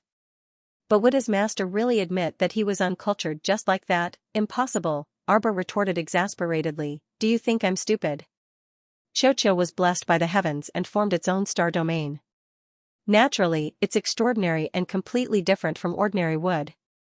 In the blink of an eye, he saw Ding Yun tossing Zhang Wudan's corpse aside and walking over. Arbor then shut up and never mentioned the sapling again. The water baby also disappeared from her shoulder. The two of them used their telegnosis abilities to talk to each other. How do I subdue it? Did you just say that this is Qiuqiu's seed fragment? What does that mean? Master, you don't know? The little water baby asked blankly. Qiuqiu was once seriously injured. At that time, it was on the verge of breaking apart. The entire tree had exploded. Although the main body survived, it should only be half a piece of dead wood at that time. Arbor's heart skipped a beat. It was as if the endless void flashed before his eyes. A piece of dead wood and a small white figure drifted together for many years. Tears welled up in her eyes. Master Silver, if we can absorb this seed fragment, then the little tree will definitely wake up tomorrow. What should we do? Arbor's spirit was lifted. Master Silver, jump in, the little water baby said solemnly. Jump into that circle wrapped in vines. That tree is causing trouble right now, but in essence, it won't hurt you. Arbor clenched her small fists tightly. All right. Jojo, what are you doing? Mo Lian saw that she didn't speak for a long time and knew that she was communicating with the little water baby through her telegnosis. She didn't disturb them. But now, seeing her pause in her steps, as if she was about to rush toward the vines, he subconsciously grabbed her small hand tightly. Lian, trust me. Arbor turned to look at him. Mo Lian's heart skipped a beat. He felt that her eyes were especially bright and dazzling at this moment, like a ball of fire that illuminated the entire shack. It made him feel that there was no way such a cute girl could exist in this world. All right. Mo Lian loosened his grip on the little girl's hand slightly. He naturally trusted her. When he saw her separated by the barrier just now, he didn't panic at all. Because he knew that she didn't need to hide under anyone's wings and be provided for like a quail. She was a little girl who could fly side by side with him. She would definitely be able to deal with all the dangers and difficulties. Letting go at the right time and allowing her to grow up quickly was the best way to protect and love her. Miss Xiao smiled at Prince Mo, her eyes extremely bright. Her stoic face suddenly revealed a smile that was as if ice and snow had melted and spring had returned to the earth. Prince Mo was instantly entranced by it. Young Master Ding, who was standing at the side, looked at them with an uncertain expression. It would be a lie to say that he wasn't jealous. There was always a special aura between these two, as if even a nail couldn't penetrate it. At the same time that it made people envious, they couldn't help secretly feeling jealous. Arbor quickly ran to Madame Zhang's side, who was wrapped in vines. Seeing this, Ding Yan's face darkened. He flashed to Mo Lian's side and couldn't help but angrily rebuke, "You're just going to watch her die like this?" Wasn't that tree a bit strange? Madame Zhang's cultivation wasn't low, but she was still taken in by the tree as a vessel. Now that her soul had been seized by the tree, her bones, blood, and strength had all turned into nourishment for the tree. Even so, Mo Lian was still willing to let the little girl come into close contact with the tree. Wasn't he worried or afraid? Mo Lian didn't really want to pay attention to him.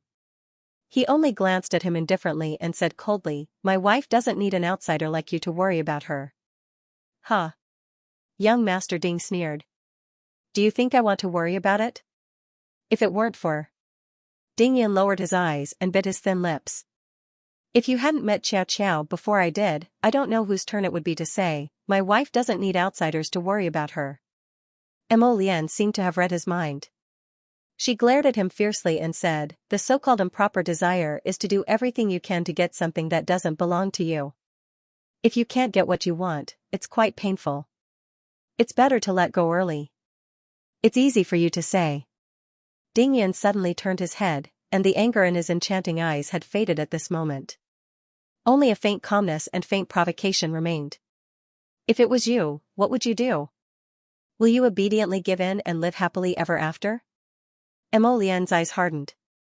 I don't need to answer such hypothetical questions. His Jojo could only belong to him, there were no assumptions. Huh? Ding Yan revealed a mocking smile. To put it bluntly, it's because we're on different sides. That's why you said such heartless words. On the other hand, when Xiaomu leaped into the green vine's encirclement, she was met with a shriveled skeleton's gaping, ugly mouth that was poking straight at her. If it were anyone else, they would naturally be scared to the point of screaming. 6 chapters first, 4 chapters at night as usual. However, Miss Xiao, who was familiar with medicine and had studied the human body's meridians, didn't feel anything. She only frowned in disgust and waved her hand to destroy the skeleton. It was really trying to steal a chicken only to end up losing the rice used to lure it. She originally wanted to strengthen herself, but she ended up becoming food for the sapling's fragments. TSK, she really didn't know what to say about this Madame Zhang. She was happy that things had turned out this way. Her second son was gone and her daughter had run away. In the future, her husband would marry another wife and her stepmother would enter the family. Zhang Wuxiang wouldn't have such a good life anymore. However, all of this had nothing to do with Arbor. At this moment, she was slowly pacing in the center of the tree's branches as if she was taking a leisurely stroll. She wasn't worried at all that the sapling seed clone would suck her into pieces. She raised her hand to touch the vine beside her. It was a familiar feeling, very familiar. No wonder when Madame Zhang took out the seed, the aura it emitted was so strong that it made her heart jump. It turned out that her Qiu was here. Hey, big sister! Suddenly, a small voice came from the side. However, Miss Xiao, who was familiar with medicine and had studied the human body's meridians, didn't feel anything. She only frowned in disgust and waved her hand to destroy the skeleton. This Madame Zhang really tried to steal a chicken only to end up losing the rice used to lure it. She originally wanted to strengthen herself, but she ended up becoming food for the sapling. TSK, she really didn't know what to say about this Madame Zhang. She was happy that things had turned out this way. Her second son was gone and her daughter had run away. In the future, her husband would marry another wife and her stepmother would enter the family. Zhang Wuxiang wouldn't have such a good life anymore. However, all of this had nothing to do with Arbor. At this moment, she was slowly pacing in the center of the tree's branches as if she was taking a leisurely stroll. She wasn't worried at all that the sapling seed clone would suck her into pieces. She raised her hand to touch the vine beside her. It was a familiar feeling, very familiar. No wonder when Madame Zhang took out the seed, the aura it emitted was so strong that it made her heart jump. It turned out that her Xianxia was here. "Hey, big sister." Suddenly, a small voice came from the side. It was soft and weak, sounding a bit ethereal. Arbor suddenly turned around and chased after the source of the sound. She saw a little boy who was about 4 or 5 years old. He had red lips and white teeth and was very cute. He was squatting in the bushes and looking at her with a pair of pitiful watery eyes. Arbor's heart skipped a beat.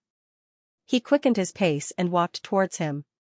She stopped 10 steps away from him and waved her hands at him. "Come." The little boy didn't move. He just looked at her with an expectant and innocent gaze. "Come here, sister." A green vine suddenly drilled out of Arbor's sleeve and coiled around the boy's waist with a whoosh.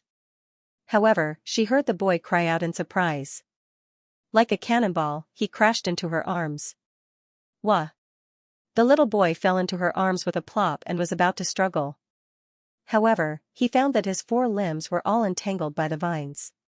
He was like a small silkworm cocoon, completely unable to exert any strength as he was bound by the wooden vines. "You want to play dirty with me, your sister, right?" Arbor lightly flicked his head. "Do you think you can play me?" "Woo." The little boy looked at him pitifully and subconsciously stretched out his 2 hands that were as white as fat radishes to cover his forehead. "Xiao." Arbor stroked his little head lovingly.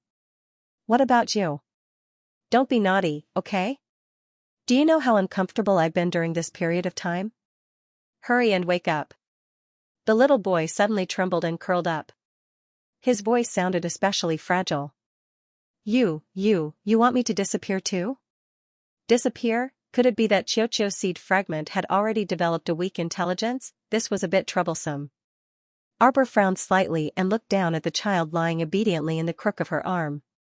In the depths of his large eyes, there were traces of pitiful moisture. In addition, there was also a hint of distress. Arbor put him down and squatted in front of him.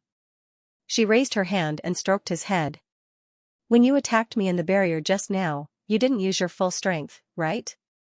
Previously, she was locked in the defensive barrier by Madame Zhang with a divine weapon. With Xiaoqiu's ability, he could definitely hit her in one strike, even if he was just a seed fragment. It could be seen that in the depths of his heart, he was unwilling to hurt her at all. Although he retained a faint trace of intelligence, overall, he was still a part of Xiaoqiu's main body. "Sister, if I return to my position, I will disappear." When the child spoke of his sadness, his tears fell. Arbor reached out and pulled his little head into her arms. She stroked him and said, "How can that be? You and the main body are connected and are originally one. After you return to your position, you will just become him and he will become you. Moreover, we can play together." Arbor straightened his little head and looked at the child in front of her seriously. "Otherwise, I can only find a hole to bury you and let you become a half-baked tree." The little tree blinked pitifully. "What do you mean, half-baked tree? You have lost the strength of your main body. Even if I plant you, after 300 to 500 years, thousands of years, you will only be in the form of a child. You understand, don't you?" Tears welled up in the little boy's eyes. He curled himself into a ball and squatted on the ground. He said pitifully, "Will it hurt to return to my position?" Arbor rolled her eyes at the sky and lifted the child up. "Remove the vines around here. Sister, can you remember my name?" My name is Little too." "Arbor, could it be that Xiaoqiu's seed fragment has more than one piece?" Arbor muttered to herself. From his tone, could it be that there is a 3rd, 4th, and 5th? The boy sniffed. "After I return to my position, sister?" Qiamu sighed in amusement. "You and Xiaoqiu are originally one, so sister naturally loves and misses you very much." The boy wiped his tears. In the future, if you meet little 3 and the others, if they don't return to their positions, will you kill them? Xiaomu was startled and speechlessly shook her head. Of course not. Then what if I don't return to my position today? I said I will dig a hole and bury you. Arbor flicked him on the head. Do you think I am a homicidal maniac? I can hurt anyone, but I will never hurt the people I care about. Qiu, you are also one of the people I care about. The little boy's face instantly glowed with vigor and light. He threw himself into Arbor's arms and shouted, Sister. Arbor was almost knocked to the ground by him. Looking down, she saw that the child's body was emitting rays of lush green light, which slowly flowed into her body. That feeling was unusually warm and made her feel happy and encouraged.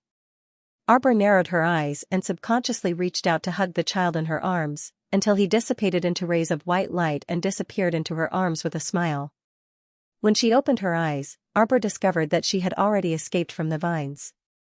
A wisp of lustrous green with spiritual energy slid around her wrist, and her body seemed to be surging with endless power. Arbor's body swayed slightly, and Mo Lian hurriedly reached out to support her. Seclusion, seclusion. Arbor spat out these words with difficulty. At this moment, the little fellow felt that the spiritual energy in her body was surging, and she could barely form a proper sentence. Mo Lian immediately panicked and hurriedly reached out to pick her up, flying out of Shuntian City. The urgent matter at hand was to find a quiet place for the little girl to cultivate in seclusion. Otherwise, if the spiritual energy rampaged in her body, it would easily affect her body. Ding Yan's gaze darkened as he watched the two fly away. He frowned and glanced at them, then turned to look at shopkeeper Qiu, who was standing solemnly beside him. Shopkeeper Qiu quivered and glanced at the bare walls of his shop. He said with a sullen face, Master, I'll go buy a new batch of goods now. That girl was too much of a scammer, emptying their shop in an instant. No need. Ding Yan waved his hand disapprovingly. We were going to move the shop in the first place. Sort out the accounts for the past few years, and I'll send someone to collect them in a few days. Shopkeeper Qiu was taken aback, then nodded repeatedly. Prepare to go to the Divine Continent with Ba Shan. Ah, but old madam, Ding Yan glanced at him indifferently. It's fine. If mother has thought it through, she'll go herself. We just have to take care of our own matters. Shopkeeper Qiu knew that the knot in the hearts of the mother and son was very heavy, so he didn't try to persuade them any further. He nodded and said, All right, young master. This old man will make some preparations in the next few days and go ahead first. Ding Yan nodded and didn't say anything further. He turned around and strode out of the door before looking up at the distant sky that was like jade water, and his gaze was gloomy and difficult to understand as he glanced deeply at it. Jojo, even if you don't remember anything, it doesn't matter. So. The guard only saw a black light flash past his eyes. When he rubbed his eyes and looked again, all he saw was a blue sky and white clouds. There was nothing there. Mo Lian carried Arbor and quickly came to the forest outside the city. He found a place with an open field of vision and placed her on the ground. He waved his hand and set up a defensive barrier. Arbor closed his eyes and sank into his star domain. His spiritual sense avatar turned into a speck of light. Just as it sank into his dantian, he saw that the sapling seemed to have been injected with a quickening agent.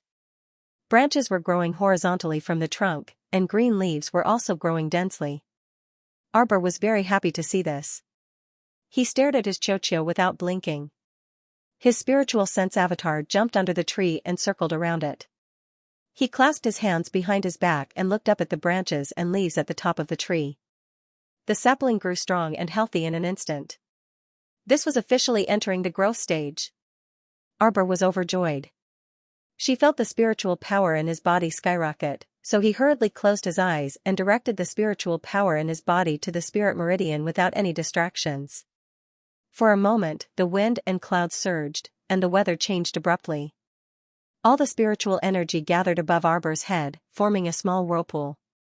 Layer by layer, it absorbed all the surrounding spiritual energy into her body. The spirit division record had broken through to the 7th level, and her spiritual meridians had formed a 7th branch. Qiaomu closed her eyes and looked inside herself. She gazed at the new tiny branch meridian that had appeared in her meridians. Spiritual energy trickled into this newly formed weak branch meridian. So, other than her main meridians, she had 7 more spirit meridians than others. What did this mean? In other words, Arbor's spiritual energy was 7 to 8 times more than others at the same level. The entire mountain forest exploded with a strong light.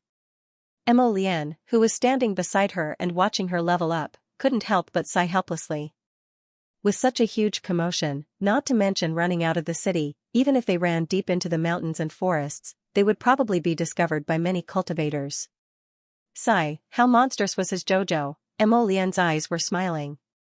He stood beside Arbor and watched his little wife attentively. In the mountain forest, a cool breeze blew through his robes.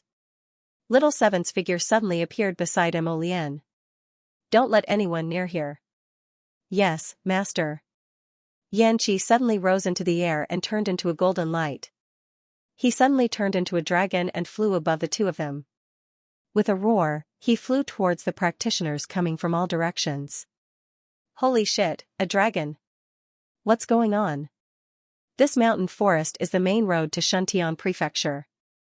Why would a dragon appear out of nowhere? Roar! 7th Yen roared and charged toward the cultivators who were running toward them on the official road. Those people were so scared that they threw away their helmets and armor. They hurriedly turned around and ran for their lives. Oh my god! Sacred beast, it's actually an ancient sacred dragon. Oh my god! Run quickly! Sacred beast, that was a powerful existence recorded in ancient books. Who had seen it with their own eyes? Ha ha ha, they were lucky enough to see it today. Seeing everyone running over in a sorry state from afar, the other cultivators who were rushing over naturally didn't dare to say anything more. They quickly followed the crowd and ran away. What a joke. If they had to pay with their lives just to watch the show, who would dare to do so? Everyone hurriedly fled in all directions. Another burst of intense light erupted from the mountain forest, and Xiaomu's cultivation exploded from level 5 spiritual cultivator to level 6 spiritual cultivator. She could even see her spiritual sense avatar inside her dantian shaking its small hands and feet as if it were convulsing, dancing with joy. Sigh. He wasn't calm at all. How could he be as calm as her? If this spiritual sense body was released, wouldn't it be a funny existence in the eyes of others? It was too embarrassing for her. Mo Lian raised her head to take a look. The ground around her was slowly sinking due to the vibrations caused by the spiritual aura. The trees next to her were falling down one after another with creaking sounds. His wife's advancement this time was too fierce. Mo Lian didn't know whether to laugh or cry. With a wave of her hand, a jade communication talisman appeared in her hand. Xichen, 10 li outside of the city, Jojo is advancing. Take some people and stop all the people who are rushing over here. Looking at the situation, it would take a few days for his little wife to advance. Prince Mo calmed himself down and found a stone stool to sit beside his wife. Separated by the transparent defensive barrier, his eyes were fixated on her body. What should she do? She had only just advanced in the spiritual realm and she had already caused such a big commotion. In the future, if she were to ascend to the immortal realm, she would have to go through the 5 spirits reincarnation trial. Who knew? If the heavenly Tao would be furious and kill this little demon in front of her. Mo Lian supported her chin with her hand and tilted her head slightly as she stared intently at the little girl. At this moment, it was as if the wind had stopped.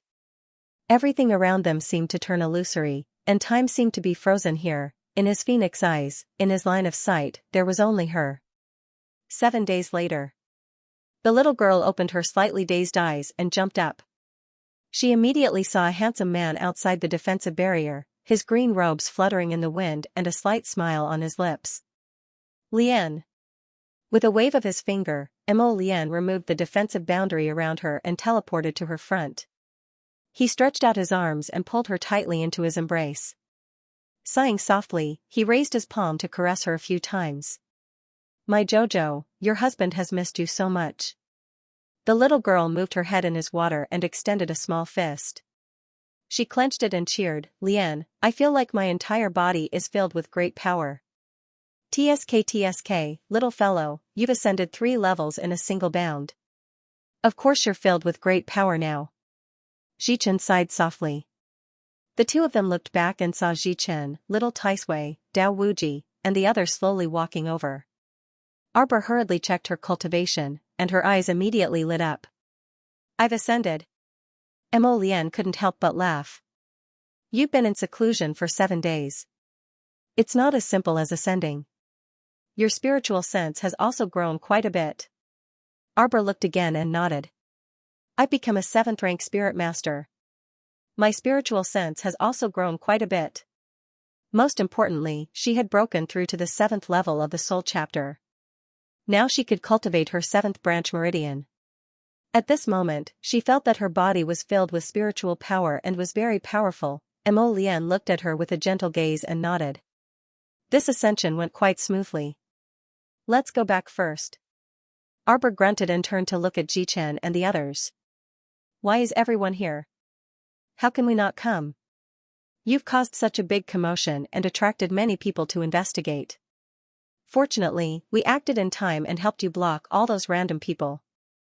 Otherwise, you wouldn't have been able to live such a peaceful life these past 7 days." Arbor nodded in realization. "Thank you for your help. Let's go back first." With a wave of his hand, he brought out several vigorous horses from Paradise Planet. He used it as a means of transportation. Everyone wanted to return to the city in a low-key manner so that they wouldn't attract too much attention while riding the dragon and phoenix. Who would have thought that this group of men and women would be eye-catching to begin with? As a result, when they entered the city, they attracted the attention of many young men and women. With the city gate completely blocked off, Mo Lian's party ultimately had no choice but to abandon their horses and scurry onto the roofs, fleeing in defeat by leaping onto eaves and vaulting over walls. When they returned to the inn, everyone saw that Hu Jingchen's sleeves had been pulled off by 2 young ladies who were like wolves and tigers. They couldn't help but point at him and laugh loudly. Miss Chiao was baffled. What were those people doing on the street just now? The corner of Mo Lian's mouth twitched secretly.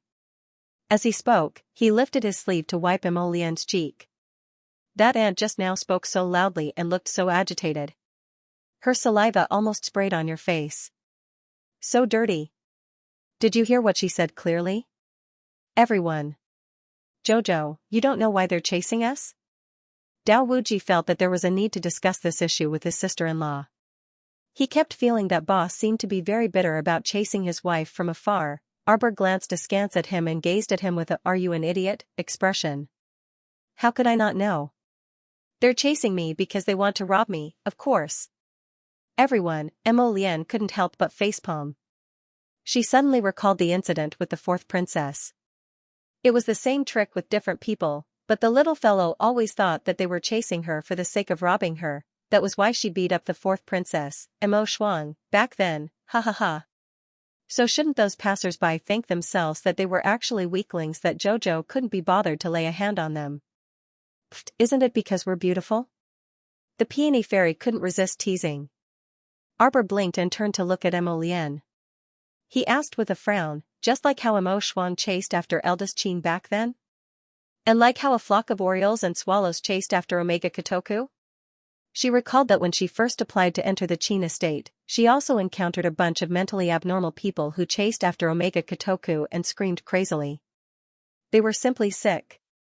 This type of person is sick. Arbor said expressionlessly, according to the liver meridian, depression or sudden mental stimulation are abnormal emotional problems. The liver meridian will block meridian qi, and ultimately, the virus will invade the entire body. Everyone, pfft. Ha ha ha ha, everyone laughed like idiots, but they still looked at Prince Mo sympathetically. Brother. You've worked hard. It wasn't easy chasing after the crown princess, right? He must have accumulated several lifetimes worth of good fortune to be able to chase the stoic face home. The little stoic's train of thought was truly amazing. In her opinion, the reason why she chased after the beautiful men was because she was mentally stimulated, her liver was blocked, and she was in pain. Everyone laughed so hard that their teeth were visible. The little stoic was expressionless. She didn't know what was so funny. As a result, the group of people laughed and laughed, but when they saw the stoic face above them, they inexplicably couldn't continue laughing. Arbor glanced at Hu Jiechen and the others, then silently turned around and walked upstairs. Follow me. Everyone rubbed their noses speechlessly, nodded, and followed her to the 2nd floor. After entering the room, Arbor turned to Emolian and said, "Husband." Emolian nodded knowingly. A layer of defensive enchantment fell down and covered the entire room.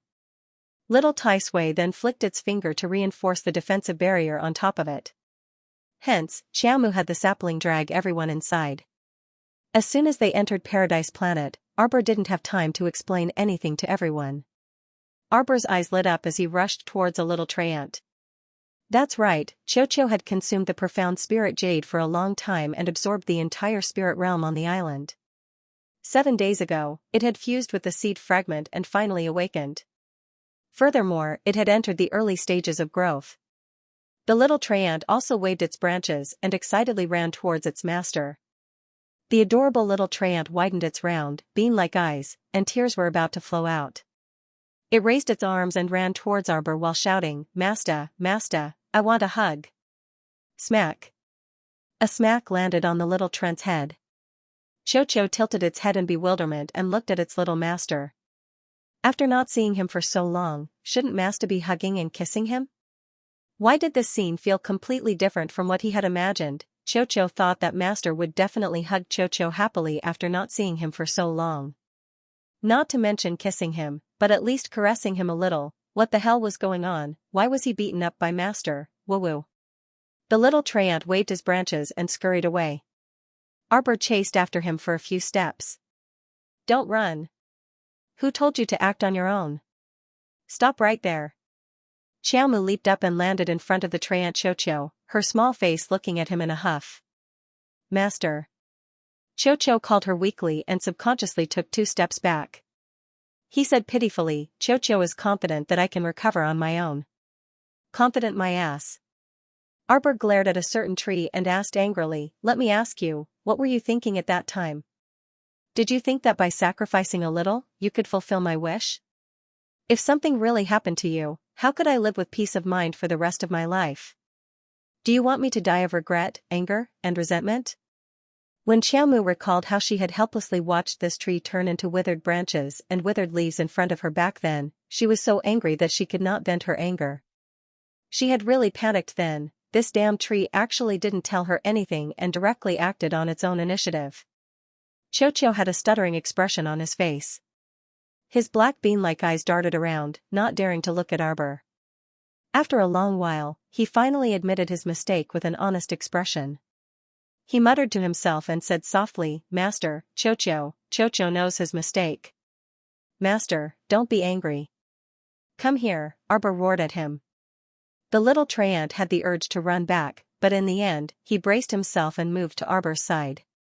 Arbor looked at him helplessly, sighed, and picked him up. Flicking a few tender leaves on his head, Arbor said softly, "Chocho, don't be so impulsive in the future. If there's anything in the future, discuss it with me first. Don't act on your own." Chocho naturally nodded his head 101,000 times. However, in the depths of his heart, he was still very determined. If little Master is in danger, of course Chocho will use all means to protect her. Sigh, girls are so troublesome. He was at his wit's end now that she was crying to him. Arbor looked at the tree in his arms expressionlessly. "What are you thinking about?" His expression was strange. It didn't seem like he was thinking of anything good. Chocho, who was in a fugue state, quickly regained his senses, his black eyes rolling around the tree trunk. He suddenly acted cute and changed the topic stiffly.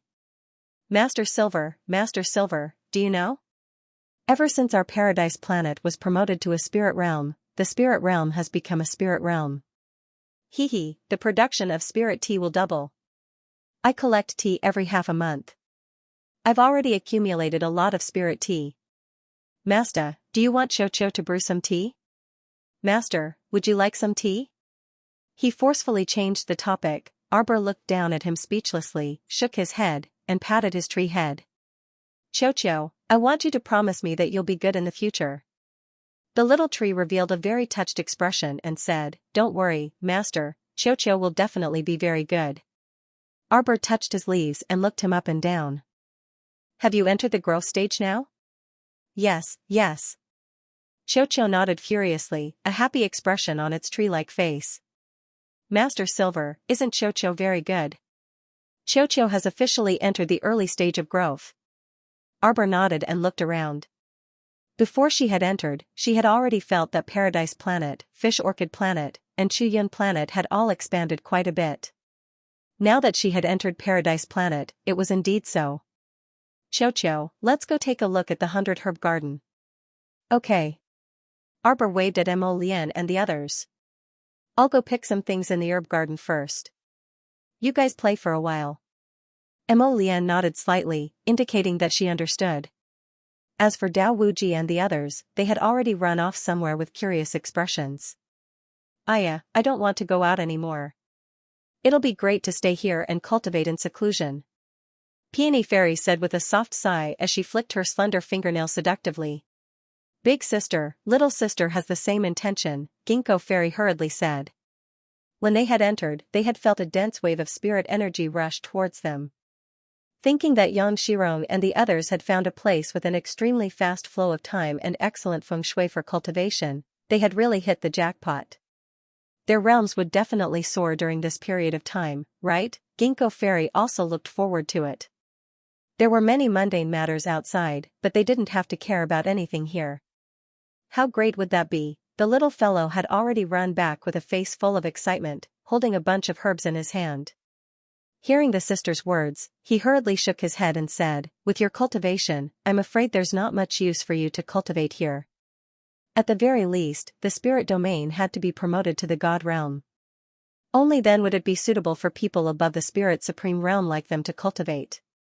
It's fine. The main thing is that it's quiet. Ginkgo Fairy giggled, her gaze fixed on the herbs in her hand. Finished picking? Arbor nodded, then ran to Mo Lian's side and said happily, my herb garden has more than doubled in size, and there are more fields. I had Little Tree collect all the herbs I bought from Liangyuan medicine store. Xianxia was indeed a very hard-working child, helping her organize the medicinal herbs by category. Apart from the low-grade medicinal herbs that were not planted, there were many types of medicinal herbs from mid-grade to saint-grade medicinal herbs in the herb garden. However, there was also a lot of empty space. If they encountered any rare herbs in the future, they could continue to plant them. Just now, when she looked at the flourishing appearance of the entire medicinal garden, she was in a very happy mood. Seeing her happy expression, Mo Lian was also very happy. She raised her hand to hold her little hand and said with a smile, do you still want to go to the beach to take a look? Arbor shook his head. Let's not disturb Second Martial Ant and the others' cultivation. Let's go out. After everyone came out of Paradise Planet, they ate some food before returning to their rooms to rest. Mo Lian saw her take out the 9 stars mirroring the moon cauldron and knew that she was about to start concocting pills. She stood up and said, remember not to stay up too late. Arbor nodded and watched him leave. He tilted his head and was just about to start refining the spirit-gathering pill when the door to the room was pushed open. Chow chow. Fairy Yellow Crane hurriedly stepped through the door. Where did you go? Have you eaten? Arbor had washed his hands clean and was about to start when he saw Yellow Crane Fairy come in. He could not help but ask curiously. I went to the streets to ask around and ate a little, Yellow Crane Fairy said dejectedly. I didn't expect everything to go smoothly in the main residence. It's as if nothing happened at all. Chasing her own disciple through the night and killing 2 maidservants. Such a big matter, yet there was not the slightest bit of news. Fairy Yellow Crane said dejectedly, she's really amazing, smoothing out everything. Hearing this, Arbor couldn't help but raise her hand to pat her head. Yellow Crane, don't be discouraged. After a pause, she looked at her seriously and asked, but your master, she's doomed to self-destruction for doing evil. If there comes a day when I want to find trouble with her, Fairy Yellow Crane drooped her head and sighed softly. I know. Arbor walked in front of her and pulled her to sit down. There's something you probably don't know yet. The reason why there are corpse puppets running rampant in the world is not a coincidence, but someone deliberately did it. The organization behind all this is called Heavenly Fate. The brainless people in the organization may be spread all over the world. Arbor held Yellow Crane's hand and said, what we can confirm now is your master, Fengshe, and Shuntian Prefecture's Prefecture Lord, Gung Pengcheng, are all members of Heavenly Fate. However, the current Shuntian Prefecture's Prefecture Lord, Gung Pengcheng, has already been replaced by our people. Yellow Crane listened silently, and suddenly widened her eyes. Ah? Prefecture Lord Gung? He's one of you. The little fellow nodded her little head proudly. There's no longer any Prefecture Lord Gung in the world. That old fellow. Thinking about how that dog still wanted to trick her even in death and refused to reveal the name of the mastermind behind the Mu family, Arbor couldn't help but frown slightly. Shuntian Prefecture's Prefecture Lord is one of us now. His name is Dunji. Arbor said, I'll inform you that if you see this Prefecture Lord's strange actions in the future, you don't have to make a fuss. Fairy Yellow Crane silently closed her gaping mouth, feeling that this matter was rather miraculous. Jojo and the others were really resourceful people, they could even deal with Shuntian Prefecture's Prefecture Lord. Then does my master know? She doesn't know. Arbor shook her head, then pondered for a moment and said, Actually, I can't be sure. Maybe your master is a clever person and has already seen through all of this. It's not impossible. Huang He nodded and said indifferently, Yes, she is indeed intelligent. Then, he smiled bitterly. Even my disciple doesn't know what she's thinking in the depths of her heart. How could she be so ruthless as to turn her own disciple into a strange corpse puppet? Huang He, maybe she wants to make you stronger so that she can use you. Fairy Yellow Crane was stunned for a moment before nodding. That was indeed what she said back then. She even said that senior sister was useless. However, she had single-handedly controlled senior sister Ling Fei and turned her into a monster. How could she blame senior sister Ling Fei for being useless? What kind of logic is this? Arbor sneered, the Heavenly Fate cult has always been dedicated to researching drugs that can change the human body. In the beginning, this medicine only worked on corpses. Now, it can even work on living bodies. This shows that it has improved a lot. Fairy Yellow Crane's body trembled slightly. I still don't quite understand. It's simple. This improved medicine is spread by the night birds. Once the human body touches it, it will automatically enter your bones and blood. From the beginning of the mutation of corpses to the current mutation of living bodies, it's all for one purpose, to give birth to powerhouses with special abilities. Succeed or die trying. Arbor's grip on Huang He's hand tightened slightly. This kind of medicine can make the human body stronger. Once it's eliminated, it'll turn into a monster that's neither human nor ghost. Madame Fang's words kept echoing in Fairy Yellow He's ears. Only now did she come to a realization, her voice trembled as she asked, this? This is a 50-50th chance? How can there be a 50-50 chance of success?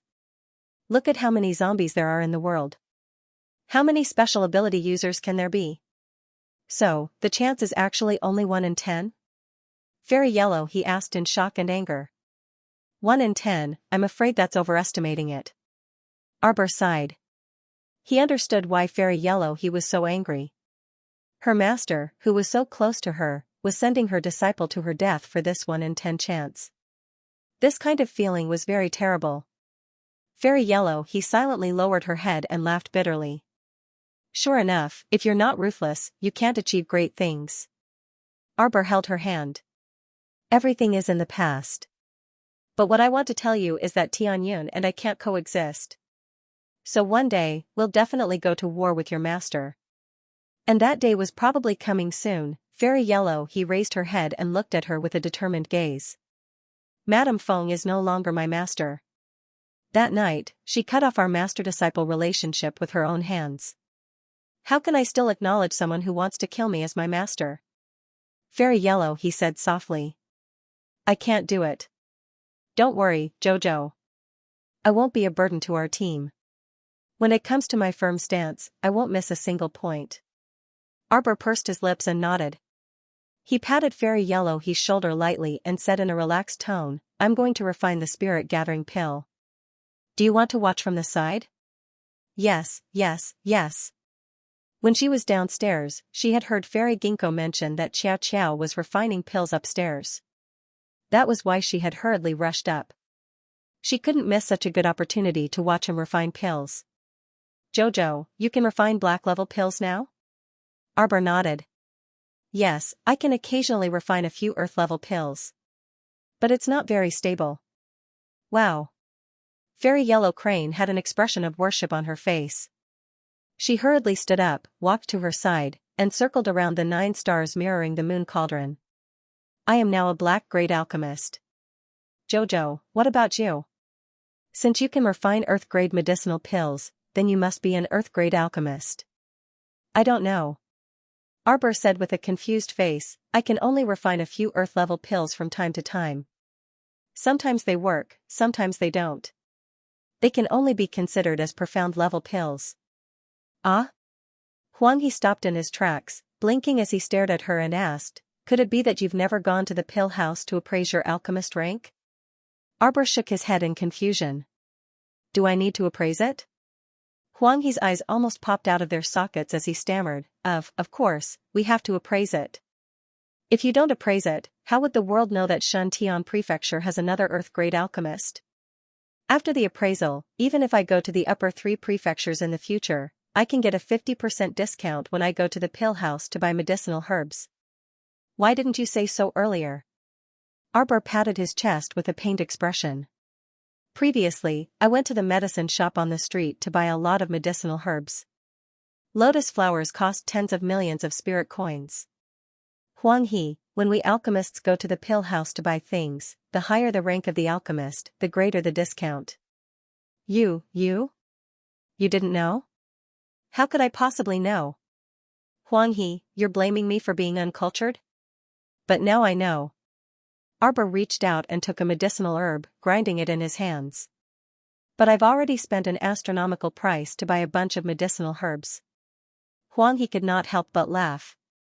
It's fine, Prince Amo has money. Even if he had money, this was not how he should spend it. Thinking that if he went to the pill house to buy the herbs, the price would be reduced by half, Jojo felt like his heart was bleeding. The two refined in the room for an entire afternoon. Huang He was naturally in awe of Qiao Mu's pill refining speed. This little guy could actually refine several cauldrons of spirit-gathering pills in one afternoon, and even refined quite a lot of spirit-returning medicinal liquid. After seeing Jojo's refining speed, he was definitely going to be devastated. Huang He was very depressed, and did not recover for a long time. It was all because Qiao Nan was too fierce. The two came out of the room at 10 in the evening. Huang He held a small box in her hand, immersed in the scene of refining pills just now, unable to pull herself out. While eating, she was somewhat absent-minded. Seeing her intoxicated look, everyone could not be bothered to disturb her. They saw her stuffing food into her mouth from time to time, looking like she was in a daze. Arbor could not help but feel a little helpless. He raised his hand and patted Huang He's shoulder. Eat properly. She was almost swallowing the spoon. Fairy Huang He was in a daze for a while, and was awakened by Arbor's pat. She came back to her senses and looked at everyone. Only then did she realize that she was sitting in front of a dining table made up of 2 long tables. Fairy Huang He revealed a strange expression. Eat already? Everyone was speechless for a moment. Fairy Ginkgo giggles, you're so silly. Eat properly, don't think about refining pills. Huang He's face was full of yearning. I learned a lot from Jojo's refining process today. I have to quickly finish eating and return to my room to meditate. As she spoke, Huang He had already quickly pulled out the rice in her bowl. Everyone, Jojo, how do you feel after advancing? Ah, right. Fairy Yellow Crane turned to look at her. I forgot to ask you. I heard from Sister Ginkgo that you actually spent 7 days advancing outside Shuntian City. She looked her up and down. I can't tell what realm you're in. Are you a level 5 spiritual master now? Huang He, let me tell you some shocking news. He-chan unhurriedly opened the fan in his hand and said with a smile, our Jojo has been promoted to a level 7 soul master. Pfft. Huang He's mouthful of rice was all sprayed on the transparent barrier that had suddenly erected in front of her. Everyone was speechless. Don't you think this venerable peach blossom immortal is so mean? He knew that it would agitate the little girl, yet he still told her. At the same time, he had already set up a barrier in front of Huang He, allowing her to spout whatever she wanted. Ha ha ha. The peony fairy laughed so hard that she held her belly. Oh, don't make me laugh to death. You can inherit my fields. Huang He hurriedly wiped his mouth and looked at Arbor in disbelief. You actually leaped to the 7th rank all of a sudden? Such a ferocious advancement speed made people feel very scared. Arbor couldn't help but look helpless. Occasionally. Hearing that, Huang He breathed a sigh of relief. That's good. If you constantly advance like this, wouldn't you be ascending to the heavens? Everyone couldn't help but laugh, looking at Little Yellow Crane with a strange expression. Little Yellow Crane was really an honest person. She would definitely know in the future that JoJo's occasionally today was full of mysteries. Alright, hurry up and eat. Rest early after eating. Arbor held up her bowl and called out to everyone. She had been in seclusion for a few days, so she needed a good rest. Nightfall. Arbor turned over on the bed and subconsciously reached out to hug Mo Lian, who was lying beside her. But when she hugged nothing, she woke up with a start. Blinking her large eyes in the dark, Miss Chow wrinkled her small nose and rubbed her eyes. She pulled the corner of the blanket and sat up. The room was very quiet. Where did that guy Mo Lian go in the middle of the night? He left his wife behind and ran off by himself. Miss Chow wrinkled her small face in displeasure and jumped off the bed barefoot. Her expression was somewhat dazed as she looked at the pitch-black night. Dong. A small pebble wrapped in a small piece of paper was suddenly thrown in from the window and rolled to Arbor's side. Arbor squatted down to pick it up. There were only 2 lines of small characters written on it, and only a few words, "Follow me." Yi Ling Min. Arbor slightly raised her eyebrows. Yi Ling Min, this girl, still dared to come in front of her to make her presence known. Thinking of this, she put on an emerald green outer garment, tidied up her clothes, and casually tied her hair into a loose bun. With a whoosh, she shot out of the window. At the same time, Mo Lian was standing outside Shuntian City. Her handsome face was cold as she stared at 3 or 4 black-clothed men kneeling in front of her with one knee on the ground. Your Highness, His Majesty has already issued 7 secret orders. He has ordered people from the forest guard to come and bring Your Highness back. Tong's expression was somewhat fearful as he spoke. This subordinate doesn't know what to do. The forest guard Captain Feng Su is an extremely old-fashioned person. He takes His Majesty's orders as his priority. Once he receives the order, he will definitely spare no effort to capture Your Highness. Mo Lian was silent as she stared at him. What's the hurry? Once this matter is over, I will naturally leave. Then, how should I reply to Captain Feng? Just tell him that it will take at most half a month. Mo Lian paused for a moment. About 20 days. Don't worry, I will go back. He still had to go back and cause trouble for the great emperor of the divine land. The old man nagged him every day, asking him to go back, go back, go back. Then he would let him have his way. Tong inexplicably shook his small body. He felt that the crown prince's gaze was very strange. What should he do? It was as if she wasn't going back to spend time with the great emperor. Instead, she was going there to cause trouble. That's enough. Mo Lian waved her hand. You guys go and stabilize the Greenwood guards. As for the future, I will deal with it myself. Yes. Your Highness.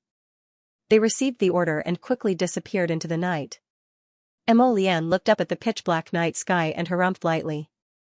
Old man, I wonder if you're prepared for bad luck? Mo Lian turned and left, leaving only a wisp of cool breeze scattered under the stars in the dark night.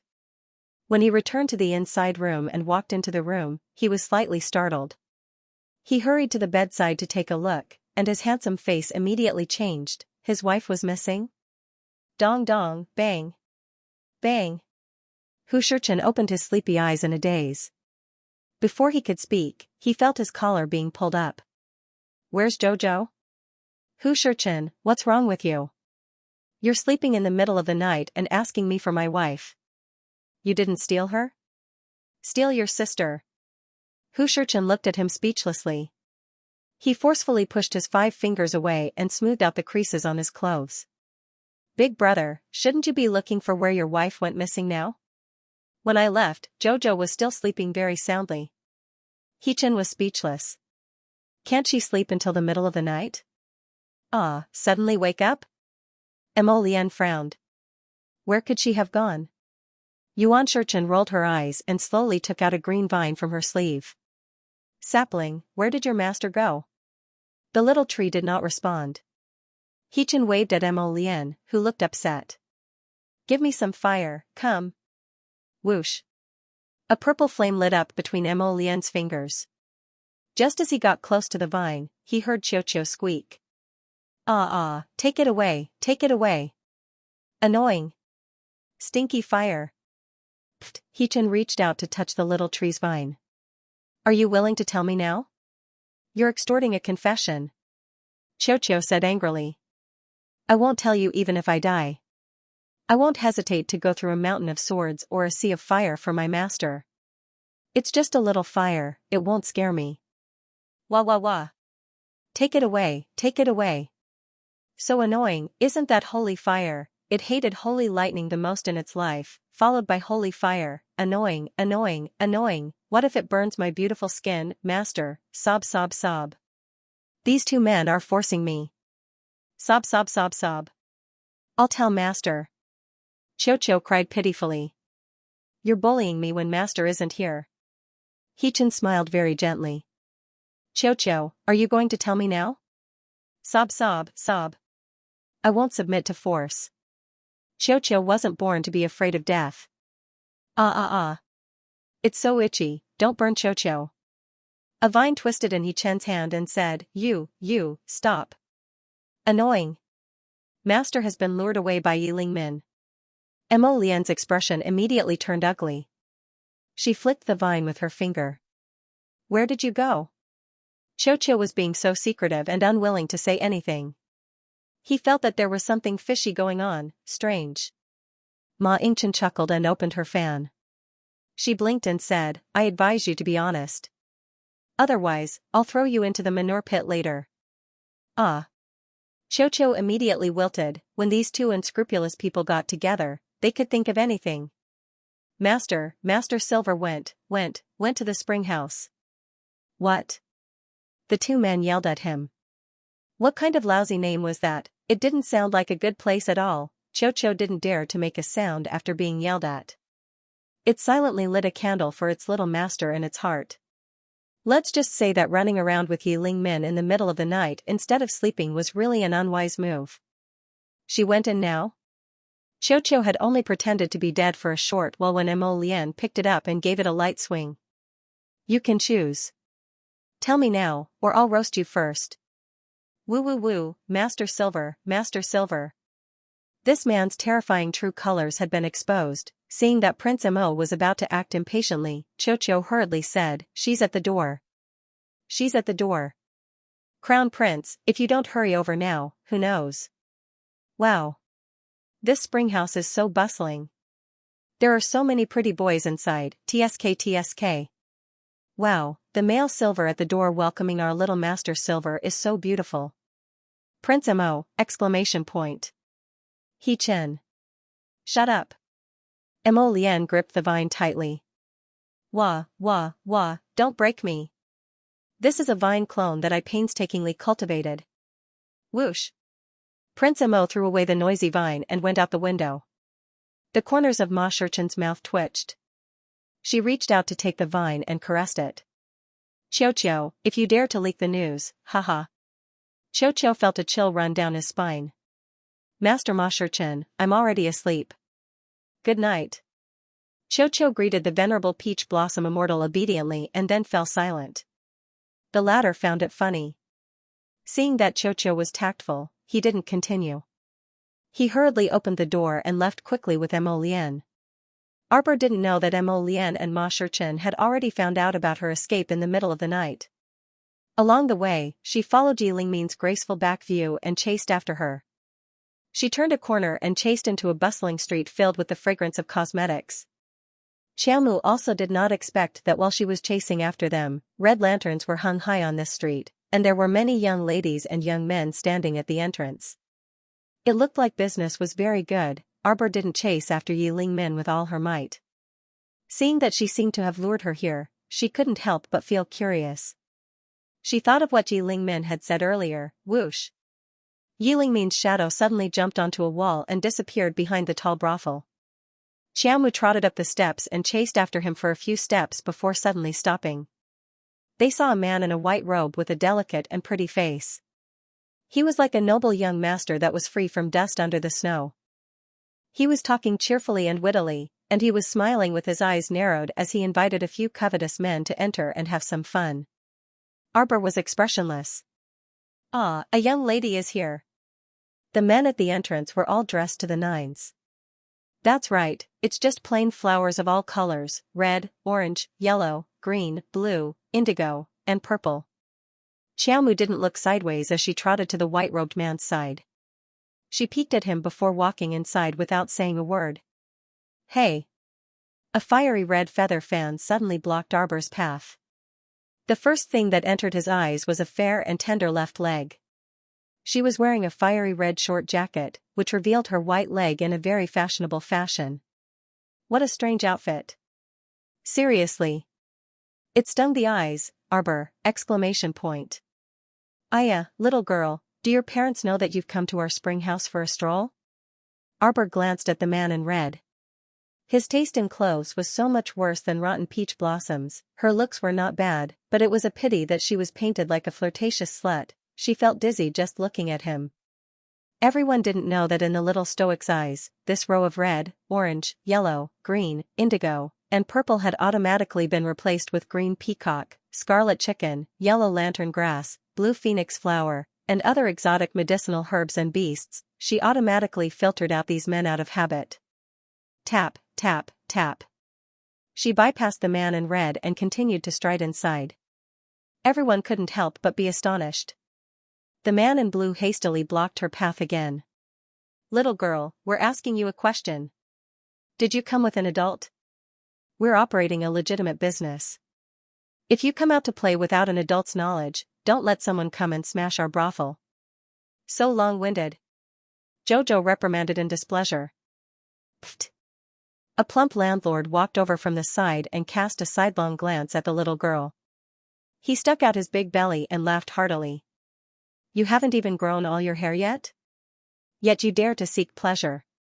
Ha ha ha ha, nothing is too strange these days." After saying that, he took out a handful of spirit coins, about 20 to 30 of them, and tossed them to the white-robed man beside him. He looked at the green-robed man lecherously and said, "Green, let's go."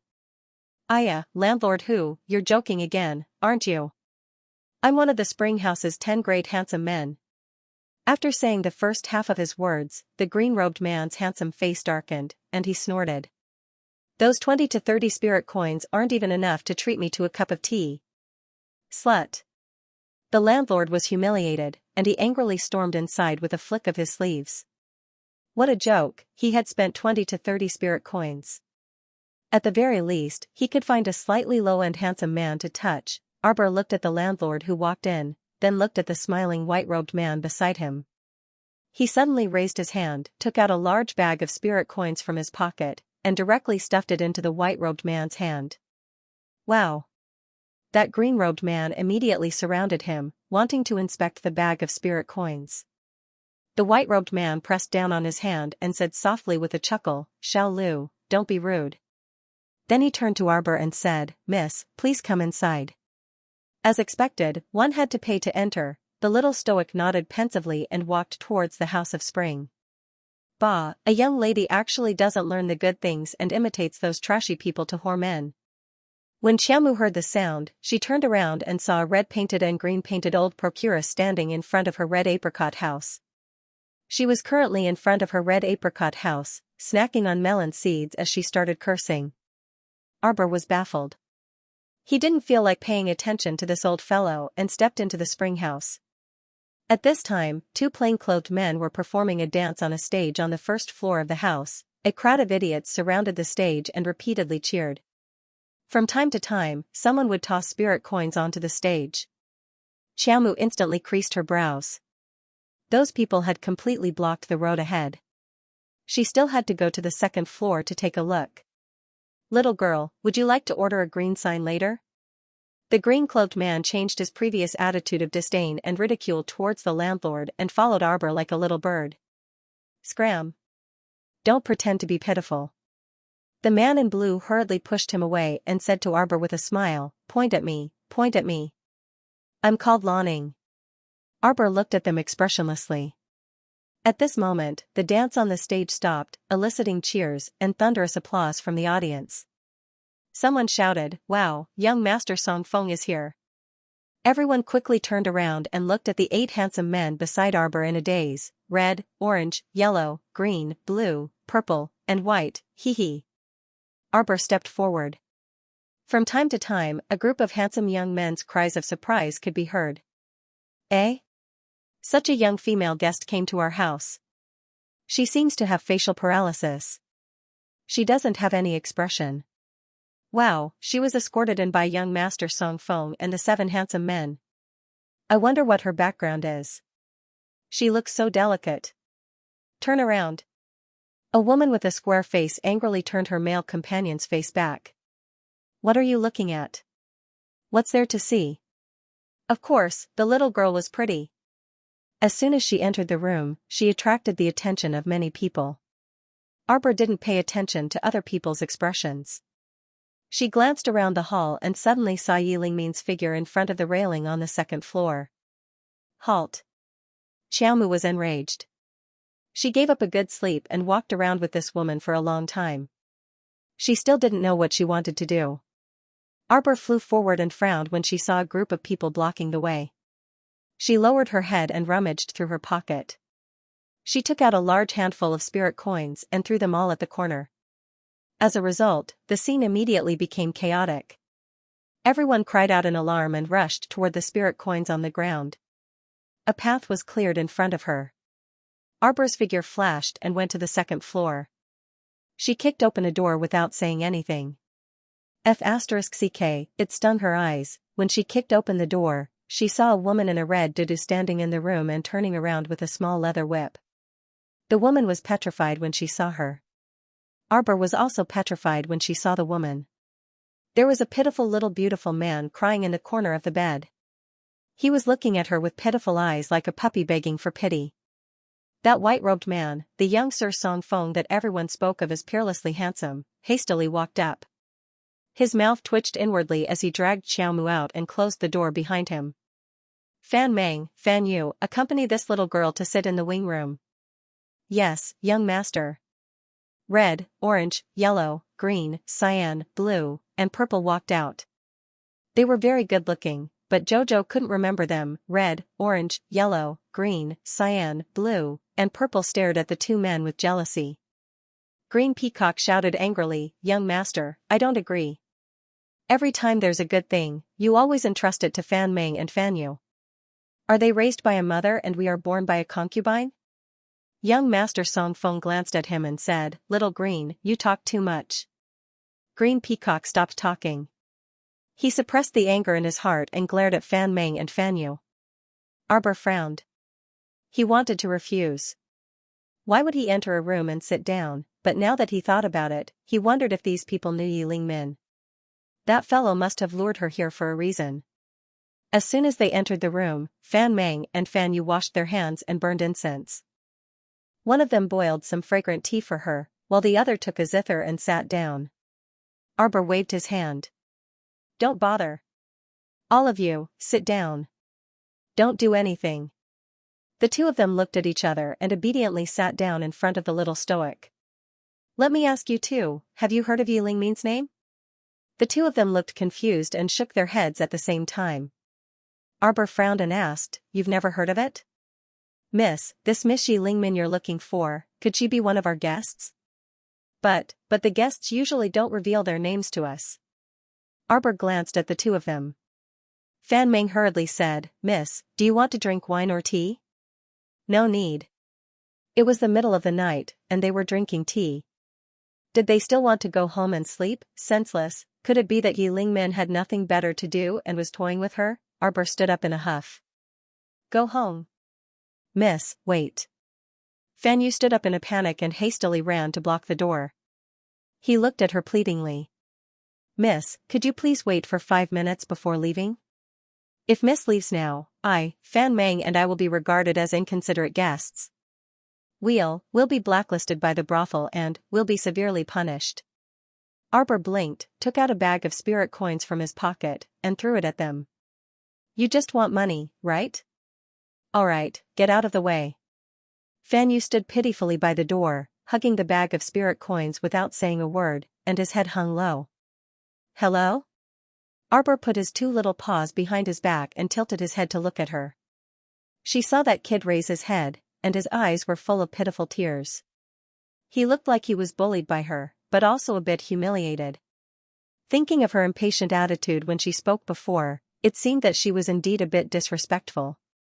Arbor coughed lightly, walked to the table, and sat down. He said expressionlessly, all right. Serve the tea. Leave after the time it takes to burn a stick of incense. This restaurant was really baffling. It actually had such a strange rule that customers had to stay here for the time it takes to burn a stick of incense. Could it be that customers couldn't leave if the tea wasn't good? Instead of focusing on the quality of the dishes, they had to resort to unorthodox methods. For example, setting up an erotic dance stage in the lobby. What was the point of that? Fan Yu smiled through his tears and happily came forward to wash his hands and make tea for him. Fan Meng began to play the zither for him. After the song ended, Arbor glanced at him. He seemed to play well, but she had always liked to listen to fast-paced music. This kind of slow music sounded like a lullaby, and the more she listened to it, the more she wanted to sleep. Alas, thinking about how he had to waste his good sleep time like this, Jojo felt a bit of heartache. What did you play just now? Darling Qiao's face was expressionless. Fan Meng covered her mouth with her sleeve and secretly chuckled. This little customer in front of him was really strange.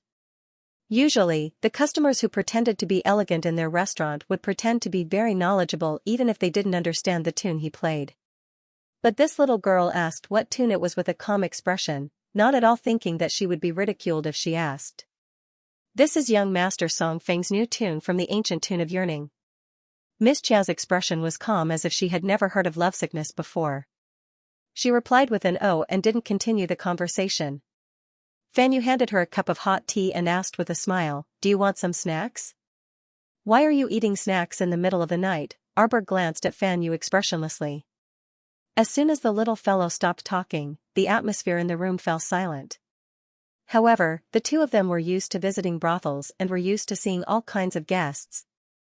They were used to adjusting the atmosphere, so they weren't afraid of the little fellow's stoic face. As Fan Yu brewed the tea, she chatted with Arbor in a good mood. "Miss, isn't yearning tune nice?" "It's so," Arbor said faintly. "It's not as refreshing as Golden Spear tune." His decadent voice made her feel a little drowsy.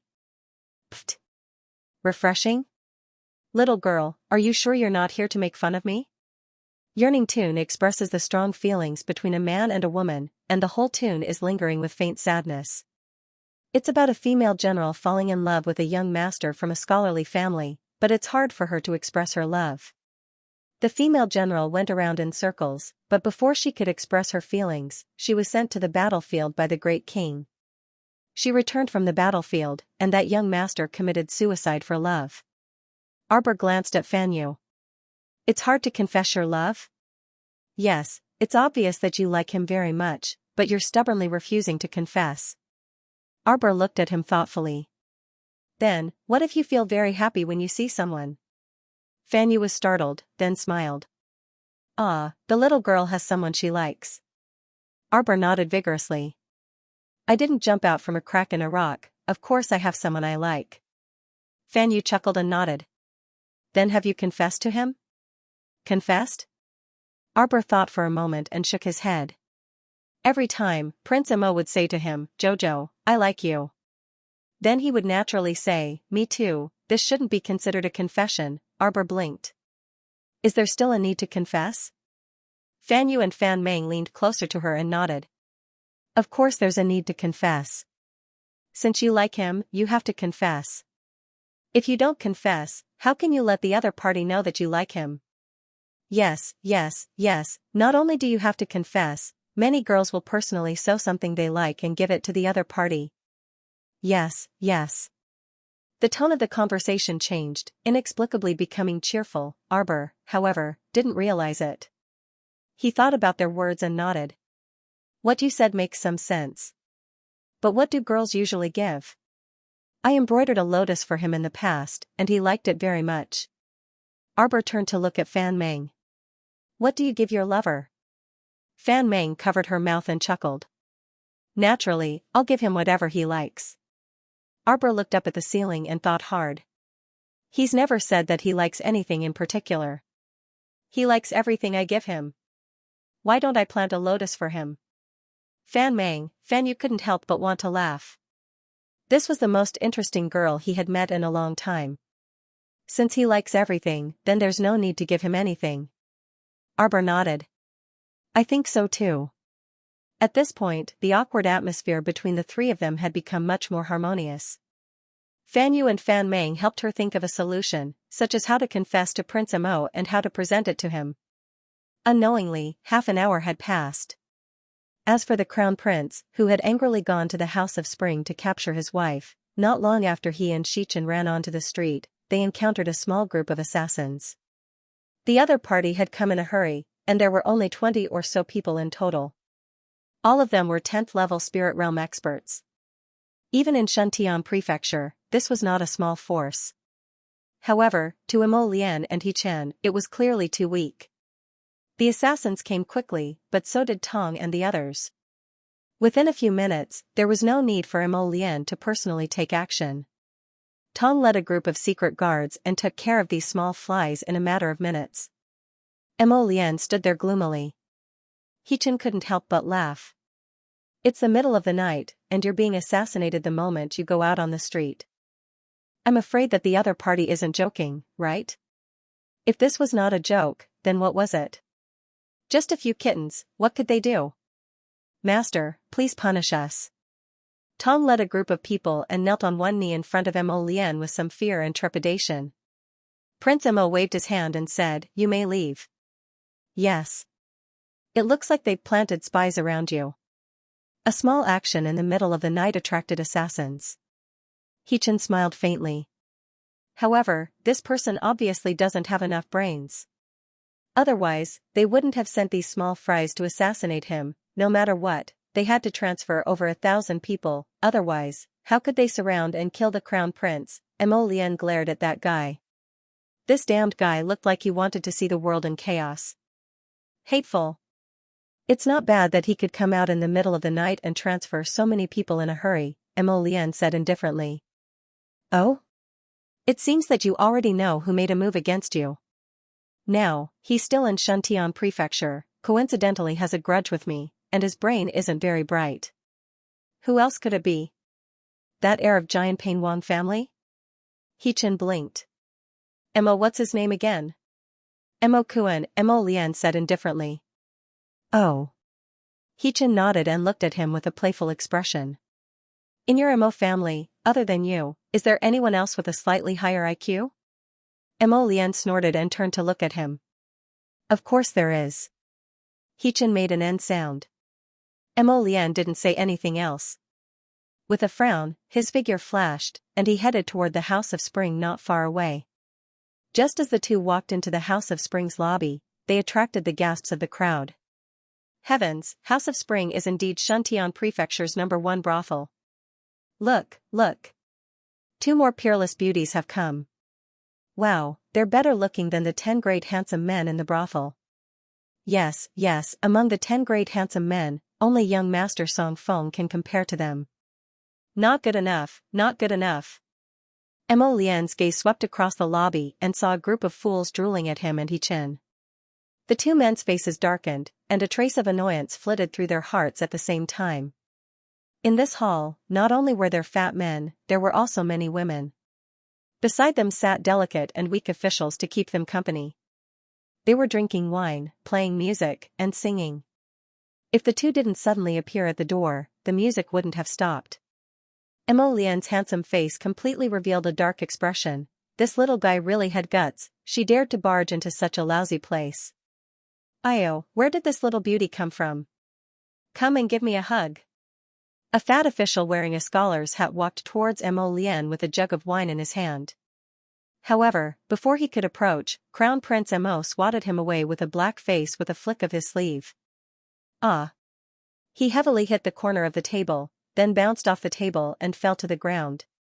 He groaned in pain while holding his waist. You. Why did you hit me? Mo Lian's eyes sharpened, and a trace of fire suddenly ignited between her fingers. Wow. Spirit Master. The fat squire was so frightened that he cried out in alarm. He scrambled backwards and cupped his hands to beg for mercy. Young master, please spare my life. This lowly one has eyes but failed to recognize Mount Tai. Please forgive me. Mo Lian coldly glanced at him, and the crimson flame in her hand slowly calmed down.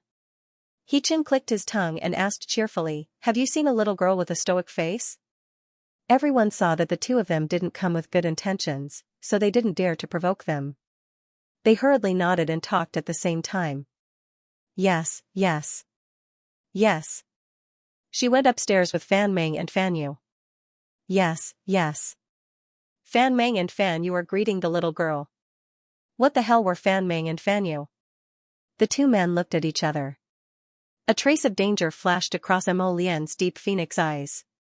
Hichin wanted to laugh and spread his hands helplessly. This little guy is courting death. Spring filled the room. A rich wine aroma slowly wafted through the room. Fan Meng's slender fingers appeared as tender as spring onions under the lantern light. Arbor didn't pay attention to the wine he poured and held his teacup pensively. From their meaning, they were going to take the initiative to confess to Lian. Would he be happy if Miss Chow blinked her eyes? How could he understand her feelings if he didn't confess? Was it like this? But in the past, when she didn't say anything to him, he was able to understand her in a second. In that case, it looked like there wasn't much difference whether she said it or not. Gurgle. Fan Yu filled Miss Chow's teacup with hot water. She propped up her chin with one hand and squinted at the little girl in front of her. It was very strange. In this kind of bustling city, it was as if the little girl was sitting by the lakeside and enjoying the scenery. Her body was untainted by dust, and her stoic face was expressionless. She really was a good-looking little girl. She wondered what kind of person the man she liked would be. He should be very blissful. Bang! The sudden sound of the door being kicked open, accompanied by the startled cries of a flock of orioles and swallows, instantly broke the tranquility and elegance of the room. Many handsome young men who didn't mind the commotion rushed over and shouted all at once. Aya, you scared this baby to death.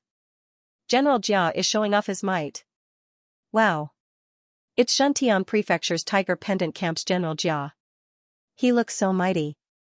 Eh? It's that pretty little stoic.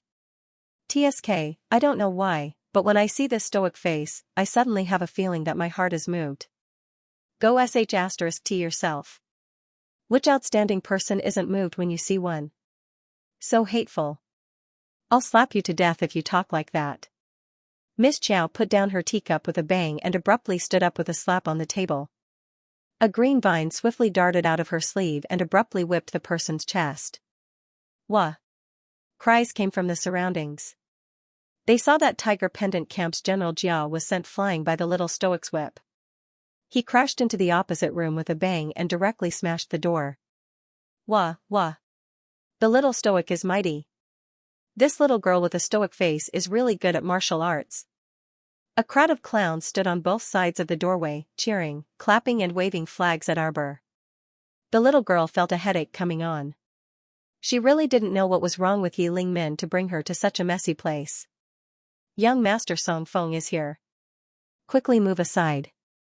Young Master Song Feng is here. The noise of the crowd could be heard outside the door. As the two groups of people retreated, Arbor raised her head and saw the man who had been flirtatious and smiling at the entrance walking towards her.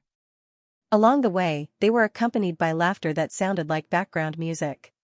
While everyone was grinning from ear to ear, the little stoic's expressionless face somehow felt especially comical. Aya, what happened? Next to young Master Song Feng, the handsome man in red with half of his thigh exposed and his snow-white skin was using his sleeve to cover his chin and mouth. He was staring at them with great interest. At this time, someone had already helped General Jia up. This General Jia, who looked very formidable with his unshaven beard, was a bit funny now. It wasn't a glorious thing to be thrown out of the door for picking a fight. Under everyone's watchful eyes, such a big guy was sent flying with a single slap. How shameful. General Jia's face was bruised and swollen, and his expression was also very displeased. He glared at Xiaomu with bulging tiger-like eyes as he panted heavily, unable to say anything for quite a while. General Jia is angry. Will the little stoic suffer a loss? Suffer a loss? You must be joking. Have you ever seen the little stoic suffer a loss since just now? Everyone, indeed, they had only seen this stoic face toss people out very intimately. They really hadn't seen her suffer a loss before. Young Master Song Feng glanced speechlessly at General Jia and coughed lightly. General Jia, what are you doing? General Jia glowered and pointed at Arbor as he shouted, this little girl, what right does she have to sit on my Fan Meng and fan you? Ugh. This general is so angry.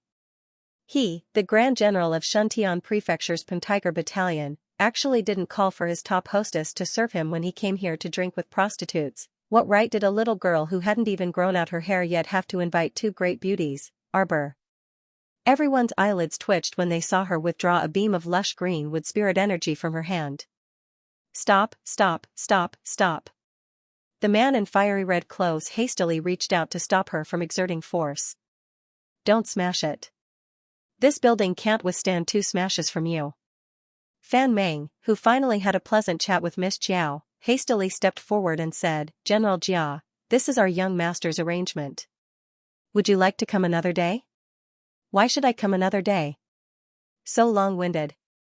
Arbor impatiently glanced at the middle-aged general, and the spirit energy in her hand surged. She was already very angry. Just as she was about to toss this so-called general down the building, she caught sight of Yi Lingmin standing outside the crowd in men's clothing out of the corner of her eye. Yi Lingmin! Stop right there!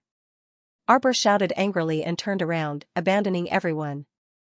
He flew out of the crowd with a whoosh and swiftly chased after Yi Lingmin. Ah? Little girl! Fan Meng exclaimed. However, the little girl was like a wisp of smoke, instantly moving away from their eyes. Young Master Song Feng frowned slightly. Just as he was about to follow them, he saw 2 bodyguards with bruised noses and swollen faces running up the stairs and crying pitifully, Young Master, it's bad, it's bad. There were 2 fiends outside. He fought his way up. The red-clothed man rolled his eyes speechlessly. What's wrong with you today? Why are all kinds of people here? As he spoke, everyone felt their eyes light up. 2 slender figures quickly floated in front of him. The Crown Prince's face turned even darker when he saw all kinds of beautiful men on the 2nd floor. Yuan Shurchen couldn't help but burst into laughter. She turned her head and looked around. Call your person in charge out. Yo, young masters, do you want to join the spring house? A middle-aged woman in the crowd couldn't help but tease. Mo Lian's severe gaze swept over, instantly stifling that woman's shrill laughter into her throat. The scene was instantly dead silent. Young Master Song Feng leisurely walked out of the crowd and glanced at the 2 people with a smile. That's me. Do you have any advice for me, young masters? Yuan Shurchen sized up this charming young master in white from head to toe, then silently glanced at the black-faced Prince Mo, hand over the little stoic. So he came to find the little stoic girl. Realization dawned on everyone. Young Master Song Feng was slightly taken aback, then he laughed and said, You 2 must be joking. That little girl is so skilled that she can come and go as she pleases in our building. How could I, a lowly person, possibly stop her? Hu Shurchen looked at them with a grin. Where did she go? In the next second, that smiling expression disappeared and was replaced by an indifferent one. If you don't speak honestly, I'll tear down your building in a bit. Wah. Don't, sir. Mo Lian, he had a headache as he looked at these coy male escorts and reached out to press his aching head. His wifey running to this kind of place in the middle of the night was truly rebelling. Young master, our spring full house is a legitimate business, the man in red shouted indignantly. How can you be so unreasonable? Young Master Song Feng blocked the red, orange, yellow, green, blue, and purple people who were filled with righteous indignation. He glanced indifferently at Mo Lian and Hu Shurchen and cupped his hands. Masters, please don't play with this small shop anymore. That little girl just now followed someone to the rear courtyard. How about we go over and take a look now? Lead the way, Mo Lian growled impatiently. General Jia, whose face was flushed from drinking, suddenly interrupted angrily and asked, "Who is that little stoic to you? And who are you?" A severe glint flitted through Mo Lian's eyes. When everyone saw that General Jia wanted to recklessly reason with someone, they promptly reached out to stop him. General, calm down, General. Who are you?" Hu Shurchen leisurely swept that general a glance and raised the corners of her eyes. Unexpectedly, it was as if General Jia was possessed. When he saw Hu Shurchen's handsome face with a faint smile, he actually became absent-minded and wanted to pounce on her with a drooling face. "Beauty, this general is Shuntian Prefecture's Tiger Pendant Battalion's general." Slap. A heavy slap landed on General Jia's originally somewhat swollen old face. Everyone truly felt sorry for the general, who Shurchen's slap from a distance wasn't light at all. 2 teeth were swept out, and General Jia was so shocked that he screamed. That General Jia still wanted to say something, but unexpectedly another slap came on his right cheek. Pa, the slap landed heavily, knocking out 2 of his right big teeth. Now, both sides of his face were symmetrical and swollen, squeezing his eyes into slits. Being beaten to the point of looking for teeth all over the floor, this was probably the kind of situation that the female orioles and swallows felt their hearts skip a beat and silently shut their mouths. How terrifying. Hurry up and lead the way. Mo Lian glanced coldly at young Master Song Feng, feeling very unhappy. Without another word, young Master Song Feng turned around and walked towards the backyard. Everyone followed and went downstairs. When they arrived at the back garden, they saw a figure standing behind the rockery from afar. When the crowd walked over, they saw the young lady with her back facing them. She shouted angrily, "Yi Lingmin, why aren't you coming out? Why did you lead me here?" Mo Lian was about to quickly walk over when she suddenly saw the young lady pinch out a talisman seal. She suddenly raised her arms, and dozens of tracking talismans and revealing talismans scattered from her hands. Bang! When everyone heard the sound, they abruptly turned their heads and saw a figure appear beside the flower path. She was wearing cyan men's clothing, but the hat on her head was knocked to the ground, revealing a head of fine black hair. Sure enough, it was a woman. Did the little stoic miss barge into the House of Spring for this woman? Young Master Song Feng was startled and raised his head to look ahead. The clear and cold moonlight shone on the green ripples at the edge of the pool. The little stoic turned around. On her snow-white face, her eyes were like 2 cold stars as she stared straight at the woman who was sitting paralyzed on the ground. Her eyes didn't conceal the icy glint that resembled an icy bolt of lightning. "I let you off last time, yet you still dare to appear in front of me." The little stoic coldly said, "Yi Lingmin, today, I'll get rid of you." This calamity, on behalf of my sect. Arbor suddenly paused, and his gaze followed the faintly flowing moonlight and landed on Mo Lian. "Husband?" The little fellow finally saw her dark-faced husband and floated to the man's side in a flash. She looked up at him and asked, "Why did you come?" "Haha." Ma Shurchen helplessly face-bombed and chuckled. "Instead of sleeping in the middle of the night, you came to this red light district. It'd be strange if Mo Lian could sit still." When he mentioned this, the little stoic was immediately displeased. "Husband, where did you run off to in the middle of the night?" Mo Lian couldn't help but laugh in exasperation. This little fellow even learned to complain first when the guilty party was the victim. "Tong came to find me to discuss something." Mo Lian reached out to pinch her small face with a grin. "This isn't the main point. The main point is that when I returned to my room to take a look, my wifey actually disappeared." Arbor felt a bit guilty and hastily turned his head to look at Yi Lingmin, who was still unable to move after being struck down by talisman energy. "It's her." She threw a small stone at the window. "She brought me here." "Husband, this restaurant is really strange," the little stoic said softly, her fingers sliding over the back of the man's hand. "You have to be careful." "Restaurant, everyone." Yi Lingmin clenched her teeth and suddenly moved. However, she didn't run away. Instead, she pounced at General Jia like a gust of wind. "Jia Wu, accept your death." General Jia narrowed his old eyes as he stared at the pouncing Yi Lingmin and couldn't help but fly into a rage. "Who are you?" Without another word, Yi Lingmin stabbed her sword thrice. However, after being hit by the tracking talisman, she was forced to reveal herself. At this moment, she was still somewhat exhausted and weak, so the spiritual energy she sent out seemed to be somewhat weak. General Jia's skills were about the same as hers. Although he didn't have much ability to retaliate in front of the little stoic and Mo Lian, he could still deal with Yi Lingmin, an elementary rank spiritual cultivator. She kicked Yi Lingmin in the stomach, causing her to take a few steps back. Yi Lingmin turned to look at Arbor. Junior sister, take him down first. I'll let you punish him as you wish. Who is he? Arbor asked with a frown. On the surface, he is the general of Xianxia Prefecture's Tiger camp, but according to my investigation, this person is the deputy commander of Pengcheng's private army, the Xianxia Guard. So that was the case. Yi Lingmin had probably lured her here to capture this Vice Commander Jia. Arbor released Mo Lian's hand and jumped in front of General Jia. General Jia was completely jolted awake by Yi Lingmin's fright. When he heard Yi Lingmin expose his identity, he was infuriated, but he was completely unable to stop her from continuing. After glancing at the little stoic, he abruptly turned around and wanted to escape. What kind of joke was this? This stoic face still had two formidable helpers.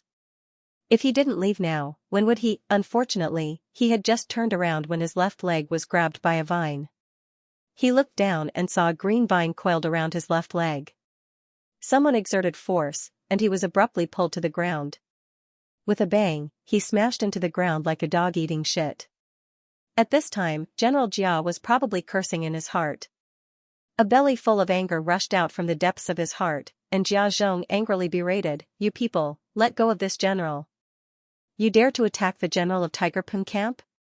Aren't you afraid of incurring the anger of the entire Xianxia prefecture?" Arbor sneered and thought, even your Xianxia prefecture's prefecture master, Pengcheng, has already vanished into thin air. What does a small general of Tigerpun camp count for? Let go of me. Arbor took out an ice sword glittering with cold light and pointed it at Tigerpun camp's general, Jia Zhong, who was lying on the ground. If you talk nonsense again, I'll cut off your head and feed it to the dogs. Cut it off, cut it off. Little junior sister, he's provoking you. Arbor naturally knew that Jia Zhong was provoking her to kill him, so she expressionlessly glanced at the man on the ground. Arbor's fingers moved slightly, and a pearl-sized white jade ball was flicked into Jia Zhong's mouth with a whoosh. Don't worry, you won't die for the time being. Withdrawing her ice sword, Arbor turned and returned to Mo Lian's side. Go back. Wait. Young Master Song Feng hurriedly stood out from the crowd and said with a frown, "Little girl, General Jia is also a guest of our spring house. You can't take him away like this." Arbor glanced at him and suddenly turned her head, facing him with the back of her head. Hu Shurchen couldn't help but want to laugh. Every time the little guy was stubborn, he liked to face others with the back of his head. Mo Lian reached out to hold Arbor's little hand and looked down at her with a smile. Okay. Miss Chow inexplicably felt that Prince Mo's gaze was a bit scary. So strange, why did she feel a chill on the back of her neck? Was it her illusion? The crown prince clearly smiled so gently and looked like a gentle spring breeze, but she felt a bit gloomy. An illusion. She must be overthinking it. Out of the instinct of a small animal, the little girl, who sensed a bit of danger, suddenly raised her head and smiled sweetly at Prince Mo. Husband, I want a hug. Hu Shurchen was speechless. The little girl was too cunning. Who could resist her? When this stoic little face suddenly changed into a smile, it was truly so sweet that it made one's heart follow along and form the three rivers of spring water, sparkling under the sunlight. One wished for nothing more than to hold the sun, moon, and universe in their hands, just to make her smile. Sure enough, Mo Lian was a bit dumbstruck as he watched. He subconsciously nodded his head and naturally picked up the little fellow. Ah. Jiao Wu suddenly let out an extremely tragic cry. Everyone turned their heads to look, only to see that Jiao Wu's entire arm seemed to have rotted. The flesh peeling off inch by inch caused everyone to involuntarily feel a chill in their hearts. Yi Lingmin was also shocked and couldn't help but move to the side to avoid being stained by Jiao Wu's disgusting flesh. Arbor flicked his finger, and a bit of rune light flew into Jiao Wu's glabella. Suddenly, Jiao Wu's figure moved and he gave up struggling. He stood up woodenly and expressionlessly followed Prince Mo as he walked over mechanically. General Jia? Young Master Song Feng was startled. He carefully looked at Jia Wu's face and saw that his entire face was old-fashioned and serious, without the slightest expression. It was as if he was instantly controlled by someone. Could it be a puppet rune? A bad premonition slid through young Master Song Feng's heart. If it was a puppet curse, depending on the level of the talisman, it could cause the victim to lose their self-awareness for 70 to 60 days, and the victim would have to obey orders obediently. Of course, it wasn't impossible if there was another talisman practitioner with more profound talisman power to help the victim undo the curse. It was just that, the puppet curse that the stoic-faced little girl threw out seemed to be very impressive. Why did the little girl have a curse on her? Young Master Song Feng couldn't help but be a bit puzzled. Song Feng, are we going to let them go just like that? The gorgeous man in red looked at young Master Song Feng in astonishment. Young Master Song Feng glanced at him. What else? Are you going to rush up and stall them? Then I'll send people to the prefecture head to ask for reinforcements? The gorgeous man in red chuckled. Then forget it. What a joke. If he really dared to rush up, wouldn't he be torn into pieces by that fierce little stoic? Yi Lingmin followed them silently all the way to the inn's entrance. Only then did Arbor turn to look at her and ask coldly, still not leaving? I have a few words to say to you. Mo Lian and He Shichin turned to glance at Arbor and nodded. Let's go up first. They entered the side room.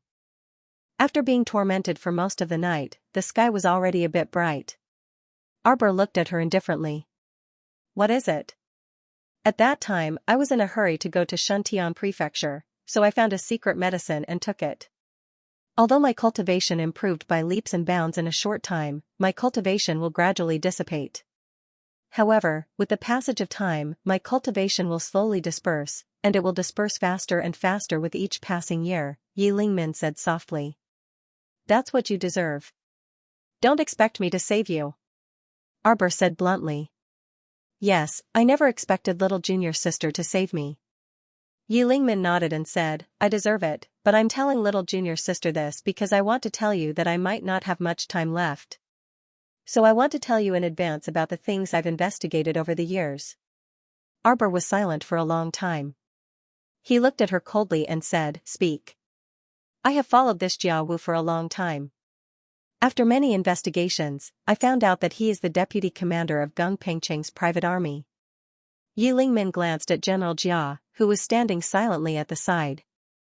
Gung Pengcheng usually keeps a very low profile. It's very difficult to investigate him. If this Jia Wu didn't like men, I'm afraid we wouldn't have caught him so easily. Yi Lingmin continued, according to my investigation, I suspect that Gung Pengcheng's private army is probably hiding under the red light district. I followed Jia Wu several times, but in the blink of an eye, I lost him. If I were to say that the entrance is not underground, I cannot imagine how that Jia Wu would be able to disappear before my eyes. Arbor's expression eased a little. He stretched out his hand and waved at the frozen Jia Wu. Come here. Upon hearing this, Jia Zhong walked up like a marionette before stopping in front of Qiao Mu and the others, standing there in a daze. Gung Pengcheng secretly cultivated a private army? Yes, Shuntian guards. How is their strength? 100,000 mystic cultivators. 5,000 spiritual cultivators below level 10. 500 spiritual cultivators above level 10. Yi Lingmin's expression changed. This number was already very large to her. It seemed that removing this faction would not be something that could be done overnight. Arbor asked expressionlessly, where is the base? Where's the base? Arbor asked again expressionlessly. A hint of pain and struggle appeared on Jia Wu's face. Perhaps he was like this out of his instinctive resistance when the core question was asked. Arbor threw another dictum talisman at him. Under the urging of the puppet talisman and dictum talisman, Jia Wu finally calmed down and said, It's 5 li outside the apricot blossom pavilion, under the bridge. After saying that, Jia Wu was like a puppet and did not make another sound. There was a spot on his arm that was so rotten that the bone could almost be seen, so subconsciously, he was in great pain and kept furrowing his brows. Since that's the case, little junior sister, let's not delay this matter, we've already alerted the enemy today. Mo Lian said calmly, do you think those people will still be waiting for you to go back and capture them? Arbor nodded in agreement with Mo Lian's words. Most likely, the moment they came out of Spring House, the underground base on the other end had already started moving people. Moreover, the underground base outside the Apricot Blossom Pavilion probably only had a small portion of people arranged there. To gather as many as 100,000 mystic cultivators, a small street probably couldn't hide so many people. Arbor glanced at Yi Lingmin, and the latter sensibly stood up and said indifferently, I don't believe they can run far. I'll go over there and take a look. Stop. Arbor swept her a cold glance. You're still as impulsive as before. You can't even handle a level 4 spiritual cultivator like Jiao Wu today, let alone other people. If you rashly go over like this, you'll just be throwing away your life for nothing. Yi Lingmin clenched her fists and turned to look at her. It's my duty to investigate the whereabouts of Shuntian Prefecture's main culprit. I definitely won't let them off. Arbor was indifferent. What else do you want to investigate?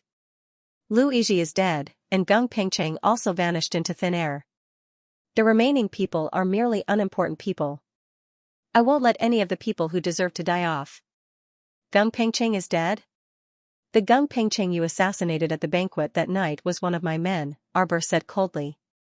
Yi Lingmin's entire body trembled as if all her strength had been sucked out of her. She sat down on the stool with a thump and stared blankly ahead.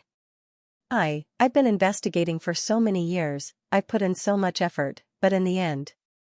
Why don't you just move your finger and be done with it? Master is right. I'm impulsive and reckless, but I'm not smart enough. I can't compare to you. Yi Lingmin lowered her head and sighed dejectedly. Arbor looked at her and said coldly, scram before I change my mind. Don't ever appear in front of me again. I want to pay my respects to Master and Martial Uncle's memorial tablets. You're not worthy. Arbor said coldly, rejecting her request. Little junior sister, do you hate me? Yes. Arbor clenched her fists tightly, an indescribable sorrow in her heart. Because of your competitiveness, the entire Holy Water sect was brutally massacred. Where were you when I was cleaning up the corpses of my fellow disciples? Where were you when I was digging graves for my senior sisters and Martial Uncle? Where were you when I was piling dirt for them? Where were you when I was kneeling in front of them and sobbing my heart out? Yi Lingmin, don't think that I'll forgive you just because you shed a few tears in front of me. Never in this lifetime. Arbor's cold gaze landed on Yi Lingmin's face. She turned around and said angrily, leave. Don't ever appear in front of me again. I'm sorry, little junior sister. I regret it too. I regret it so much. Yi Lingmin's tears fell one by one. Seeing that Arbor's back was facing her and no longer speaking, Yi Lingmin hung her head and dragged her feet out of the door, looking back every step she took. Jojo. Mo Lian reached out and gently pried apart her tightly clenched fingers. He turned to look at Hu Shurchen, who had a serious expression on his face. Why are you still standing there? Get a wet cloth. Hu Shurchen rolled her eyes at him and got up reluctantly. She took out a clean handkerchief from her pocket, washed it, and brought it over. Mo Lian opened the little fellow's palm and wiped off a few drops of blood for her. He sighed and said, Jojo, I wanted to teach you a lesson, but you're so cunning.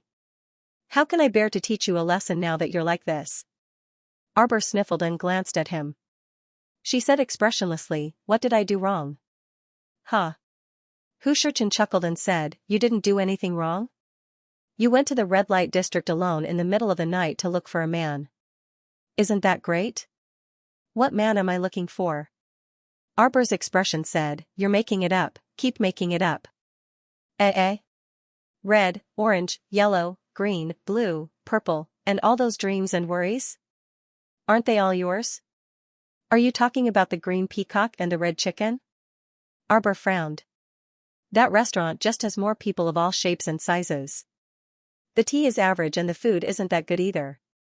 Restaurant? Hu Shurchen and Mo Lian looked at each other. Mo Lian held back her laughter and asked, what green peacock and red chicken? What did you see?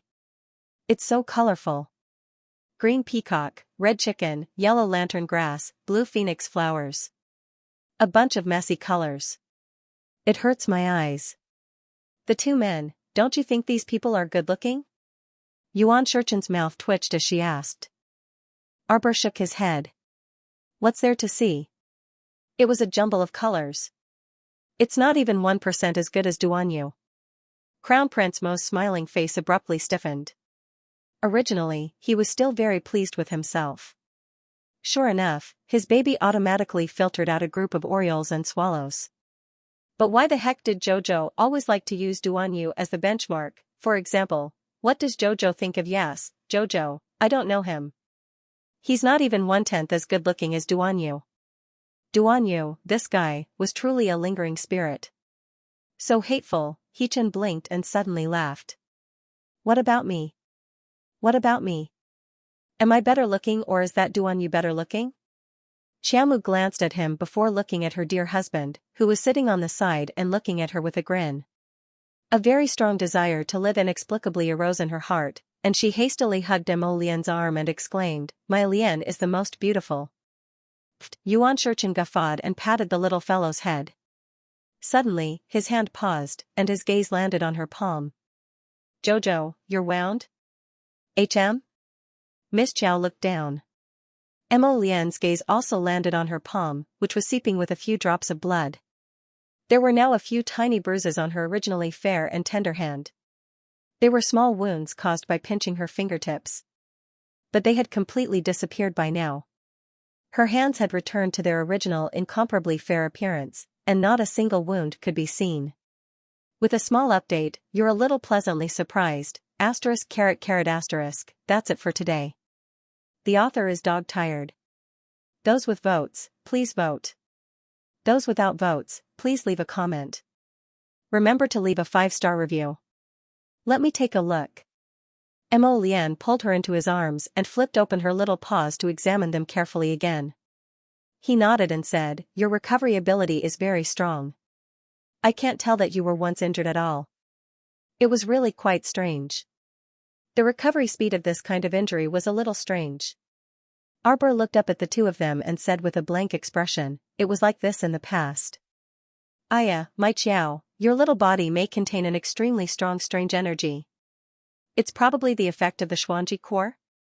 To be honest, even Arbor didn't quite believe this. Before she had obtained the Xuanji core, this strange recovery ability had occurred from time to time. It was just that she had neglected it most of the time. Or perhaps, she subconsciously didn't want to think about it? The Xuanji core is just a cultivation inheritance. It shouldn't have anything to do with this self-recovery ability. Mo Lian said with a smile, but it's okay. This self-recovery ability is a good thing. Just don't show it in front of others in the future. Yes. It's okay if you don't know what's going on. You should know in the future if you have the chance. Xianxia patted the little fellow's head and got up to wave his hand as he walked out of the door. You've been tired for half the night. You're almost dog-tired. Don't wake me up when you're going to catch up on sleep. If you don't sleep well, your face will be damaged. Xianxia leisurely walked out and said faintly. Mo Lian snorted and flung the door to the side room shut. He lowered his head to look at Miss Chow in his arms. Arbor glanced at him and instantly pulled his hand away. She jogged to the side of the bed and rolled onto it. She pulled the blanket over her face and covered it from head to toe. Husband, Jojo is sleepy. I'll sleep first. Mo Lian, looking at her two little boots that were exposed outside the blanket, Mo Lian couldn't help but want to laugh. This little fellow didn't have any emotional intelligence. She was used to reading people's expressions. In order to prevent him from settling the score later, she slipped away first and pretended to be asleep. She didn't even take off her shoes. Mo Lian walked forward and sat by the bed. He helplessly reached out to take off her shoes. Wife. Arbor saw that he had failed to pretend to be asleep, so he peeked out from under the covers and blinked at him. Mo Lian bent down and looked at her with a smile. Do you still want to go to those brothels in the future? What brothel? Xiao Mu's eyes darted around. Mo Lian couldn't help but want to laugh. Don't pretend. Pretend to be calm. I'm guessing that once you walk in, your little face will be stunned. I don't understand what you're talking about. Arbor pulled the blanket up to cover his face expressionlessly. Emolienne couldn't help but want to laugh. She raised her hand to pull down her quilt and poked her cheek. You clearly know that it's not a restaurant, it's just a small brothel. Still pretending? Arbor peeked out a pair of large eyes and looked at him carefully. She rolled over and rolled onto the bed. Hubby, I'm going to sleep. I don't understand what you're talking about at all. Emolienne couldn't help but stare at the back of her head. He leaned over and blew into her ear as he whispered, Wife, next time you sneak off by yourself behind hubby's back again, you'll really be out of luck. Arbor only felt a chill at the back of her neck. How scary. To think that she had pretended to be cute and tried her best to squeeze out a cute smile for him to see. So he had seen through it all along. This man was too smart and sharp. She had almost fooled herself. Poor Xiao. Arbor was disappointed. Actually, she already knew what that red light district was the moment she walked into it. She pulled a long face just to tell everyone, this darling doesn't know what the hell this place is. This is merely a restaurant, a strange snack bar, nothing more. Who knew that her dear husband would see through her at a glance? Wah, poor Xiao. Her husband would see through any of her little tricks. Xiao at the time, Qiu, this spring full house seems to be a men's brothel. Why would Ji Lingmin come to this kind of place? I'll go in and take a look. Qiu, Master, I'll be killed by the great Prince Mo. Wah, Xiao at the time, how could that be? If you don't say it, I won't say it. Only you and I will know. Who would know? She had never visited a brothel in her previous life. Since she came here unexpectedly in this life, she might as well stroll around. Miss Xiao expressionlessly walked up the steps. Little miss, does your parents know that you came to our spring full house to stroll around? So long-winded. If His Excellency found out, how could she come to this men's brothel? Couldn't he tell that she was just here to stroll around? Arbor reined in her thoughts and flipped over, doing her best to squeeze out a sweet smile. Hubby, don't make a fuss. Jojo is so sleepy. Emolienne's smile reached the depths of his eyes. He tilted his head and looked at her with a smile. Then sleep. Remember not to think of red, orange, yellow, green, blue, and purple in your dreams, much less Duanyu. Think of hubby. Oh. Arbor turned her head and faced him with the back of her head. She immediately closed her eyes and sank into her conscious to chat with Qiu.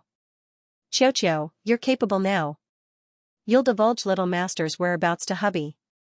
Wah, master, Qiu is innocent.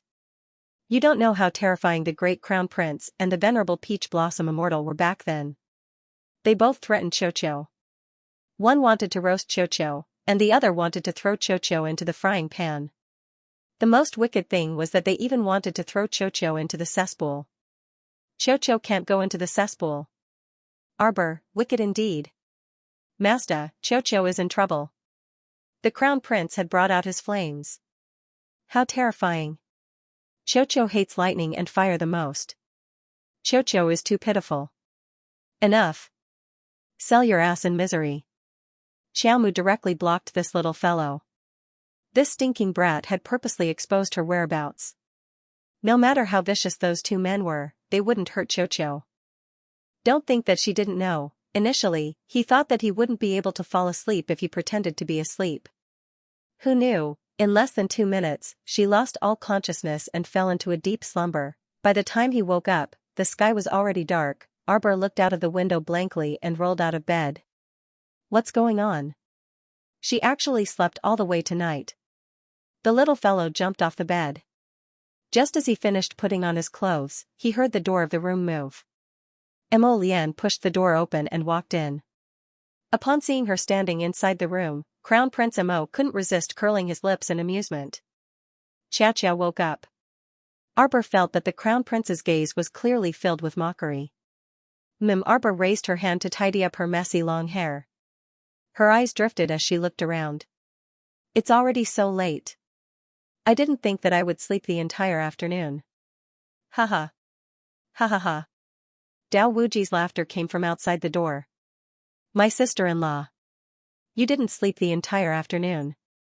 You slept from yesterday afternoon until tonight. She could really sleep. What? Arbor was stunned. She walked to the door and poked her head out to look at everyone outside. Everyone was looking at her with smiles on their faces. It's fine. You advanced for 7 days and didn't have a good rest. It's only right for you to have a good sleep. Emolienne slowly walked out and reached out to hold her little hand with a smile. Arbor coughed lightly and nodded. She didn't forget to roll her eyes at Dao Wuji when she walked out the door. You're the only one with a glib mouth. The group went downstairs to eat. It was a very sumptuous meal. After eating and drinking to their fill, Dao Wuji suggested that they go out for a stroll to help with digestion. Since they had nothing better to do, everyone agreed. Arbor slept for a day and night and was now full of energy.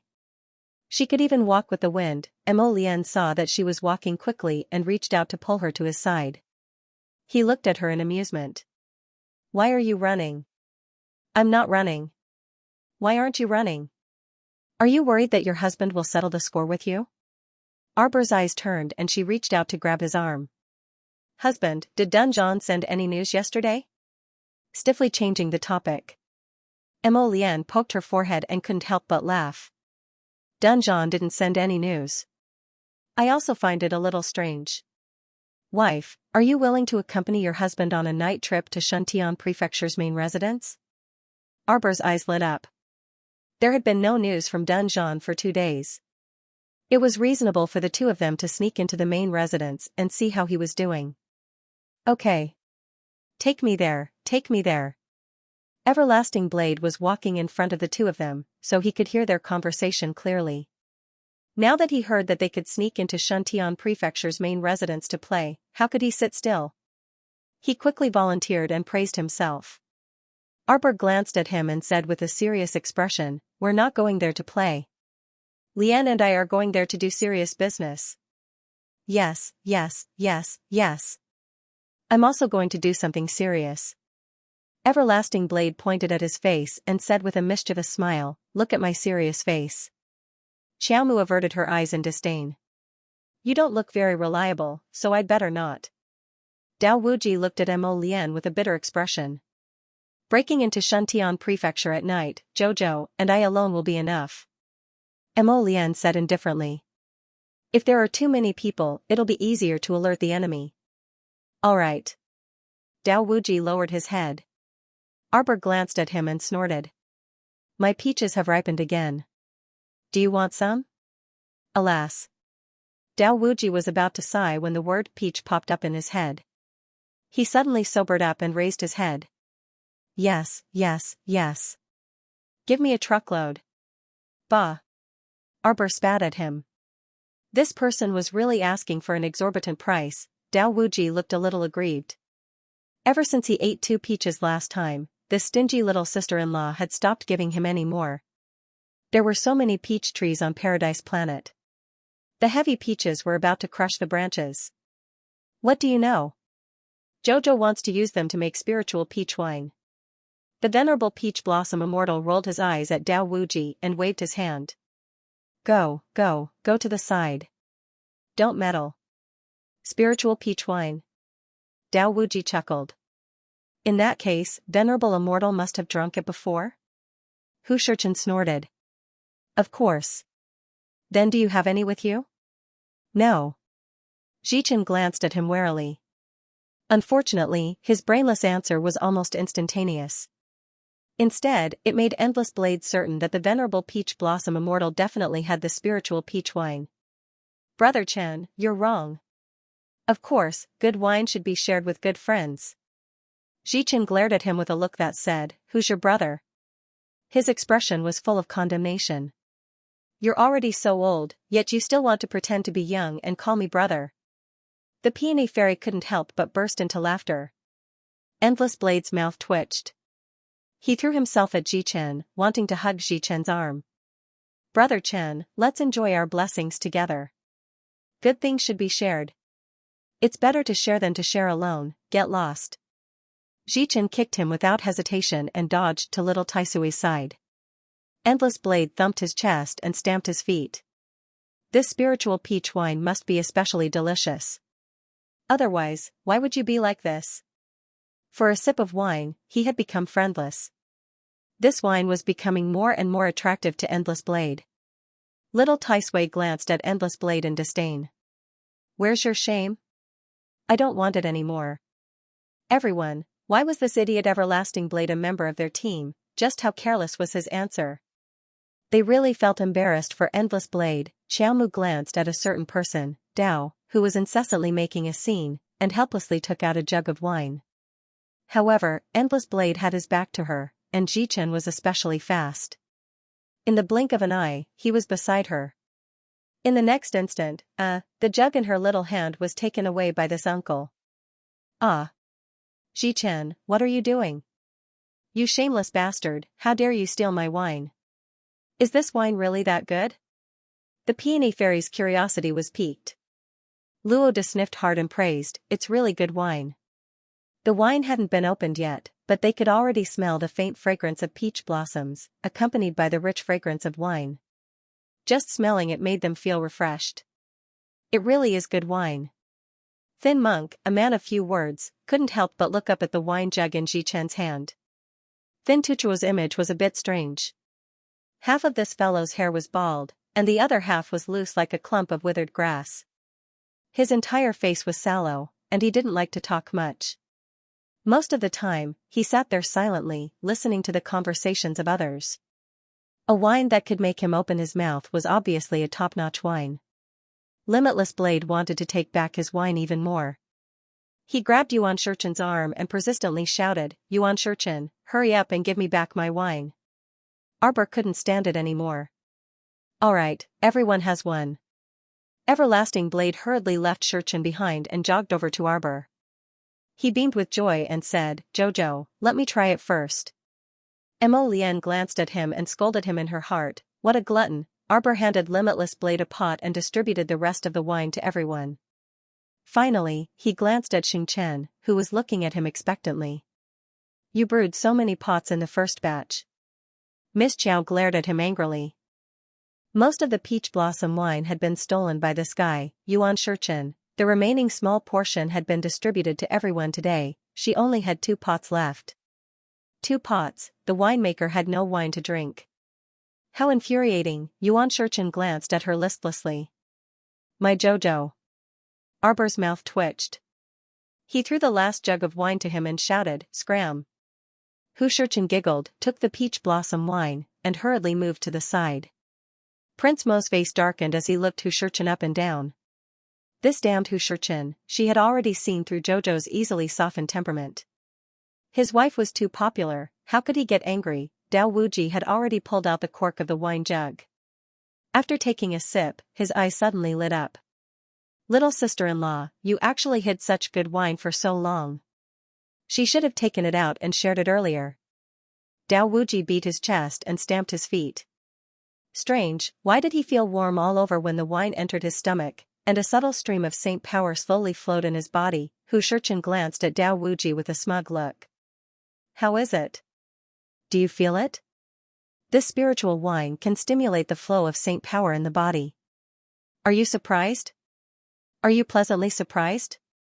Seeing Hu Shurchen's smug expression, everyone couldn't help but grit their teeth. No wonder this kid secretly stole most of the peach blossom wine. It turned out that it could subtly stimulate the flow of saint power in the body. If they took it in the long run, it would probably be beneficial to their cultivation level. For people like them who had already entered the spiritual venerable realm and were in the immortal venerable realm, it was as difficult as ascending to heaven to raise their cultivation level by a small level. Now that they had taken a few sips of the peach blossom wine, it was beneficial to them. How could they not be surprised? I really like this little girl more and more. She's clever and clever, oh ha ha ha ha. I only hate that I wasn't born a man. Fairy Ginkgo's giggles attracted Prince Mo's cautious gaze. He suppressed it with a series of contemptuous looks. Fairy Ginkgo pursed her lips and stopped talking. As they were talking, Tong quickly came to Mo Lien with several hidden guards. Bowing, Tong quickly walked forward and said to Mo Lien in a low voice, Your Highness, Madame Feng has made a move. Just now, she took dozens of people to the hillside outside the city. How is the Shuntian Prefecture's prefecture lord? Arbor quickly asked. When Madame Feng left, this subordinate searched the entire main residence, but did not find Manor Lord Gung. Could something have happened to that chatterbox Dunzhuang? Arbor thought in astonishment. Mo Lian's gaze landed on Arbor. Jojo, do you want to go over and take a look? All right. Arbor nodded. Since that's the case, let's go together. Fairy Ginkgo put away the smile on her face and said seriously, things might have changed. Little Taisui and the others nodded in agreement. Dunzong is not an irresponsible person. Since he promised Jojo to stay in Shuntian Prefecture to be a good spy, it is impossible for him to disappear without any news. I'm guessing that Lady Feng must have seen through Dunzhu's identity. Arbor frowned. There's no time to lose. Let's set off immediately. Tong, lead the way. Yes. Tong immediately bowed. Turning around, he led several hidden guards and rushed out of the city. Everyone used their chi to fly. Their speed was not inferior to some ordinary flying mystic beasts. Xiao, you broke through to level 7 spiritual cultivator here last time. Mo Lian pointed at the mountain forest below them. At that time, it alarmed the entire Shuntian prefecture. People from all walks of life came to investigate. Arbor silently pointed at the sunken ground below. What happened there? So sleepy. I woke up to catch up. Mo Lian glanced at her in amusement. Then, holding her hand, the two of them landed on the square plateau. Apart from the rather high ground they were standing on, the surrounding terrain had sunk nearly half a meter. Here, you were sitting right here at the time. Mo Lian couldn't help but comment, even hubby is scared of your advancement. The result of all the spiritual aura gushing toward you is that the surroundings can't bear the burden. Other than the square inch you're sitting on, the ground within a radius of 1,000 feet has sunk because of you.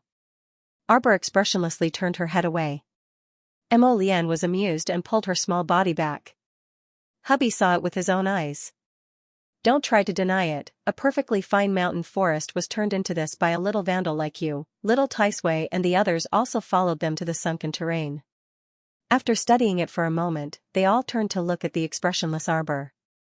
Arbor turned her head with a swish and asked Tong, who was standing nearby, have we arrived? Reporting to the Crown Princess, Madame Neifeng's destination is still some distance ahead. Arbor waved her hand with a taut expression. Lead the way. Everyone couldn't resist snickering. The little stoic was too amusing. Every time they talked about a topic she didn't want to talk about, her small face would be especially taut. Tong hastily turned around to lead the way, leading everyone into the depths of the mountain forest. The deeper they went into the mountain forest, the more lush the trees became. Everyone gave up on flying and walked up the mountain on foot for about half an hour.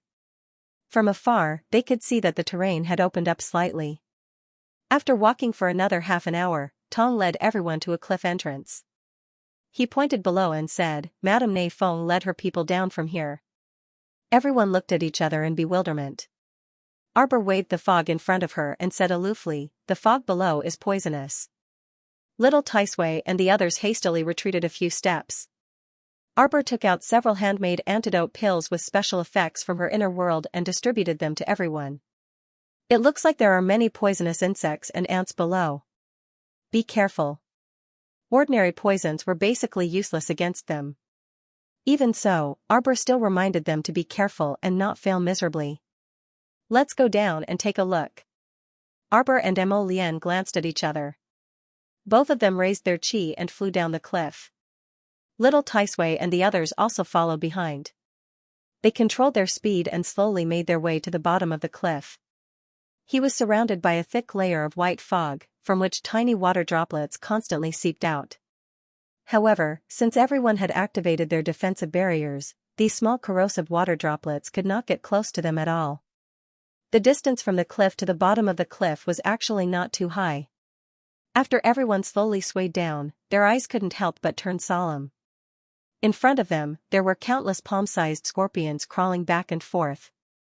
As if they had sensed the invasion of strangers, the black and red scorpions suddenly turned their heads and crawled toward their feet with rustling sounds. Arbor stood in front of everyone with a calm expression. He took out a small porcelain bottle from his inner world and poured out a lot of white powder. With a few sizzling sounds, all the poisonous scorpions that stepped on the white powder turned into black pus. It was a very shocking sight. they died without a complete corpse. Seeing how powerful the poison was, everyone couldn't help but jump in fright. This is a poison powder specially used to deal with poisonous creatures. Catching up on yesterday waiting at ease for an exhausted enemy was effortless. Arbor poured the white powder on the ground and drew a circle around everyone. The more poisonous the creature, the faster it will die after stepping on this powder. Arbor looked indifferently at the pitiful poisonous creatures that turned into black puddles after stepping on that white circle and surging toward them like a tide. Arbor wasn't idle either. She calmly took out several empty gourds from her inner world and collected the scorpion's poisonous blood on the ground. Everyone, they suddenly pitied these scorpions. What were they going to do? Leaving aside the fact that there were no corpses left, the little girl had to ruthlessly collect the remaining bit of blood essence. They didn't know who she would harm next time.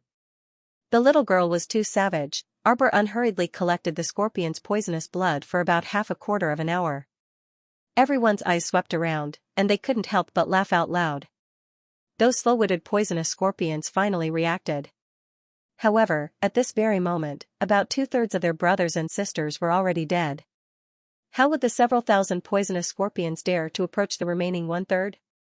They cowered and crawled backward with their heads tucked in. After a series of rustling sounds, the scorpions withdrew back into the sand and disappeared without a trace. Fairy Ginkgo had long been disgusted beyond words. Rubbing the small goosebumps on her arms, Fairy Ginkgo shuddered and asked, "These disgusting things, will they emerge from the sand again?" Although she was very clear in her heart that the scorpions would not be able to cross the white line that Jojo had drawn, she still felt extremely disgusted. She covered her body with 2 layers of defensive barriers, afraid that those ugly little things would come into contact with her delicate skin. "Don't worry." Arbor shook her head and said, "They've already run far away. Let's go." Lian grasped the little fellow's small hand and pulled her forward. This valley didn't seem too big from the entrance, but the deeper they went, the deeper they felt. On both sides were cramped and towering cliffs, and a slender passageway led into the depths of the dense fog. The Ginkgo fairy and the peony fairy quickly followed behind the little stoic. Both of them nervously wore defensive shields, and they rubbed their arms from time to time. Arbor shouted stop, from time to time. Then, he walked to the side of the mountain and collected some moss, vines, small flowers, and all kinds of strange things.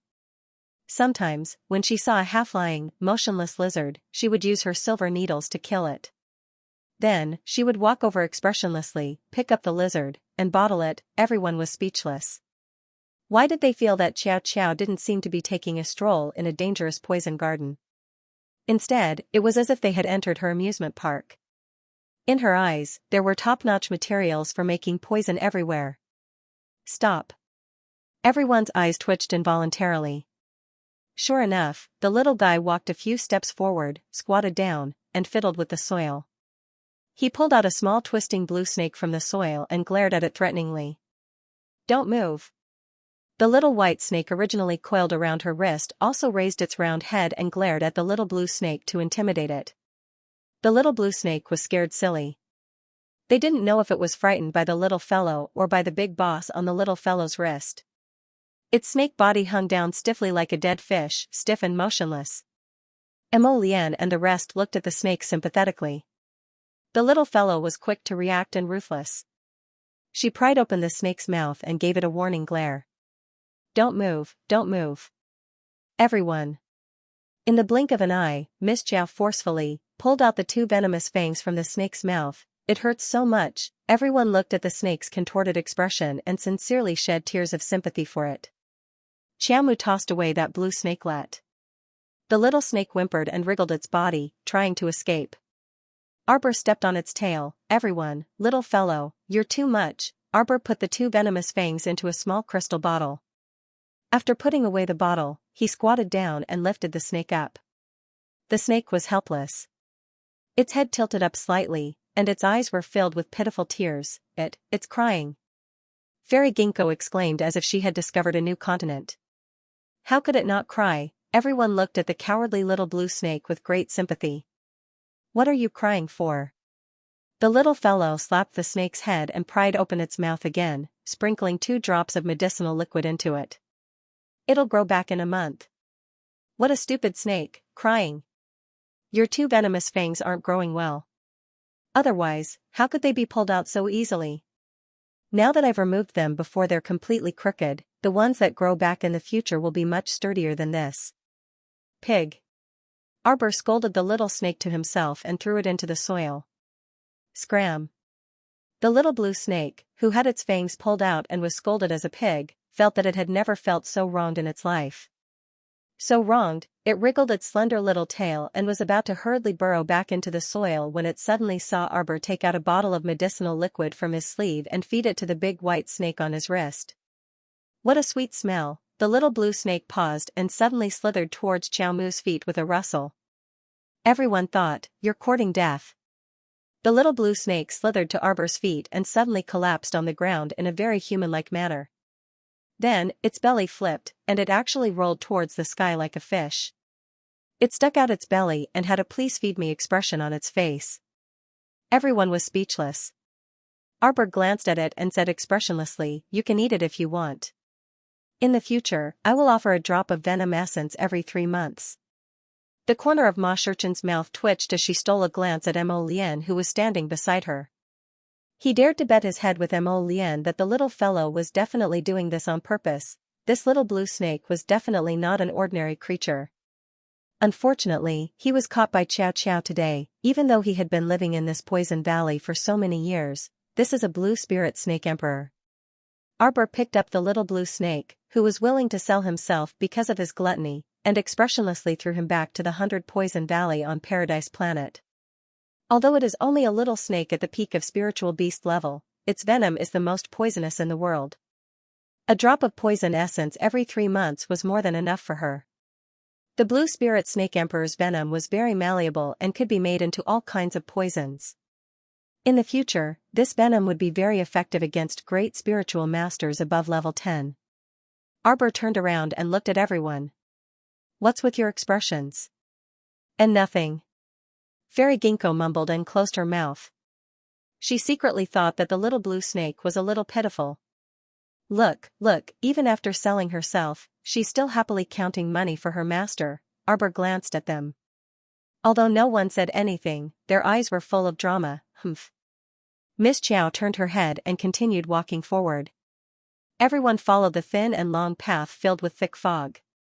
After walking for about half an hour, they saw a bright light in front of them. A row of bamboo houses was hidden in the fog. Looking at it, it was as if they were in a fairyland, the fog lingering around. Arbor blinked and looked up at Mo Lien. "Don't you feel that the way in has been very smooth?" Mo Lien nodded. "It's fine. Since the other party opened the door and let us in, let's see how capable this Madame Feng is." Arbor was naturally not afraid. Since Madame Feng dared to capture Dun Zong, she had to be prepared to be uprooted. Moreover, she was also somewhat curious about Madame Feng's background. What kind of status did she have in the Tianyun organization, Hall Master? Or even higher? Arbor glanced over indifferently. He took out 2 small medicine bottles from his inner world and handed them to the Ginkgo fairy and the Peony fairy. "Apply this on your exposed skin. I guarantee that no poisonous insects will dare to approach you." Weren't they tired of keeping the defensive barrier open all day long? Keeping the barrier open also consumed spiritual energy.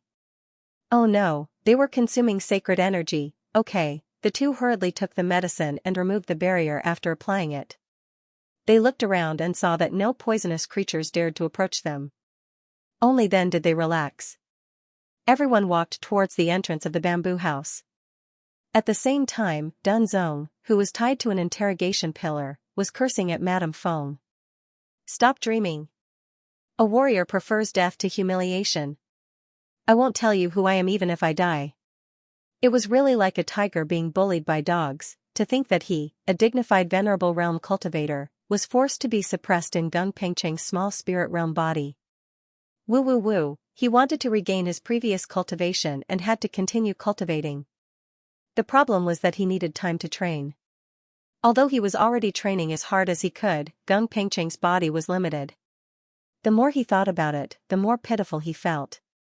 He wanted to cry. Madame Feng's face darkened as she stood in front of Dun Zhu. Seeing that he was about to cry again, she couldn't help but raise her hand and slap his face. "Shut up. You fierce woman. Bring me a whip.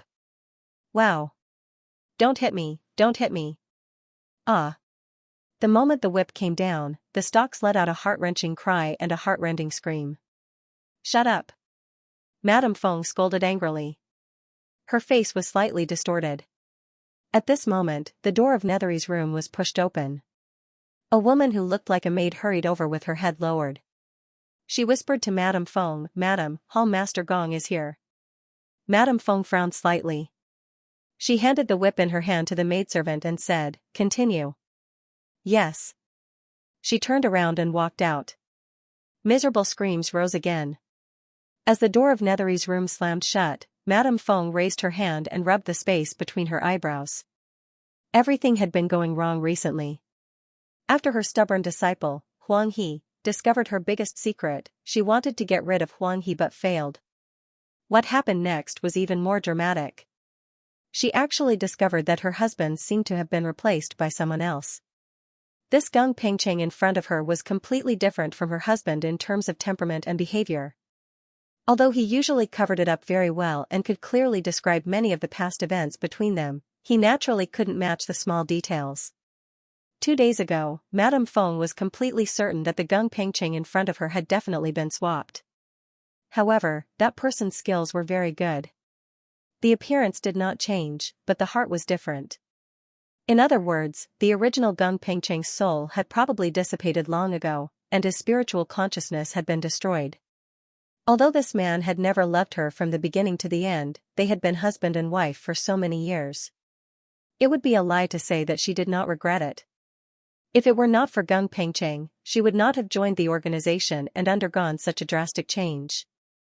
From a cripple in the past, she had become a person with special abilities. Her life had completely changed. Although Gung Pengcheng usually treated her with respect, as a husband, he had performed quite well. When they were outside, he gave her enough face as his wife. In the manner, he also never allowed those concubines to suppress her. After decades of being together, he left just like that. It would be a lie to say that she did not regret it. After old Gung left, Madame Feng felt as if a knife had been twisted in her heart for the past few days. It turned out that there were many things that she did not know when she was together. Only when she lost him would she know that the other party was not that unimportant to her. It did not matter that her husband did not love her. At least he was still with her. But now, there was nothing left. Madame Feng clenched her fists tightly and quickly walked into the hall. The hall was very dark and secluded. On the 4 walls, there were wooden decorations such as ox-headed and horse-faced malicious ghosts hanging. Each of them was described as terrifying. A tall and slightly thin young man was standing in the hall with his back facing her. He slowly turned his head. His face was covered with a ghost mask, and his scarlet ghost eyes were staring at her. Madame Feng's heart skipped a beat. She quickly bowed and respectfully called out, "Hall Master Gong." A low and hoarse roar came from behind Hall Master Gong. A figure suddenly appeared beside her like lightning and reached out to grab her neck. Madame Feng was shocked. She only felt that the hand that grabbed her seemed to be very strong. She forced herself to raise her neck and look at the person who came. She saw a woman with a slightly ashen face and veins on her face. She was bared her teeth and glared at her fiercely. That face was not the face of a normal human. The woman's hair had been shaved clean, and her bald head was covered with ferocious veins. A left hand was gripping her neck, and the strength was so great that she couldn't move at all. "Chief Gong," Madame Feng said with difficulty. "Ali," the man called out faintly. The bald woman named Ali suddenly threw Madame Feng away. Madame Feng was sent flying back more than a meter before falling heavily to the ground.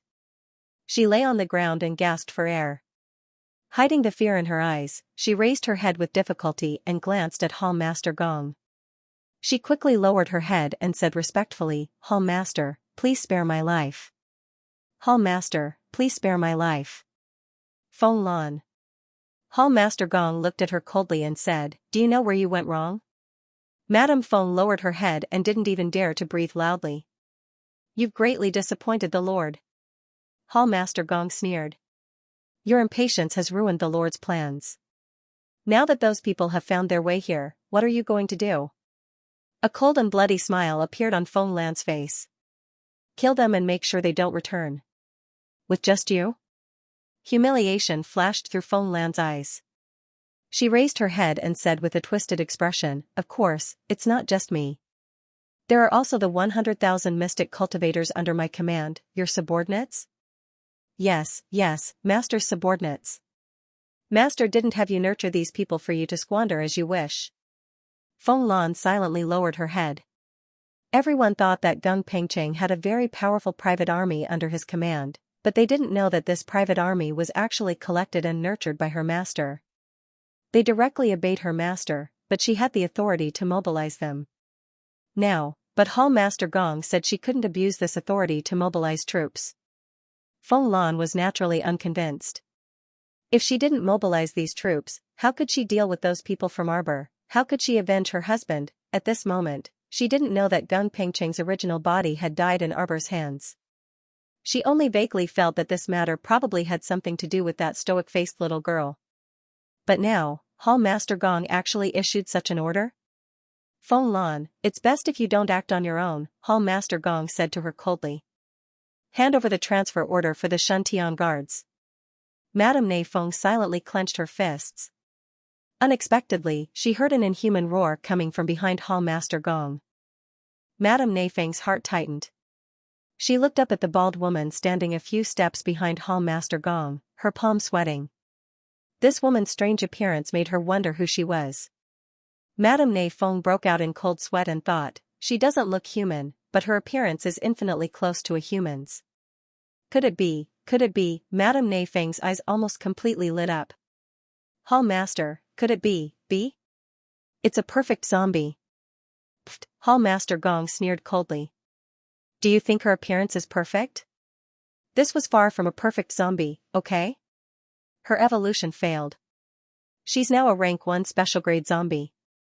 Hall Master Gong swept a glance at the bald woman and said coldly, she can't even advance to rank 2. Such good resources spent on her have been wasted. The bald woman lowered her head in defeat. This greatly surprised Madame Feng. She hurriedly said, Hall Master, has she completely awakened her spiritual intelligence? Of course, Hall Master Gong said coldly. This rank 1 special zombie puppet possessed the memories of its human predecessor. Not only had she fully awakened her intelligence, she was basically no different from a human. However, Hall Master Gong frowned as he looked at the bald woman's appearance. He shook his head and said, a failed product is ultimately a failed product. If he advanced to the second stage, the veins on his skin should recede, and his appearance would be no different from that of an ordinary person. But now, the bald woman would definitely give people the impression that she was not one of them at first glance. Unfortunately, he was only one small step away. Hall Master Gong sighed and gestured for the bald woman to take a few steps back. He walked over to Madame Feng, raised his hand, and said coldly, hand it over. The transfer order of the Shuntian Sentinels was a private army that she had painstakingly cultivated for so many years. Madame Feng gritted her teeth and took out a transfer order from her inner world with trembling hands. She bowed and handed it to Hall Master Gong. Hall Master, Madame Feng called out submissively. I will bring these people away. Hall Master Gong swept a glance at Madame Feng. I'll give you one last piece of advice. There are some enmity that you can't avenge. You can still survive if you leave as soon as possible. Now isn't the best time to clash head-on with Arbor's group. His lord has ordered not to clash head-on with them. Why? Feng Lan raised her head and questioned loudly. She could sense that Hall Master Gong's aura had also sunk slightly, as if he was very unhappy. Feng Lan, pay attention to your status. Weigh clearly what you should and shouldn't ask. Hall Master Gong coldly glanced at her and turned to leave with a flick of his sleeve. Suddenly, a female attendant hurriedly ran in and hastily saluted Hall Master Gong and Feng Lan. Madam, it's bad. That Miss Chow has led a group of people into our valley. Now that they've entered the bamboo hut and discovered that there was no one there, they're looting our supplies. Feng Lan clenched her fists and glared at Hall Master Gong, who was watching coldly from the sidelines. Hall Master, that girl is so arrogant and despotic. Why do we have to tolerate her so much? This is an order from above. Just do as you're told. Hall Master Gong turned around and walked 3 steps before coldly glancing at the bald woman beside him. Ollie, why aren't you leaving? That bald woman called Ollie was like a mechanical puppet. She desperately wanted to turn around and leave with the Hall Master, but her body seemed to be out of her control and didn't move at all. Hall Master Gong sneered, a defective product is a defective product. You can't control your body again? Take her away. The 2 subordinates following behind him immediately walked forward and lifted Ollie from both sides. They directly carried her away as if she was a clay sculpture. This was completely the posture of moving goods. The bald woman was already sane, so this posture caused a great sense of shame to rise in her heart. Hall Master Gong. Feng Lan couldn't resist raising her voice and called out to the Hall Master wearing a ghost mask. Don't tell me we're abandoning this base? What else? Hall Master Gong coldly glanced at Feng Lan. If you didn't act rashly and alert the enemy in your eagerness for instant success and startle that girl, would we have completely retreated now? Feng Lan couldn't resist grinding her teeth. I don't understand. With his lord's power, couldn't he just kill that little stoic? She's just a little girl from the lower star region. Could it be that Arbor has some unknown identity? Hall Master Gong coldly glanced at Feng Lan. Don't act on your own. I'm warning you for the last time, no. Yes. Of course. How pretentious. Lord. Zhang. Hall Master Gong said coldly. When Hall Master Gong finished speaking and turned around, he suddenly heard a violent roar from the side. His expression changed and he turned his head away. Suddenly, the bald woman seemed to have gone mad. She actually dashed towards the female attendant. Ah! The female attendant let out a cry of alarm. She was suddenly knocked backwards by her and fell to the ground with a bang.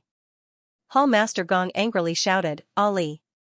However, the bald woman didn't listen to his command at all. She roared and ran outside. Feng Lan was startled for a moment, then her face lit up with joy. This special-grade corpse puppet had already developed intelligence, and it even had the memories of a human when it was alive. She went crazy when she heard Arbor's name, so it looked like she definitely had an irreconcilable grudge with this little stoic. Roar, roar, roar. The bald female corpse puppet called Ollie grimaced in pain and dashed out madly without a care. It was too late for Hall Master Gong to send people to intercept her. Damn it. Hall Master Gong shouts angrily and turns his head to look at the 2 subordinates who were carrying the bald woman. Are you all dead? Why aren't you going to stop her? The 2 subordinates complain incessantly in their hearts. This rank 1 special class zombie has boundless strength and incomparably fast speed. It really isn't something that 2 little spirit masters can deal with. They don't know what's wrong with this fellow. It suddenly goes crazy and makes people unable to guard against it. Although they are constantly cursing in their hearts, the 2 of them don't dare to say anything. Since it's the Hall Master's order, they quickly follow and prepare to stop the bald woman. However, when they rush out, they can't find any trace of the bald woman. That bald woman's speed is much faster than theirs. In the time it takes to say a few words, she has already flown off to God knows where. Meanwhile, Xiao Mu and the others had ransacked that row of bamboo houses from top to bottom, inside and out. With the mentality of not wasting anything that can be used, everyone puts everything they see into their inner worlds. The Peony Fairy even says in a deadpan manner, I didn't expect that our trip to this small valley would actually have some gains. This is really unexpected, there are a lot of spirit stones piled up in this bamboo house. He-chan and the others don't need them, so Arbor takes them all. In the end, looking at some sturdy wooden tables and chairs in the bamboo house, Arbor thinks that when there are more people in the future, he will build his own small house on Paradise Planet. His family will also need these things, so he puts them all in one go. Everyone looks at her as if they are looking at a god. Wherever this little fellow passed by, not a single strand of hair was left behind. After sweeping through this row of bamboo houses, everyone has some gains. For example, Ginkgo Fairy and the others took a batch of pretty good medicinal pills. Arbor doesn't really need these medicinal pills and the like. If she wants them, she can just refine them herself. Another example is that some of the spirit tools stored in the bamboo house were taken away by Dao Wuji. This brat plans to listen to little sister-in-law's words. In the future, when he fights, he won't waste his strength if he can get spirit tools to explode. When everyone comes out of the bamboo house, they all have a lot of gains. Just as they are about to continue walking inside, they suddenly hear a low and hoarse roar. Roar, roar, roar. Xiaomu abruptly turned her head, and the first thing she saw was a large bald head with countless veins protruding from it. So ugly, Xiaomu creased her brows and decisively swept her palm across. The wood spiritual energy that he pushed out endlessly pressed forward and heavily struck the bald woman's face that was pouncing towards him. Pung! The bald woman dodged as fast as lightning. Arbor's attack missed and smashed into the ground behind the bald woman. The broken gravel immediately splashed out, and some dust flew in front of their eyes. Everyone subconsciously narrowed their eyes. Roar! Roar! The bald woman stared straight at Arbor. Her purplish-red lips wriggled, and she shouted hoarsely and strenuously, "Joe! Wood!" Her voice was very strange. It sounded like a human, but it wasn't. It took her a lot of effort to say the two simple words Arbor. Arbor looked at her coldly and sized her up. He frowned and said, "Corpse puppet?" "What?" Dao Wuji looked over in shock. When he saw her just now, he thought that this bald woman was just a little ugly. He didn't expect that Jojo would call her a corpse puppet. Broken dreams. Mo Lian also furrowed her brows. It did appear to be a zombie, and it was a zombie in a complete human form. Her appearance was not good-looking, and her expression was slightly stiff. But compared to those crooked and rotting zombies in the past, this one was clearly very outstanding. However, why did this human-shaped zombie suddenly dash out from behind the bamboo house and attack Jojo without any explanation? She seemed to know Jojo and even called out her name, but it was clear that the husband and wife did not know who this bald woman was. The peony fairy blocked the attack and turned back to shout, "Hey, Jojo, this zombie seems to be coming for you." Arbor nodded. She could naturally tell that this human-shaped zombie had clearly called out her name just now. Moreover, the hatred in this bald woman's eyes was very bone-piercing. The bald woman hated her, but she had no recollection of it at all. She did not even know when she had interacted with this bald woman. Roar, roar. The bald woman clenched her fists tightly. Her finger bones appeared very thick, and her hands were 2 to 3 times larger than normal women's hands. Upon closer inspection, one would discover that her hands were covered in a thick layer of calluses that were many times thicker than other people's hands. Although her body no longer rotted after the mutation, she was still so ugly. "Jojo! Moo!" The bald woman shouted menacingly and abruptly dashed toward Arbor. She swung out her arms, which abruptly turned into slender noodles, and slapped at Arbor's head. Seeing this, Mo Lian promptly threw out a purple flame and hugged Arbor to the side. "Wife, don't be scared, don't be scared." Mo Lian calmly rubbed the little fellow's chest. "Hubby is here." Arbor, ? Jojo was not scared at all. Okay, hubby was taking advantage of her, right? Ciao. Moo. The bald woman's resentful voice rang out again, and her scarlet eyes stared fixedly at Arbor and Mo Lian. "Kill. Kill. You." The bald woman spat out these 3 words with great effort. Her 2 long arms swung in the air and attacked in the direction of Arbor again. Squawk. The bald woman let out an extremely unpleasant roar, and 2 short black wings suddenly sprouted from her back. Squawk, squawk. The bald woman flew into the air and looked down at the ground fiercely.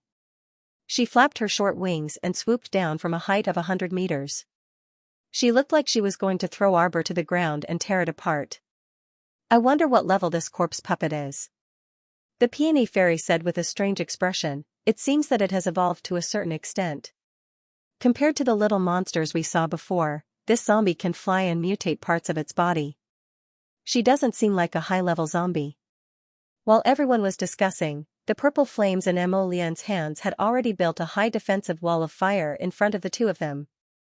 When the bald woman swooped down, she crashed into the flames. Immediately, she screamed in pain and subconsciously retreated. "Kill them. Don't leave a single one alive." Madame Ne Feng rushed forward with several hundred personal guards and bellowed while pointing at Arbor and the others. Several hundred spiritual cultivators rushed forward, but before they could get close to Arbor and Mo Lian, they were stopped by little Tai Sui and the others. What? You want to win with numbers? Dao Wuji chuckled and summoned his large saber from his consciousness. He slung it over his shoulder. Come, come, come. Grandpa will play with you. A spirit master around 40 years old coldly glanced at Dao Wuji. He stomped on the ground and shot toward Dao Wuji. Originally, Xiaochen thought that he would be able to send Dao Wuji flying with this punch. But unexpectedly, he was bounced back in the same way he had charged over. His speed was twice as fast as before. His entire body tumbled as he was struck by Dao Wuji's punch. His mouth and nose were bleeding, and he howled as he was sent flying. Hundreds of spirit masters' expressions darkened. They looked at Dao Wuji as if they were facing a great enemy. They knew that brother's cultivation very well. He was a rank 7 spirit master, but he couldn't even last one move against this pretty boy. Go. A spirit master clenched his teeth. He waved his hand and everyone rushed forward to attack little Tai Sui and the others. A few of them even looked around and set their sights on Arbor, who was idly watching from the side. Arbor was standing behind Mo Lian's defensive wall of fire. He coldly watched the bald woman swoop back and forth in the air, trying to break through Mo Lian's defensive wall of fire. Unexpectedly, the sound of wind whistling could be heard in his ears. Mo Lian didn't even turn her head. Several black lotus seals flew out with a flick of her finger. She didn't even look at them and directly shot toward the sneak attackers. As soon as the black lotus seal came into contact with the skin of the sneak attackers, it immediately burst open, and a thick layer of black fog instantly swallowed the attackers. Faint cries of struggle came from the depths of the black fog. In the blink of an eye, those people had already transformed into ashes and completely vanished into thin air. The group of spirit masters who turned around to look at them couldn't help but shudder violently when they saw this. Their eyes were slightly frightened as they looked at the ruthless young man. These people looked so young. Unexpectedly, their cultivations were much higher than theirs. At this moment, these spirit masters couldn't help but feel some regret in their hearts. If Madame Feng had not promised them great benefits, how could they have disobeyed Hall Master Gong's orders and recklessly followed Madame Feng's orders? At the same time, the man wearing the devil mask was coldly looking at a maid who was kneeling on the ground and trembling slightly. You said that Madame Feng led more than 500 people over? The maid nodded vigorously. Hall Master, Madame didn't do it on purpose. Not on purpose? Hall Master Gong sneered. She went against her master's orders and made a decision on her own. I think she must have been used to living like a princess for so many years that she forgot her true identity. She was just a dog that the master had taken in. She was so disobedient and even wanted to betray the master. This ambitious woman, as the master had said, could not be kept. Hall Master, what about Ali? Although our people have rushed over, Ali's strength and speed are extraordinary. We may not be able to suppress her. Hall Master Gong coldly looked outside the hall. He could occasionally hear the sounds of fighting and killing coming from outside. Let's go. The subordinate's expression suddenly froze. Let's go? Could it be that Hall Master Gong wanted to give up on the special class corpse puppet? However, it wasn't just a matter of time for a special class corpse puppet to take shape. This still required the investment of a large amount of manpower and resources. How could he give up on such a meticulous nurturing just like that? Hall Master Gong was truly generous. It's just a disobedient pet, Hall Master Gong said coldly and waved his hand. In any case, it's just trash. It doesn't matter. Since that's the case, Hall Master, should we evacuate the Shuntian guards now? Hall Master Gong nodded. Go ahead. You take them away first. Oh. Hall Master, it's bad, it's bad. When Hall Master Gong heard the voice, his brows involuntarily creased. He looked up coldly at the slightly plump middle-aged man who barged in. Wu Meng, how many times have I told you? Don't be so alarmed when something happens. Sorry, Hall Master. The plump middle-aged man swayed his body and giggled foolishly. What happened? Hall Master Gong asked coldly. Ah, Hall Master. The corpse poison in the Xianxia guard suddenly flared up and bit everyone they saw. Now, the number of people affected has spread to more than 10,000. Although the fat man had a silly look on his face, his words were like beans pouring out of a bamboo tube. He spoke very quickly and in a very organized manner. Therefore, Hall Master Gong's face turned green when he heard this person's report. Feng Lan, you're indeed gutsy, feigning compliance on the surface but opposing on the inside. Hall Master Gong gnashed his teeth and sneered. He raised his hand and said angrily, "What are you still standing there for? Quickly evacuate the unharmed members of the Xianxia guards." Hall Master, this matter is still rather difficult, Wu Ming hurriedly said. Wu Ming hurriedly said, although our people went over to control it, the corpse poison acted up very quickly. Once bitten, the person will immediately turn into a corpse within a quarter of an hour. Hall Master Gong clenched his fists tightly. It should be the corpse poison of the special grade zombie we left behind. They were originally only used for small-scale experiments, but they didn't expect the deranged Feng Lan to throw them into the Xianxia guards. Could it be that the Xianxia guards, which had 100,000 mystic cultivators and 1,000 spiritual cultivators, would be completely assimilated into a chaotic zombie army? That damned Feng Lan. She didn't hesitate to do this for her own selfish desires. It was him who underestimated a woman's hatred. Branch Master Gong tightened the obsidian bracelet on his wrist and subconsciously moved the round black stone. Damn it. Hall Master? Should we go out and take a look? Hall Master Gong shook his head. If we go and see Feng Lan now, she will only be more pleased with herself. Quickly bring some people over and bring out those Xianxia guards who have not yet been infected. Hall Master, what if we make a mistake and bring out those infected with corpse poison and mix them into the normal group? What should we do then? Hall Master Gong's head was about to explode. At this moment, he felt like his head was about to explode.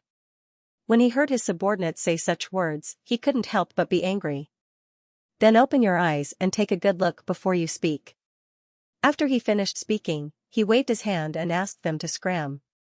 He walked back and forth in the hall a few times before he reached out and took out a communication jade talisman from his inner world.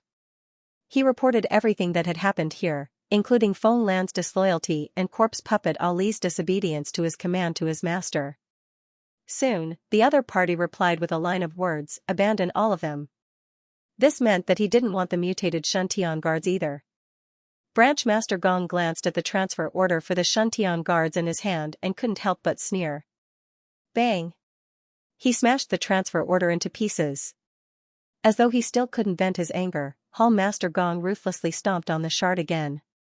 Feng Lan thought she had won, but she would soon realize that she had utterly lost. The little stoic wasn't that easy to deal with. Naive, besides, Master wouldn't let this matter pass so easily. Only death awaited Feng Lan, at this time outside the bamboo building. The battle between Arbor's group and the bald woman and Feng Lan's group was nearing its end. From beginning to end, the bald woman hadn't been able to take a single step past the lightning bolt. She could only glare furiously and madly at Arbor through the defensive fire wall as she cursed. However, her curses seemed to be stuck in her throat, making it completely indiscernible. It was extremely strenuous for her to even pronounce the two words Arbor, let alone curse normally. Arbor expressionlessly glanced at this person. He only felt that the veins on that woman's bald head were bulging one by one. As far as the eye could see, they looked like earthworms twisting crookedly on her head, making him instinctively feel extremely disgusted. Ah, roar, ah. The bald woman roared at the sky in extreme grief and indignation. She pounced down again and again, crashing into Mo Lian's defensive fire barrier. As a result, she was flung back again and again. She was covered in cuts and bruises, but she still couldn't break through the defensive wall. Her furious gaze landed on Mo Lian, and she roared at Mo Lian for a while. Mo Lian simply didn't know what this person was roaring about. He only lowered his head to check on his wife's body. Are you frightened? My Jojo, don't look at such an ugly thing. It stings your eyes. Arbor patted his chest. I'm not scared at all. At least, her appearance isn't much different from a normal person's. It's better than those zombies that shed rotten flesh as they run, right? F*ck, the zombies that shed rotten flesh as they run are here. Dao Wuji's ghostly wails and howls came from the other end. Arbor's mouth twitched as he turned around to take a look. His eyeballs nearly popped out. Was this really true? All of a sudden, the back of the row of bamboo houses began to swarm. One after another, graceful zombies emerged from the back of the bamboo houses and lunged at little Taisui and the others. Jojo bro jinxed it. Oh my, you scared this little sister to death. Fairy Ginkgo stretched out 2 fingers and gently patted her chest. In the blink of an eye, she savagely beat the few corpse puppets that had pounced over into pieces and rolled on the ground. Peony's movements were even more swift. She directly smashed down several lightning bolts, turning several corpses that were squeezed together into a pile of charred bones. Ma Shurchin laughed and said, "It's over, the entire mountain is covered with corpse puppets." Where did so many zombies come from? Little Taisui also furrowed his brows. 100,000 Xianxia guards? No way. Endless Blade immediately cried out exaggeratedly, "Talent." Could it be that they turned the 100,000 Xianxia guards into corpse puppets because they wanted to deal with us? Oh wait, the Feng family is here, and a swarm of corpse puppets has appeared among the Xianxia guards. Could it be that these Xianxia guards aren't Gung Pengcheng's private army, but rather a team assembled by the Feng family? Everyone looked at Endless Blade with measuring eyes. Heavens, Endless Blade could actually come up with such an analysis. This was the first time this had ever happened. Everyone revealed expressions of admiration and looked Endless Blade up and down again. Arbor also glanced at Endless Blade, giving him a look that said, "This child is worth teaching." This brother's IQ is finally online. Yuan Shurchin was not stingy with her praise. It's rare to see you so smart. You must have paid a lot of attention to improving your brain recently. It's good to improve your brain.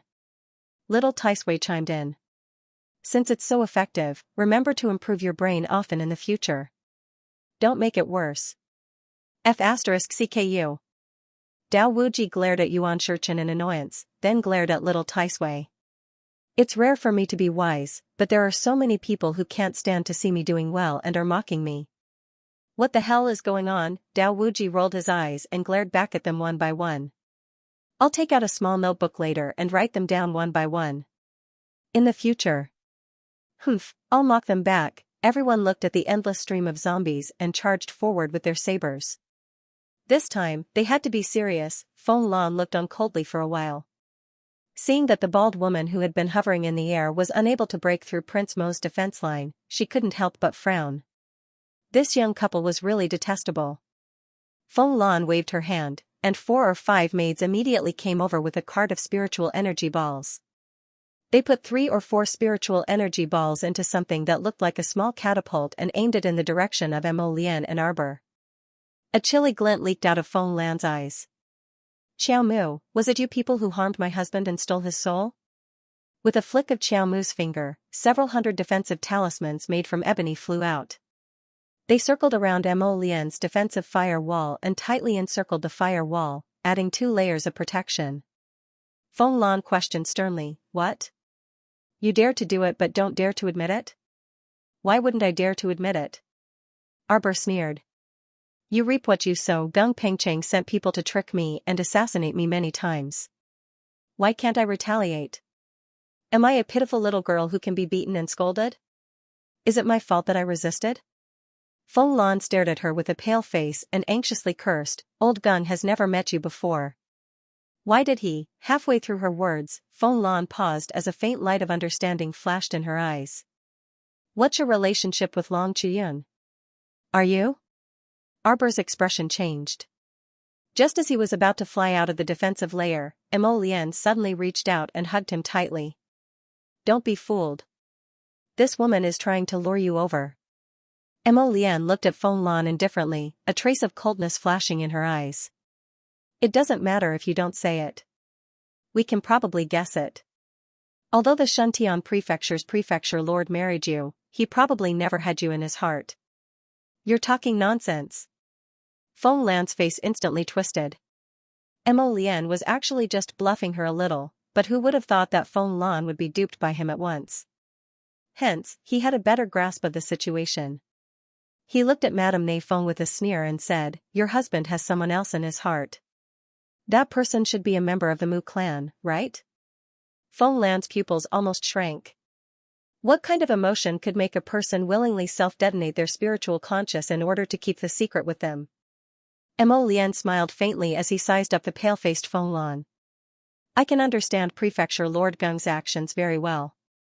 In this world, only true love can make a man willingly go to such lengths." Arbor blinked and looked up at her husband. "Is that so?" She turned her head and glanced at Feng Lan, whose face had turned green and white. She suddenly felt that the crown prince seemed to have guessed correctly. Looking at Feng Lan's extremely pale complexion, she probably knew that her husband had someone else in his heart. "You should only be guessing. Why does Manor Lord Gung want to deal with my Jojo?" Mo Lian continued faintly, "You probably know a little, but I'm afraid you don't know the specifics of what he's done. Based on your relationship as husband and wife, Manor Lord Gung shouldn't have told you about the missions he took on outside of Sky Fate, right? The person Gung Pengcheng wants to protect at all costs. Your love rival, that Mu family member, although she didn't do anything, she easily stole your husband's heart. Your life is truly pitiful, always living under the shadow of another person. You're in pain, you're struggling, and you're tormented, but to Manor Lord Gung, you're as insignificant as a speck of dust. You won't attract any of his attention. You've fallen deeply in love with your husband for decades, but unfortunately, the person you love is willing to sacrifice everything for another woman, even to the point of self-detonating his spiritual sense." When Mo Lian's venomous tongue flared up, not to mention a mentally wounded woman, even someone with a strong psychological resistance wouldn't be able to withstand it. "Shut up!" Feng Lan screamed agitatedly. Arbor opened her small mouth and looked up at her husband with adoration. Heavens! Her husband had actually guessed correctly. Mo Lian lowered his head to look at the little fellow, and he tapped her small head lightly with a finger in amusement. Jojo was good at everything, but she was always a bit muddle-headed when it came to matters of the heart. If you want her to guess why Gung Pengcheng self-detonated, she might as well kill Gung Pengcheng directly. With her EQ, it was impossible for her to understand why Gung Pengcheng would go to such lengths for a woman. Oh, maybe she wouldn't even be able to guess that the person Gung Pengcheng wanted to protect was a woman. Why should I shut up? Mo Lian continued to provoke the woman, "You pitiful and sad woman. Have you ever thought that the man you're risking everything to take revenge for has never cared about you in his entire life? You're really wishful thinking." Hu Shurchen was speechless. This guy's mouth was really poisonous. Even a man like him couldn't stand it, let alone this crazy woman in front of him. Feng Lan's mind was filled with the thought that he had self-detonated. He had self-detonated. His spiritual sense had self-detonated. He had detonated his spiritual sense for that woman. He wasn't killed by someone else, but by his own self-detonation. He blew himself up. Although the young man in front of him had a vicious mouth, there was one thing he was right about. She had taken over Gung Pengcheng's position and worked hard to take revenge. However, in Gung Pengcheng's heart, he probably didn't care whether she would take revenge for him or not. But even if he told her this, even if that was the case, she still couldn't control her final feelings. She was like a burning devil's snare, poisonous but beautiful. Perhaps only death would be her final destination. "Shut up, I don't want to listen to you anymore." "Shut up, shut up, shut up," Feng Lan let out a shrill shriek as her eyes turned red. Arbor looked at her crazy appearance and couldn't help but sigh softly. Mo Lian coldly glanced at Feng Lan. "Do you know why he blew himself up? Because your love rival, that woman's subordinate, wanted to betray her and say that woman's name. In the end, Gung Pengcheng hugged your love rival's subordinate and blew himself up, taking that subordinate with him to the afterlife. Look, how much he cherished your love rival." "Ah." Feng Lan's eyes were bloodshot. "Sure Hu Xin. Sure Hu Xin. I won't let you off, you be *tch, be *tch, be *tch. She screamed crazily, this scream came from the bottom of her heart. "Sure Hu Xin." Arbor coldly said this stranger's name. In all these years, she had never heard of this name. This name, which Mo Lian spent a lot of effort to trick out of Feng Lan's mouth, was Sure Hu Xin. Was she her mother's former enemy? Was she also her current enemy? Mo Lian was holding his wife, so he naturally knew that the little fellow's emotions were fluctuating, and her breathing was fluctuating. Thus, he lowered his head and whispered in her ear, "Don't take it too seriously. Maybe Shi Huixin is an imaginary enemy that Feng Lan conjectured herself. This matter still needs to be investigated, so I'll have someone do it." "Shut up. Shut up, shut up." Separated by a layer of defensive fire wall and 2 layers of ebony defensive array, although Feng Lan couldn't clearly hear what the two were whispering about, she was already in a deranged state, and she screamed angrily out of humiliation, "All of you, shut up." Arbor coldly glanced at her and didn't say anything. Just as Mo Lian said, whether everything was true or not still needed further investigation. She didn't want to listen to Feng Lan's one-sided story. Of course, if this woman, Shi Huixin, really had a problem, she wouldn't let her off. "Jojo." Mo Lian reached out and stroked the hair on her temples, saying softly, "Don't worry, I'm here for everything." Arbor nodded and turned to look at Feng Lan, who was in a deranged state. Feng Lan was greatly shocked. At this time, she was still unable to recover from the news that Gung Pengcheng had self-destructed because of that woman.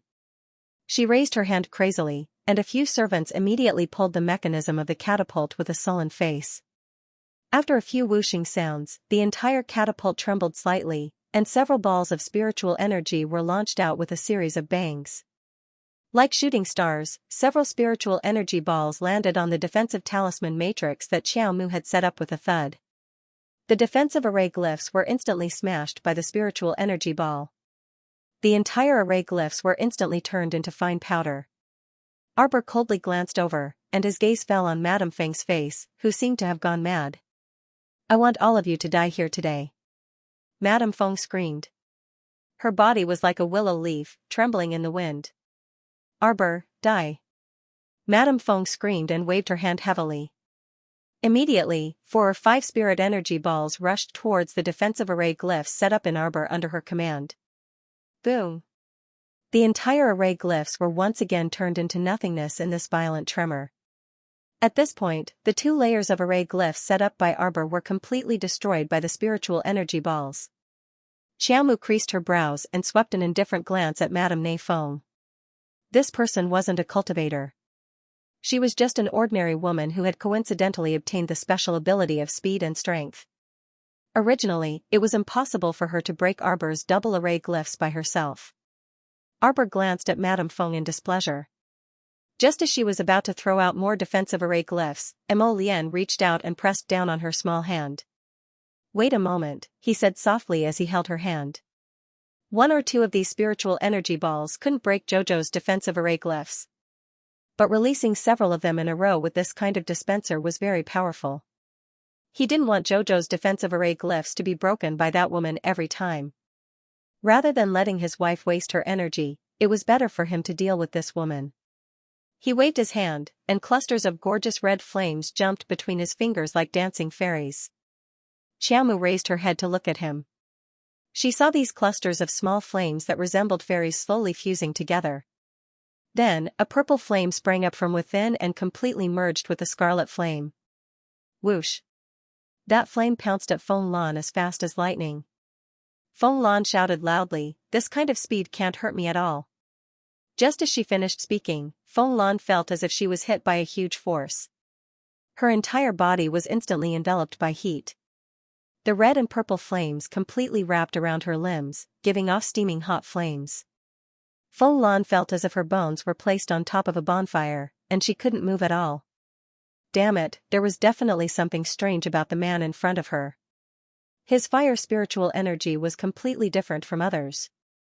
She was actually slapped in the face. This thought flashed through Feng Lan's mind with grief and indignation.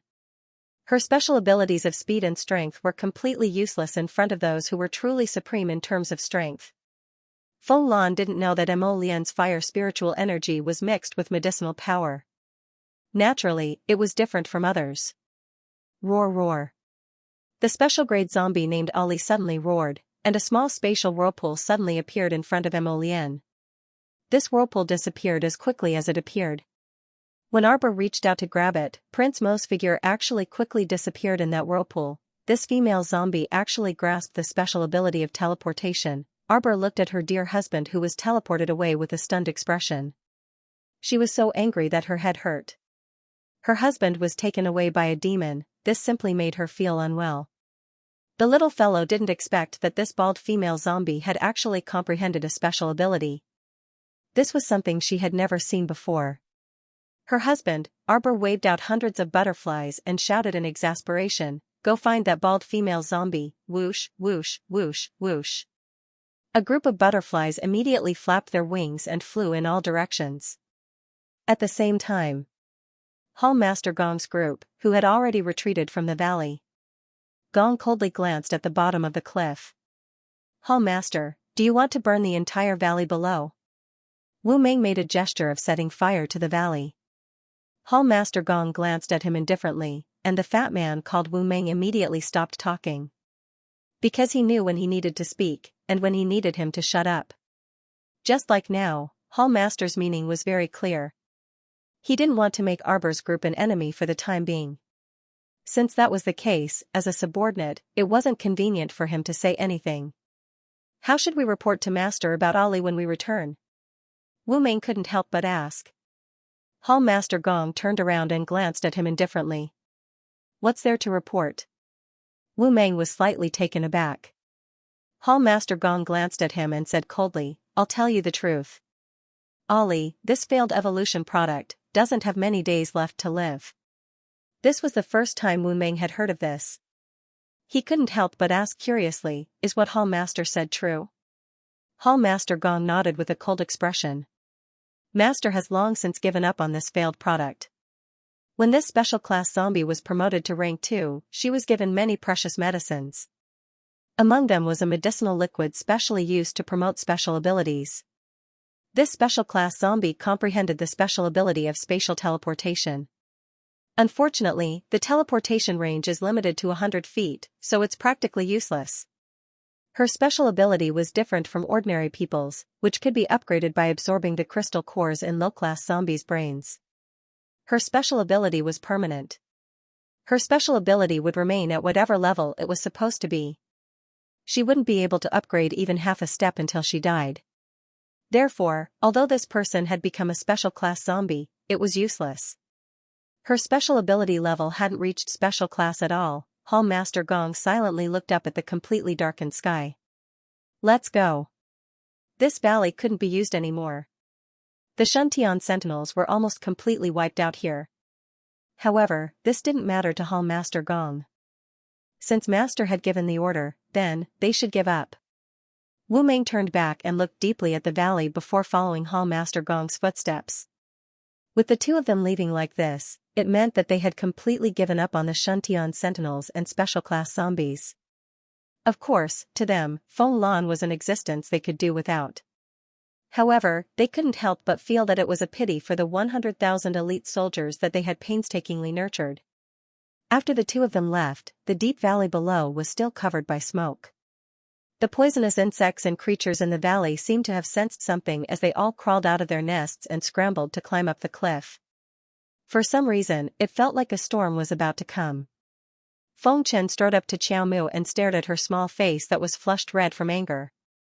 Suppressing the laughter in his heart, he coughed lightly and reassured, "Don't worry, that female zombie's ability is limited.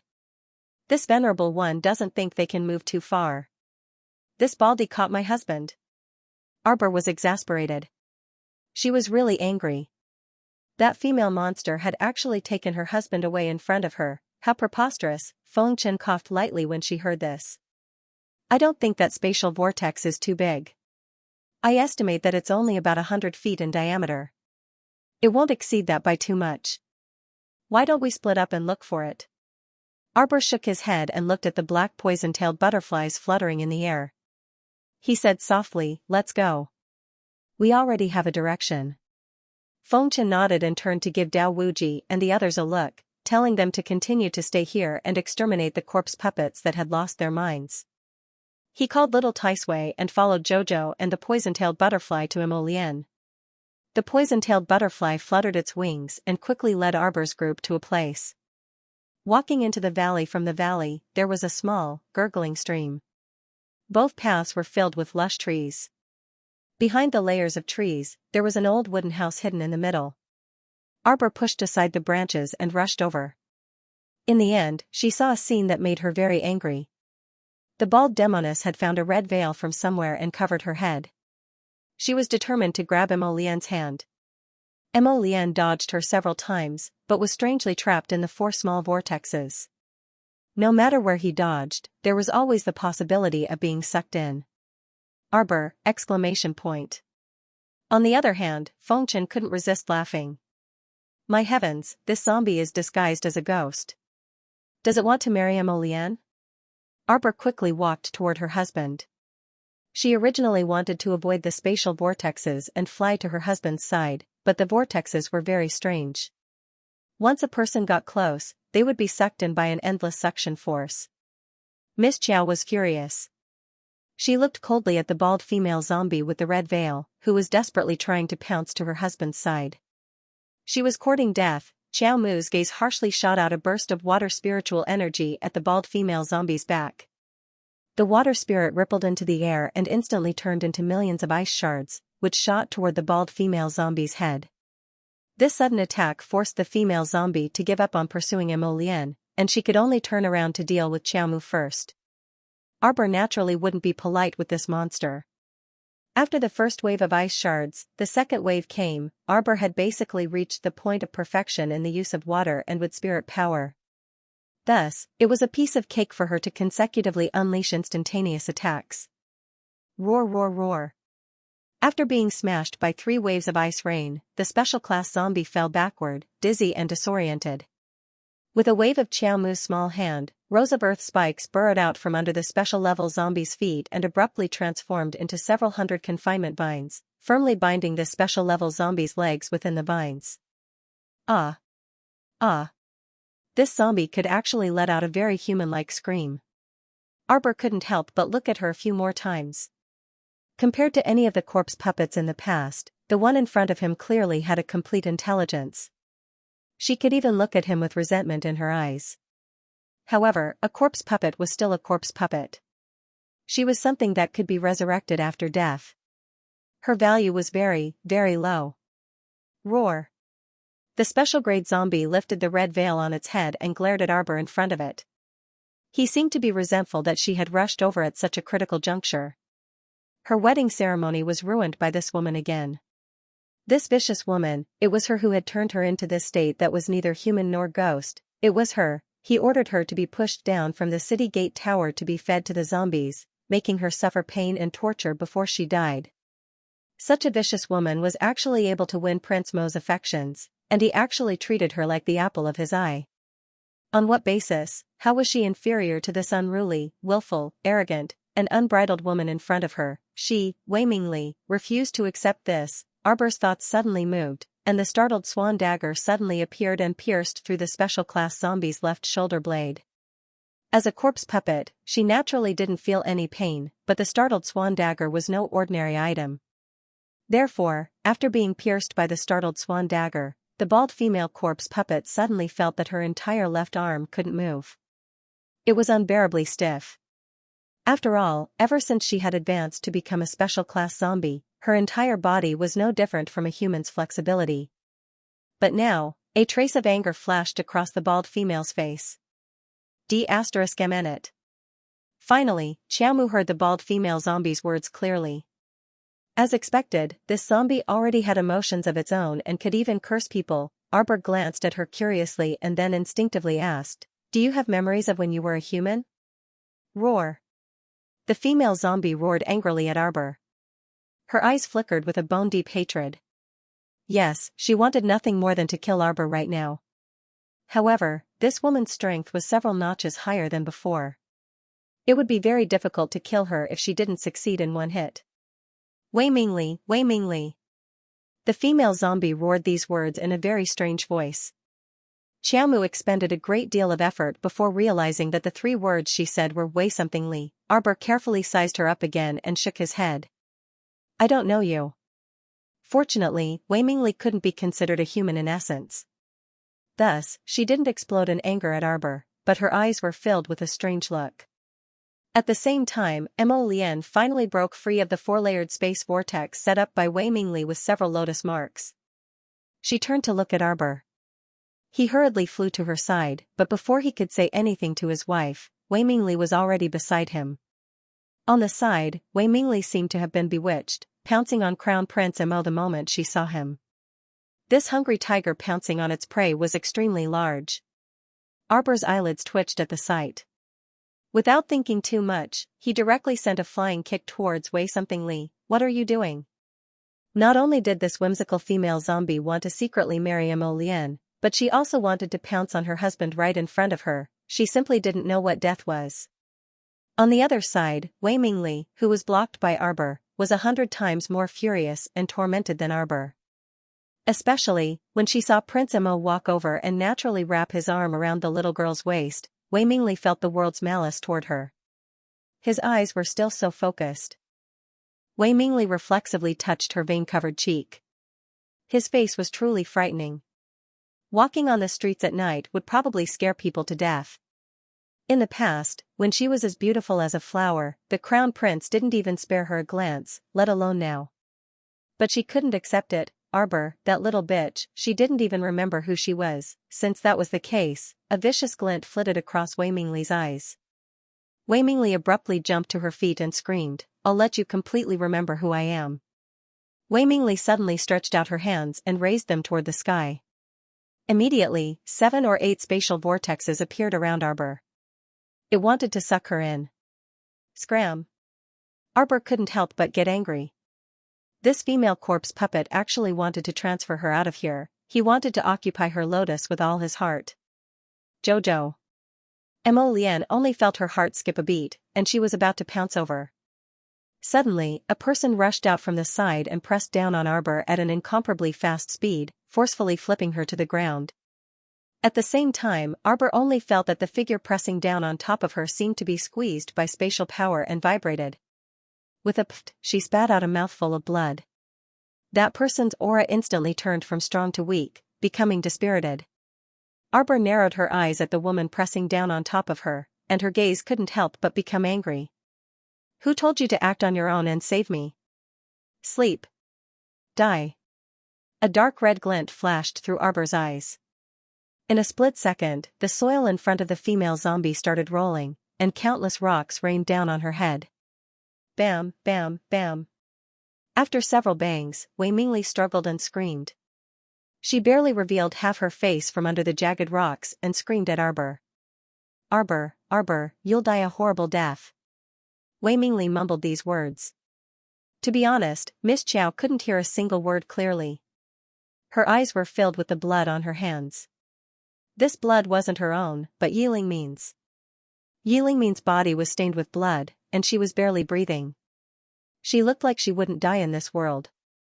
Arbor looked down at her. He stretched out his small hand and immediately stuffed several pills into Yilingmin's mouth.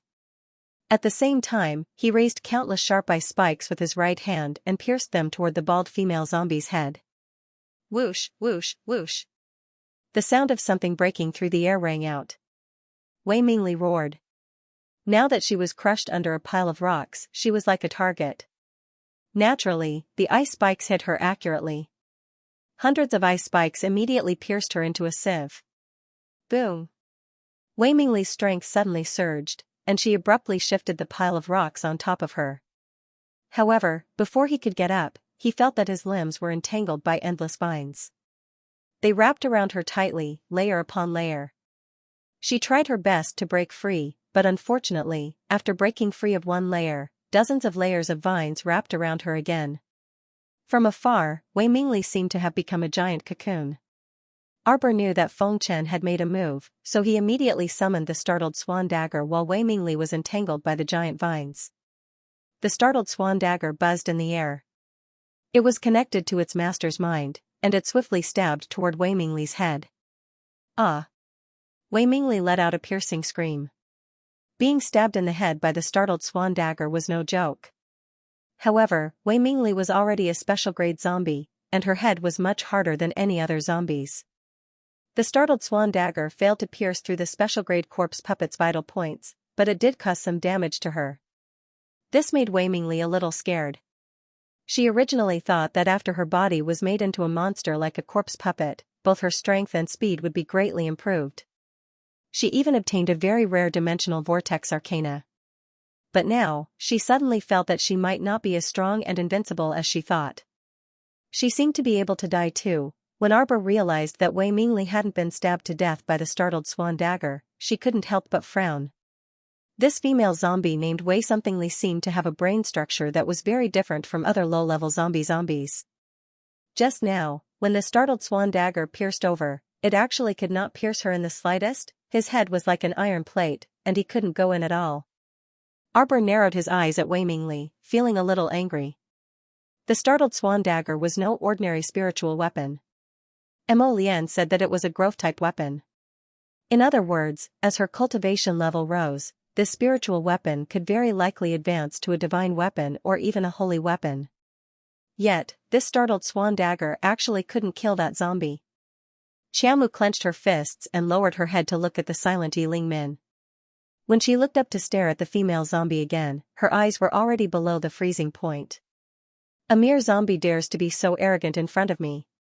Did she really think that there was nothing she could do to her? Arbor had already lost all patience with this fellow in front of him. He directly summoned a dozen or so explosive birds from Paradise Planet and had them carry out a suicidal explosion on Wei Mingli. The pile of rocks was blasted into pieces. Wei Mingli was sent flying by the shockwave. Mo Lian's finger moved, and a sharp arrow formed from purple flames instantly shot out. It only took one exchange before it burrowed out of Wei Mingli's head. Wei Mingli wanted to scream, but it was already too late. Her head was instantly like a watermelon that had been cut open. Half of it fell off one side, splitting into two in an instant. The way she died was very disgusting. Arbor swept a glance before retracting his gaze. Mo Lian's sharp arrow of purple flames just so happened to aim at Wei Mingli's head, and it completely pierced through. Wei Mingli's terrified and incredulous gaze before she was completely done for was quite hilarious. What was there for her to be frightened and unable to understand? Could it be that she thought that Mo Lian would have tender, protective feelings for her? Simply laughable. From start to finish, Arbor still couldn't recall who this Wei Mingli was. Instead, it was the Crown Prince who remembered. This woman was precisely the bait used to feed the zombies when the Mo Kingdom capital was besieged by zombies. But all of this didn't matter anymore.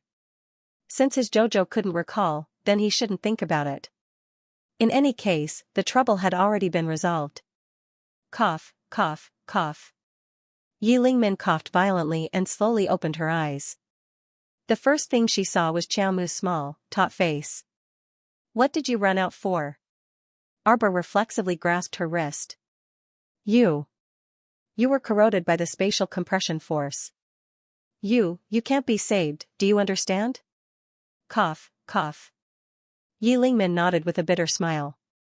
Even if you didn't come out, nothing would have happened to me. Arbor said angrily. Yes.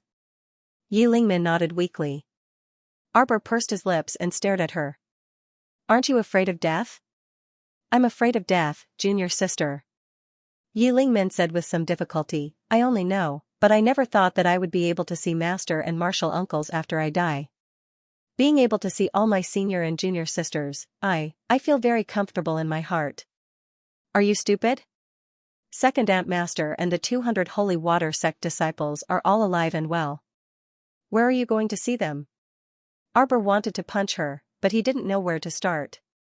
Although Yi Lingmin didn't seem to have any external injuries after being squeezed by the power of space, it was obvious that her internal injuries were extremely serious. Her 5 viscera and 6 bowels had probably been crushed into powder under the spatial compression. Now, he was just barely holding on to his last breath, hanging on to a little bit of his spirit, and talking to her like a dying flash. If Yi Lingmin hadn't rushed over and blocked the attack for her, she would have died. Xiaomu was very clear in her heart that she was probably going to run out of luck. Wei Mingli, this zombie, was more than just a little stronger than other people. She was unable to heal Yi Lingmin's injuries. Her 5 viscera and 6 bowels were already shattered, so there was no way to save her. Unless she could refine the crisis reversal pill now, perhaps she could save Yi Lingmin's life. End of chapter 2192. Don't forget to subscribe, like, and share the video to support the channel.